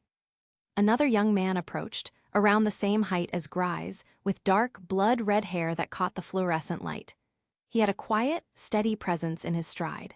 His piercing blue eyes were sharp and focused, carrying the kind of intensity John instinctively recognized, someone who understood the weight of a blade. Grise grinned between them. "John, let me introduce a fellow sword enthusiast. Meet Adam, Adam Taurus." Chapter 138, Edification, Part 5. "John, let me introduce a fellow sword enthusiast. Meet Adam, Adam Taurus." The name lingered for a moment. The young man beside. Grise offered a polite nod. His movements were unhurried, confident in a way that didn't feel forced. His composure was almost unnatural, like he'd been raised on discipline and stillness his entire life. "Adam Taurus," he said with a small, practiced smile that didn't quite reach his eyes. He extended a hand. "Nice to meet you." "John Ark," John replied, shaking his hand firmly. Adam's grip was strong and steady, but not the kind that tried to prove a point, just honest pressure. Good to meet you too. Grise clapped both of them on the shoulders, grin wide. Would you believe this guy and I used to duel as kids, back when we thought holding a sword made us knights? Adam chuckled, the sound light but genuine. You thought you were a knight, I just wanted to win. Same thing, Grise said, waving him off. Anyway, we both met when we joined this local tournament years ago. I was, 12? Adam was 13 at the time. 13 and a half, Adam corrected mildly. Grise rolled his eyes. Right, he's always been a stickler for details. Point is, we ended up fighting each other in the quarterfinals. He won barely, and we've been friends and rivals ever since. Barely, Adam echoed, arching an eyebrow. You couldn't touch me for the first 3 minutes. That's because puberty hadn't touched me yet, Grise barked. You had reach on me. I was still learning how to hold a sword properly. John grinned, watching them banter like old rivals. It was camaraderie built on years of shared memory, the kind of bond forged through repetition, bruises, and countless rematches. But, Grise continued, straightening proudly, times change. Now I can safely say I've surpassed him.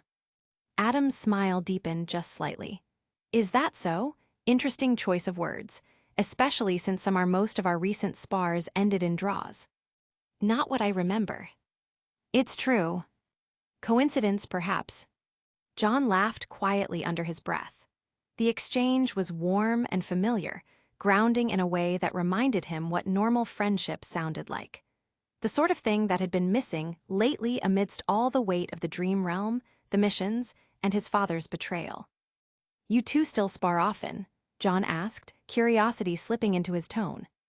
Every few months when Adam's in town, Grise said.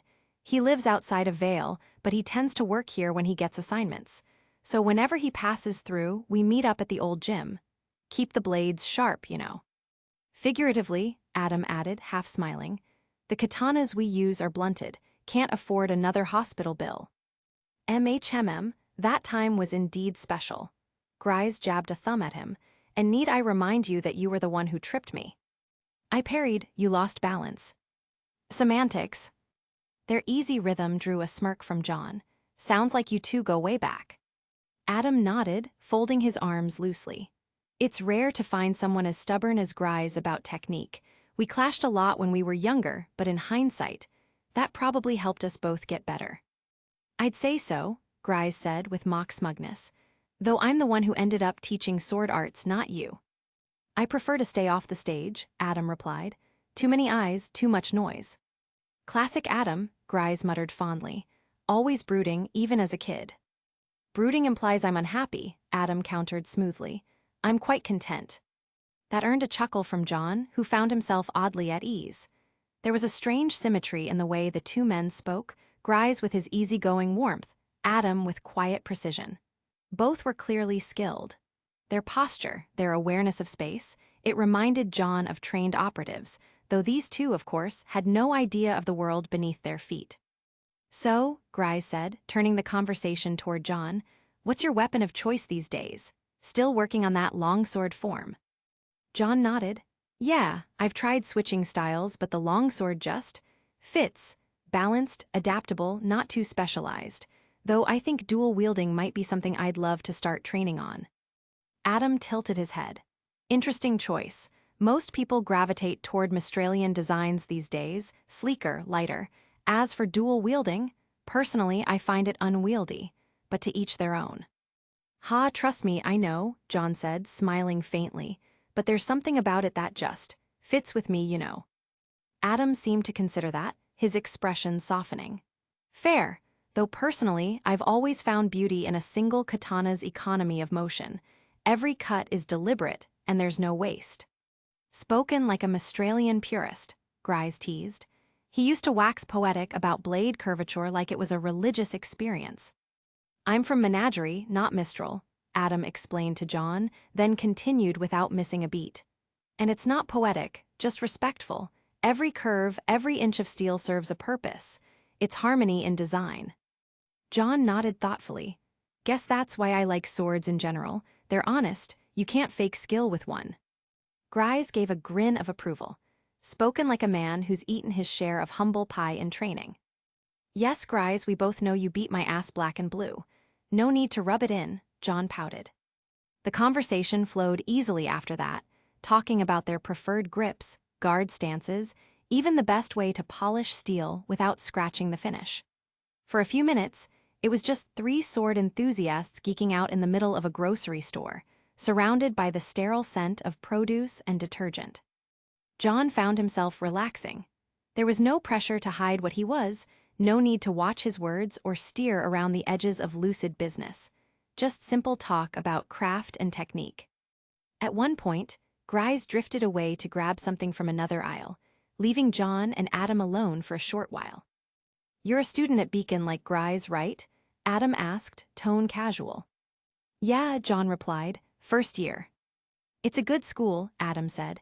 "Strong program, a lot of opportunities." "Among other things," John said lightly, smiling. Adam's gaze lingered for a moment, as if weighing something behind those calm eyes, before he nodded slightly. "Keep at it, John. Discipline's what separates a swordsman from someone who simply wields a blade." "Couldn't agree more." Grise returned a moment later, arms full of snacks. "All right, gentlemen, I've successfully acquired sustenance. Adam, you still up for lunch tomorrow?" "If work doesn't interfere," Adam said. "Work?" John asked. "Yeah," Adam replied, shrugging one shoulder. "Nothing exciting, just a temporary assignment here in Vale. Supervision, a bit of travel. I'll probably only be around for another 4 months, maybe less if it wraps early." "Ah, that's a shame," John said. "Would have been nice to spar with you sometime." Adam gave that same easy smile. "Maybe before I go then, I'd like to see your form." John nodded. "I'd like that too." The three of them shared a few final remarks before John glanced at his basket, half full, but still missing most of what he came for. "Well," he said, giving a polite nod, "I should finish up before the lines get too long." "Sure thing," Grise said. "Make sure to come by for training soon, all right? Club's always open." "Will do," John replied with a smile. As he turned to leave, Adam gave a small nod of parting, calm, courteous, and unreadable. John waved once, pushing his basket toward the next aisle. Behind him, the two old friends continued their conversation, laughter mixing faintly with the hum of the store's speakers. Normalcy manifest. But, oddly enough, like a faint echo at the back of his mind, that normalcy seemed to waver slightly, as if something in the air was off. Like a presence that didn't belong. When John glanced back, both men were simply chatting near the meat aisle, smiling as if nothing was wrong. He shook his head, perhaps he was imagining it. For now, he focused on the groceries, milk, eggs, rice, and the quiet promise of a home-cooked meal waiting at the end of the day. Later that day, John stepped into the Lucid armory, his footsteps echoing faintly against the reinforced flooring. He was still dressed in his casual attire, hoodie jeans. Today, he was supposed to pick up something important. "Floric," John called out, spotting the man at the far bench. The older armorer didn't look up right away. He was hunched over a disassembled gauntlet, goggles pushed down, a magnifying lens adjusted to his eye as he worked a precision torch into some inner mechanism. Only when he finished the weld did he glance up, pushing the lens away. "You're early," Floric said, his gravelly voice carrying that usual mix of disinterest and professionalism. "I thought you'd stop home first." "Couldn't wait," John said with a faint grin. "The blade's ready, right?" Floric gave a short grunt, half affirmation, half annoyance at being interrupted, and moved toward one of the sealed weapon lockers. He keyed in a code, and the mechanism hissed as it unlocked. From within, he withdrew a long black case with the Lucid insignia stamped in white across its surface. Setting it on the nearby table, he undid the clamps and flipped it open. Inside, nestled in dark foam, was the weapon. John exhaled slowly. Even under the sterile light, it gleamed with restrained menace. The blade seemed sleeker than Lux Eterna, with a smoother curvature and a longer grip designed for dual-wielding balance. Its alloy black finish transitioned to a silver gray, edge so fine it almost vanished when tilted, the signature of the monomolecular forging process. The inner tang shimmered faintly, a sign that runic forging was used. "Beautiful," John murmured, reaching out to lift it. Floric crossed his arms, watching carefully. "It has the same balance point as your other blade. I was able to keep the same core metal too. I just adjusted the edge harmonics. Should cut through the same things that Lux Eterna does, assuming you don't slam it against extreme reinforced alloy like last time." "That was one time," John said defensively, giving the blade a slow experimental swing. The weapon moved like an extension of himself, smooth, weightless, perfectly aligned. It cut through the air with a sound like tearing silk. And then Florrick barked, "Not in here, damn it." John froze mid-swing. "Do you have any idea how many man-hours went into calibrating those rune frame modules behind you? You so much as nick a frame, and I'll have you down here polishing weapons for a month." John grimaced sheepishly and lowered the blade immediately. "Right, sorry, just wanted to feel the balance." "Balance will feel the same outside," Florrick said dryly, stepping over to close the case. "You're lucky I like you, kid." John chuckled. "You say that every time." "I mean it less every time," Florrick grumbled, though there was no real bite behind his tone. John took another look at the blade, Crocia Moores.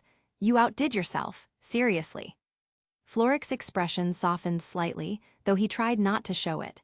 "It's good work because I don't cut corners." "Guess that means I've got my pair now," John said quietly, the thought settling in. "Twin edges." Florrick just nodded once. "You're going to be dual-wielding now, right?" "Yes, training starts today, ideally." "Then train smart," Florrick said, turning back to his bench. "Blades like those don't forgive sloppy movements. They cut everything, including the fool holding them." John smiled faintly at the warning, then bowed his head in quiet respect. "Understood." As he walked toward the exit, the weight of the new sword felt natural at his side, like it belonged there all along. For the first time in a while, something felt complete. Chapter 139, 139, Edification, Part 6. The corridors of the Lucid base was a little quiet that morning, humming with energy and the distant rhythm of ventilation systems, which echoed like the heartbeat of a great, unseen machine. Pira Nikos walked them with steady strides, her crimson-lined armor whispering quietly against itself as she moved, each step confident. Across her back was her spear, hung in a magnetic clasp. It gleamed faintly under the lights, the polished edges reflecting streaks of gold. Milo. That was what she'd started calling it. The habit had sort of begun as a joke, or perhaps a small rebellion against the base's formal cataloging system. Every operative's gear had a code: serial number, model production batch, and function category. But in the field, names had started to mean something more. They carried a sense of familiarity, personality, and identity. Pira had heard from Ruby and John that they had named their weapons. John named his blades Lux Eterna and Crocia Moores. Poetic in a sense, but fitting for him. She'd seen how he fought with Lux Eterna and how he'd changed in such a short time. The names suited the person he was becoming. Then there was Ruby, ever the enthusiast, who had proudly christened her scythe as Crescent Rose. That one had made Pira smile. It had a certain charm, romantic, even. And of course, there was Mocha. Pira exhaled through her nose, the faintest trace of a smirk touching her lips. Mocha's naming sense, as always, walked the line between absurd and endearing. The girl had recently commissioned a standard-issue compound bow that could convert aura into pure kinetic projectiles. When asked what she planned to name it, Mocha had declared, without a hint of irony, aimbot. Pira still wasn't sure whether to laugh or sigh. Still, the idea had stuck with her. Naming weapons gave them meaning. A kind of bond between wielder and tool, a reminder that even in the cold sterility of technology, there was room for human sentiment. Which was why her spear had become Milo. Her sidearm rifle, sleek, efficient, and nameless, had yet to earn one. Maybe when it proved itself in battle. She was just approaching the simulation room wing when the echo of voices reached her. She slowed instinctively, footsteps softening against the steel floor. Around the corner, through the open door of the vending alcove, two familiar figures stood, one dressed in the sharp, ceremonial whites of the Atlas military, the other in standard-issue customized Lucid rune frame, trimmed with light blue. Winter and Weisschnee. The resemblance was unmistakable. Both carried themselves with discipline and refinement. But Pira had met Weiss often enough to tell the difference in presence. Where Weiss still carried a sense of hesitant youth beneath her composed exterior, Winter was pure control. Every gesture deliberate and every word measured. Pyrrha hadn't meant to overhear, but their voices carried in the echoing corridor. "Your defense of him is admirable, Weiss," Winter was saying, her tone gentle but firm. "However, what he's doing now, it's not for our good, it's for control." "I know," Weiss replied quietly, "but he's still our father." Winter sighed. The sound was soft, restrained, yet somehow heavy. "Being family doesn't excuse his actions. He's crossed lines in his research that I'm surprised Lucid would even condone. You've seen the reports." Weiss didn't respond immediately. Her fingers traced the edge of the vending machine's glass absent-mindedly. "Then what would you have me do?" she asked after a moment, her voice carrying that brittle edge Pyrrha recognized all too well, the sound of someone fighting to keep composure. "Just focus on your work," Winter said after a pause. "You're doing well here, better than a lot of recruits. Father has no hold over here, so don't let him in your head." Pyrrha caught the faintest tremor in Weiss's nod. Winter's tone softened. "I'll contact you once I'm back in Atlas. There's another operation in Vale here tonight that I need to oversee." With that, she placed a gloved hand briefly on Weiss's shoulder, a rare gesture of tenderness, then turned on her heel and strode away down the corridor, shoes clicking in perfect rhythm. Weiss lingered behind, staring blankly at the drink selections in the machine, though Pyrrha doubted she was seeing any of them. For a moment, Pyrrha hesitated. This was private, family business. She could just keep walking, pretend she hadn't seen anything. But something about Weiss's stillness, the quiet slump of her shoulders, made that impossible. She approached quietly, feet barely making a sound. "Hey," Pyrrha said softly. Weiss startled just slightly, then composed herself, blinking quickly as if to erase any trace of emotion. "Oh, Pyrrha, I didn't see you there." "I didn't mean to eavesdrop," Pyrrha said. "I was just heading to the sim rooms." "It's fine," Weiss said quickly, almost too quickly. "I was just talking with my sister." Pyrrha nodded gently. "I gathered that." Weiss sighed, a small exhale that deflated her perfect posture for half a second. "She worries too much." "Maybe," Pyrrha commented, "or maybe she just cares." Weiss didn't answer right away. Her gaze lingered on the glass of the vending machine. She pressed a button absent-mindedly, and a bottle of chilled electrolyte water dropped with a soft clunk. "Family is complicated," Weiss murmured. Pyrrha smiled faintly. "Always." For a moment, the silence stretched. Then Pyrrha shifted the spear on her back, tapping the edge of the weapon lightly. "You were heading to the sim rooms, too." Weiss looked up, blinking. Oh, I was considering it, yes. Needed to clear my head, I suppose." "Then we might as well train together," Pyrrha said, tone light but inviting. "Mocha's not here yet, and I could use a sparring partner who could. Give me a bit of a challenge." That earned her a small, reluctant laugh from Weiss. "You think I could give you a challenge? I'm flattered you think so." "Don't put yourself down. I've seen you in the field," Pyrrha said, smiling. "You're quite strong. I'd be happy to train with you." Weiss's gaze softened a little. "Thanks, I think, but you're sort of sounding like my sister now." "I'll take that as a compliment," Pyrrha replied, motioning toward the sim room doors. "Come on, let's warm up. A bit of training will help get your mind off things." Weiss hesitated, then nodded. "All right." As the two stepped inside, the doors hissed closed behind them, sealing away the hum of the corridor.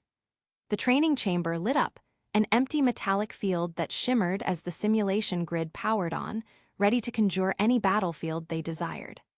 Weiss rolled her shoulders, grabbing a training rapier with a flick of her hand from the weapons rack. Pyrrha did the same and spun her new spear once to get a feel of the weight, tip humming with faint energy. No words were needed after that. Sometimes, Pyrrha thought as she set her stance, the best way to steady the mind was through motion, through rhythm and focus. The simulation chamber shimmered to life, with its metallic walls fading into the illusion of a wide, open arena. The hexagonal steel plates beneath their feet glowed softly at the edges with humming energy lines. The sky above became an artificial dusk, gradiented from gold to gray, designed to test visibility and reflection under variable light. "Ready?" Pyrrha asked. Weiss's gaze was steady. "Always." A countdown on the simulation HUD ticked down to 0. They moved. Weiss darted forward first, gliding over the metallic floor with short, calculated bursts. She slashed her rapier and traced a line through the air. Her element rune flared to life in an elegant blossom of blue. A sharp trail of frost exploded outward, racing toward Pyrrha like a wave of crystalline glass. Pyrrha sidestepped, or rather, flowed aside, her movement almost liquid-like and efficient. Her spear flicked up, and the metal beneath her feet rippled, creating a small ridge that diverted the ice blast harmlessly to her left. The frozen shards shattered against the wall, scattering into harmless light fragments. Her Ferris rune pulsed faintly around her body, gold glowing energy flowing like embers beneath her armor. The floor beneath her responded to her thought. Threads of conjured liquid metal snaked outward in thin lines, rippling along the arena surface, spreading like veins. Through them, Pyrrha could feel everything: the density of the metallic floor, the resonance of Weiss's heels striking down, even the faint magnetic tug of the rapier's alloy blade. She saw Weiss move, not just through sight but through sense. Her opponent slashed again, this time launching a thin lance of fire that spiraled through the air like a whip. The heat shimmered, distorting the light between them. Pyrrha spun her spear in a tight arc, catching the flame midair, and the weapon's tip twisted, its shape morphing, hardening into a broad metallic plate that caught and dispersed the energy in a shower of sparks. Rune comprehension, Pyrrha thought with a quiet satisfaction. It wasn't just simple control, it was understanding.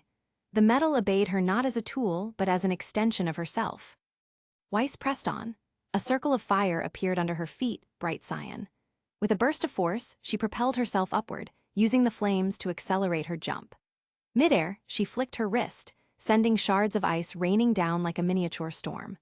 Pyrrha extended a hand, and the scattered pieces of her own earlier barrier lifted, magnetically drawn into a swirling shield that hovered above her head, deflecting the shards with soft metallic chimes. When Weiss landed, the floor cracked under the heat of her propulsion. Steam rose around her as she circled, rapier glowing with dual elements, frost along the edge, fire in the core. Pyrrha lunged forward, spear thrust low. Weiss parried barely. The force sent her sliding backward across the ground, shoes skidding against steel. Pyrrha's spear elongated suddenly, its haft stretching like a coiled spring as Ferris rippled through it. The weapon shot forward, nearly striking Weiss off guard. She spun aside and retaliated instantly, drawing another circular burst of flame that transformed into a flaming serpent which arced toward Pyrrha. Pyrrha raised a hand and metal coalesced in midair, trapping the serpent in a ball of liquid metal. It froze mid-lunge, suspended in midair as the metal that covered it brought it to heel. With a twist of her wrist, she shattered it into 1,000 glowing fragments. Weiss landed lightly on her feet, panting but smiling. Show off. Pyrrha laughed, just trying to keep up. Weiss pressed forward again, this time layering her energy. A shimmering rune flared behind her, the manifestation of her second rune, Spirit.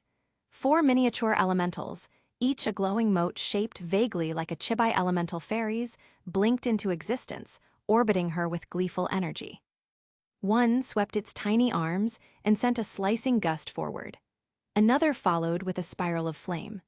The third launched a pressurized stream of water, while the last cast a fan of frost across the ground, locking the field beneath Pyrrha in a slick sheen of ice. Pyrrha pivoted lightly and dodged the attacks. The ones that she couldn't, she simply manifested a barrier of metal to tank the hits. Adorable, she giggled. Suddenly, she stepped forward into a blur. Weiss barely had time to react. Pyrrha closed the gap in an instant, her spear slicing through the air with a low hum. Weiss ducked beneath the first strike, deflecting the second with a rapier parry, sparks flashing as steel met steel. The sound was pure, yet ringing. Weiss retaliated, sliding low and slicing with ice-augmented precision, shards scattering along the floor. Pyrrha leapt, twisting midair, her body spinning in a half-rotation before landing behind Weiss with perfect balance. She thrust backward, the spearhead retracting into a bladed short form mid-swing. Weiss caught it with her rapier. Pyrrha felt the pressure in the metal. Weiss's rapier was crafted specially with Lucid alloys, refined and laced with a runic forging process. She could sense its inner structure. every line that went into its creation and every bolt that made its form. In one motion, she commanded it.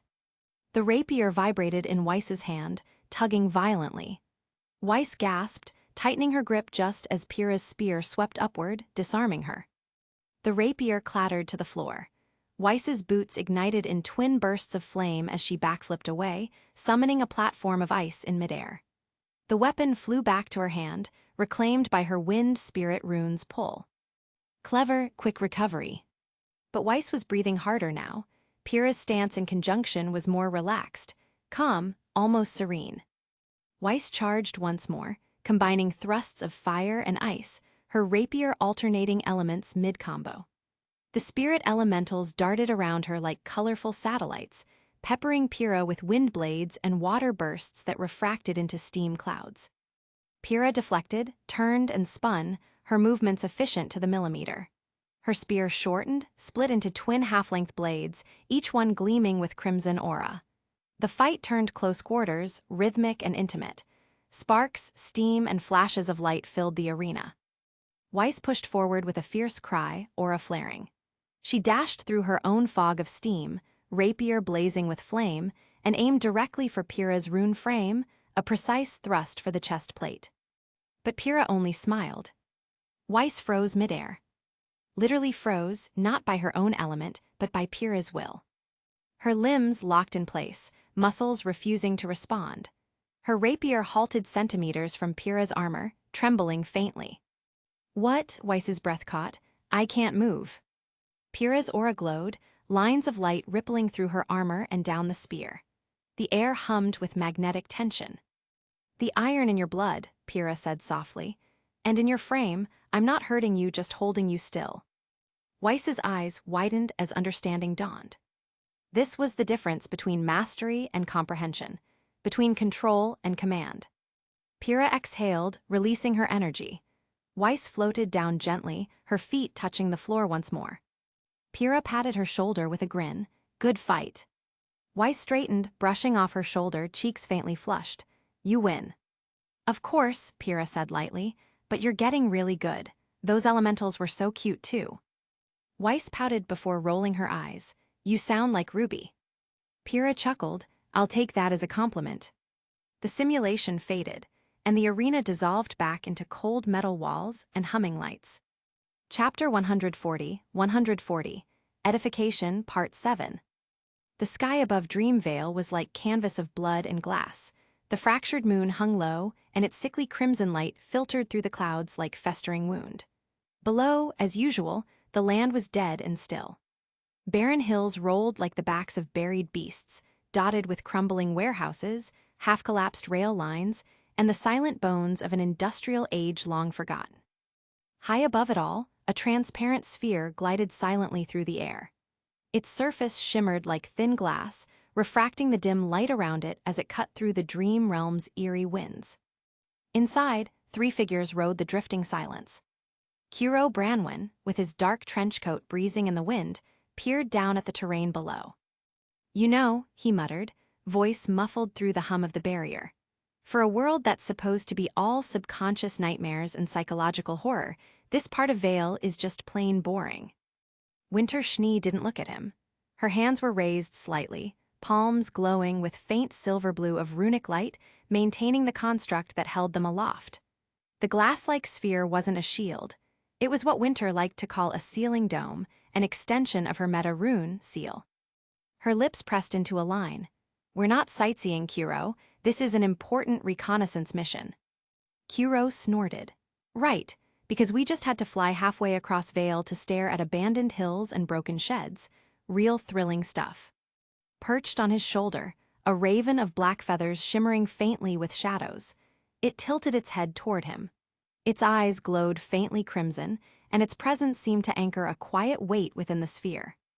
Raven Branwen didn't speak well. She didn't have to, her silence said enough. Winter exhaled, steadying the runic field as they passed over another cluster of derelict factories.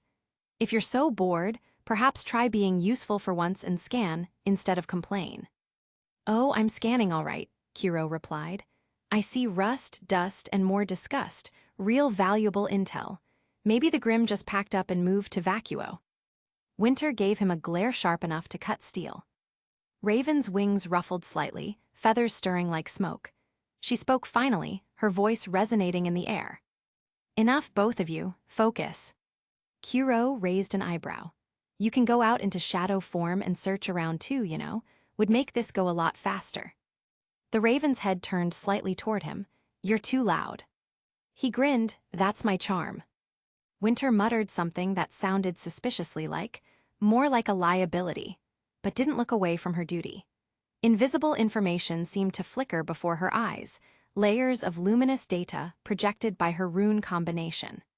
The landscape below was outlined in delicate blue light, every structure and residual aura mapped with surgical precision.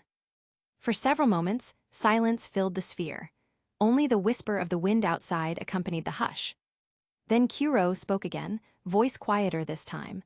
I'm surprised Ironwood actually assigned you to come out here. Winter arched a brow. I'm a specialist. This is my jurisdiction. Yeah, Kuro said.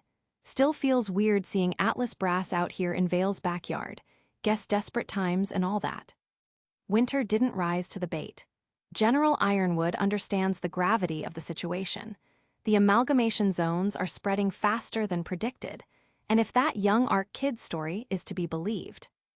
Then someone's creating them, Kuro finished for her. His tone darkened, the humor fading from his eyes. Artificial nightmare zones, that's a first. Not the first, Raven corrected. Just the first that we've found, extremely dangerous knowledge. If this spreads, containment will be impossible. Winter frowned. Lucid protocols strictly prohibit any manipulation of nightmare zones. Not after all those research tests years ago only made them all worse. If someone's found a way to truly create nightmare zones. Kuro took another swig from his flask. Then, we've got a problem bigger than a Grimm escaping into the real world. The sphere drifted lower now, nearing the edge of a ravine where twisted metal towers rose from the darkness. Winter adjusted her hands slightly, recalibrating the barrier's trajectory. Kuro peered out the side. You know, he said after a moment, it's a damn shame that rank 3s can't come into the dream like the rest of us. Would have been nice to have Osbin do a once-over with that all-seeing power of his. Probably could have found whoever's doing this in 5 minutes. Winter shook her head. You know the reason. Oh, I know, Kuro said, sighing. The damned rank 3 Grimm will start sniffing around like sharks in bloody water. Last time that happened, an entire city collapsed in the real world. What was it called again? Meridian. Meridian, Raven's voice echoed in their ears. 50,000 lost before Lucid had pulled out. No survivors. Kuro grimaced.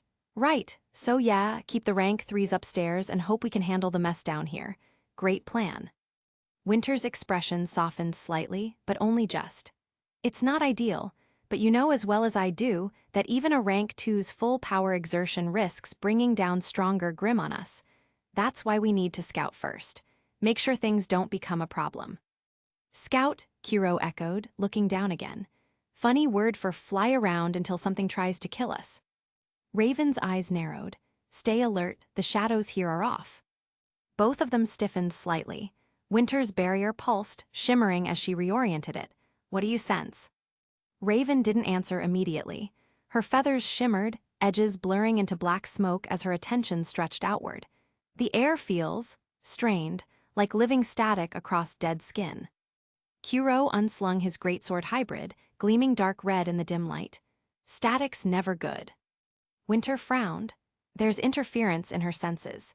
Could be the environmental bleed of a particularly powerful amalgamation, but... A tremor shook the dome, just faintly, like a heartbeat under the earth. Kuro looked up. The moonlight seemed to dim for a moment, the blood hue thickening in the clouds. Shadows writhed below them in the ruins, long, tendril-like shapes snaking through the warehouses.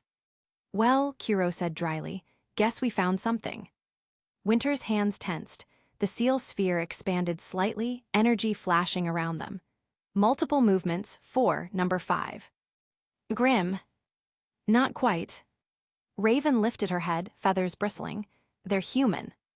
Below, one of the warehouses exploded outward as if struck from within. Dust and debris scattered into the air, and in the midst of it, a massive bullet streaked out to hit Winter's seal barrier. The bullet was the size of a small truck. Fortunately, the barrier was strong enough to tank the hit. From within, figures began to emerge, human silhouettes cloaked in dark red tattered hoods, rune frames, and grim-like masks across their faces. Beneath their covers, their eyes faintly glowed with the telltale shimmering power. The man in front addressed their group, as if he could easily see through Winter's stealth attempts. Well, looks like we got ourselves some company. Kiro's grin returned, sharp and humorless. Well, I'll be damned, we really did find those bastards after all. Winter's voice hardened. Seems it's true after all. Someone is manufacturing the nightmare zones. Raven spread her wings, dissolving into a storm of shadow and reforming a few feet away from Kiro and Winter. Her human outline momentarily visible through the distortion, crimson eyes gleaming under black shadow. Then we end this quickly, she said, before they can disperse. Winter's seal flared, wrapping the three of them in layers of translucent energy. Kiro leveled his weapon and exhaled. Finally, he said, something interesting. The red moonlight bled across the shattered landscape, casting every contour in shades of rust and ruin. Winter's sealing dome dissipated in a shimmer of light as she stepped forward onto the ground. Kiro and Raven flanked her, weapons ready, though neither spoke. The group of masked figures waited below in the open clearing. 5 of them, 4 who were armed and 1 who was standing unarmed at their center. The air around them rippled faintly with residual aura, dark and dense like smoke that refused to fade. Winter's eyes fixed on the unarmed one. He was tall, easily over 7 feet and broad-shouldered. His visible skin was pallid under the scarlet glow. The grim-touched masks the others wore were crude, bone-white with jagged lines carved through them, but his was smooth, blank, save for a single black streak that ran from forehead to jaw. Winter's voice carried cold authority. Identify yourselves. You are operating within Valean Lucid jurisdiction. By protocol, you will state your rank, affiliation, and purpose immediately. The man tilted his head slightly, and his grin was wide enough to see beneath the mask. Ah, so it was Lucid I smelled. His tone was mocking, deep and distorted, like 2 voices speaking at once. Always poking your noses where you don't belong. You attacked first, Winter replied evenly. If you value your lives, stand down and explain what you're doing here. The man chuckled, an unpleasant, humorless sound. You think this place still belongs to your little organization? Vale is, changing, and what's coming doesn't answer to you. Raven's fingers twitched around her katana. Something's wrong with him, her instincts echoed the feel of his aura, his movements. He's not the one who is speaking. Someone is speaking through him, a rune. Winter's hands remained steady at her sides, though faint silver lines of energy began to flicker along her wrists. Last warning, who are you? The man's grin widened. Call me whatever you like, monster, heretic, experiment gone right. His head tilted, cracking faintly. But if you want a name, he laughed, you won't live long enough to use it. Winter's composure hardened into frost. Then you leave me no choice. Before she could give the command, Kiro stepped forward, cracking his neck. I think we're past talking, snowflake. He pointed the edge of his blade at the leader.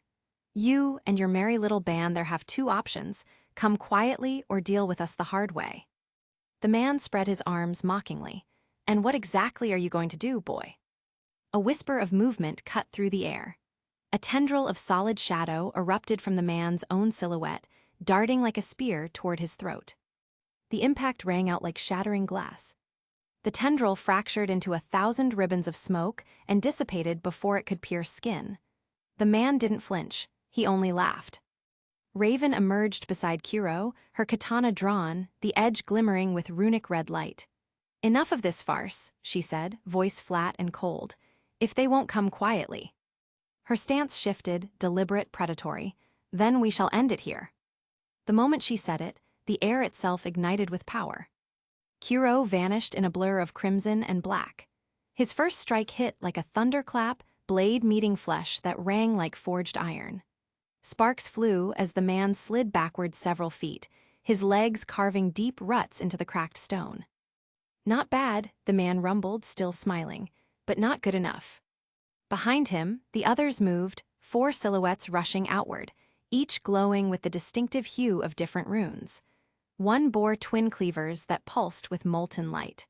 Another carried a spear-like cannon, humming with energy. Patterns of concentric light formed along the barrel.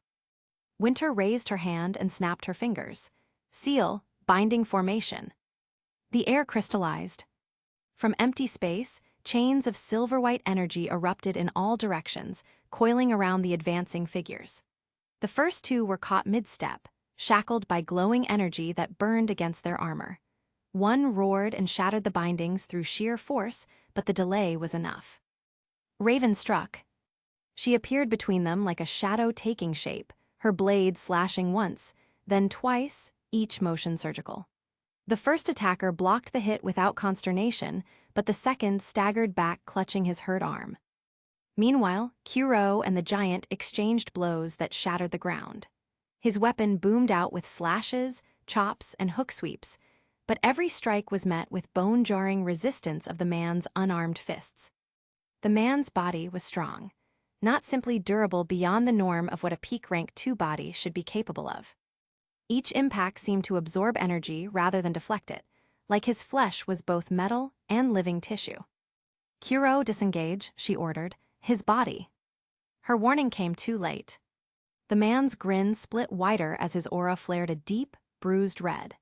His frame expanded, veins of shadow crawling under his skin as his height surged past 8 feet. The next punch came faster than it had any right to and cratered the world beneath their feet. Xuanhuan barely raised his blade in time.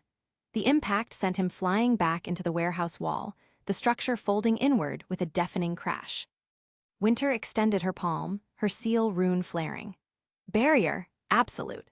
A translucent field shimmered in front of Raven just as a burst of energy cannon fire erupted from one of the enemies. The spear cannon user had taken position on the hill, firing condensed aura blasts that took the shape of massive truck-sized bullets. Each shot rippled through the air like a sonic boom. Raven dodged through the gaps, her form dissolving briefly into shadows as she fought against the twin-bladed man, who moving even faster than she was. Winter, maintaining her composure, redirected part of her seal, the chains around her hands shifting into sigils that spiraled outward. Secondary binding. The ground beneath the enemies glowed white. Their movement slowed, forced, like they were wading through syrup. The giant roared, his body crackling with dark runic energy that pulsed unnaturally. For a moment, the entire area seemed to quake with the resonance. "Raven," Winter barked. Raven blurred forward, her sword gleaming as she struck, a dozen slashes in an instant. Sparks of black light rippled across the man's body as her strikes landed, but none broke skin. His flesh simply absorbed the damage. He laughed, the sound echoing like thunder. "You don't understand," he growled. "We're past limits now, past ranks, past rules." Winter's expression chilled further. "Then I'll seal your madness where it belongs." Too late. To their horror, the man began his chant. The Sleeper Beyond the Grave. Chapter 141, Edification, Part 8. The man's voice warbled into something ancient, vibrating through the cracked landscape like the growl of a machine running on blood. He raised his head toward the red moon and began to chant. The Sleeper Beyond the Grave. "Raven," Xuanhuan's voice cut through the air like a blade. She didn't hesitate. Her shadow rune flared, and a blooming vortex of inky darkness emerged from the giant's own mouth. Dozens of tiny black shadowy hands burst outward. They clawed their way from his throat, his mouth, even his nostrils. Writhing appendages of darkness that pried his jaw wide open and stopping his voice. The man gagged mid-syllable, ritual sputtering as the shadows forced his head back. His muffled roar tore through the night, but he could no longer form words. Xuanhuan smirked. "Looks like you choked on your own sermon." His aura erupted in a crimson flash. The air warped, and 3 silhouettes stepped out from his form, identical echoes of himself, each dripping dark red light from their eyes and shoulders. The clones flickered, limbs twisting unnaturally before bursting into monstrous shapes. Feathers scattered like shards of glass as the 3 Xuanhuans shifted into grotesque crow-like beasts, talons thick as pillars, beaks like jagged obsidian scythes.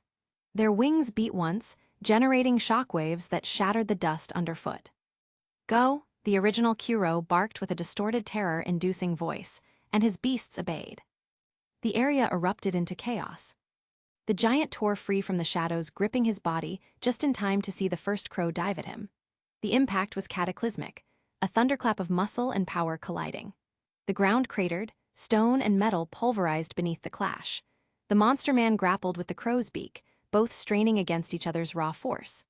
Another crow slammed into his side, talons digging into his rune frame before it was thrown off by a backhand that split the air like a cannon blast.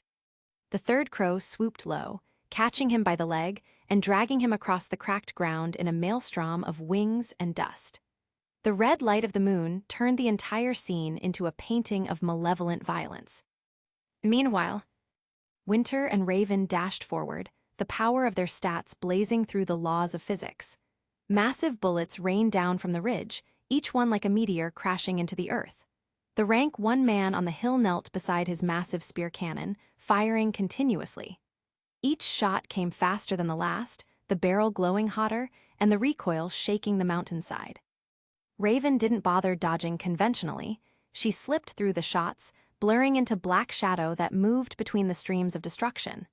Winter raised her hand. Aegis formation. Translucent barriers appeared in layers, each absorbing the impacts of a bullet before shattering, only for another to instantly take its place.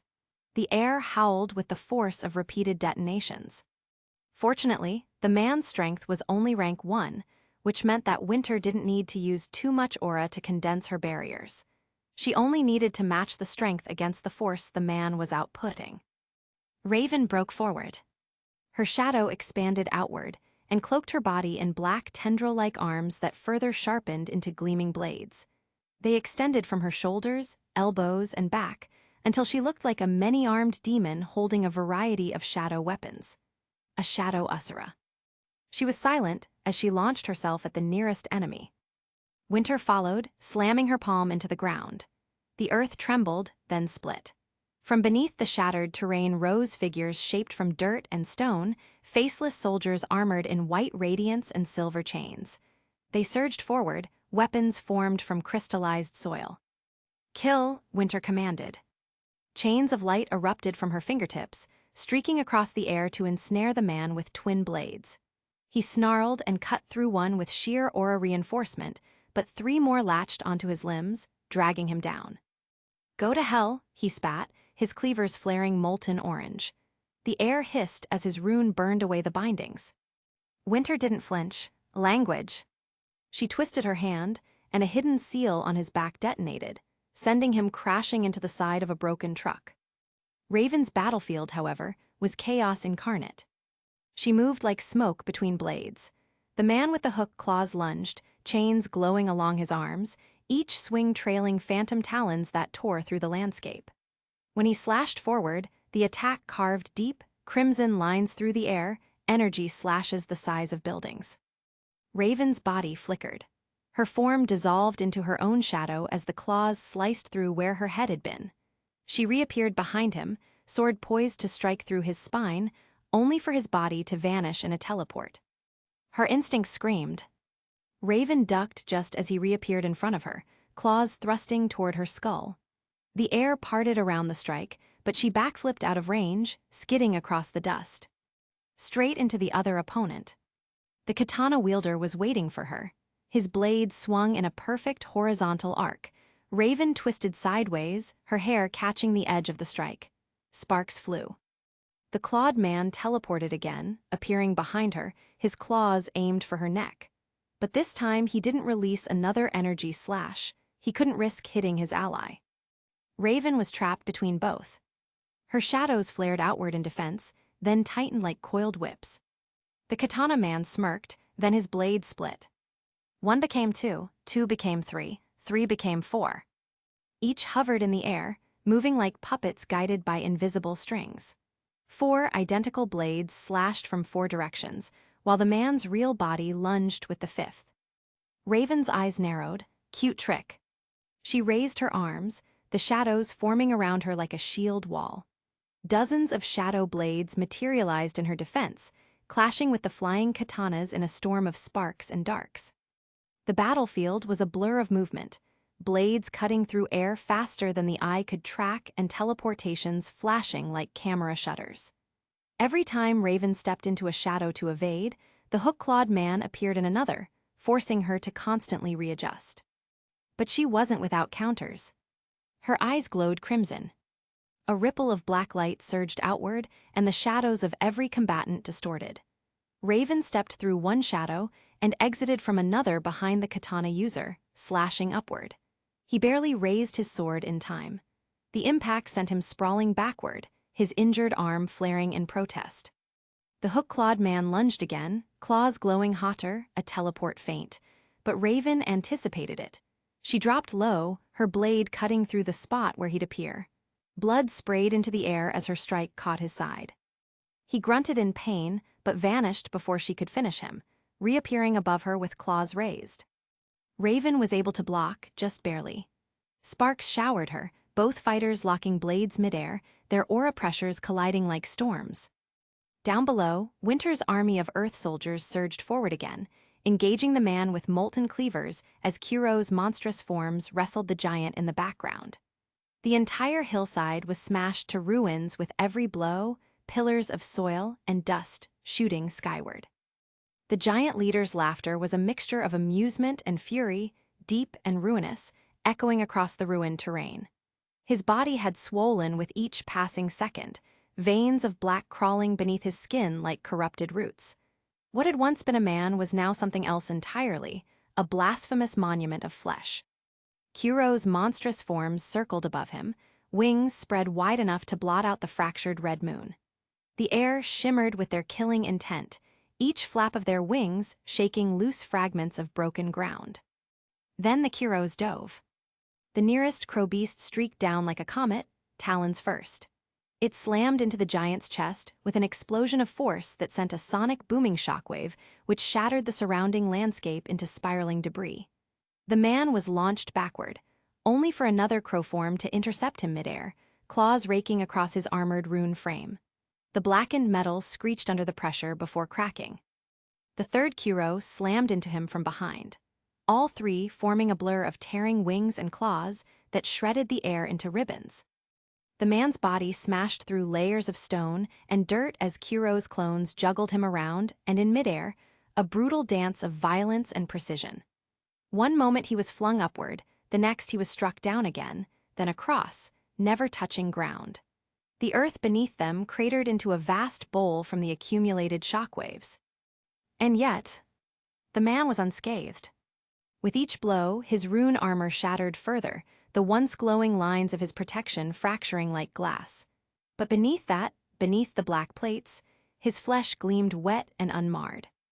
Kuro's monstrous faces snarled as realization struck. Impossible. The giant's grin widened, blood seeping from between his teeth as he finally caught one of Kuro's talons mid-swing. The impact rippled through the air like a thunderclap. Then the world shook. A sound erupted from his throat, a roar that was neither man nor beast. It was a cacophony of pain, rage, and madness. A sound so heavy it made the hills groan. The air rippled with the force of it, waves of distorted space expanding outward in every direction. It was like the world itself was trying to crawl away from the sound. The Kuro beasts were thrown back, wings folding as they tumbled through the air. The sonic shockwave shattered stone spires and cracked the earth beneath them into molten lines. When Kuro steadied himself in the sky, he saw the man standing on air. The giant's flesh pulsed, his veins glowed black-red, and from his back erupted a bubbling, tar-like mass. It surged and writhed, forming into colossal arms, monstrous, bone-plated limbs tipped with claws that gleamed like obsidian. Grim matter dripped from them in sticky strands that hissed against the ground. Kuro's eyes widened. "You're not even human anymore, are you?" The man tilted his head, and his voice came out in two tones, overlapping, one human, one inhuman. "Ha ha ha, human," he gurgled. The mass of flesh on his back flexed, and the newly formed arms tore through the air. Dozens of tendrils uncoiled from his shoulders and spine, slashing toward Kuro like whips. Kuro's crows screeched and met them head-on. The sky became a blur of wings, tendrils, and claws, each strike carving gusts of pressure that gouged new trenches into the ruined landscape below. Kuro's clones darted and spun in a deadly dance, slicing through tendrils that regrew as fast as they were cut. The man lunged forward on all fours, tearing through the air with unnatural speed, his limbs cracking the atmosphere with each movement. His head snapped forward, the grim mask on his face liquefying, merging into his flesh. His mouth split open, wider and wider, until there were no eyes and no nose, only a vertical maw that stretched across his entire head. Rows upon rows of jagged teeth gleamed under the red light. The thing roared and bit. The nearest Kuro clone didn't dodge in time. The massive maw clamped down over its torso, crunching through wings and bone with a sickening crack. The crow shrieked, claws tearing at the beast's face even as it was being devoured. The other two Kuros didn't hesitate. They slammed into the monster's back, tackling it out of the air. All three crashed to the ground in a storm of dust and shattered stone. The world became chaos. Wings beat against flesh, talons tore into sinew. Claws met claws, each blow sending concussive waves through the air. The ground beneath them disintegrated under the sheer weight of their auras colliding.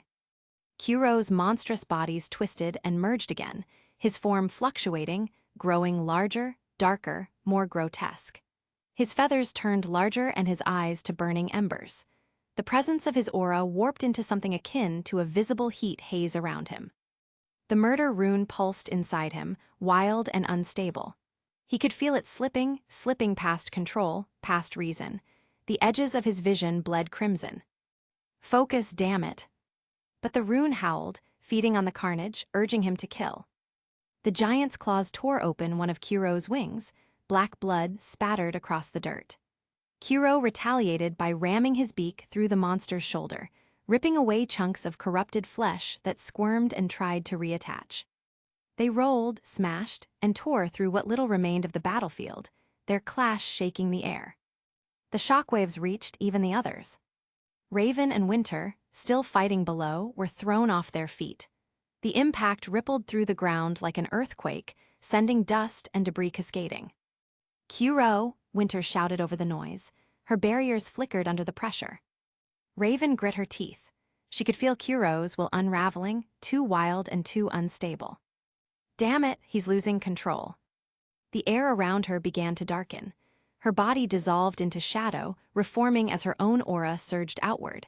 Her form stretched, expanded, consuming the light around her. Within seconds, her silhouette had grown not just in size, but in presence. A colossal raven emerged, wings of darkness spreading wide enough to cover the battlefield. The ground quaked as her shadow engulfed the land, swallowing stone and flame alike. Winter didn't waste the moment and leapt onto the giant raven's back, her aura flaring bright white into the world, stabilizing her balance. She raised both hands and conjured spears of air, larger than buildings. Suppress and destroy. She hurled the spears downward, each one a pillar of compressed wind that exploded upon impact, forcing the other enemy rank 2s to scatter backward. Now, Raven's vast wings beat once, creating a storm of darkness. Together, they shot forward, ignoring the weak distant shots from the rank 1 sniper on the ridge. The massive crow beasts and the giant below were locked in brutal combat, but Raven and Winter didn't hesitate. They flew straight toward the monster. The world convulsed. Raven's enormous shadow formed dove, wings spread wide enough to engulf the horizon. Winter, atop her back, brandished her blade like a banner of frost, white chains of the seal runes swirling around it as her energy blazed to life. Suddenly, with impossible speed, the flesh monstrosity's colossal arms surged outward, blurring through the air faster than the eye could follow. The first struck against Kuro's central form square across the chest, halting his momentum instantly. Another coiled around his torso like a serpent, talons digging into black feathers and flesh. Before Raven could react, a second arm swept upward, snaring her own titanic raven form mid-flight. She screamed, a sound that rippled through both shadow and air, but it was cut short as another limb locked around her. The sky itself seemed to buckle under the force. Kuro thrashed, claws raking, wings beating hurricanes into existence, to no avail. Raven's shadow mass writhed, black silhouettes splitting apart and reforming in desperate resistance. But the giant's grip did not loosen. More arms erupted from his back, from his sides, seemingly from the very void around him, an unending mass of black limbs all clawing forward. They seized Kuro's other crow forms, they tangled in Raven's wings, they grasped and constricted until both were fully bound. Winter, still clinging to Raven's back, saw the opening and leapt. Her boot struck the massive arm that held Raven aloft. She sprinted along it, the glowing energy of her seal rune trailing behind her in luminous chains. Her rapier gleamed white-blue, gathering light as it spun, and her face was a storm of focus and defiance. The air rippled with frost as she neared the giant's chest. But the arm she ran upon began to ripple too, the skin bubbling and splitting apart. From within it, smaller arms burst outward, grotesque and human-shaped, dozens of them. They clawed for her ankles, her wrists, her waist. Winter sliced them away with precise, lightning-fast cuts, her blades singing through the air, but there were too many. Each one she cut spawned two more, and soon they overwhelmed her. One wrapped around her leg, another coiled about her sword arm, then another wound around her neck. In seconds, she too was held fast. The flesh monstrosity raised his head, body convulsing as a grotesque grin split his vertical maw. The transformation had erased all trace of humanity. His body was no longer skin and bone. It was a pulsating, tumor-like mass of grim flesh, slick and black, threaded through with glowing red veins. He was no longer even resembled a man. He was with something that could only be described as an eldritch being. Something born of, a powerful rune, of some sort. Dozens of tendrils burst from his body, each tipped with an open mouth. Their teeth were human and animal both, jagged and mismatched. From those mouths came a sound that was not of this world, a unified chant, deep and ancient, recited in perfect rhythm. The sleeper beyond the grave. Matron of slumbering nightmares.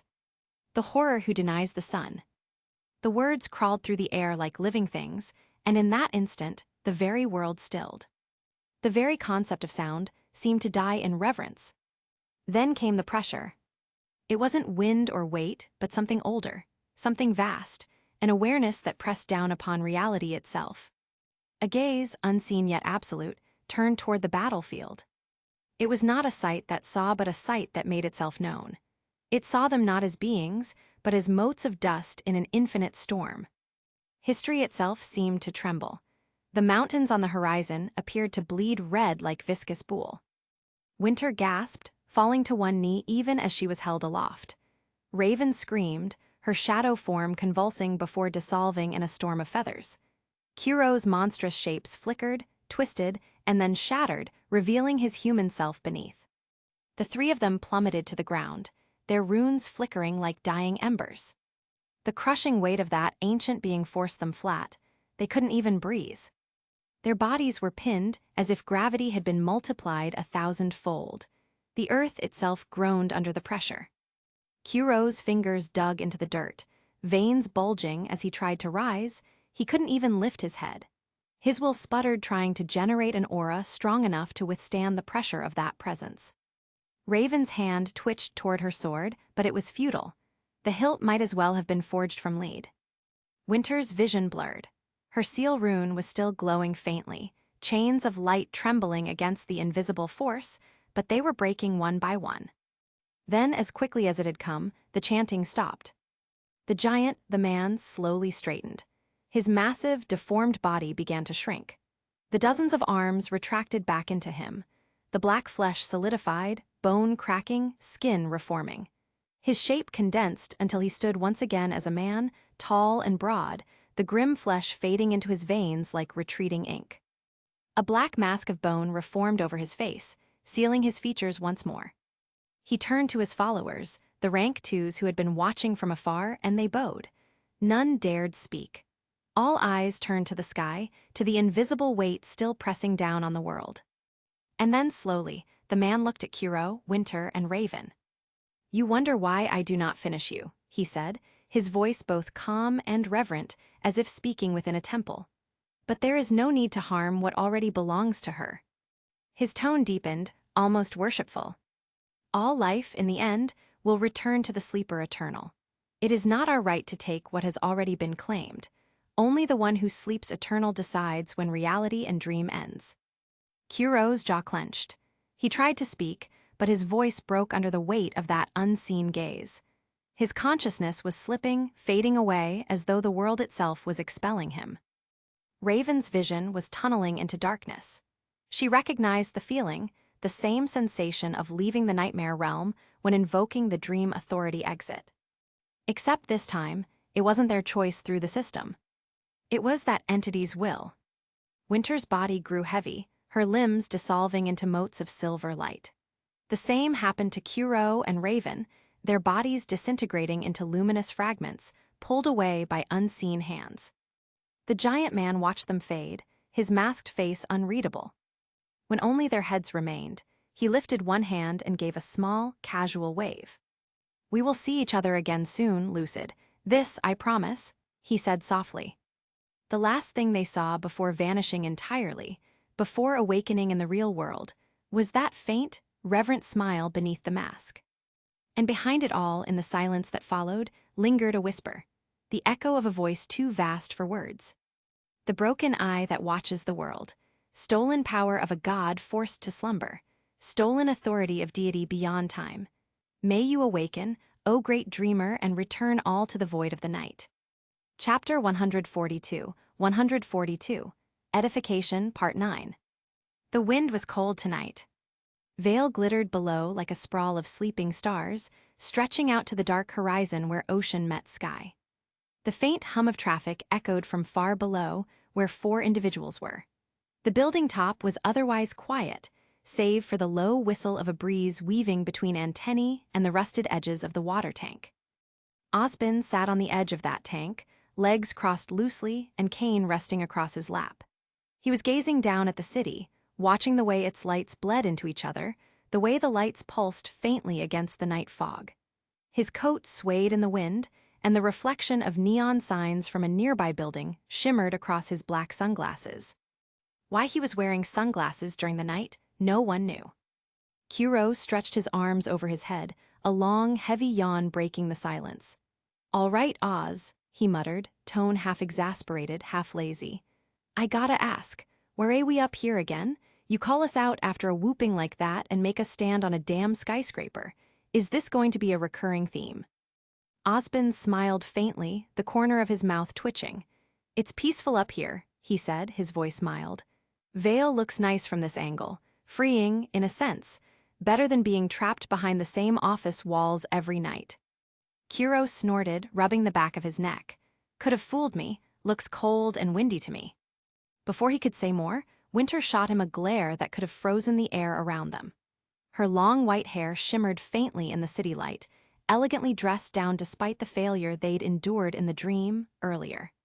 Kuro caught the look, raised his hands in surrender, and muttered something under his breath that sounded vaguely like Ice Queen.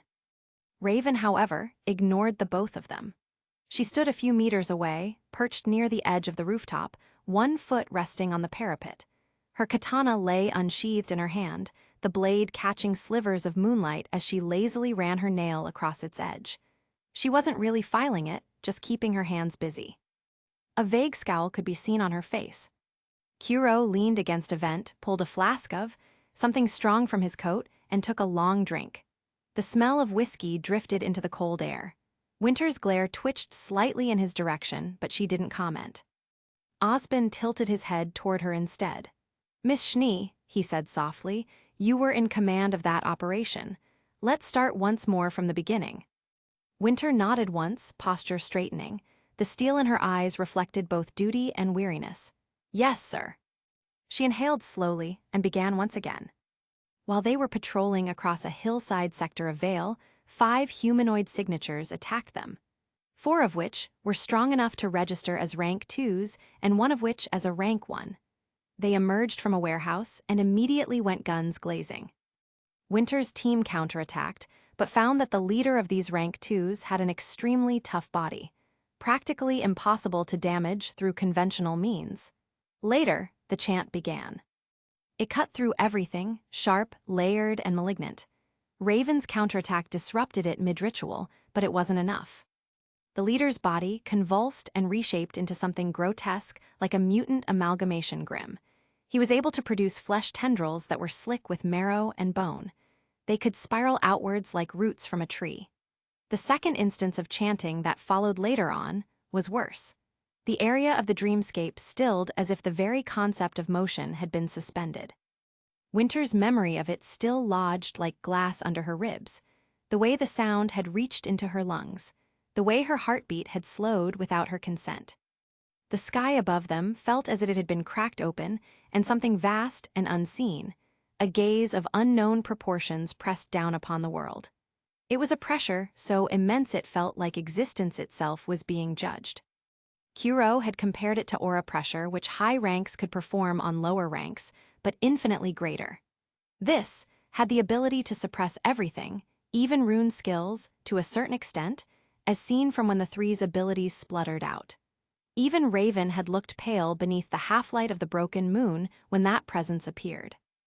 And then, without warning, the pressure of that existence somehow was able to force them out of the dream realm and back into their real bodies. That group was the only one who wasn't affected. Like that gaze had specifically chosen to spare them of its scrutiny. That mysterious group hadn't attacked afterwards, stating that killing them was worth little after all. And most importantly, all life belonged to the sleeper. Osbin listened to the report in silence. His expression remained unreadable, but the tightening of his gaze betrayed thought, not calm. Osbin had already sent other reconnaissance teams to the area, but due to the nature of the dream and its ability to reset the landscape, there was nothing to be found of the group's traces. What was interesting, however, was that the reset had happened quite fast. The wind shifted. Kuro leaned against the rail, his usual countenance now dulled into something closer to fatigue. Raven stood apart, katana sheathed, posture taut with the memory of unease. Winter kept her stance rigid, though the faint tremor in her fingers told the rest. Osbin's cane tapped once against the metal ground, a quiet, thoughtful sound. The name Sleeper lingered in his mind like a stain. It was no doubt a cult of some sort, but the idea that they could summon that entity was problematic. Finally, Osbin exhaled and removed his glasses, pressing his fingers against his temple. When he spoke, it was more to the night than to the others. The organization was much more dangerous than he had anticipated. Osbin's fingers brushed lightly against the head of his cane. Did any of you manage to discern what they were doing there in the first place? Winter's expression didn't change, but her eyes flicked briefly toward the ruined skyline far below. No, sir. Before we could investigate, the warehouse they emerged from was obliterated from the inside. She hesitated a fraction. By that rank one. Kuro frowned, the spear cannon user. Winter nodded once. Exactly. The impact wasn't too strong, but, from the looks of it, we were somehow discovered before we could even get close. Osbin's brows drew together, thoughtful. So in the midst of doing something, they had known that they'd been discovered. That's the strange part, Winter replied. They shouldn't have. My seal rune was active the entire time, everything inside my radius was locked down. Sound, light, aura signatures, and even presence itself. We should have been ghosts. Her jaw tightened. And yet, somehow, they sensed us anyway. Raven's voice cut in from the edge of the rooftop, low and unimpressed. Or perhaps they weren't sensing us at all. Maybe whatever they were doing in there was an attempt to be noticed by something else. Something else, Kuro muttered, squinting. That's comforting. Winter ignored him, continuing evenly. Once the warehouse collapsed, the situation became too chaotic to assess. Between the chanting, the transformation, and the interference from that thing, determining their goal was impossible. But given the nature of the ritual, I can assure you, it wasn't anything good. The silence that followed was heavier this time, thick with unspoken agreement. Even the wind seemed to quiet, as if the night itself was listening. His gaze drifted toward the horizon, where the dark edge of the dreamscape met the sky. Somewhere out there was the man they had fought, the one who had fired truck-sized projectiles from half a kilometer away. A weak rank one whose weapon that had transformed mid-battle. The spear user. Osbin's brow furrowed slightly. His armor, dark metal, stylized markings along the side of the weapon. Winter blinked. Yes, you know him. Osbin's gaze didn't leave the skyline. His tone grew heavier. Operative John Ark encountered someone with a similar description approximately 4.5 months ago, back in Ansel. Kuro straightened at that, his expression tightening. Oh, I think I remember you mentioning something like that to me a while ago. Osbin nodded. At the time, John was just awakening to the dream and Lucid hadn't found him yet. But there was an incident. One that resulted in the death of a peak rank 1 operative in Ansel that went by the name Raymond Red. Winter's eyes narrowed slightly. You're saying? I'm saying, Osbin interrupted quietly, that the description matches perfectly. The weapon, the stance, even the range of attack, it's likely the same man. The rooftop fell silent again, save for the wind whispering through the vents. Raven finally sheathed her katana, her voice calm but cold. So, the one who killed this Raymond Red guy wasn't just a random assassin. He's part of this group. Osbin nodded slowly. It would seem so. He glanced at the three of them, his eyes reflecting the faint city lights, tired, thoughtful, and edged with something like dread. This is no longer a fragmented threat, he said at last. This group, they have history and now we can guess their purpose. They're moving more in the open now. Kuro capped his flask and pocketed it. Guess we're not sleeping easy tonight. Raven smirked faintly. Since when do you sleep at all? Kuro shot her a sidelong glance. Touché. Winter folded her arms, staring at Osbin. What's our next move? Osbin turned back to the city, watching the shimmering sprawl of lights. For now, he said softly, it seems that I need to have a chat with Ironwood. He paused, voice dropping just above a whisper. Because if Operative Ark's intelligence, received from his father, is true, then this group, the Sleepless, have officially declared war on us. War, Raven muttered, her thumb resting on her red lips. Indeed, perhaps it's time for Lucid to respond as well, and excise this cancer before it can cause a great loss to humanity. I'll be damned if I let some sleeping god decide the lives of all humans. Chapter 143, Edification, Part 10. The training chamber shimmered faintly with simulated sunlight. It wasn't truly real, of course, just the simulator's attempt to emulate the world outside the dream. Here, John could access the full breadth of his stats, not just 10%. For the past 2 days, he'd been working non-stop with his squad, killing as many rank 1 Grim in their patrol sectors as they could find. The results were acceptable, but not great. He'd hoped for more. A flick of thought brought up his status screen in front of him. John Ark. Rank 1. Aura, 2. Will, 3. Body, 1. Runes, 13. Rune skill, weakness. Not bad, all things considering. His rank 1 progress was steady. Nothing flashy, but nothing wasted either. Unlike before when he was rank 0, he was balancing all 3 attributes, though lately he'd been leaning toward will and aura. The body stat was important, sure, but weakness had changed how he approached combat entirely. His rune skill was a weapon that thrived on control and focus. The more will he had, the deeper its power and reach. The more aura he had, the longer he could sustain it and the more opponents it could affect at once. In contrast, body could wait. Right now, though, his attention wasn't on numbers. It was on the dull gray block hovering before him, a meter-thick metal cube, one of countless targets generated by the simulation. Floating above it was a transparent display, charting his progress in real time, precision, aura density, and efficiency. Each cut registered as a line of white text. He exhaled, letting aura flow through his arms. Then, with a flash, he slashed downward. The training sword sliced cleanly through the block. Sparks and dust drifted. Echo perfumed, 0. John clicked his tongue. Useless. He'd been at this for hours. Aura Echo, or whatever Raven had called it, was supposed to let one project aura outward, to make it real and to impose its presence on the world itself. He understood it in theory. But practice? That was another story. He could move aura within himself, use it to trigger weakness. but manifesting it externally as pressure or shaping it into something that bent the rules of reality, he was nowhere close. And neither Raven nor Kuro had been around lately to offer guidance. The Rank 2s were always busy, missions, patrols, or logistical cleanups after the operations. Asking them for training was like asking the wind to stop blowing. He'd even asked Ren, but his friend had simply shaken his head. "That's beyond me. Most Rank 1s can't impose aura like that," he'd said. Even Pyrrha, with her uncanny precision and control, hadn't reached that level, as strong as she was. John sighed and rubbed the back of his neck. Raven had mentioned that once you reached Rank 2, certain things simply became instinctive. Your aura naturally resonated with the world around you and could impose your power with nary but a thought. But to reach that point, Rank 1s had to crawl through understanding the rune into comprehension. He wasn't sure what the next step was supposed to be. He wasn't even sure what his next rune should be. Weakness had shown him one truth of combat, finding the cracks in everything, but there had to be another layer, something deeper.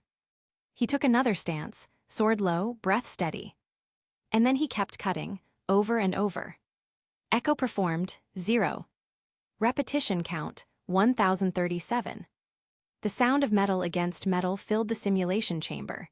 The progress bar inched upward by fractions, slow, painful, but movement nonetheless. John exhaled and lowered his sword. The metal cube was scarred and half-melted from repeated strikes, yet the readout above it hadn't moved past a fraction of a percent. "It's not working," he muttered.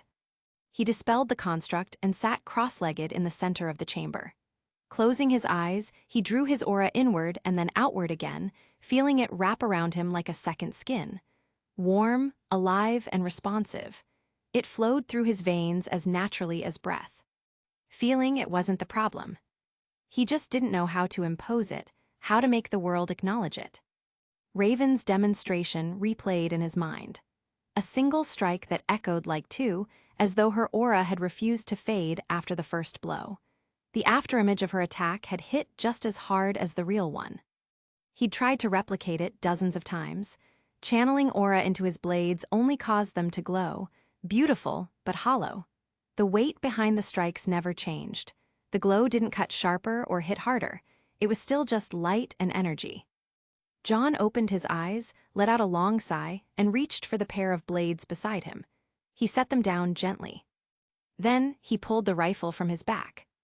The runic tech rifle gleamed faintly under the chamber's light, black steel lined with traces of blue lines that pulsed before fading. It was standard issue to all operatives, crafted from alloys infused with the power of a rune during creation. It didn't need anything else extra. The rune's power was woven into the weapon's bones. Aura flowed into it naturally, feeding the internal mechanism that conjured each shot into existence. In other words, it was already doing what he couldn't, forcing aura to interact with reality. He rose, shouldered the weapon, and aimed at a target. The rifle hummed softly. He squeezed the trigger. 3 flashes and 3 dull thuds.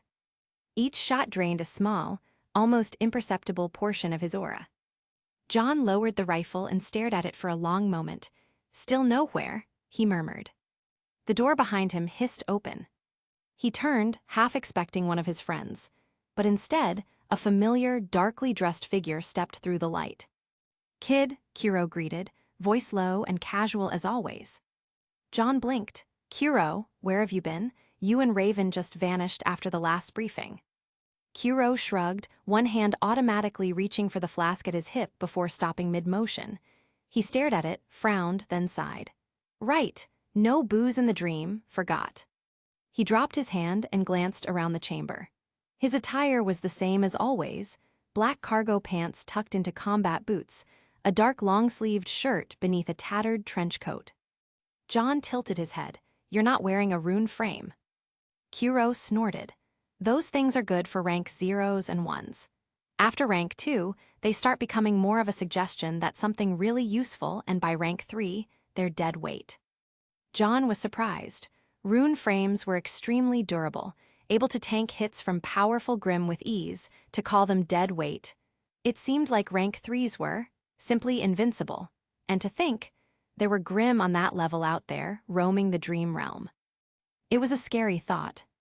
Kuro looked John over, gaze flicking to the rifles and blades on the ground. You still working on what my sister showed you? Yeah, John admitted, rubbing the back of his neck. But I'm getting nowhere. I can feel my aura just fine, but I can't make it do anything. Can't make it echo or even make it resonate. It's like there's a wall there. Kuro hummed thoughtfully, walking forwards with his gloved hands in his coat pockets, until he stopped directly in front of John. The older huntsman studied the boy's face for a moment, the frustration, the exhaustion, the focus behind his eyes. Then he exhaled, letting himself drop down into a seated position with the kind of ease that came only from long habit and old injuries. He patted the floor beside him. Sit. Okay. He hesitated a moment, lowering himself across from Kuro, legs folding awkwardly beneath him. We're meditating. Kuro gave a half-smile. Nah, I just figured this might be easier to explain sitting down. Standing makes it sound like I'm lecturing, and I hate lecturing. John chuckled under his breath but couldn't help noticing how calm Kuro looked. It was strange. He'd seen the man fight before, had seen the quiet power that came when he transformed into a monstrous crow beast and cut through both air and flesh with ease. But here, in the simulation's artificial light, Kuro looked very normal, just a grumpy, if somewhat handsome man in his late 30s. John leaned forward, elbows on his knees. So, you're gonna teach me how to impose my aura on the world? Like Raven. Kuro scratched the back of his head. Teaches a strong word. I can explain it maybe. Raven's the better one at showing it. But since she's currently, he paused, frowning slightly, busy, I'll do my best. Busy? John repeated. Where is she anyway? I haven't seen her around the base at all. I figured you two were off together doing rank 2 stuff. Kuro's mouth twitched in amusement. She's sulking. John blinked. Sulking. Yep. Like, arms crossed quiet, don't talk to me kind of sulking. The very same. John stared at him. Raven Branwen, the badass woman. Kuro's smirk deepened. Guess even the scary ones need a moment sometimes. John opened his mouth to ask why, but Kuro lifted a finger and shook his head. Don't. Trust me, kid. You don't want to poke that nest. Let her brood. She'll come out of it when she's ready. Right. John rubbed his arm, unsure if he should laugh or just nod. Kuro leaned back on his hands and stared up at the simulated skylight, the projected sun above a fake sky that was somehow brighter than real daylight. All right, he said finally. Let's talk about what you've been struggling with. John straightened a bit, aura echo. Yeah, the whole imposing yourself on the world bit. He tilted his head, studying John again. See, you're thinking of it too literally. You keep trying to force aura to do something. Push harder, channel deeper, or light up brighter. But aura doesn't respond to muscle. It responds to meaning. John frowned slightly. Meaning. Kuro nodded slowly. You're using aura like it's just a type of energy, like fire or lightning. You pour it into your swords and expect it to cut harder. But aura isn't just. There is a metaphysical component to it. It's the self. It's every thought, conviction, and fragment of your soul given form, grown stronger through the system. He leaned forward slightly, tone quiet but sharp. An interesting thing that you probably don't know is that Grimm don't usually attack animals whenever they escape into the realm world. Only after all humans in the area are dead. Only and only then will they attack animals. And this applies to all animals, regardless of how big their size is. Do you know why that is? John thought for a moment, then nodded. Because they can sense us, our life force, but no, wait. Technically, if it was a bigger creature, they would have more life force, wouldn't they? Like an elephant or a whale, so how? Good thoughts. Kuro snapped his fingers. The answer is presence, the presence of sapient life force. See, there is a difference between sentience and sapience, and Grimm are drawn to sapient life force more so that simple sentient life. Maybe they're even repelled by it. Either way, they feel us. They sense what we are because our souls make great ripples in the world. That's what presence is, kid. Aura's just the visible form of that. He gestured vaguely around them. The world runs on rules. Physics, thermodynamics, causality, all those invisible laws. You throw a rock, it falls. You light a fire, it burns. But aura cheats. Cheats? Yup, auras will made real. It's your declaration that says, I exist and the world will acknowledge that. When you release it, you're telling reality that your soul has enough weight to bend it, even if just a little. John frowned, eyes distant. So, it's not about how much aura I have, it's about how much the world believes in it. Kuro chuckled. Close, it's about how much you believe in it. The world doesn't care. But the system, that weird cosmic nonsense that gives us ranks and stats and screens, it does. It recognizes willpower and turns it into something measurable. He waved his hand lazily, summoning his own faint status screen, a translucent blur of light that John couldn't read but felt in the air. Will, aura, and body, they sound simple, but they're not just physical attributes. They're symbolic. Body's the vessel, aura's the spirit, will's the bridge. John tilted his head. Bridge. Between what you are, Kuro said, and what you want the world to be. The words hung there for a moment, heavy, abstract, but strangely resonant. John frowned slightly. Then, when Raven used Aura Echo. She wasn't pushing Aura, Kuro interrupted. She was asserting that her strike should not end there. Her will refused to let the motion die. And so, the world, or whatever damn thing governs both realities, was forced to bend and acknowledge that. He leaned forward again, resting his elbows on his knees. That's the trick, kid. Aura obeys your conviction, not your commands. John stayed quiet for a while, thinking. Kuro gave him a small smirk. Let me put it another way. The system, this entire dream nonsense, it's parasitic. It takes power from Grimm and hands it to us. Every time we kill one, we don't just get experience or runes or whatever you see on that screen, we're literally stealing their law. Their existence runs on raw instinct, hunger, hatred, the will to devour. The system strips that away, refines it, and gives us a sliver of it in a form we can understand. Rune fragments. We then channel that spark of something else's essence into our own power. He paused, tone dipping quieter. So, in a sense, we're all thieves. We plunder monsters for the fuel to shape the world. John's eyes widened slightly. That's kind of dark. Kuro shrugged. Maybe, but it's the truth. Every bit of power we gain, every rank we climb, is built on the bones of something that used to want us dead. The system's doing the same thing, asserting its will on reality, forcing its own laws over the old ones. It's the biggest example of presence there is. So, when we fight, we're copying that. In a way, Kuro smirked. The system shows us the blueprint. You want to learn how to impose your will? Look at what it's doing right now. It's rewriting the laws of existence, one dead Grimm at a time. You just have to learn to do that on a smaller scale. John blinked slowly, trying to digest the weight of that. You make it sound like auras, alive. It is, Kuro said simply. Aura's the living part of your soul. It's why people say it grows when you grow. You get stronger, not because the system says you do, but because your self expands. You become more real to the world. He leaned back again, eyes half-lidded. That's why you can't simply just fake an aura echo. You can't brute force your way through it. You can only manifest what's already inside you. The moment your belief wavers, the echo dies. John stared down at his hands. So it's not technique. It's conviction, Kuro said. And understanding. You need to understand what your aura means to you. For Raven, her aura's a storm, unyielding, cutting, and relentless. For me, he gave a dry laugh.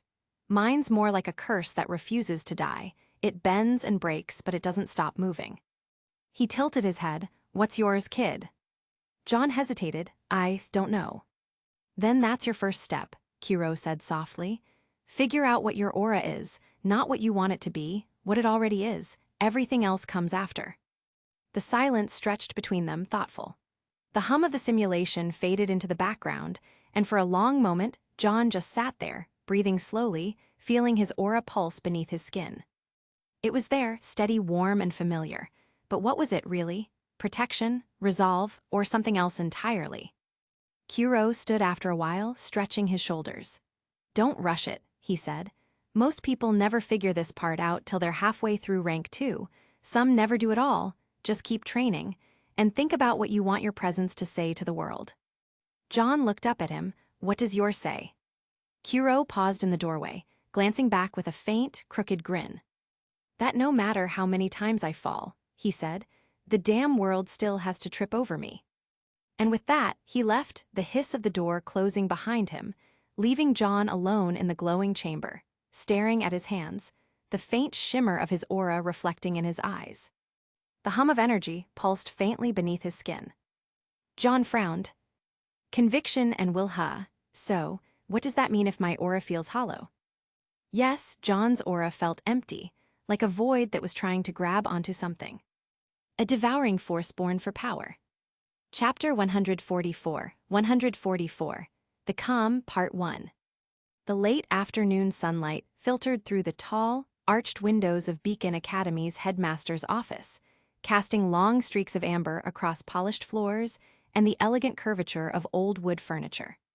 The rhythmic ticking of the antique clock on the wall was the only sound that filled the vast room, until a faint hum signaled the activation of the holoscreen.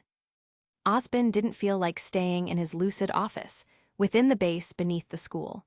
He found it rather depressing having to constantly stay there most of his time, approving forms and charging the rune ports.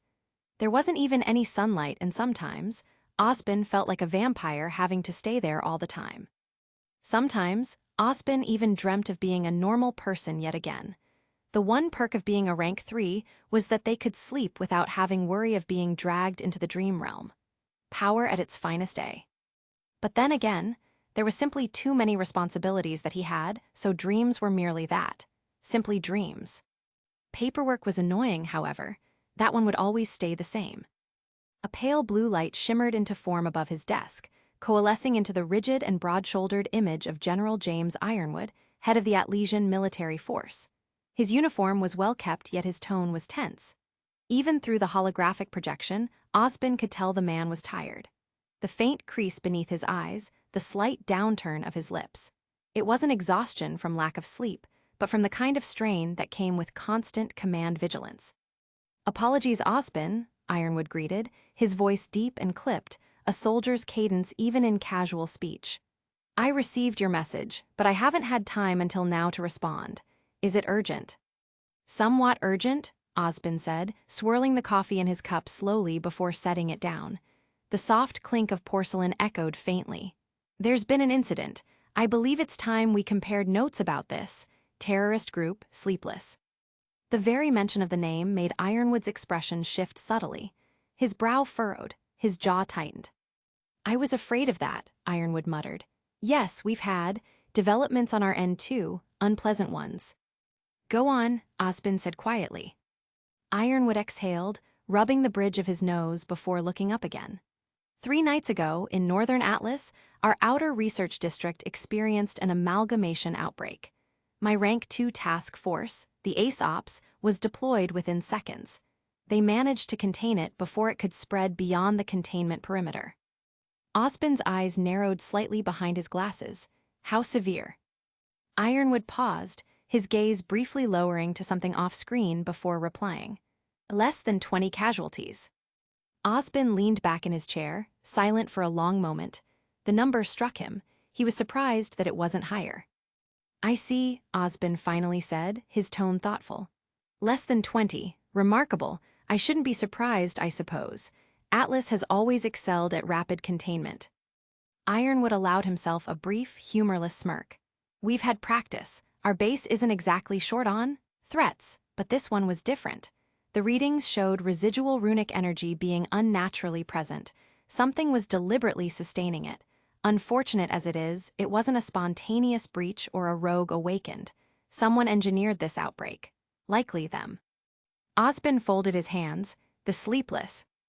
"Precisely." A moment of silence followed, broken only by the hum of the holographic interface. Osbin's gaze turned slightly toward the window, eyes reflecting the dying sun over Vale's horizon. "They're more organized than we thought," he said softly. "When we first caught wind of them, I assumed they were another fringe group of awakened that had gone mad. But now," he shook his head, "creating amalgamations deliberately, that shouldn't even be possible, at least from our research so far. You've read the report of that entity, right? The Sleeper? I believe that it's very likely that it was involved somehow." Ironwood's eyes hardened. "That creature who sleeps eternal, are you sure that the information is accurate?" "We've had much speculation before, but this might be the clearest indication that our information from the past is true.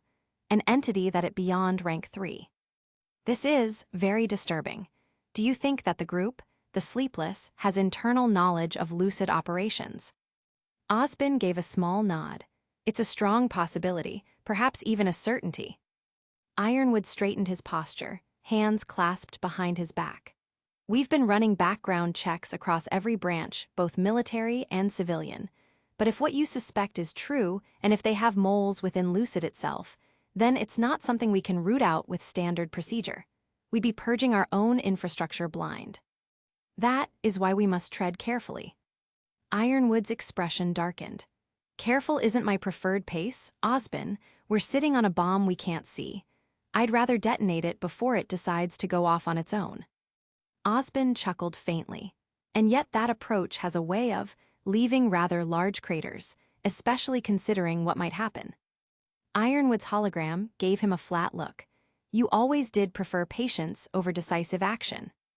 I prefer survival, Osbin replied mildly, taking a sip of his coffee.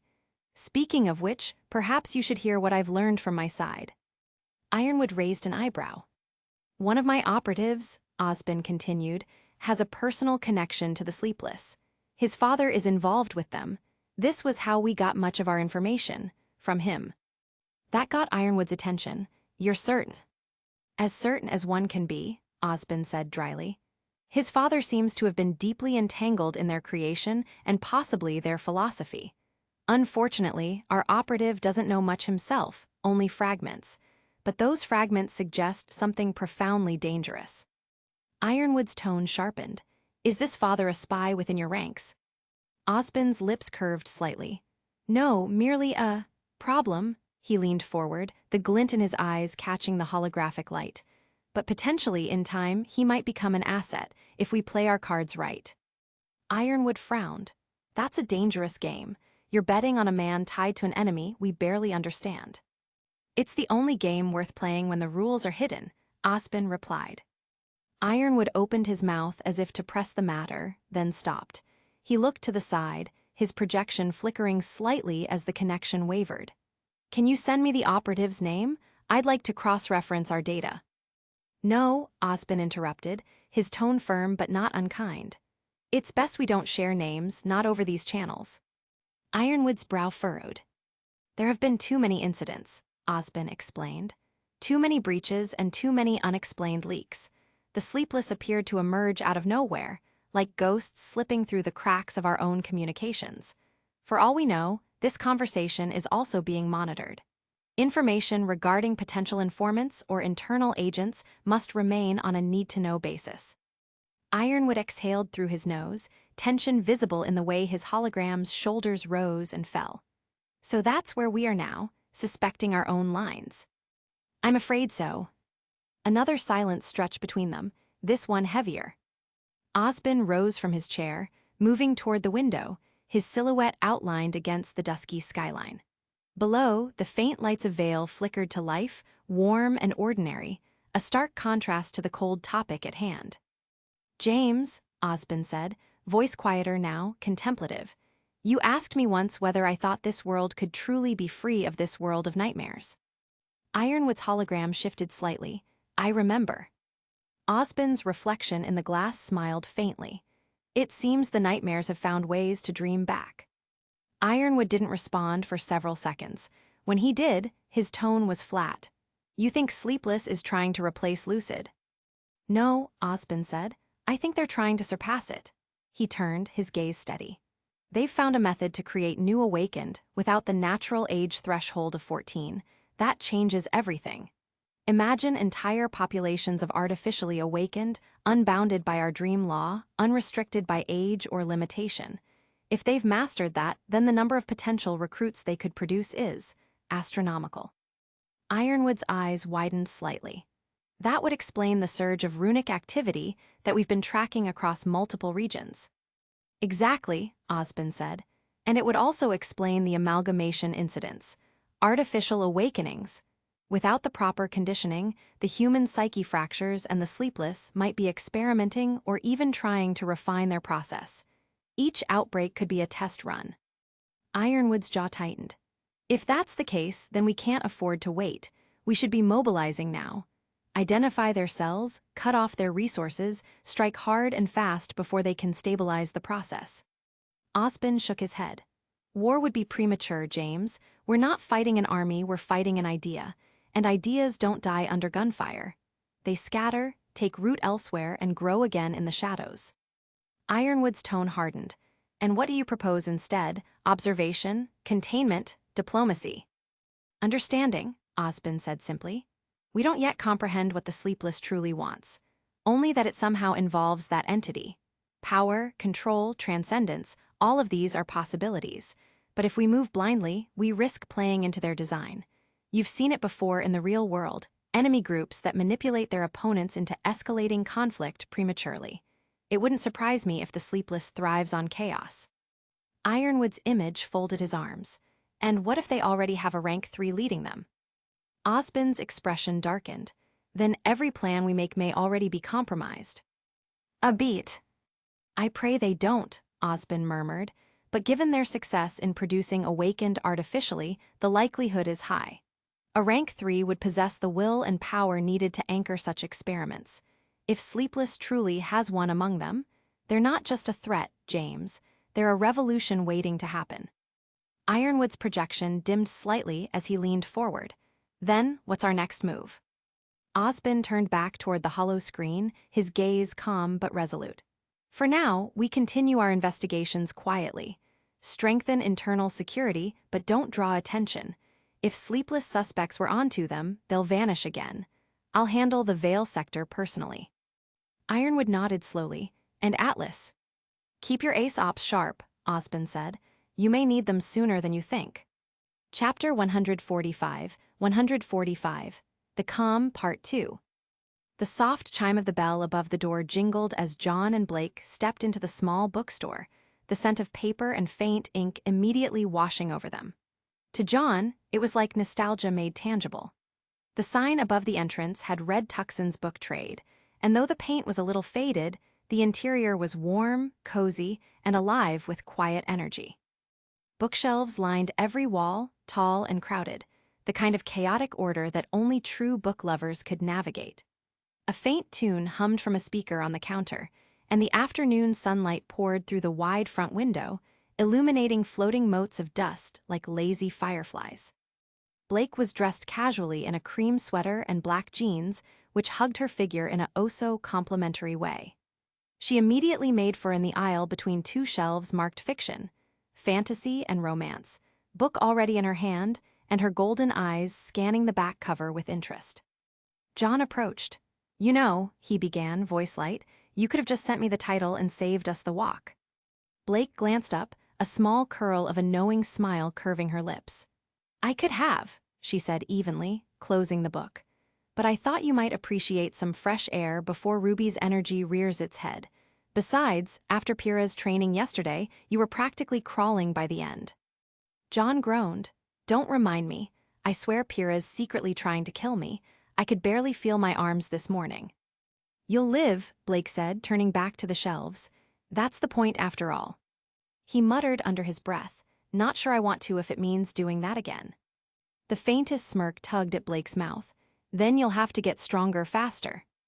A couple of days had passed since Kuro had given him that strange, almost philosophical talk about his aura properties. Since then, John had been trying to apply the advice, doing his best to add control, introspection, and awareness into his training with Pyrrha and Blake. It wasn't easy, but Kuro's words had made him think differently about how aura worked, and that mindset had stuck with him ever since. And now, for reasons that still puzzled him, he was here, helping Blake pick out an interesting read, as she had put it. To be fair, they were supposed to meet up with Ruby in a bit, so this was just a stop on the way.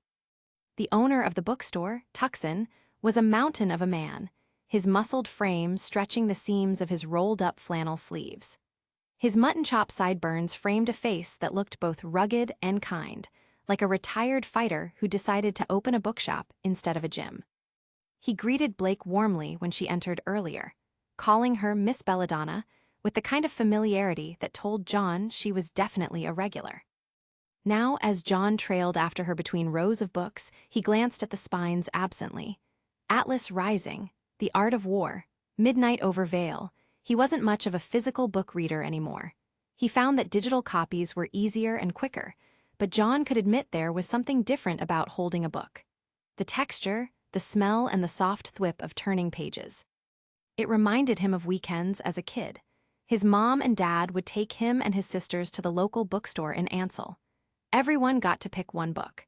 His sisters always fought over the fairy tales or mystery novels, but he remembered standing in front of the fantasy section, staring at stories about knights and heroes and faraway kingdoms. He hadn't thought about that in a long time. The memory hit him unexpectedly, warm but bittersweet. He didn't even know if he'd ever see his family again. That thought tightened something in his chest. Blake must have noticed him go quiet because she turned her head slightly. "You all right?"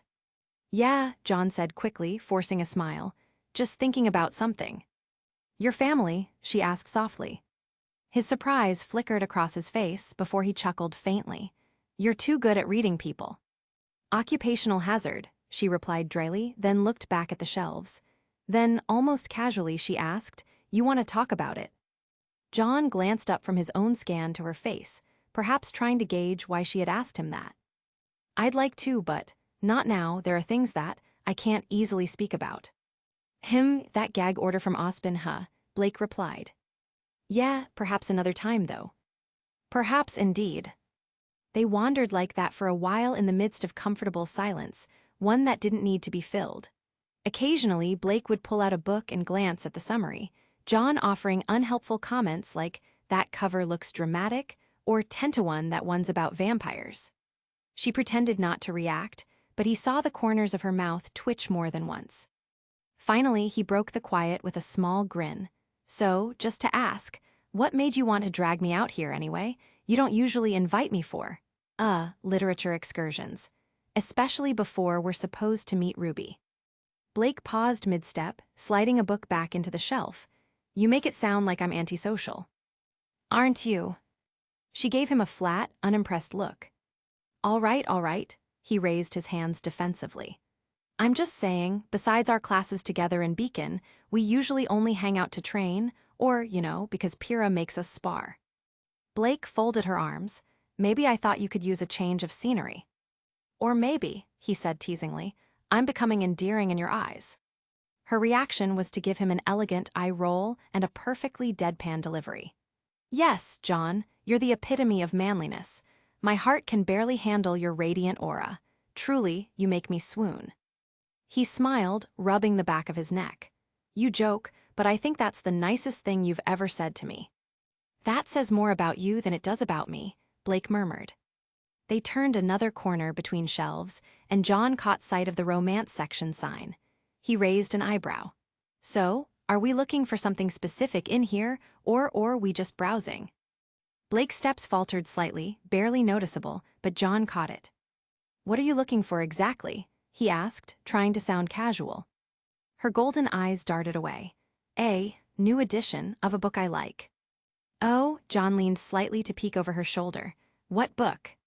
She hesitated just long enough for him to notice the faintest blush coloring her cheeks. "Ninjas of Love." John blinked. "Ninjas of Love, ahem." "Yes," she said, voice flat, as if daring him to laugh. "I think I've heard of it," he said, struggling to recall. "Isn't that the one that's, kind of a romantic story between a knight and a ninja?" "It's a very well-written romantic drama," Blake said sharply. He squinted at her. "Right, but also kind of, Her eyes narrowed. "If you say the word smut, I'm leaving." He couldn't help it, he laughed. "I wasn't gonna say it, promise." "Yes, you were." "Okay, maybe," he admitted. "But come on, Blake, that book's kinda notorious. You realize how many memes exist about that series." "It has a good plot," she insisted, crossing her arms defensively. "And it explores emotional vulnerability in unexpected ways." "Sure," John said, nodding sagely. "And I read Blaze Academy, Battle Girls for the Emotional Nuance." Her glare could have incinerated him. "You're unbelievable." "Hey, I'm not judging. Well, not much."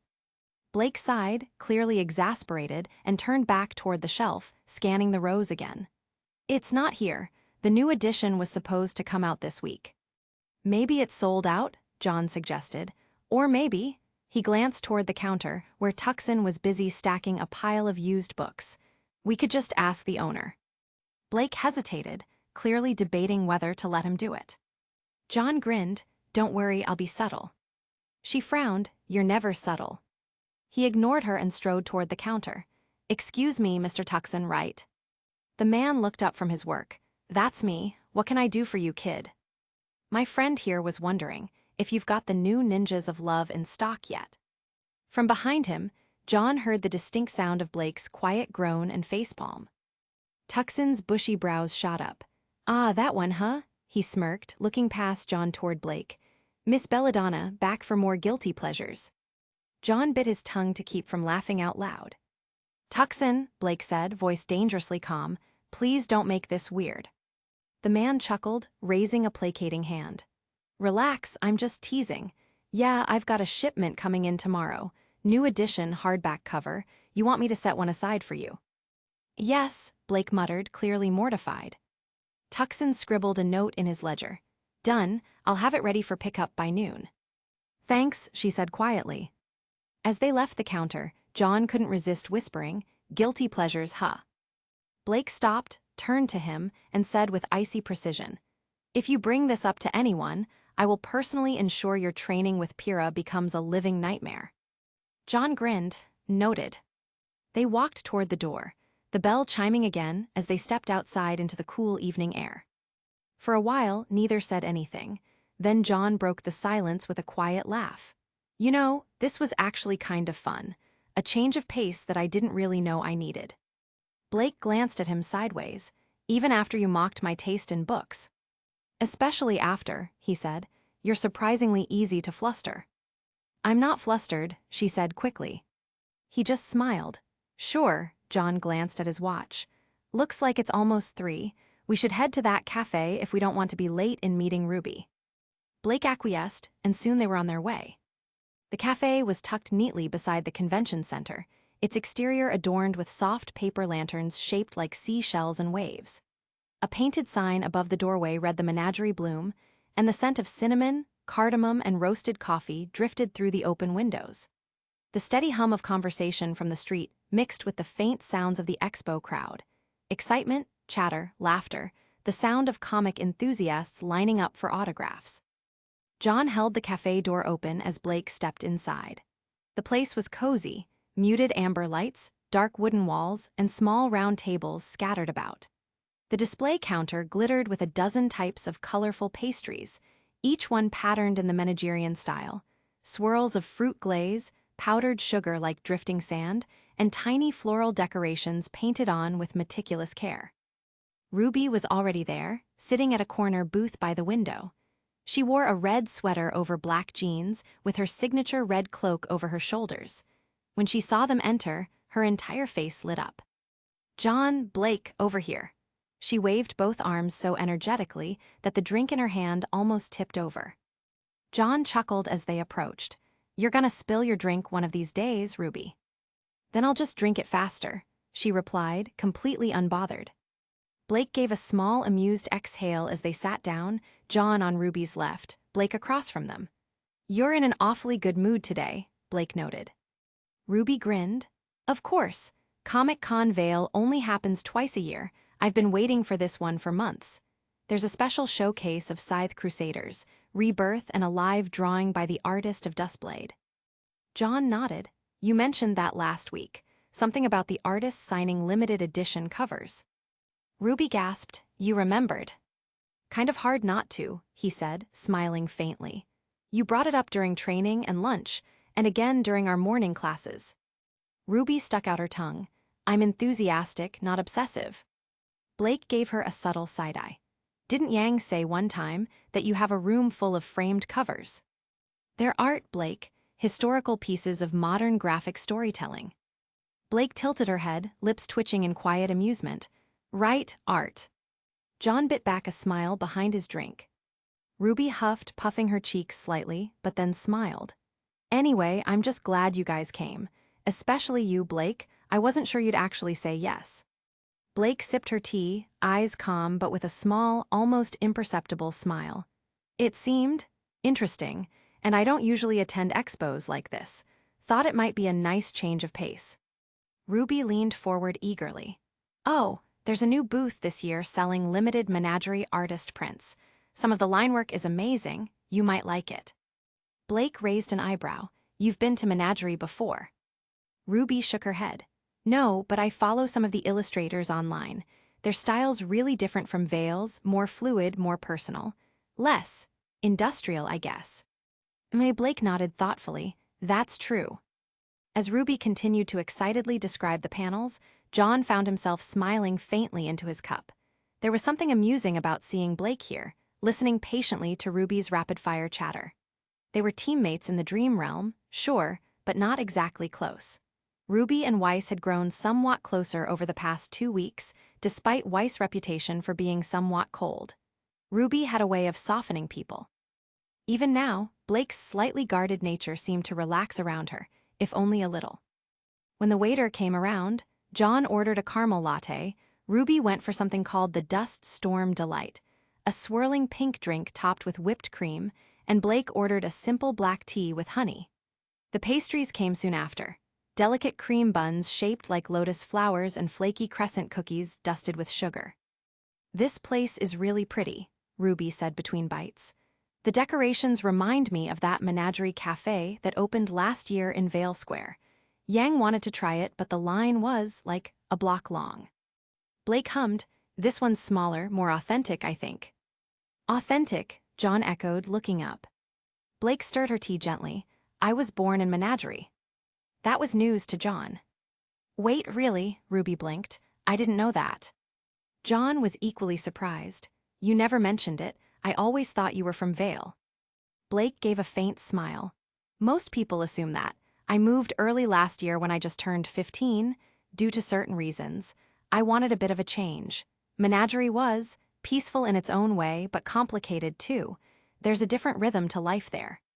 Ruby leaned forward, chin in her hands. What's it like? Blake's eyes softened with a hint of nostalgia. Hot, loud, the air smells like salt and flowers after it rains. You can hear the sea almost everywhere you go. The architecture's old but beautiful. Stone walkways, colored glass windows, and night markets that stay open until sunrise. She smiled faintly. When I was little, I used to sneak out to the cliffs to read by lantern light. John chuckled quietly. That sounds a lot like you. Yeah, Ruby said warmly. Blake shrugged lightly, taking a sip of tea. It's been a while since I've been back. Ruby tilted her head. Would you ever visit again? Maybe, Blake said after a pause. One day. For a brief moment, the table fell quiet.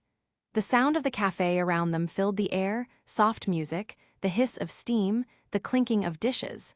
John caught the faint shadow in Blake's expression but didn't pry. Ruby, being Ruby, quickly shifted the mood again.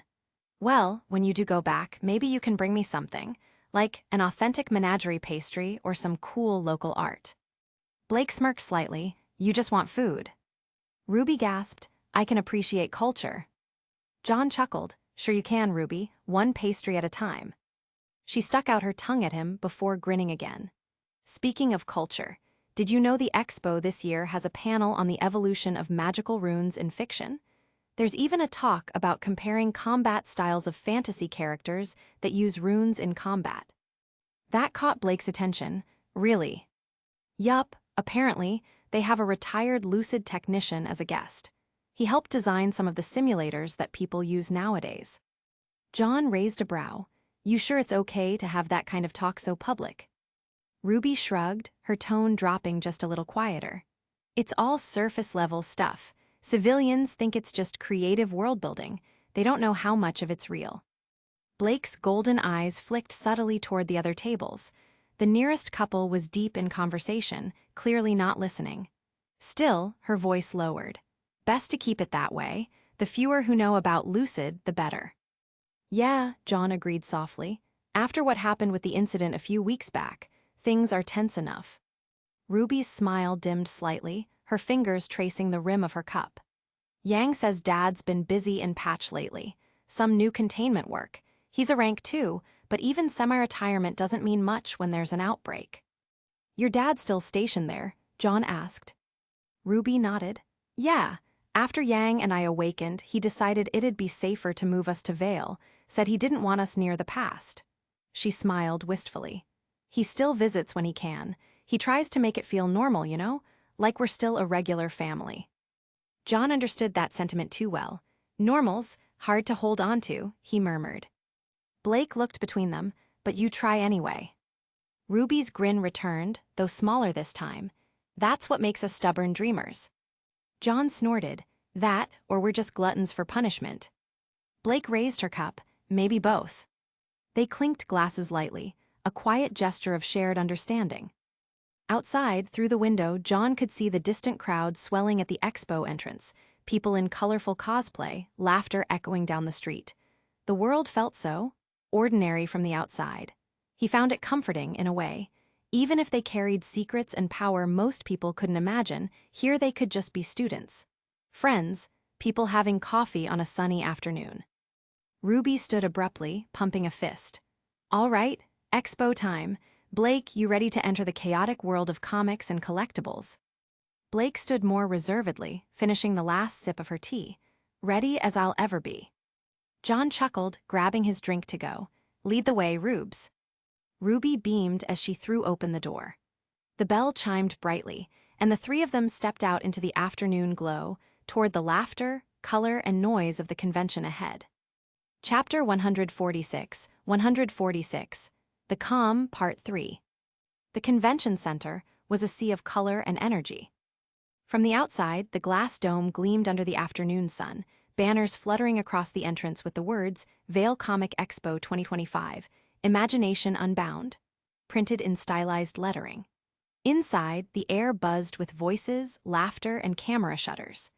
Dozens of vendors filled the halls, with their booths spilling over with merchandise, from collectible figures and manga to full-scale weapon replicas. Ruby was practically vibrating the moment they stepped through the automatic doors. Okay, so there's an artist alley on the left, the merch zone ahead, and the cosplay competition on stage in 2 hours, she said, rapidly scrolling through the event app on her scroll. Her hood was down for once, her silver eyes bright. We've got to see everything. Blake blinked at the crowd around them. Everything, you mean all, 5 floors of this place. Ruby nodded solemnly. Yes, everything. John idly commented, You're gonna burn yourself out before dinner, Ruby. Ruby whirled around dramatically, cape flaring behind her. Then I'll burn bright doing what I love. Blake sighed softly, though John noticed the small smile she tried to hide. For someone who rarely joined any group activities, she didn't seem uncomfortable, just quietly amused by Ruby's relentless enthusiasm. They started wandering the main hall together. Booths selling limited edition prints lined one wall, while a section on the other side was dedicated to fan-run stalls displaying handcrafted models and homemade costumes. A group dressed as Knights of the Crusade posed by a mock castle wall, while nearby there was even a booth which showcased ninjas of love merchandise. John had to admit that the detail on those costumes was impressive. The headbands, the flowing cloaks, even the fake smoke bombs one cosplayer tossed for photos, it all screamed dedication. John tugged Blake's sleeve quietly and whispered, Yo, it's your favorite series, Blake. She followed his gaze and slowly stopped walking. The booth across from them was filled with ninjas of love posters, manga volumes, and props. 2 women, clearly cosplayers, were dressed as sexy ninjas striking dramatic poses for photos. Blake froze mid-step, and John could see her lips twitch in embarrassment.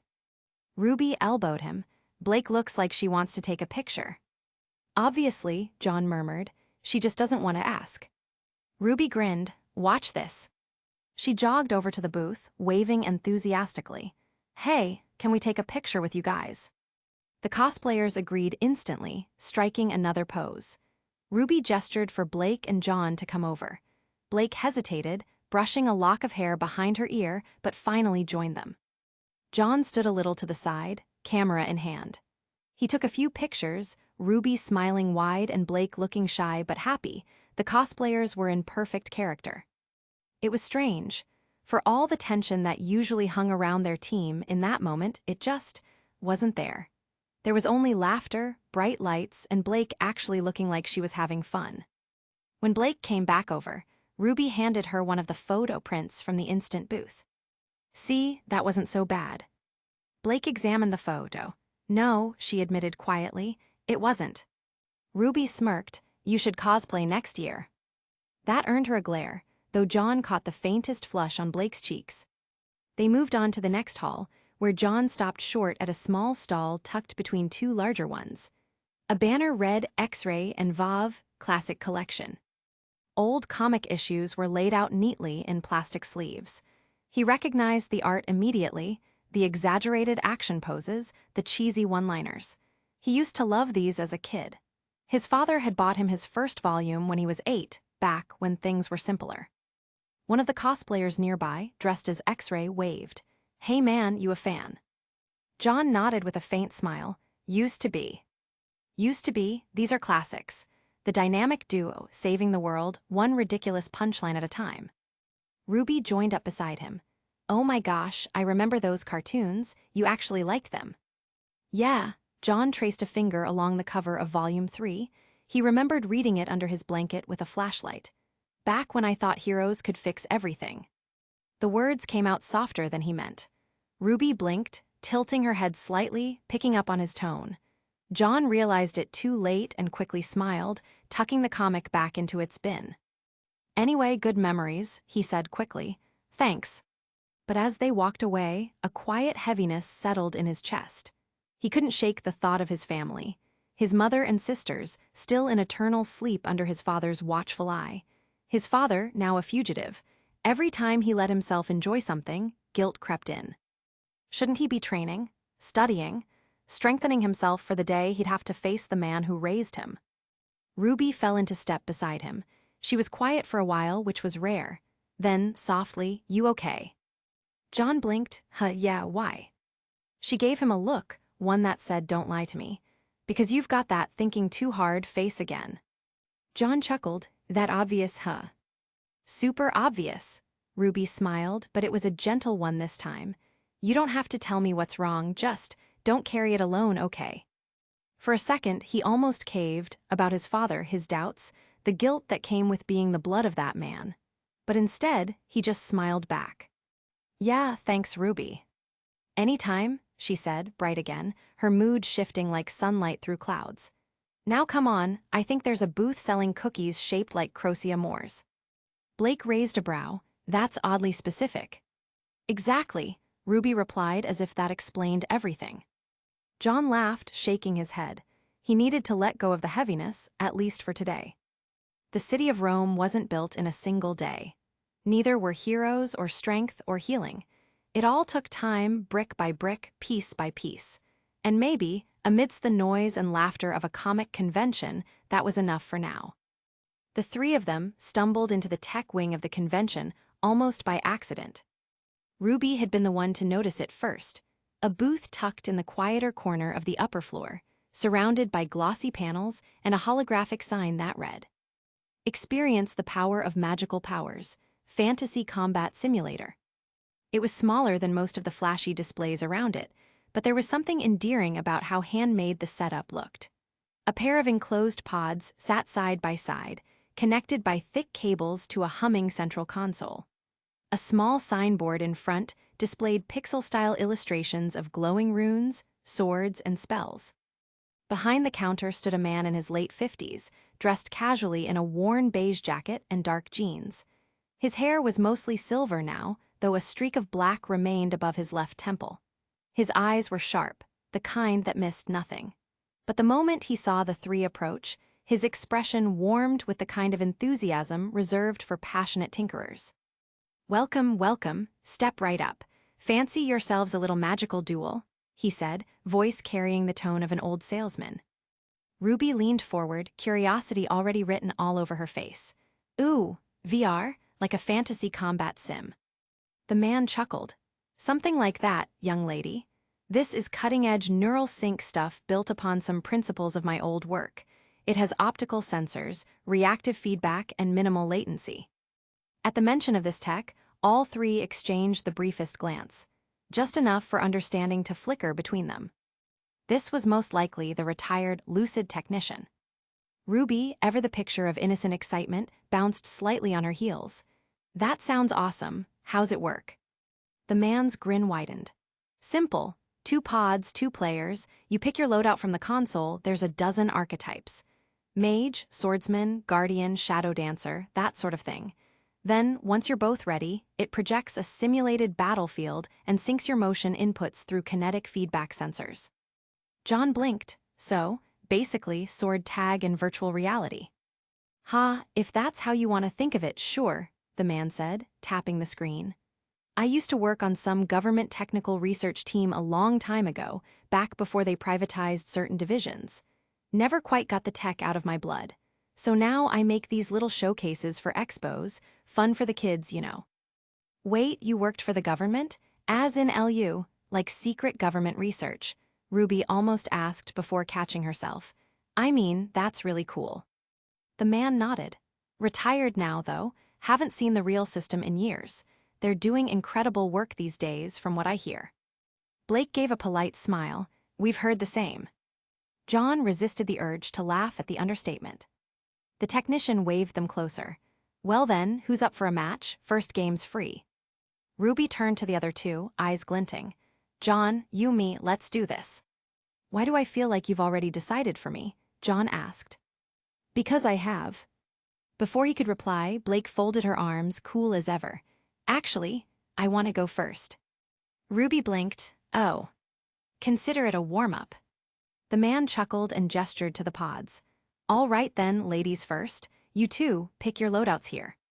John leaned over the console beside Blake. The interface was surprisingly intuitive.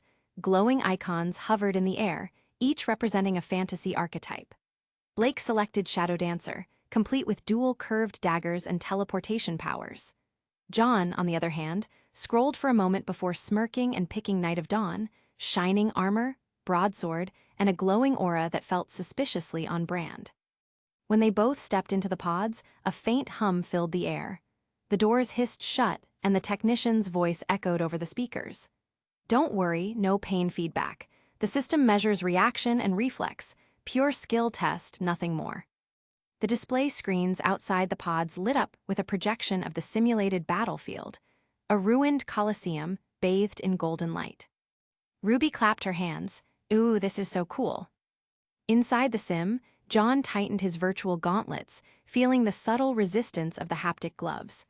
The broadsword in his hand felt light but solid, a good approximation. Across from him, Blake's avatar appeared in a swirl of shadow, her twin blades glinting. She gave him a flat look even through the tinted visor. Ready? The technician asked. Yeah, John said. Begin. Blake moved first fast. She blinked through shadows and appeared behind him in an instant. John barely raised his shield in time to deflect the strike. Sparks flew across the simulation's golden floor. He pivoted, swinging wide, but she melted away again. What? John muttered, blocking another strike from his flank. You picked teleport spam, Blake. It's not spam, her calm voice replied through the comms. It's strategy. Ruby, watching the screens, gasped. Whoa, Blake's good. She's always good, John grunted, rolling forward to dodge a flurry of daggers. But this time. He lifted his hand, activating a rune glowing across his virtual armor, Radiant Pulse. A burst of light exploded outward, forcing Blake's avatar to stumble back. John surged forward, sword cutting a clean arc through the air. Gotcha. The screen flashed victory, Knight of Dawn in bold letters.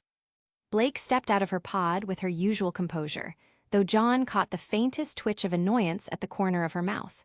Ruby giggled. You totally lost to a paladin, Blake. I misjudged the light radius, she said dryly. Next time I won't.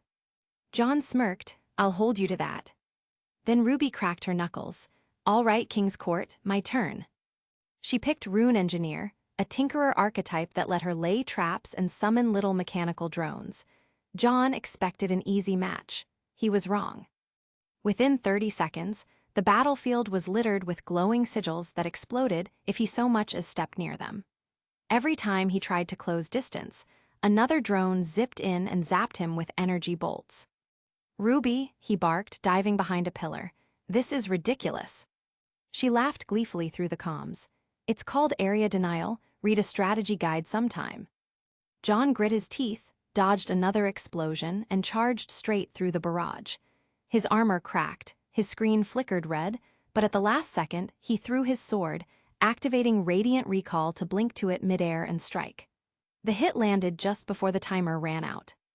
Victory, Night of Dawn. When they stepped out, RWBY was pouting. Lame, that was totally a lucky hit, but also kind of epic. John leaned against his pod, catching his breath. Guess I still got it. Blake arched a brow. You're awfully smug for someone who loses all of his real fights. He grinned. Hey, let me have this one. The technician clapped his hands together. Well done, both of you. You've got sharp reflexes. You kids LARPers or something. RWBY chuckled nervously, something like that. He nodded approvingly. Glad to see the next generation still got imagination. Most folks just scroll through hollow feeds these days. They thanked him for the demo, Blake even bowing slightly out of respect, and started to head out as the next group lined up. As they walked back toward the main hall, RWBY teased, So, John Ark, undefeated in VR combat. Should we start calling you the Dawn Knight now? He laughed. I wouldn't mind that title sticking around. Enjoy it while it lasts, Blake said without looking back, her voice calm but with that faint, dangerous undertone. Next training session, I'm taking that title back. RWBY snickered. Oh, I am so watching that. As the announcement for the cosplay competition echoed through the speakers, the three of them made their way toward the main stage, laughter mingling with the crowd's growing excitement, the faint hum of holograms flickering overhead. For a day that was supposed to just be a break, it was shaping up to be a memorable one. Chapter 147, The Calm, Part 4. Training had always been a part of Pyrrha's language, even long before. When she was a young teenager, she had always trained. MMA, sparring, all the likes. Now, that training had simply transferred over to Lucid. To this organization that protected the world. The rhythm of breath and motion, the feel of steel against her palms, the precise pulse of her aura flowing through her body and transforming the metal to different shapes. These were the constants that grounded her. Every repetition was a prayer to perfection, a dialogue between intent and execution. Every hour spent in the Lucid training chambers brought her one step closer to mastery. So it was strange, almost alien in fact, to be walking through Vale on a quiet weekend morning without her rune frame, her spear, or any objective to meet. Her shoes thumped softly against the cobblestone walkway, and she felt an odd kind of emptiness in her chest, not sadness, but displacement. The kind one feels when removed from a purpose too long held. It was Mocha's idea, of course. Pyrrha wasn't even sure what had prompted the girl to reach out. They were teammates who worked together in the same squad and training division. Pyrrha was even considered half a mentor to Mocha, training her in the art of fighting. But friendship wasn't exactly something Pyrrha had thought Mocha particularly sought. She was unpredictable, erratic, and dangerously imaginative, a whirlwind that drifted between brilliance and chaos in equal measure. Mocha had always been that way, even before that crazy ritual shenanigan that occurred months ago. While Pyrrha pushed herself through the rigid structure of progression, treating every rune like a step in a carefully constructed ladder, Mocha had approached the same system as though it were a game. Her curiosity was boundless. She didn't see danger, only future possibilities. Pyrrha could still recall those early experiments vividly. The first time Mocha created a rune and demonstrated it, her homing rune, she'd practically turned the testing range into a shooting gallery of chaos. Her arrows curved through the air in graceful spirals, chasing down moving targets with unnerving precision. The mechanics had been beautiful and delicate, deliberate in an inherently wild way. However, it wasn't long before Mocha grew bored of it. Then came explosion. Even now, Pyrrha could remember the absurd incantation that preceded every activation. That long, theatrical declaration shouted into the echoing halls of the training facility. Crimson black of a night eternal, I am the unshadowed that brings about the light of dawn and hold the alias of destruction incarnate. Let this world witness my grandeur and sovereignty. Explosion. Everyone in the division had memorized it by the end of the first week, mostly because there was no escaping it. Mocha's detonations had been spectacular, even artful in their devastation. She'd laughed every single time, the sound bright and genuine even as smoke filled the air. That, too, she discarded when it lost its novelty. And now she was obsessed with Pixel. Pyrrha had seen that rune in action multiple times. Mocha had been standing in the middle of a simulation chamber, surrounded by floating squares of color and light, each block vibrating with her condensed aura energy. When she'd raised her hand, the blocks had snapped together into a colossal weapon that resembled something pulled straight out of an arcade game. A gleaming, jagged-edged cannon of radiant hues. The ensuing beam had cut a line across the entire chamber, pixelating the floor as it went. Pyrrha had been stunned, not by the power, rank zeros were, relatively weak, all things considering. No, Pyrrha was stunned by the absurdity of that rune. It defied convention, reality, and even reason. Mocha had merely grinned and said something about channeling imagination. Pyrrha had realized then that Mocha's true gift wasn't strength, it was freedom. The girl lived untethered by fear of failure or expectation. While Pyrrha treated every moment of her existence like a test to be passed, Mocha treated life as an experiment to be enjoyed. It frustrated Pyrrha, in a way, and yet, deep down, she envied her for it. Now, as she walked toward their meeting point in Vale, that envy sat quietly beside her curiosity. She had no idea why Mocha had invited her out. The message had been simple enough: "Hey, Pyrrha, let's hang out today. There's something cool happening downtown." Pyrrha had considered declining. There was training to be done, after all, and reports to review. But her Ferris rune had already reached comprehension, and lately she'd found herself unable to focus. Every motion in practice felt too mechanical, empty of meaning. Her body obeyed, but her mind lingered elsewhere. Perhaps, she thought, Mocha had sensed that. The closer she came to the heart of Vale, the livelier the streets became. Vendors lined the sidewalks with colorful banners, and she could hear faint music drifting from the plaza ahead. Bright signs hung from lampposts, covered with stylized letters and symbols she didn't quite recognize. She could see small crowds moving in one direction, toward the convention center. It was only then that Pyrrha realized what Mocha had meant: a Comic Con. She had heard of such things before. Places where fans gathered to celebrate stories, games, and heroes.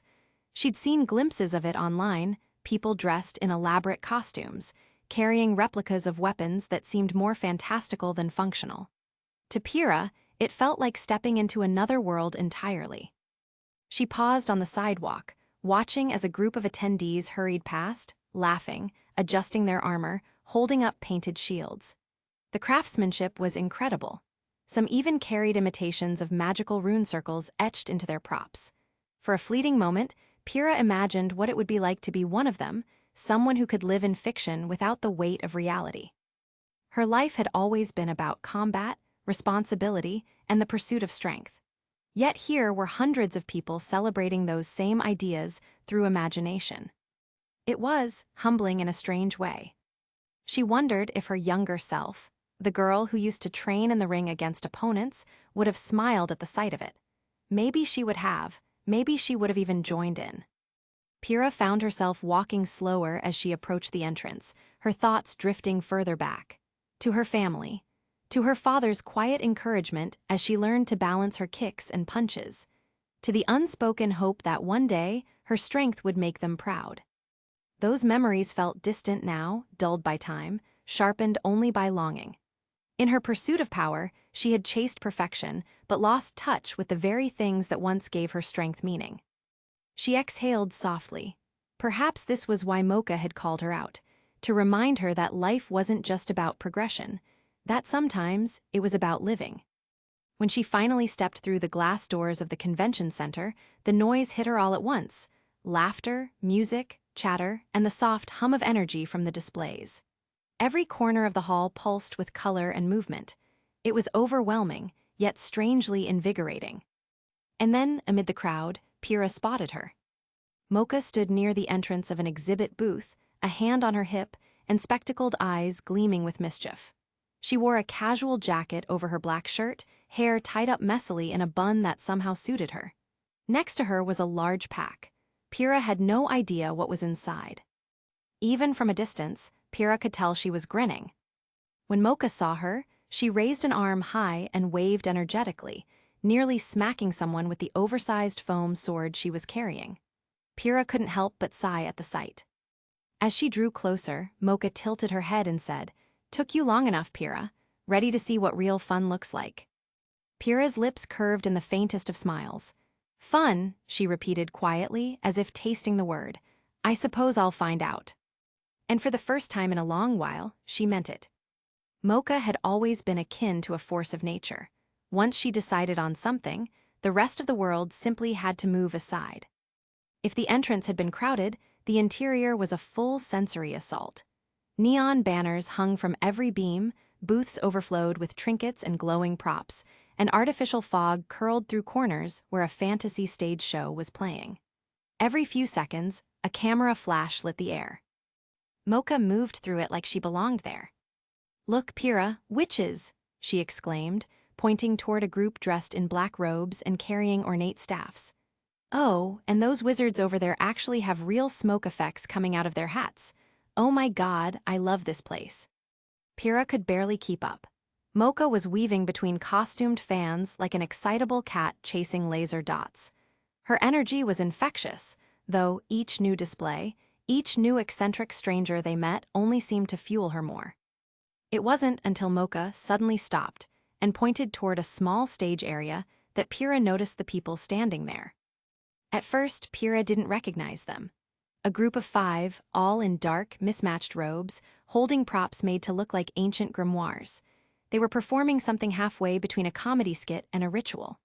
The crowd was laughing as one of them, a tall boy with glasses, dramatically shouted, "Behold, the demon within my right arm yearns for freedom." Another, a girl with messy hair, threw herself to the ground, crying, "Don't let it see the light of day, or the world will fall to ruin." The audience clapped, some even joining in the exaggerated chanting. But Pyrrha didn't laugh. She blinked, taking a closer look. There was something oddly familiar about those faces, the boy's sharp posture, the girl's over-the-top expressions, and the blonde girl at the side, she could swear she'd seen her in passing before. It wasn't until Mocha waved and shouted, "Greg, Morris, Jenna, you guys made it," that it clicked. The Occult Research Society. A lifetime ago, or at least, it felt that way, Mocha had been their president, back before her accident. Before that failed ritual that had pulled her unwillingly into the dream realm and brought her under Lucid's watch. Pyrrha was at the forefront of that incident, seeing that entity firsthand. The club had been investigating ways to gain the sight to see the hidden world. When the event happened, every member had been knocked unconscious and poor Mocha had been dragged into the dream realm. The rest, their memories had been quietly erased by Beacon's specialists. For their own good. So now, watching those same club members laugh and reenact mock incantations with foam staffs and paper seals, blissfully unaware of how close they'd once come to something real, stirred something in Pyrrha she couldn't name. Nostalgia, perhaps, or pity. Mocha, on the other hand, seemed thrilled. "Still as dramatic as ever," she said, striding toward them. Her voice was bright, teasing. "You've upgraded your props, though, that's nice." Greg, the one with glasses, blinked in confusion before recognition lit up his face.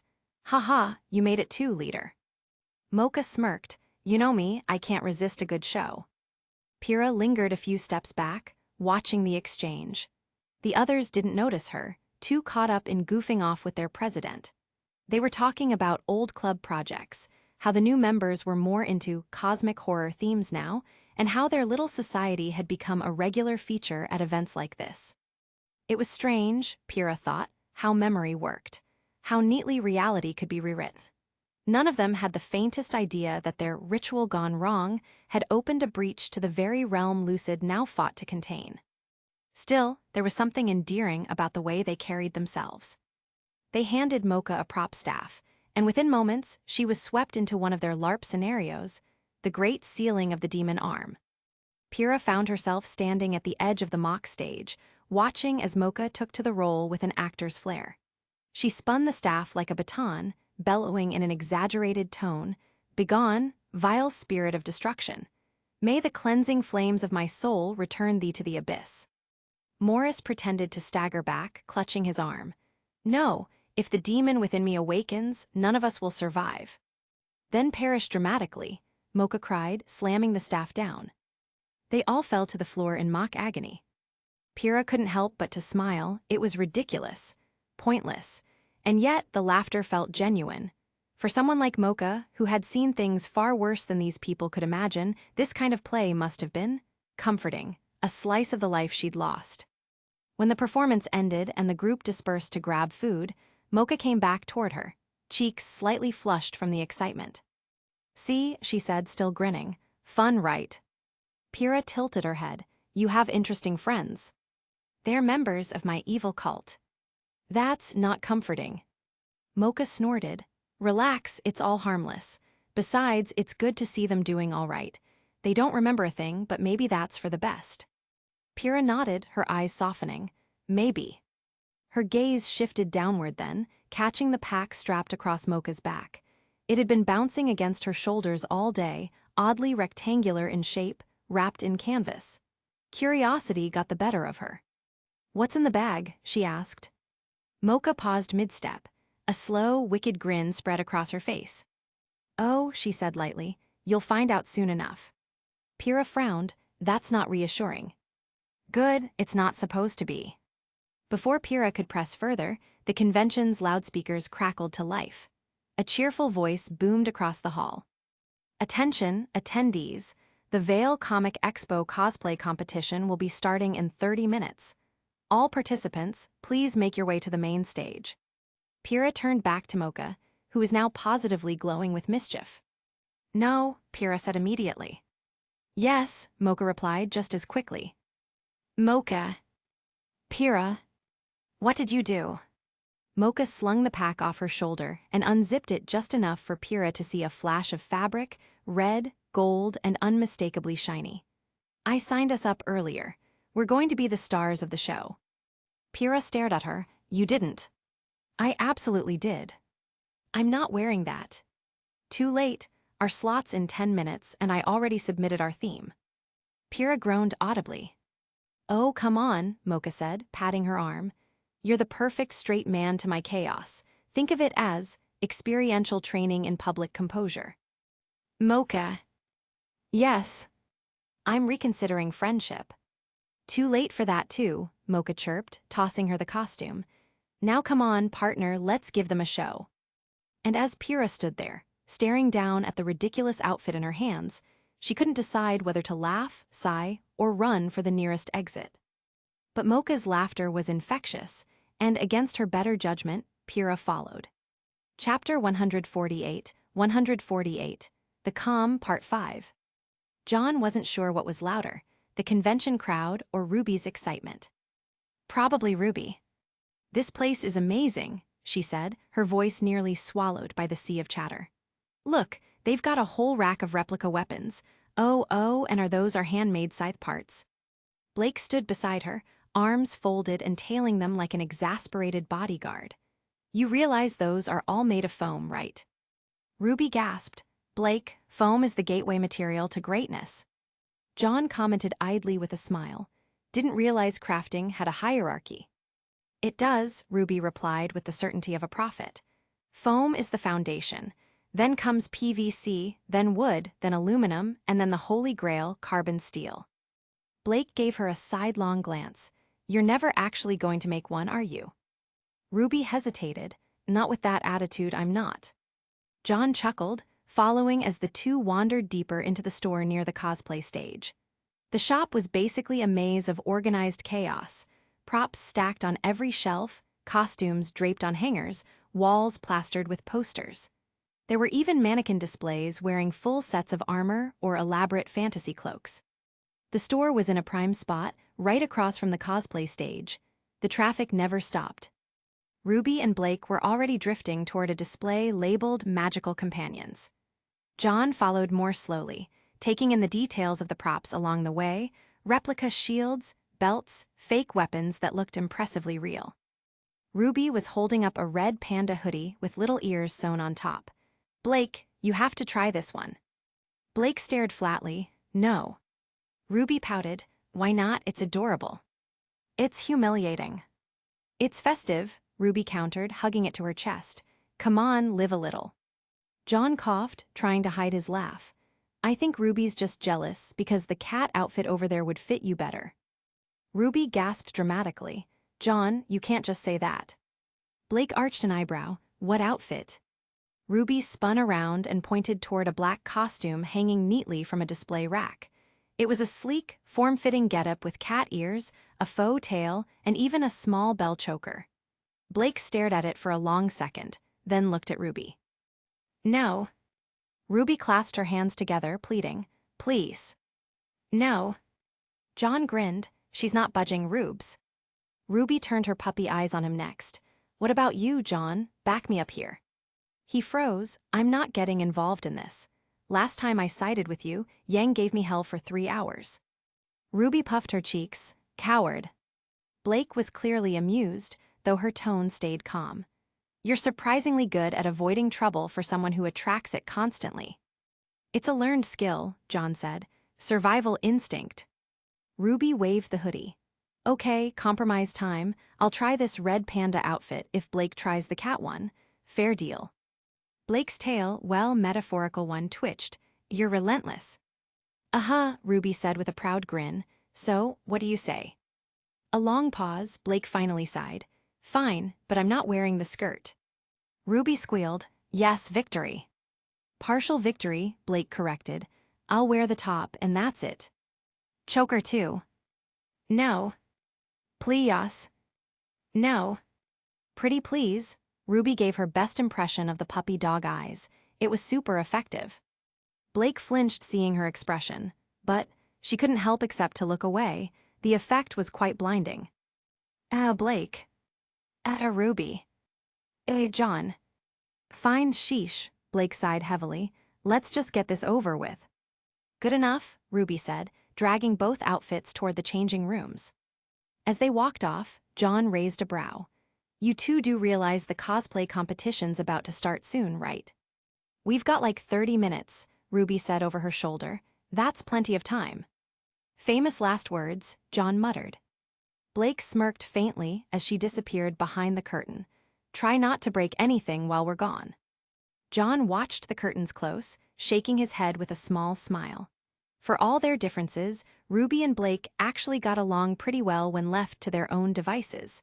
Seeing them banter like that made him feel grounded. And then, oh, come on, Pyrrha, it's not that bad. That voice froze him mid-thought. John's head snapped up. It came from somewhere else in the shop, playful, teasing, and unmistakably familiar. Mocha, he murmured. He turned and scanned the aisles behind him. He didn't see her, though, only flashes of movement and people trying on outfits. For a second, he thought he'd imagined it. Then another voice, sharper, flustered. Mocha, this is absolutely ridiculous. You can't expect me to wear this. John blinked, no way.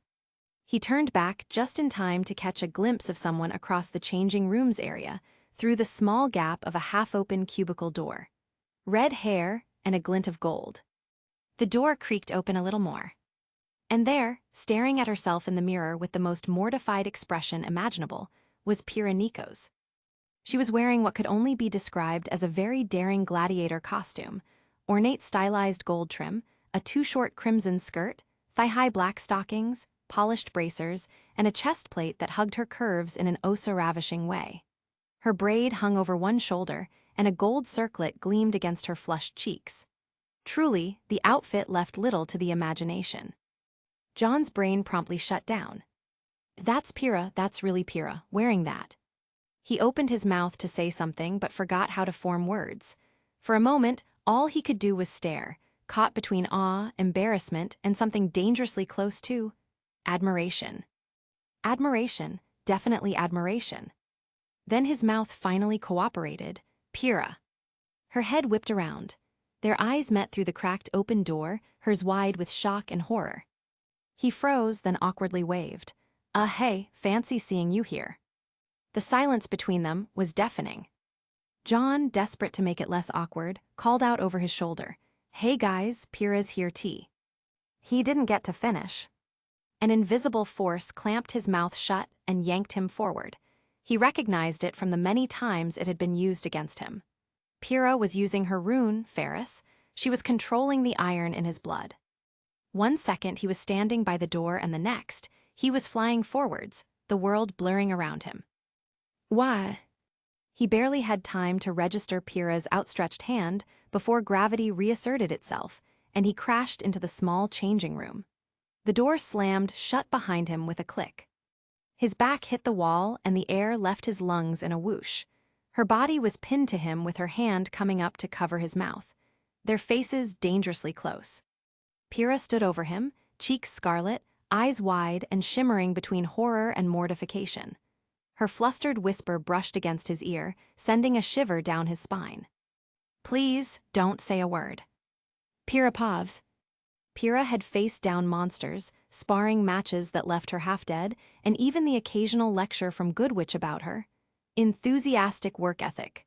None of that, however, prepared her for this. This, in this case, being the outfit dangling in Mocha's hands. Pyrrha blinked once, then twice. You can't be serious. Oh, I'm very serious, Mocha said cheerfully, twirling the garment between her fingers as if she were presenting some sacred relic. It's thematic, it's bold, it says, I'm confident, mysterious, and I have a fantastic sense of Halloween spirit. It's not Halloween, this outfit says, Pyrrha countered, voice tightening, that I'm auditioning for a slut competition, one that I have no business being in. Mocha gasped dramatically. Blasphemy, you'll say no such thing about yourself, you'll look amazing in it. The outfit in question was a glossy, sleeveless, sexy gladiatorish ensemble with dangerously high cuts at the hips and trimmed lace, and topped off with sexy black stockings that somehow seemed to wink at her. It looked more suited for something else, rather than a cosplay event. Pyrrha crossed her arms and glared at her friend. Mocha, that's not an outfit, that's temptation given form. It's called fashion, Mocha replied, smoothing the black fabric lovingly. And look, mine's even worse. She lifted her own costume from the bag. The short description was that it was a witch's outfit, a risque one. It was dark purple, short, and accompanied by a pointed hat and a corset that left very little to the imagination. Pyrrha's cheeks burned instantly. That's your outfit. Yep, totally on theme, totally appropriate. It's not appropriate. Oh, come on, Mocha grinned. I'll have a robe on over it, so it's fine. No one will even notice the. She waved a hand vaguely at the deep neckline, details. Pyrrha pinched the bridge of her nose. Mocha, this is a cosplay con competition, not a. That's why the robe, you think I'm reckless? Yes, Pyrrha said flatly. Mocha's grin faltered. She put the witch outfit down and took a slow, measured step closer, her eyes narrowing mischievously. Oh, I see, you're scared. Scared? Pyrrha's voice jumped a little higher than she intended. Yeah, Mocha folded her arms smugly. You've got the body of a goddess and the confidence of a shy puppy, admit it. I am not. Pyrrha stopped mid-protest as she realized half the store was looking at them now. She lowered her voice, fuming. Mocha, please, this is ridiculous. I can't wear something like that. Pyrrha, Mocha said sweetly, please, for me. And there it was, the look. The big, glistening eyes, the faint quiver of her lower lip, and the small, pitiful tilt of her head that could melt steel. Pyrrha sighed, no. Mocha's lip trembled more, but... No, Mocha. A beat. Then Mocha lunged. P-L-E-S-E. Mocha, get off me. Pyrrha hissed, trying to pry her friend off as Mocha clung to her arm with the desperation of a toddler denied candy. P-L-E-S-E, you'd look so pretty. You'd make me look like a team player. Mocha, people are staring. They were. A few nearby cosplayers had turned to watch, unsure if they were witnessing an emotional breakdown or an impromptu comedy sketch. Someone even pulled out a phone. Pyrrha wanted the ground to swallow her whole. Fine, she whispered furiously, face blazing scarlet. Fine, I'll wear it. Instantly, Mocha perked up, beaming like she'd won a trophy. You're the best. You're insufferable, Pyrrha growled under her breath, yanking the outfit from Mocha's hands before storming off toward the changing rooms. She could still hear Mocha giggling behind her, trailing after her, and muttering something about legends never dressing boring. Inside the changing room, Pyrrha hesitated before the mirror. The outfit hung in her hands like a challenge. She inhaled slowly, then stepped into it. 5 minutes later, she regretted every decision leading to this moment. Her reflection blinked back at her, someone tall, strong, and startlingly alluring. The fabric hugged her in ways that made her blush furiously. The cut of the top emphasized her shoulders and her bust, the lines of her waist, and Pyrrha swallowed hard, far too much else. Her long, toned legs gleamed under the lights. The mirror seemed to highlight every curve, every inch of smooth, trained muscle. The black stockings and heels drew attention she didn't want to think about. Even her hair looked unfairly good, cascading against the dark fabric in a way that almost made her look like one of those models she'd always quietly envied. "Good gods," she murmured, pressing a hand to her burning face. "What has she done to me?"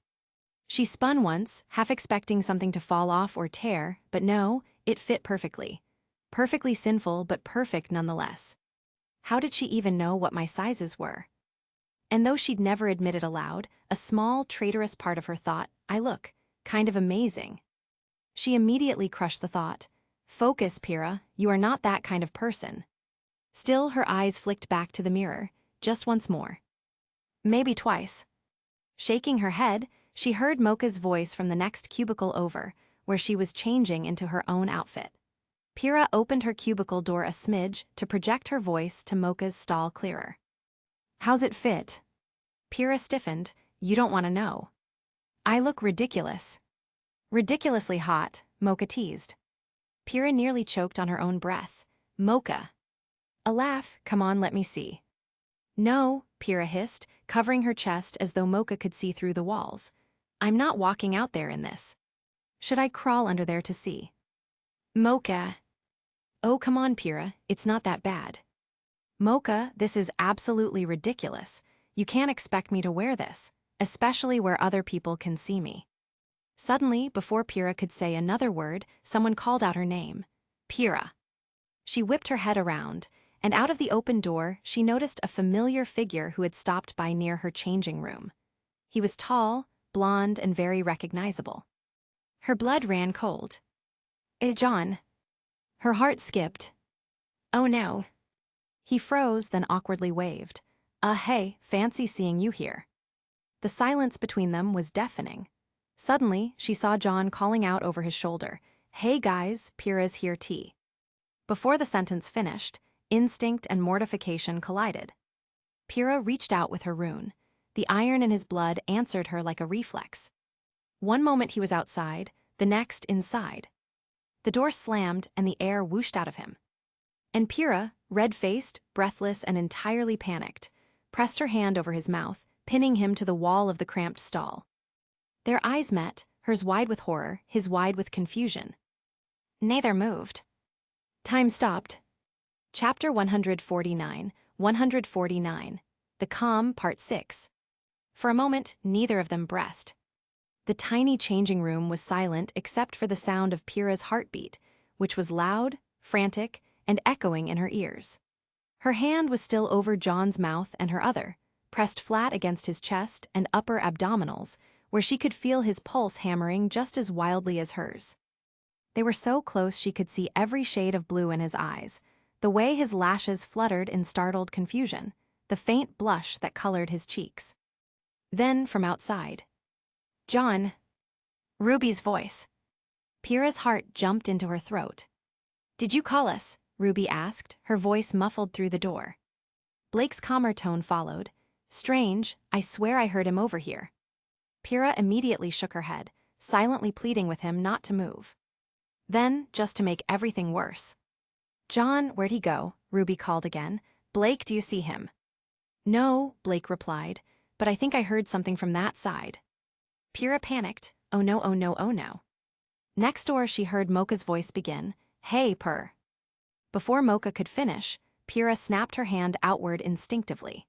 Her rune flared, invisible energy latching onto the trace of iron in Mocha's blood, and, with surgical precision, sealed her lips shut. "MMMPF," came the muffled protest from the next cubicle. "SHHH," Pyrrha hissed under her breath, her whole body tensing as she pressed closer to the wall and inadvertently closer to John. The movement made John inhale sharply. He couldn't help it. She was right there, every inch of body and her warmth pressed against him, the faint scent of her perfume brushing against his senses. The small space made everything feel magnified, the warmth, the closeness, the tension. Outside, Ruby's voice sounded again, uncertain. Maybe he wandered off. Or he's hiding from you, Blake murmured dryly. Wah hey, that's mean. Their voices faded gradually, footsteps moving away. Pyrrha stayed perfectly still for several seconds, listening until she was sure they were gone. Only then did she exhale a breath she hadn't realized she'd been holding. Her eyes flicked down, and that was when she realized exactly how close she was. Her hands were on his chest, her fingers curled against the firm muscle under his shirt. His hands were awkwardly placed against her hips, as if he didn't know where else to put them. Their faces were inches apart. She could feel his breath on her skin. Pyrrha's entire face went red in an instant. She jerked back with a soft yelp and released the power of her rune over him, nearly tripping over the edge of her heels. Oh gods, I didn't mean. John, equally red, held up his hands quickly. And no, it's fine, I mean you were. Words failed both of them spectacularly. For a few long, painful seconds, they just stood there, not knowing where to look. John scratched the back of his neck, trying desperately not to think about how incredibly close they'd just been, and the feeling of her soft body against his. His heart was still racing. Pyrrha pressed her palms to her cheeks, trying to cool her face down. I'm so sorry, she managed finally, her voice barely above a whisper. I didn't mean to. She glanced up and her eyes caught his lips, just for a heartbeat. Then she looked away so fast she nearly gave herself whiplash. Oh gods, why did I look there? Her pulse refused to calm. She could still feel the ghost of his warmth where she'd touched him, the memory of his steady heartbeat under her hand. And no, she shut down that thought before it finished forming. Meanwhile, John was having a similarly miserable time. He rubbed his arm, trying to look anywhere but her. He'd faced monsters, dreams, and literal creatures from nightmares, and yet somehow this moment was far more terrifying. Pyrrha Nico's fighter, calm under pressure, kind and beautiful, had just been pressed against him in a tiny room, wearing something that could have felled lesser men with a glance, and his brain had not handled it gracefully. He cleared his throat, voice cracking slightly.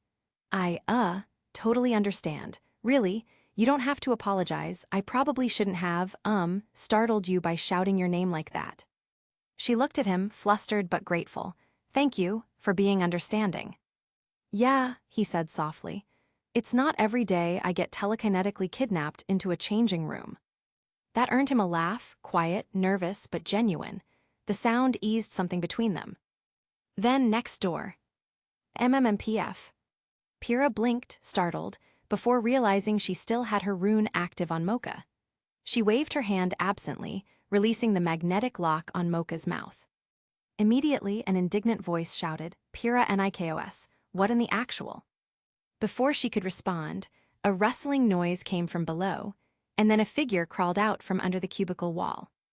Mocha popped up beside her, half-dressed in her too small witch's outfit, eyes wide and mouth hanging open at the scene before her. For a full 2 seconds, no one moved. Mocha's gaze darted from Pyrrha's crimson face to John standing there, flustered and clearly out of place in the changing room, and then back to Pyrrha's scandalously heroic outfit. A slow, wicked grin crept up her face. Well, she said, voice dripping with mischief, this explains so much. Mocha, Pyrrha sputtered, hands flying up in mortified defense. John, equally panicked, waved his hands. It's not what it looks like. Oh, really? Mocha's grin widened.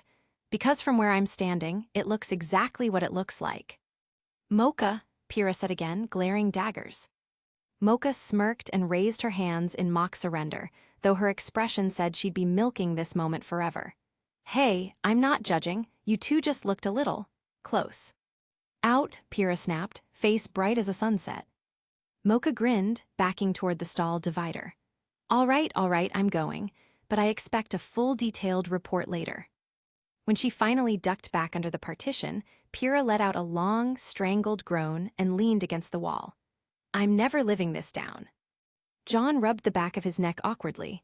Yeah, me neither. They stared at each other for a moment, before devolving into a mutual giggles of laughter. They shared another look afterwards, one filled with awkward warmth, mutual embarrassment, and something else neither dared name. "John," Pyrrha started, voice small. He smiled, still pink around the ears. "Yeah." How do I look?" she asked finally. He chuckled softly. "You, look really good. I wouldn't have expected to see you wearing something like this, but it fits you, I guess."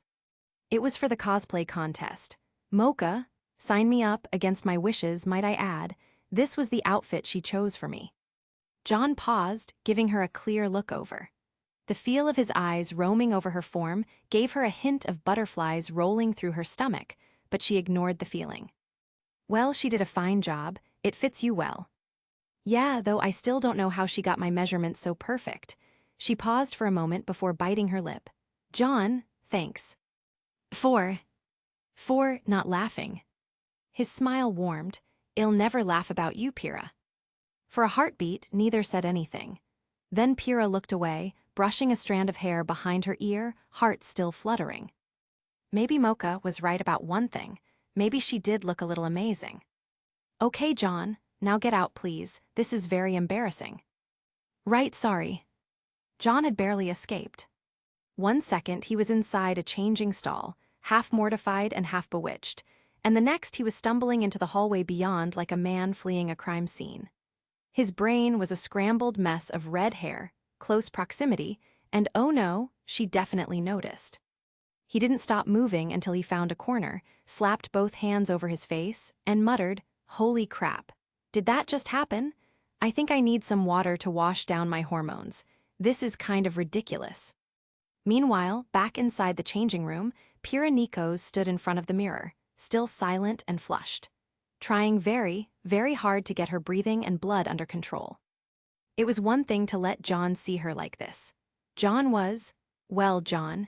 He was a close friend, not to mention kind, and probably already trying to convince himself that the whole thing never happened. But everyone else, especially strangers. The thought alone made her skin crawl. The outfit, even with how stunningly Mocha insisted it looked, didn't feel like her. Not in the way her gear or rune frame did. It was too much skin and too much focus. The neckline, the exposed shoulders, the way the short skirt didn't quite obey the laws of decency. She exhaled slowly. No, absolutely not. That's when the idea hit her. A deviously ingenious plan, as Mocha would have put it. Her Ferris rune wasn't just simply built for fighting anymore, not since she'd reached comprehension in the rune. She'd learned to be able to feel metal, every trace, particle and mote, as an extension of herself. She could even feel the subtle iron coursing through the human body, which pulsed like tiny stars when she focused hard enough. And better yet, she could control it. There was also one other thing that reaching comprehension had done for her rune, and that was metal creation. Using her aura, she could temporarily create metals to suit her will. Of course, if she let up the stream of aura that was keeping the metal conjured, it would disappear. That was one of her rune's limits. But at this stage, it was perfect. "All right," she whispered, clapping her hands together. "Let's fix this." She extended her aura, and her rune flared faintly in her mind, a soft metallic glow rippling up her forearm. A second later, thin lines of silvery red metal began forming, shimmering into existence like liquid mercury, catching the light. First, greaves, sleek, smooth, and modestly practical. They extended up past her knees, replacing the ridiculously sheer thigh-high socks Mocha had gotten her. Next, the chest plate. She didn't want to ruin the outfit entirely. Mocha would never forgive her, but she adjusted the depth of the neckline until it was less festival attraction and more fantasy duelist. A few minutes of focused manipulation later, the result gleamed back at her. Still elegant and still powerful, but now she looked like her. A fighter and a warrior. Someone who could stand against the forces of evil and not die of embarrassment halfway through. And for good measure, she crafted the piece de resistance. A smooth, shining helmet, its design somewhere between a knight's helm and a stylized gladiator's mask. She left a narrow opening around the eyes, enough to see, and a groove in the back to let her ponytail fall naturally. Anonymous, confident, and safe. Perfect. She admired her reflection one more time and smiled faintly. There, much better. Now to fix Mocha. 10 minutes later. Pyrrha had never heard so much whining come from one person. But Pyrrha, Mocha drawled, dragging out every vowel like it might extend her life. The cleavage window was integral to the aesthetic. The aesthetic was public indecency, Pyrrha replied flatly, tightening the last adjustment on Mocha's newly armored corset. Mocha, who was now wearing something halfway between dark sorceress and field-ready witch, pouted dramatically. You've ruined my artistic vision. I saved your modesty, Pyrrha countered, stepping back to inspect her handiwork. The new outfit was still striking. A black and crimson bodysuit with reinforced sleeves and fake runic etchings, a witch's hat trimmed with metallic accents, and a short cloak. But gone were the deep plunges and dangerously thigh-high cuts. Mocha looked powerful and extremely sulky. You're lucky I'm not controlling your mouth anymore, Pyrrha muttered, mostly to herself. I heard that, Mocha said, pointing accusingly. And for the record, I would have made this look tasteful, you just don't appreciate art. Pyrrha sighed, pinching the bridge of her nose beneath her helmet. We're due on stage in 5 minutes. Please behave. Mocha grumbled but fell in line, muttering something about artistic censorship and creativity under oppression. When the curtains lifted, the noise hit like a tidal wave. The space below the stage was packed. Students, office workers, visitors, cosplayers, and enthusiasts of all sorts, all cheering for the cosplay competition. Bright lights swept over the stage, glinting off metal props and sequined fabric. Dozens of contestants had already strutted their stuff, from ice queens to mechanical emperors and even sugar-powered superheroes. And now it was their turn. Next up, the commentator announced, voice booming over the speakers. A duo entry, the Crimson Knight and the Witch of Calamity. The crowd clapped and whistled. Mocha, ever the performer, immediately blew kisses, twirling her hat dramatically and striking a pose that had the front row cheering. Pyrrha, in contrast, stepped forward with all the quiet dignity of a knight who had accepted her fate. Her armor glimmered under the lights, the red highlights of her rune faintly visible in the reflections. From down below, John nearly choked on his soda. Wait, that's Mocha, isn't it? Ruby said, leaning forward. And that person over there, she looks familiar. Is that Pyrrha? Blake tilted her head, her fake cat ears flopping slightly. Maybe, she's wearing a helmet. Ruby squinted, but the posture, that's got to be her.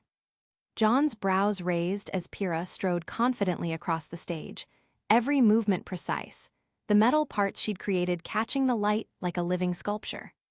Mocha followed behind, posing and spinning her wand, the cloak swirling around her like a magician about to perform. Blake crossed her arms. If it is her, I never thought that she would be interested in this kind of stuff. Doesn't really scream Pyrrha. Maybe it's really not her. She looks super cool though, right, John? John nodded with a distracted look on his face. Ruby didn't notice, more concerned with Blake's reaction. Aw guys, we should have signed up as well. It would have been so fun. Absolutely not. And for the record, I still don't like these cat ears. Ruby grinned mischievously and flicked her own red panda ears. Come on, Blake, you look adorable. I look ridiculous. You look mysterious. Ruby. Okay, adorable and mysterious. John didn't even hear them. His eyes were locked on stage, half-awed over again. He whispered under his breath, she made it look better. Pyrrha, unaware of his silent awe, glanced toward the audience and froze slightly, seeing the three of them. There they were, Ruby, Blake, and John. Ruby's red panda ears bouncing, Blake's unimpressed glare directed at her headband, and John, standing stiffly with his eyes wide. Under the helmet, Pyrrha's face turned bright red. Oh no, he's looking, don't look nervous, don't trip, don't. She almost did. Mocha couldn't help but tease her, seeing her slightly flustered body language. Be graceful, Your Highness. Quiet, Pyrrha hissed. They reached center stage, struck their final pose, Mocha's wand raised high, and Pyrrha's fake sword angled downward like a true duelist, and the crowd erupted. Cheers, whistles, flashes from phones. Mocha bowed deeply, grinning ear to ear. Pyrrha bowed too, far more awkwardly. As they exited, the commentator's voice boomed, "Give it up for contestant number 23, the Crimson Knight and Witch of Calamity duo." Backstage, Mocha practically vibrated with energy. "Did you see the crowd? They loved us." "They loved you," Pyrrha corrected, pulling off her helmet and exhaling. "I was just trying not to embarrass myself." "Oh, please, you looked amazing, like a goddess of steel." Mocha threw an arm around her shoulders. "And that entrance, the helmet, genius. No one even knew it was you." Pyrrha allowed herself a small smile. That was the idea. Then, from behind them, "Pyrrha." They both turned. John stood there near the curtains, looking sheepish but smiling. "Hey, you were incredible up there, and you changed the outfit too. It looks great." Mocha immediately smirked. Well, look who came to congratulate his knight in shining armor." "Mocha," Pyrrha warned. Mocha raised her hands innocently. "I'm just saying." John chuckled. "Seriously, Pyrrha, the armor, the helmet, everything looked amazing. You both kind of stole the show." Pyrrha felt her cheeks warm again. "Thank you, John. Though, using your rune is kind of cheating, isn't it?" Pyrrha sighed. "Maybe a little, especially when everyone put in a lot of effort for their own outfits. But I couldn't wear what Mocha made, so I had to improvise." "Hey, my designs were perfect. I still think we should have used the original." Mocha pouted. "No. Party pooper." Pyrrha stared at her with disgust. John grinned at the two of them. "Well, the two of you turned cosplay contest into tournament finals, so that was still pretty awesome." Mocha bowed so low that she nearly dropped her hat. Chapter 150, The Calm, Part 7. This mall was deader than dead. Its tiled floors were cracked, and its walls were broken down. Bits of red moonlight peeked though from the holes in the vast ceiling, high above. The brands and logos all around them now were hollow shells which looked warped and rusted under the pale crimson beams of light. In the center foyer, amid overturned kiosks and scattered mannequins, the four of them were surrounded. 6 rank 1 Beowulfs, each the size of a small truck. They were black-furred things with bone-white masks and pulsing red lines cutting through their visages like veins of fire. They circled, low and maliciously, steps echoing with predatory hunger across the ruined atrium. John rolled his shoulders, both swords drawn. The white gold of Lux Eterna shimmered faintly against the dusky gleam of Crocea Moors. Every breath he took came out as mist in the chilling air. 6, John muttered, "Gonna be tough." "Better than 8, Nora shouted over the sound of claws scraping against tile. Her hammer hummed faintly, crackling with her stored electrical discharge. "That time, we almost flattened Oscar." "I was fine," Oscar called, vanishing in a flicker of red light before reappearing behind one of the Beowulfs. His daggers struck twice, SHHK, carving slashes across the monster's spine. Before it could retaliate, he sped away, and it howled in anger at his missed attack. "Totally fine." "Focus," Ren's voice cut through, calm sharp. He was already in motion, 2 Beowulfs on him. His movements were efficient and deliberate. Every time their claws descended, his hands flicked, and their trajectories bent away, redirected mid-swing like magnets pushed off course. His eyes glowed faintly violet. Ren's trajectory rune was at the edge of comprehension now. It was bound to reach that level quite soon. No longer was he simply just able to redirect the trajectory of his own attacks, but now he could also affect those of everything else. "John," he said evenly, "left flank in 3. John didn't question. He felt the warning before he saw it. A shape lunging from the side, claws glowing red with crackling red and black energy. He met it with both blades in an X-guard, the impact ringing out like struck steel and sending a shockwave of air bursting through the surroundings. Energy flared, pushing him back several meters. His boots skidded across fractured tile, sparks hissing from his swords. "This one's got claw." "Be thankful it's not pounce," Ren replied, slipping between 2 Beowulfs that lunged at once. His rune flared again, and their slashes collided midair, deflected into each other. "That one's a strong one." "Yeah, well, so are we," Nora yelled, slamming her hammer into the ground and releasing an electrical shockwave which rippled outward with concussive force. For a moment, every Beowulf in range stumbled, claws cracking against tile. John grinned, aura surging as he unleashed his weakness rune onto all the Beowulfs in the area. Immediately, he felt his aura drop. His rune was a true aura guzzler, but the creatures around them also halted, feeling weaker than they had already been before. "I'll take right." He shot forward, and Lux Eterna met claws, clang, followed by Crocea Moors cutting upward in a silver arc. His movements blurred with speed that would have been inhuman in the waking world, each motion sharper and more deliberate than the next, his muscles flowing with the power of his body stat. The Beowulf staggered, jaw bruising as golden light from John burned through its mask. Behind him, Oscar flash-stepped again, his force rune shimmering through his form. He twisted and kicked out, blasting one of the weakened Beowulfs mid-lunge into a wall with a focused burst of energy. The thing crashed through what used to be a clothing store, racks and glass exploding outward. John ducked as another lunged, claws raking through the air above his head.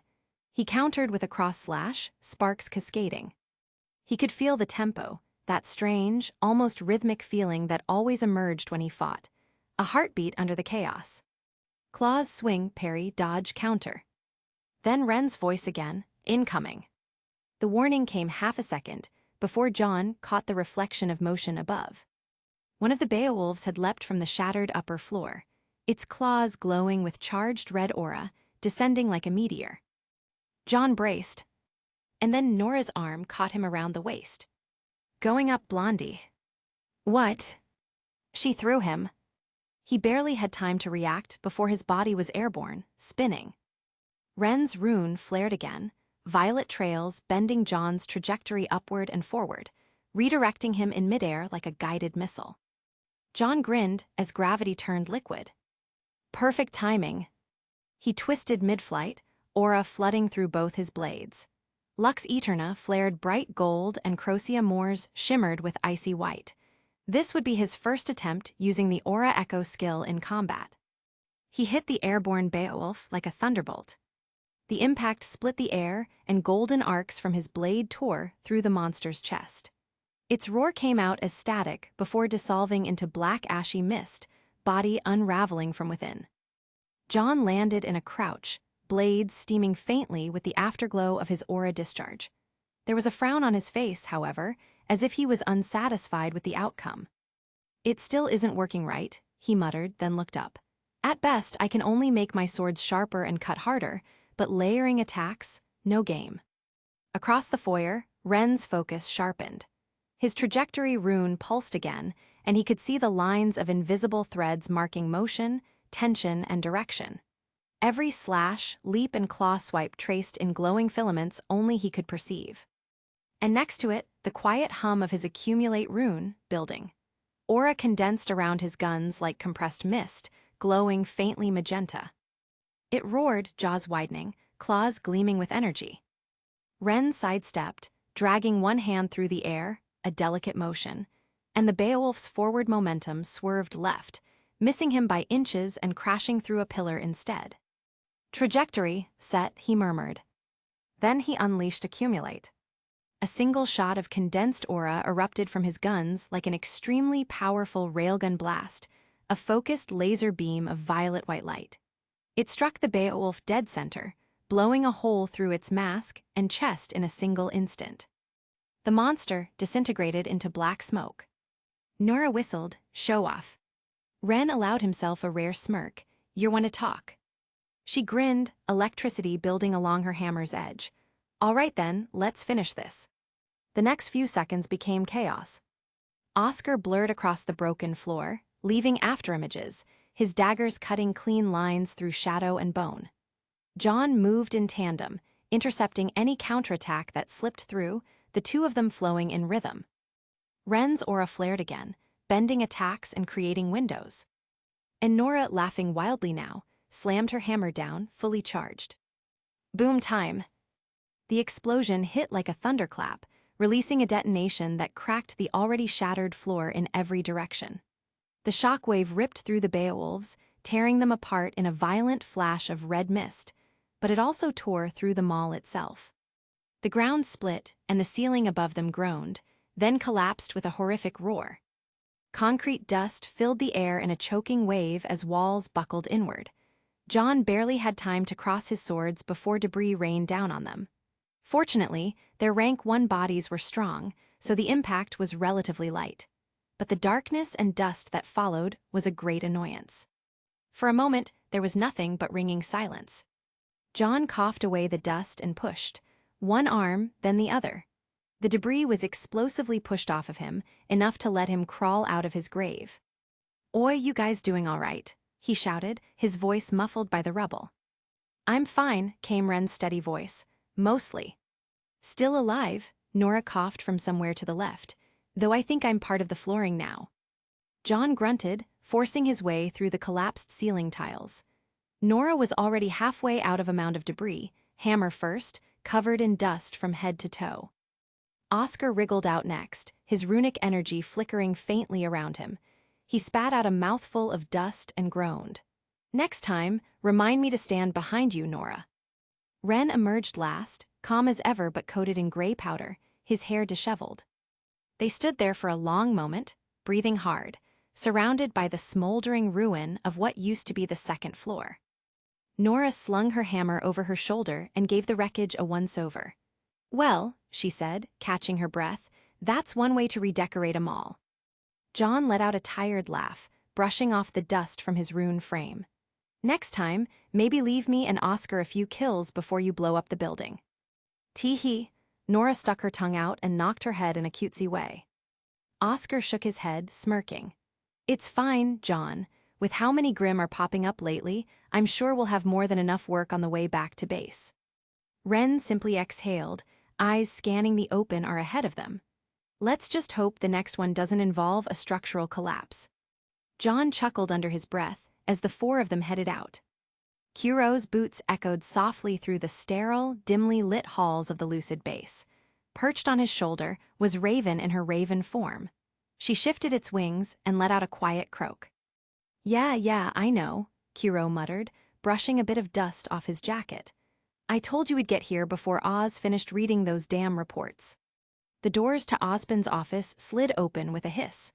Inside, the man himself sat behind his desk, green eyes scanning a glowing set of holographic documents. Steam curled lazily from the coffee mug beside him. "Oz," Kuro greeted, stepping in. The raven on his shoulder tilted its head, feathers puffing slightly.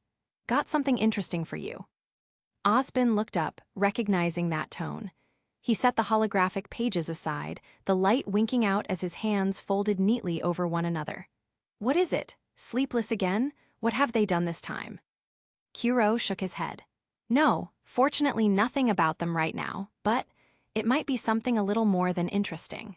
According to one of my sources, a splinter group of Awakened that isn't affiliated with Lucid, not Sleepless, just made a breakthrough. There are rumors that they've found a way to make imbued runes permanent." For a moment, the silence in the room thickened. Ozpin's expression froze mid-thought, his brows climbing higher. "Permanent," he repeated softly, as if testing the word. His usual calm faltered for a heartbeat, the weight of that implication hanging heavy in the air. "That shouldn't be possible, right?" "Yeah," Kuro said, pulling a flask from his coat and taking a quick sip. "That's what I thought too." The raven on his shoulder let out another soft caw. Ozpin leaned back in his chair, eyes distant now. "If that's true, then..." Kuro exhaled through his nose. "Yeah, Oz, this might change a couple of things." Chapter 151, 151, The Calm, Part 8. The city of Belmont was a place that time had politely refused to hurry. It was nestled in the southern outreaches of Vale, cradled between soft hills and the gray line of the old river that once carried barges full of ore and timber. These days, the river only carried its reflection, a dull, broken mirror for the faint neon lights that blinked half-heartedly across its banks. Unlike Vale proper, where the skyline shimmered with glass towers and lev trams zipped like streaks of light, Belmont had an older soul. Its streets were paved with cracked asphalt, its cars hummed with internal combustion instead of quiet electric whirs, and its citizens still gathered at diners that had vinyl stools and jukeboxes that didn't quite work anymore. The hum of progress was there, of course. Hollow phones and tablets and terminals flickered in windows. but it was a tired hum, an echo rather than a chorus. And on this quiet evening, the echo of footsteps broke the stillness of an abandoned industrial district at the city's edge. The man who walked there did not belong. He strode with casual grace, as though the crumbling warehouses and the empty streets were a stage set for his performance. Each step was catty, a crisp tap of his polished shoes against the cracked pavement, and with each footfall, he kicked a faint puff of dust into the evening air. A bowler hat, dark with a crimson band and a feather tucked neatly into the brim, rested upon his head. Beneath it, orange hair, slicked with immaculate precision, swept over one side of his face, leaving just enough space for a single emerald-green, foxy eye to glint through. The other remained hidden, a mystery shaded beneath the curve of the hat. He smiled faintly, like someone savoring a private joke. His attire was theatrical yet elegant, a white trench coat with tall collars and soft red inner padding that caught the faintest light when he moved. A pair of black gloves covered his hands, their leather gleaming faintly as he spun a white cane between his fingers. The cane was no ordinary trinket. From afar, it appeared the accessory of a man with expensive taste. But up close, if anyone had been there to look, they might have noticed the faint seams, the precise mechanical interlocks, the quiet hum beneath its pristine surface. A cane made not of wood, but of technology. He hummed softly as he walked, some nameless, lazy tune that rose and fell with the wind. The city around him was silent except for the creak of metal and the distant sound of cicadas. The warehouses loomed like ancient beasts, their steel ribs rusted and broken, their glass eyes shattered. It had been decades since Belmont's industrial quarter had thrived, before newer cities stole its trade routes, and before the people of the South had packed up and left. Now, all that remained were ghosts of industry. Empty shipping containers, sun-bleached signs, and graffiti that glowed faintly under the sun's light. The man stopped in front of one particular warehouse. It was larger than the others, a long rectangular building with a roof that sagged in the middle and metal doors that had rusted into a deep, crusted brown. The number 7 was barely visible on the front, faded beneath years of neglect. He tilted his head slightly, examining the chains that barred the door. He murmured, voice light and lilting. How quaint. He crouched, twirling his cane idly, and brushed a gloved hand across the chains. They were thick and industrial, the kind used for keeping shipments secure, not for decoration. The padlock was equally heavy, a relic from a time when locks were made to last. The man smiled. With a flick of his wrist, the air shimmered. A ripple, faint, almost invisible, spread from his hand, bending light like heat distortion. A second later, the chains vanished with a soft metallic snap. The next instant, the lock and chains reappeared in his left hand, heavy and solid. He turned them over once, studying their weight with an amused expression. Then he let them drop. The impact was deafening, a metallic crash that echoed across the district like thunder. The sound carried far too loudly for its size, indicating its heavy weight. The man chuckled. Hess, always a pleasure, old friend. He straightened his hat, adjusted his coat, and pushed the warehouse door open. It groaned in protest, scraping against the ground before finally yielding. The air inside was stuffy and smelled of dust and oil. The faint beams of sunlight from the cracked skylights spilled across the interior, catching on long-forgotten crates and machinery. Dust motes danced lazily in the air, glowing faintly in the light. He stepped inside. Tap, tap, tap. The sound of his shoes echoed faintly, swallowed quickly by the cavernous space. Rows of crates stretched toward the far wall, stacked haphazardly. The paint had peeled off most of them, revealing wood warped by moisture and time. Some had labels in old and faded lettering that he cared little about, but nonetheless, they were there. The man moved a crate that seemed heavy with a slight kick of his foot.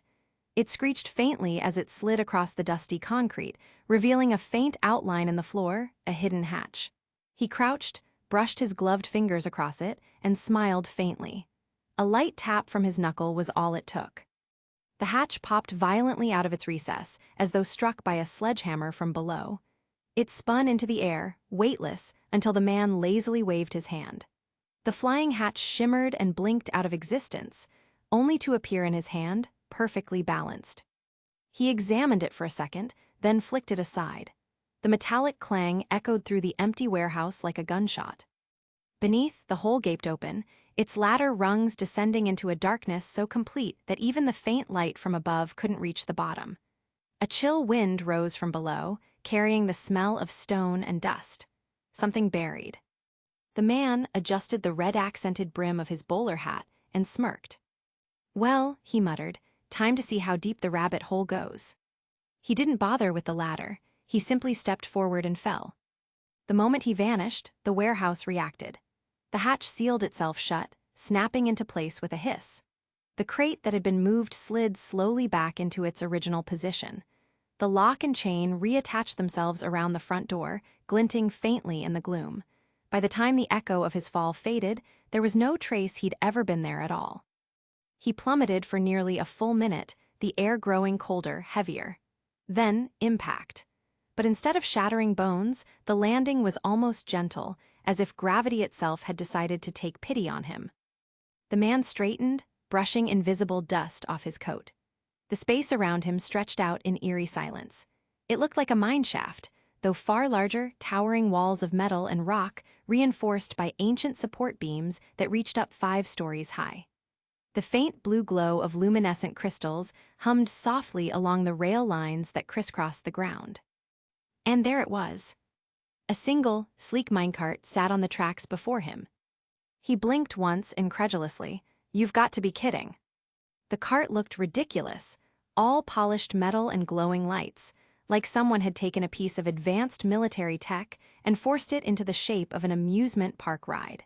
He sighed through his nose, muttering under his breath. "This is so beneath my aesthetic." Still, he climbed in, shifting around until he found a vaguely comfortable spot. His coat rustled against the red padded lining as he pressed the single illuminated button at the front. The cart screamed forward. The acceleration nearly tore the hat off his head. He grabbed it instinctively, one hand clamped tight to the brim while the other gripped the edge of the cart. The rush of air flattened his hair and pressed his coat against his body like a second skin. The tunnel walls blurred into streaks of blue and silver. The ride was wild, reckless, a mad plunge through forgotten depths.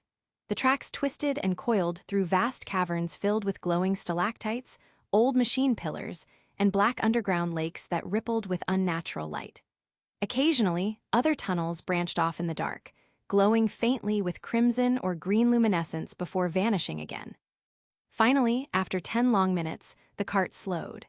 The brakes hissed, and the whole machine glided to a stop before a massive steel platform suspended in midair.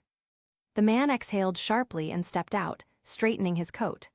The cart immediately shot back down the tunnel, vanishing in a streak of blue light. He grumbled, glancing after it. Not even a return ride, typical. He took in his surroundings, the echoing hum of machinery, the rhythmic clatter of footsteps. All around him, people were arriving by similar minecarts, stepping out with varying degrees of irritation, awe, or indifference. The platform began to descend, lowering him and the others toward a sprawling base below. The place looked part research facility, part military bunker, and part something else entirely. Dozens of figures milled about, at least 50 by his count. Some wore rune frames that hummed faintly with contained energy. Others bore sleek modern armor that gleamed beneath the harsh white light.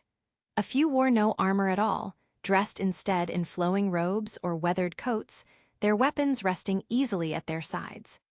Swords, axes, plasma rifles, hybrid tech revolvers, all mingled in a dizzying clash of eras and styles. The man's green eyes flicked from one weapon to the next, the corner of his mouth twitching upward. "A proper circus," he muttered. "Just how I like it." At the far end of the chamber, research personnel worked frantically around a massive array of stabilizing pylons.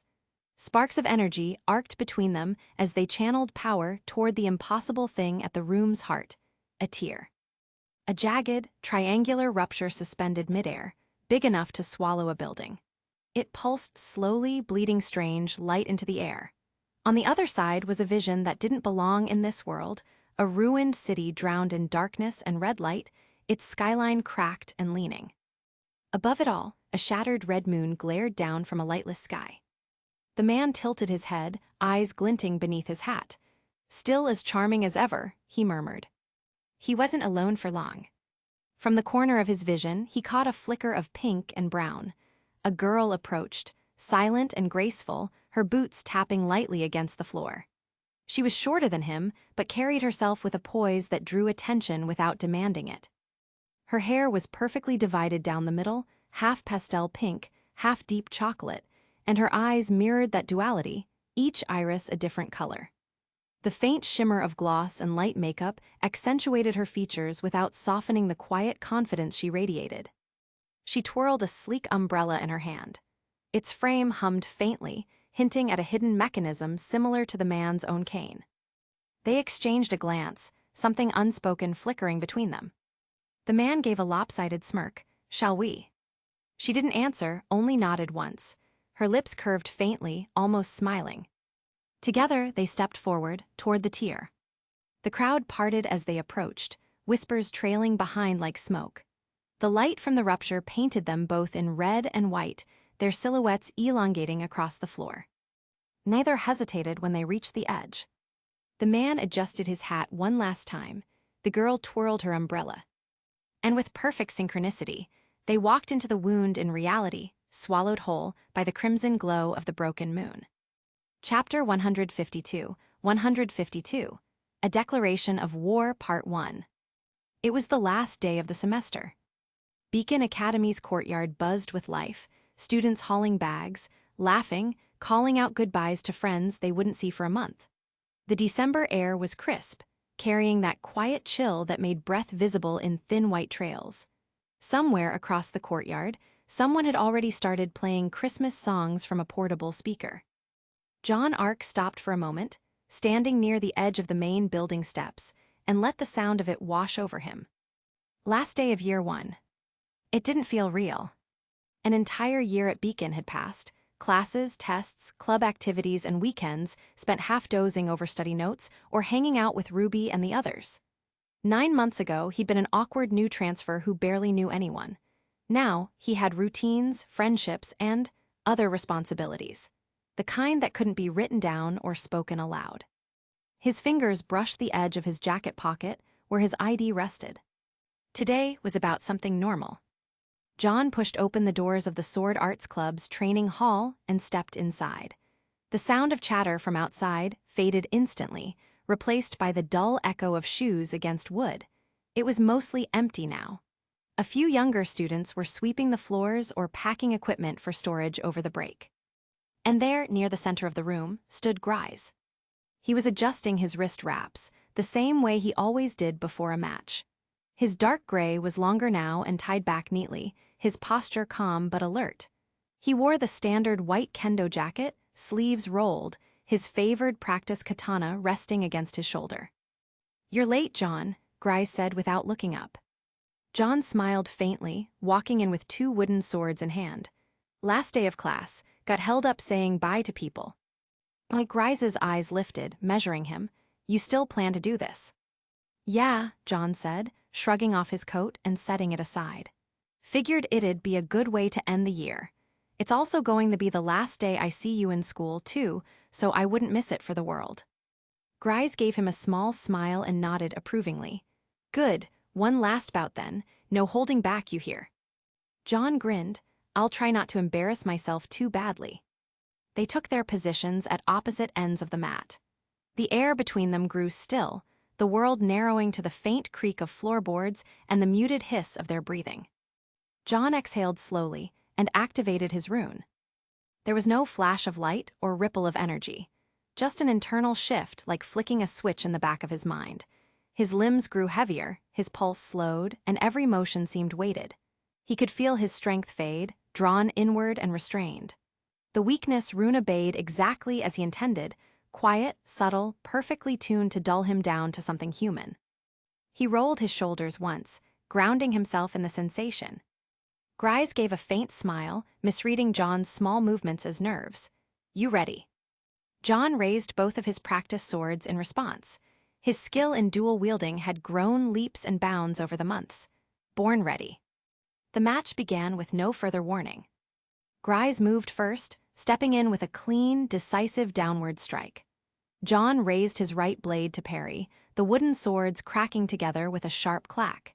He twisted his wrist, redirecting the pressure, and swept his left blade low to his ankle in response. RWBY sidestepped easily, countering with a horizontal slash that forced John back. His arms ached more than they should have, and his timing was slower than usual. That was good.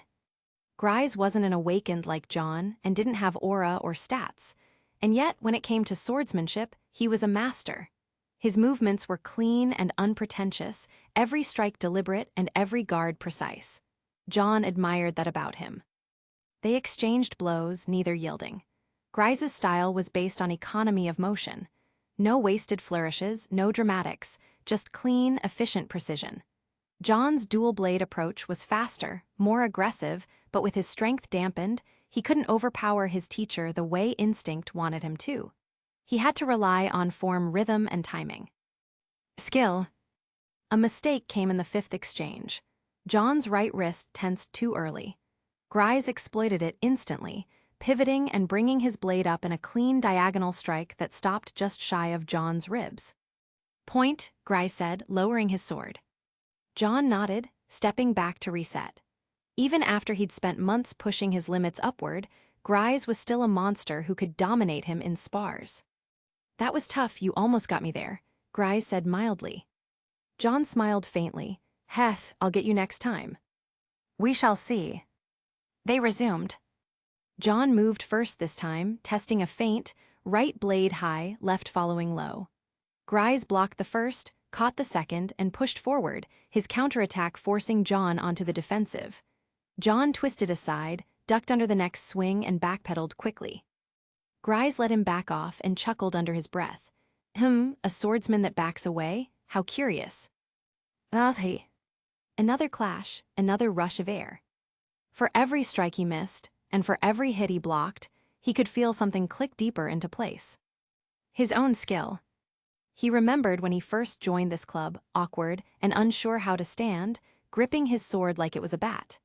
RWBY had been patient back then, teaching him one correction at a time. Now, almost a year later, John could see the lines between movements, the spaces between breaths.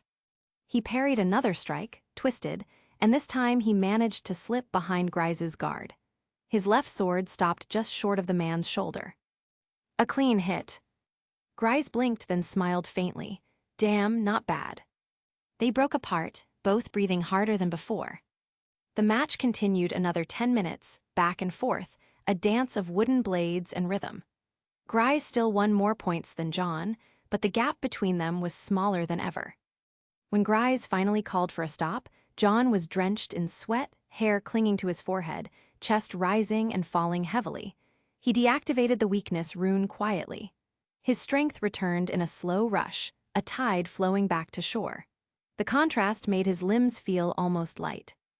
I'm impressed, John, RWBY said simply, setting his sword down and reaching for a towel.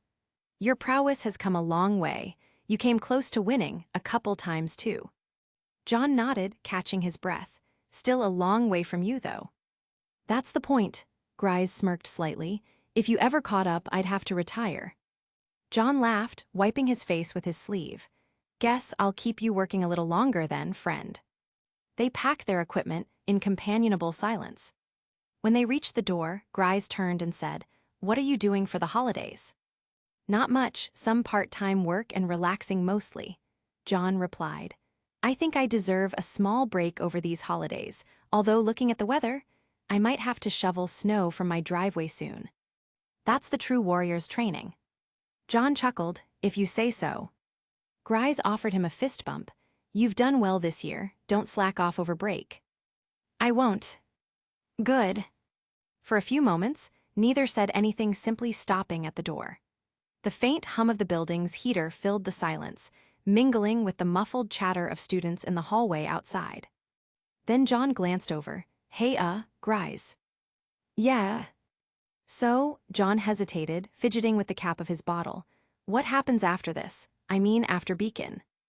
RWBY smiled faintly, amused. I'm surprised you never asked sooner. John rubbed the back of his neck, a little sheepish. I guess I never really thought about it. Every time we talk, it's always about swordsmanship, drills, or me getting my butt kicked. Grise chuckled. That's true enough. He leaned back against the wall, gaze drifting toward the ceiling. Well, yeah, this was my last year, so I guess I won't be going to high school anymore, and I won't be in the club again. That's kinda wild, John said softly. I can't imagine not seeing you around here again. I suppose I'll miss this place a little. Grise swirled the water in his bottle, thinking, but it's time. I've been here long enough already, and I've got plans lined up already. Oh. Yeah, there's a fencing academy in Mistral that offered me an assistant instructor position. They want someone with both competitive and teaching experience.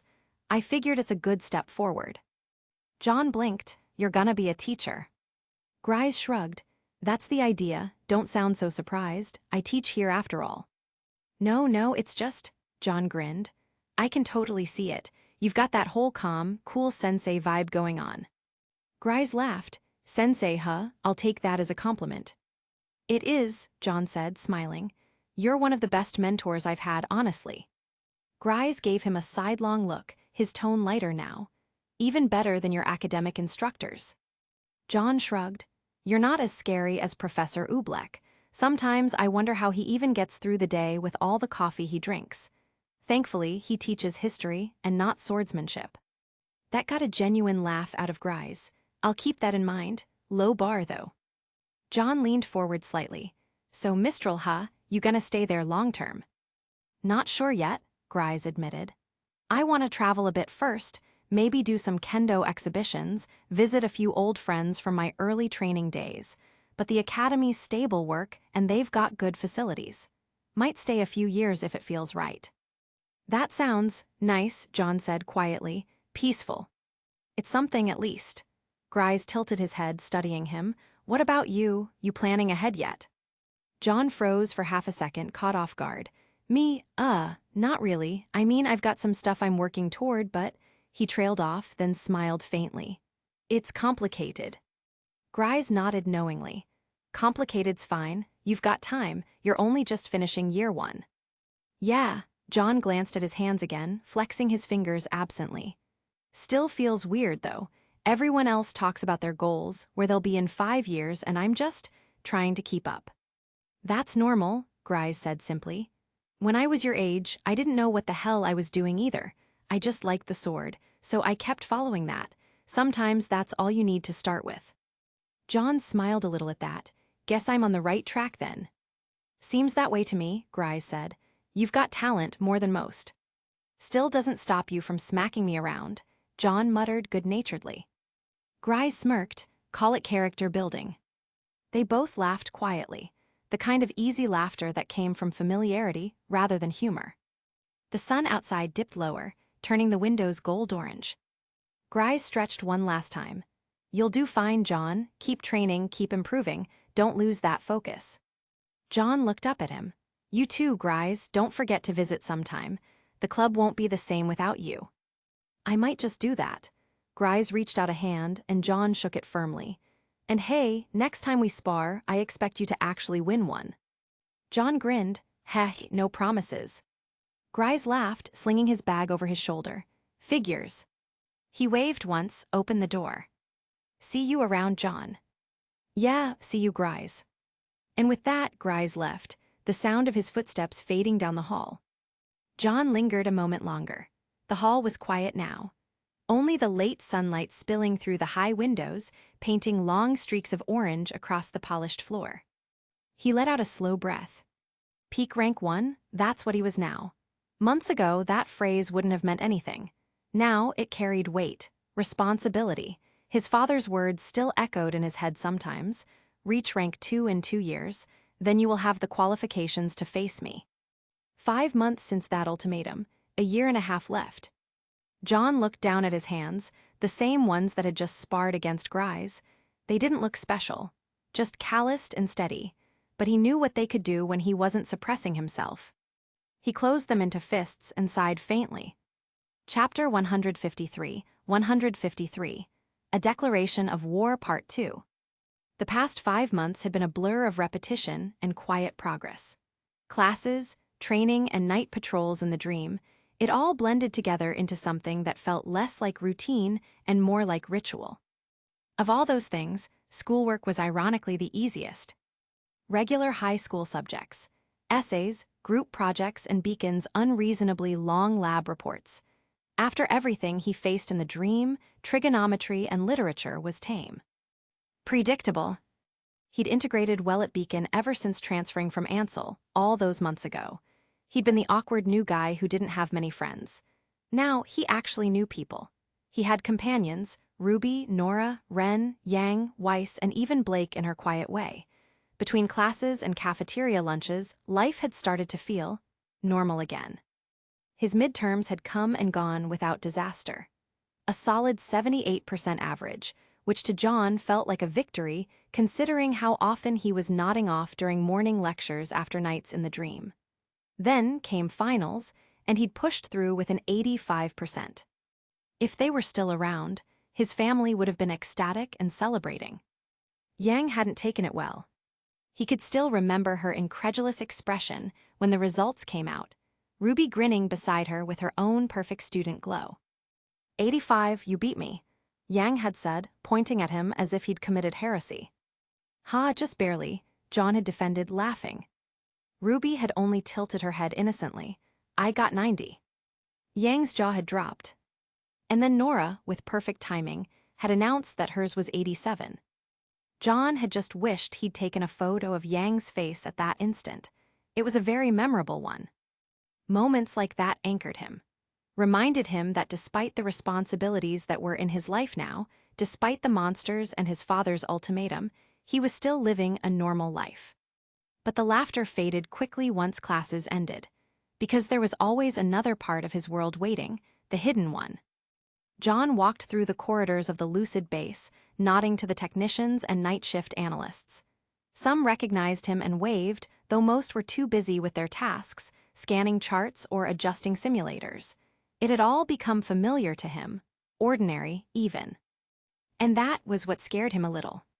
Because the more ordinary this secret world became, the less ordinary he felt. He thought back to the last few months, when he created his new rune for rank 1. Sword. It wasn't conceptual or high-tier, like his meta rune, weakness, but it was elegant in its simplicity. With Sword, he could split his blades and control them like extensions of his will, telekinetic steel guided by intent. The first time he'd done it, he'd grinned like an idiot as 4 training blades floated around him like loyal satellites. But that excitement faded as his understanding deepened. Sword wasn't what he needed. While it was fun to use, he could tell that it wasn't the rune meant for him. So John imbued it into Crocea Moors, fusing its essence into the blade until it became a single-use weapon rune. In doing so, he'd severed it from his soul. That moment had been quite interesting. It was like a part of his memory had been severed from his mind, and he couldn't replace it. He remembered watching the faint glow fade from his hands and thinking, I can't afford to be sentimental about power. His second experiment had gone better. The teleport rune, his current rank 1 rune, was raw but powerful. Straightforward in theory, yet complicated in practice. He could blink short distances, shifting through space with a faint pull of energy. It worked best when he could see where he wanted to go, but the aura consumption was immense. One night, he'd nearly collapsed after jumping 24 times in combat. Every warp had felt like ripping through invisible fabric with his bare hands. Still, he couldn't deny the thrill, the sheer freedom of it, the ability to move anywhere, instantly. It was intoxicating and dangerous. He wasn't sure if he would keep it. Part of him wanted something more refined, something conceptual, a rune that resonated with him the way weakness had. But for now, teleport worked. It was progress and, most importantly, another step toward rank 2. As John walked deeper into the facility, past the training halls and rune archives, he found himself smiling faintly. The hum of machinery surrounded him, a rhythm he'd come to associate with purpose. His other experiences within the dream had been strange, to say the least. If there was one thing John had learned over the past 2 months, it was that nightmare zones never followed logic. They were like fever dreams stitched together by fear and memory, half sense and half chaos. And yet, despite how warped they could get, there was always a pattern to them. always an amalgamation hiding somewhere in the distortion, feeding off the fear of the dreamer, growing fatter and stronger with every second it remained unchallenged. John had seen plenty by now, more than enough to last a lifetime. He still remembered the first-rank 1 zone they cleared as a full squad: him, Oscar, Ren, and Nora. Nightmare zones were shaped by emotion, which meant that the stronger the trauma, the more erratic the layout. Some were endless hallways that looped back into themselves. Others were small, confined places that pressed down on the mind like a vice. But some were like nothing he could have imagined. There were a couple that were quite memorable to him, even after they'd cleared it. It had started like a normal mansion home, 3 stories and rich walls, but the smell of something burning had lingered in the air. The longer they stayed, the more weird it became. The hallways lengthened and the walls pulsed faintly like veins just beneath the plaster. Then came the sound, wet chewing, from everywhere. The dreamer, a woman in her late 20s, had been trapped in her own house. Running from room to room, corner to corner, as mouths began to bloom from the floorboards. Human-sized teeth gnashing through the carpet, tongues slithering up from under the bed, voices whispering her name. Ren and Oscar had found her curled up in the bathroom, shaking. John and Nora went for the source. The amalgamation was fused with the house itself, a grotesque structure of bone and wood and flesh. When it roared, every wall screamed with it. John had been the one to cut it down, using sword and weakness in tandem. He still remembered how satisfying it felt when the structure splintered and dissolved, leaving behind that soft shimmer of energy as the zone dissolved. They'd saved her, and the dreamer woke peacefully, or as peacefully as one could after being in a nightmare. But even after waking, John kept thinking about how easily fear could twist something so ordinary into a nightmare. That was the thing about these zones: they weren't evil for the sake of being evil. They were reflections, just distorted beyond recognition. Another nightmare zone, which John remembered, was a scene in a bedroom of a large house. The lights were off, and there was no sound except for the steady drip of water somewhere behind the walls. Then ceiling pulsed, and they saw it. The amalgamation this time wasn't pretending to be a structure, it was watching. A skinless humanoid thing, clinging to the ceiling with inverted limbs, eyes studded across its body like embedded jewels. Each one moved independently, tracking every member of the squad. Its mouth hung open too wide, and from it poured a slow stream of black liquid that hissed when it hit the floor. The dreamer was paralyzed below it, lying on the bed. Couldn't move, couldn't speak, just staring upward in terror as the thing dripped black fluid on her face again and again. John didn't even think. He dashed forward, teleporting just before impact, appearing right above the bed and slamming Crocia Moores down through the creature's chest. It shrieked, eyes rolling in every direction, limbs twisting in panic. Nora blasted it with a lightning burst while Ren severed its spine. When it was over, the dreamer broke free of her paralysis and sobbed quietly into her hands. Then the zone cracked apart, dissolving into faint white mist. He couldn't deny it, there was something rewarding about what they did. Seeing someone freed from their nightmare. Watching them wake up peacefully again. Every cleared zone meant one less corrupted dreamer and one less potential collapse of the real world. But even rank 1 amalgamations were unpredictable. One zone they'd entered had been set on a beach, serene at first, until the ocean started boiling. Black waves rising, shaped into faces that screamed as they crashed down. The amalgamation had been beneath the water, whispering through every ripple. They'd handled it, but John remembered how the water smelled, like oil and decay. It reminded him too much of the train station in his early days alone. As for rank 2 zones, those were another level entirely. Kuro had taken them, John's squad and RWBY's, on supervised runs through a few rank 2s to show them what powerful ones looked like. He hadn't exaggerated. The first was a battlefield that stretched infinitely. A place where the air itself seemed heavy with despair. The amalgamation wasn't one creature, it was every soldier. Thousands of corpses, reanimating and moving as one vast organism, a sea of broken armor and blood-soaked banners. Every time one fell, another rose to take its place, crawling over the bodies of its fallen brothers. John still remembered the sound of their inhuman voices. A single word repeated endlessly, in a language that he understood. Kill. And when Kuro killed it, the chanting stopped instantly. The silence afterward was deafening. The next rank 2 was worse. A forest, quiet, too quiet. Every tree looked identical, and the deeper they went, the thicker the air became. At first, they thought the amalgamation was hiding in the forest somewhere. That's when Kuro told them, "It's not in the forest, it's the forest itself." And he was right. The trees began to move, branches snapping toward them like limbs. Roots tore through the ground. The whole forest was alive, and it was hungry. By the end, the clearing burned, Ruby panting beside him, her silver eyes reflecting the orange glow. John had stared at the ash and realized something. Every nightmare had a kind of logic. Fear gave it rules. Break those rules and you could win. He was getting good at breaking them. So that was how it had gone, the past few months, one nightmare after another, one victory at a time. Every fight made him sharper. Every zone cleared gave him insight into the way fear shaped the dream. He was now a peak rank 1. No longer the same boy who'd first stumbled into the dream realm, trembling and unsure. Now, when he looked into the mirror, he didn't just see a weakling. He saw power. And the faint, steady path toward rank 2.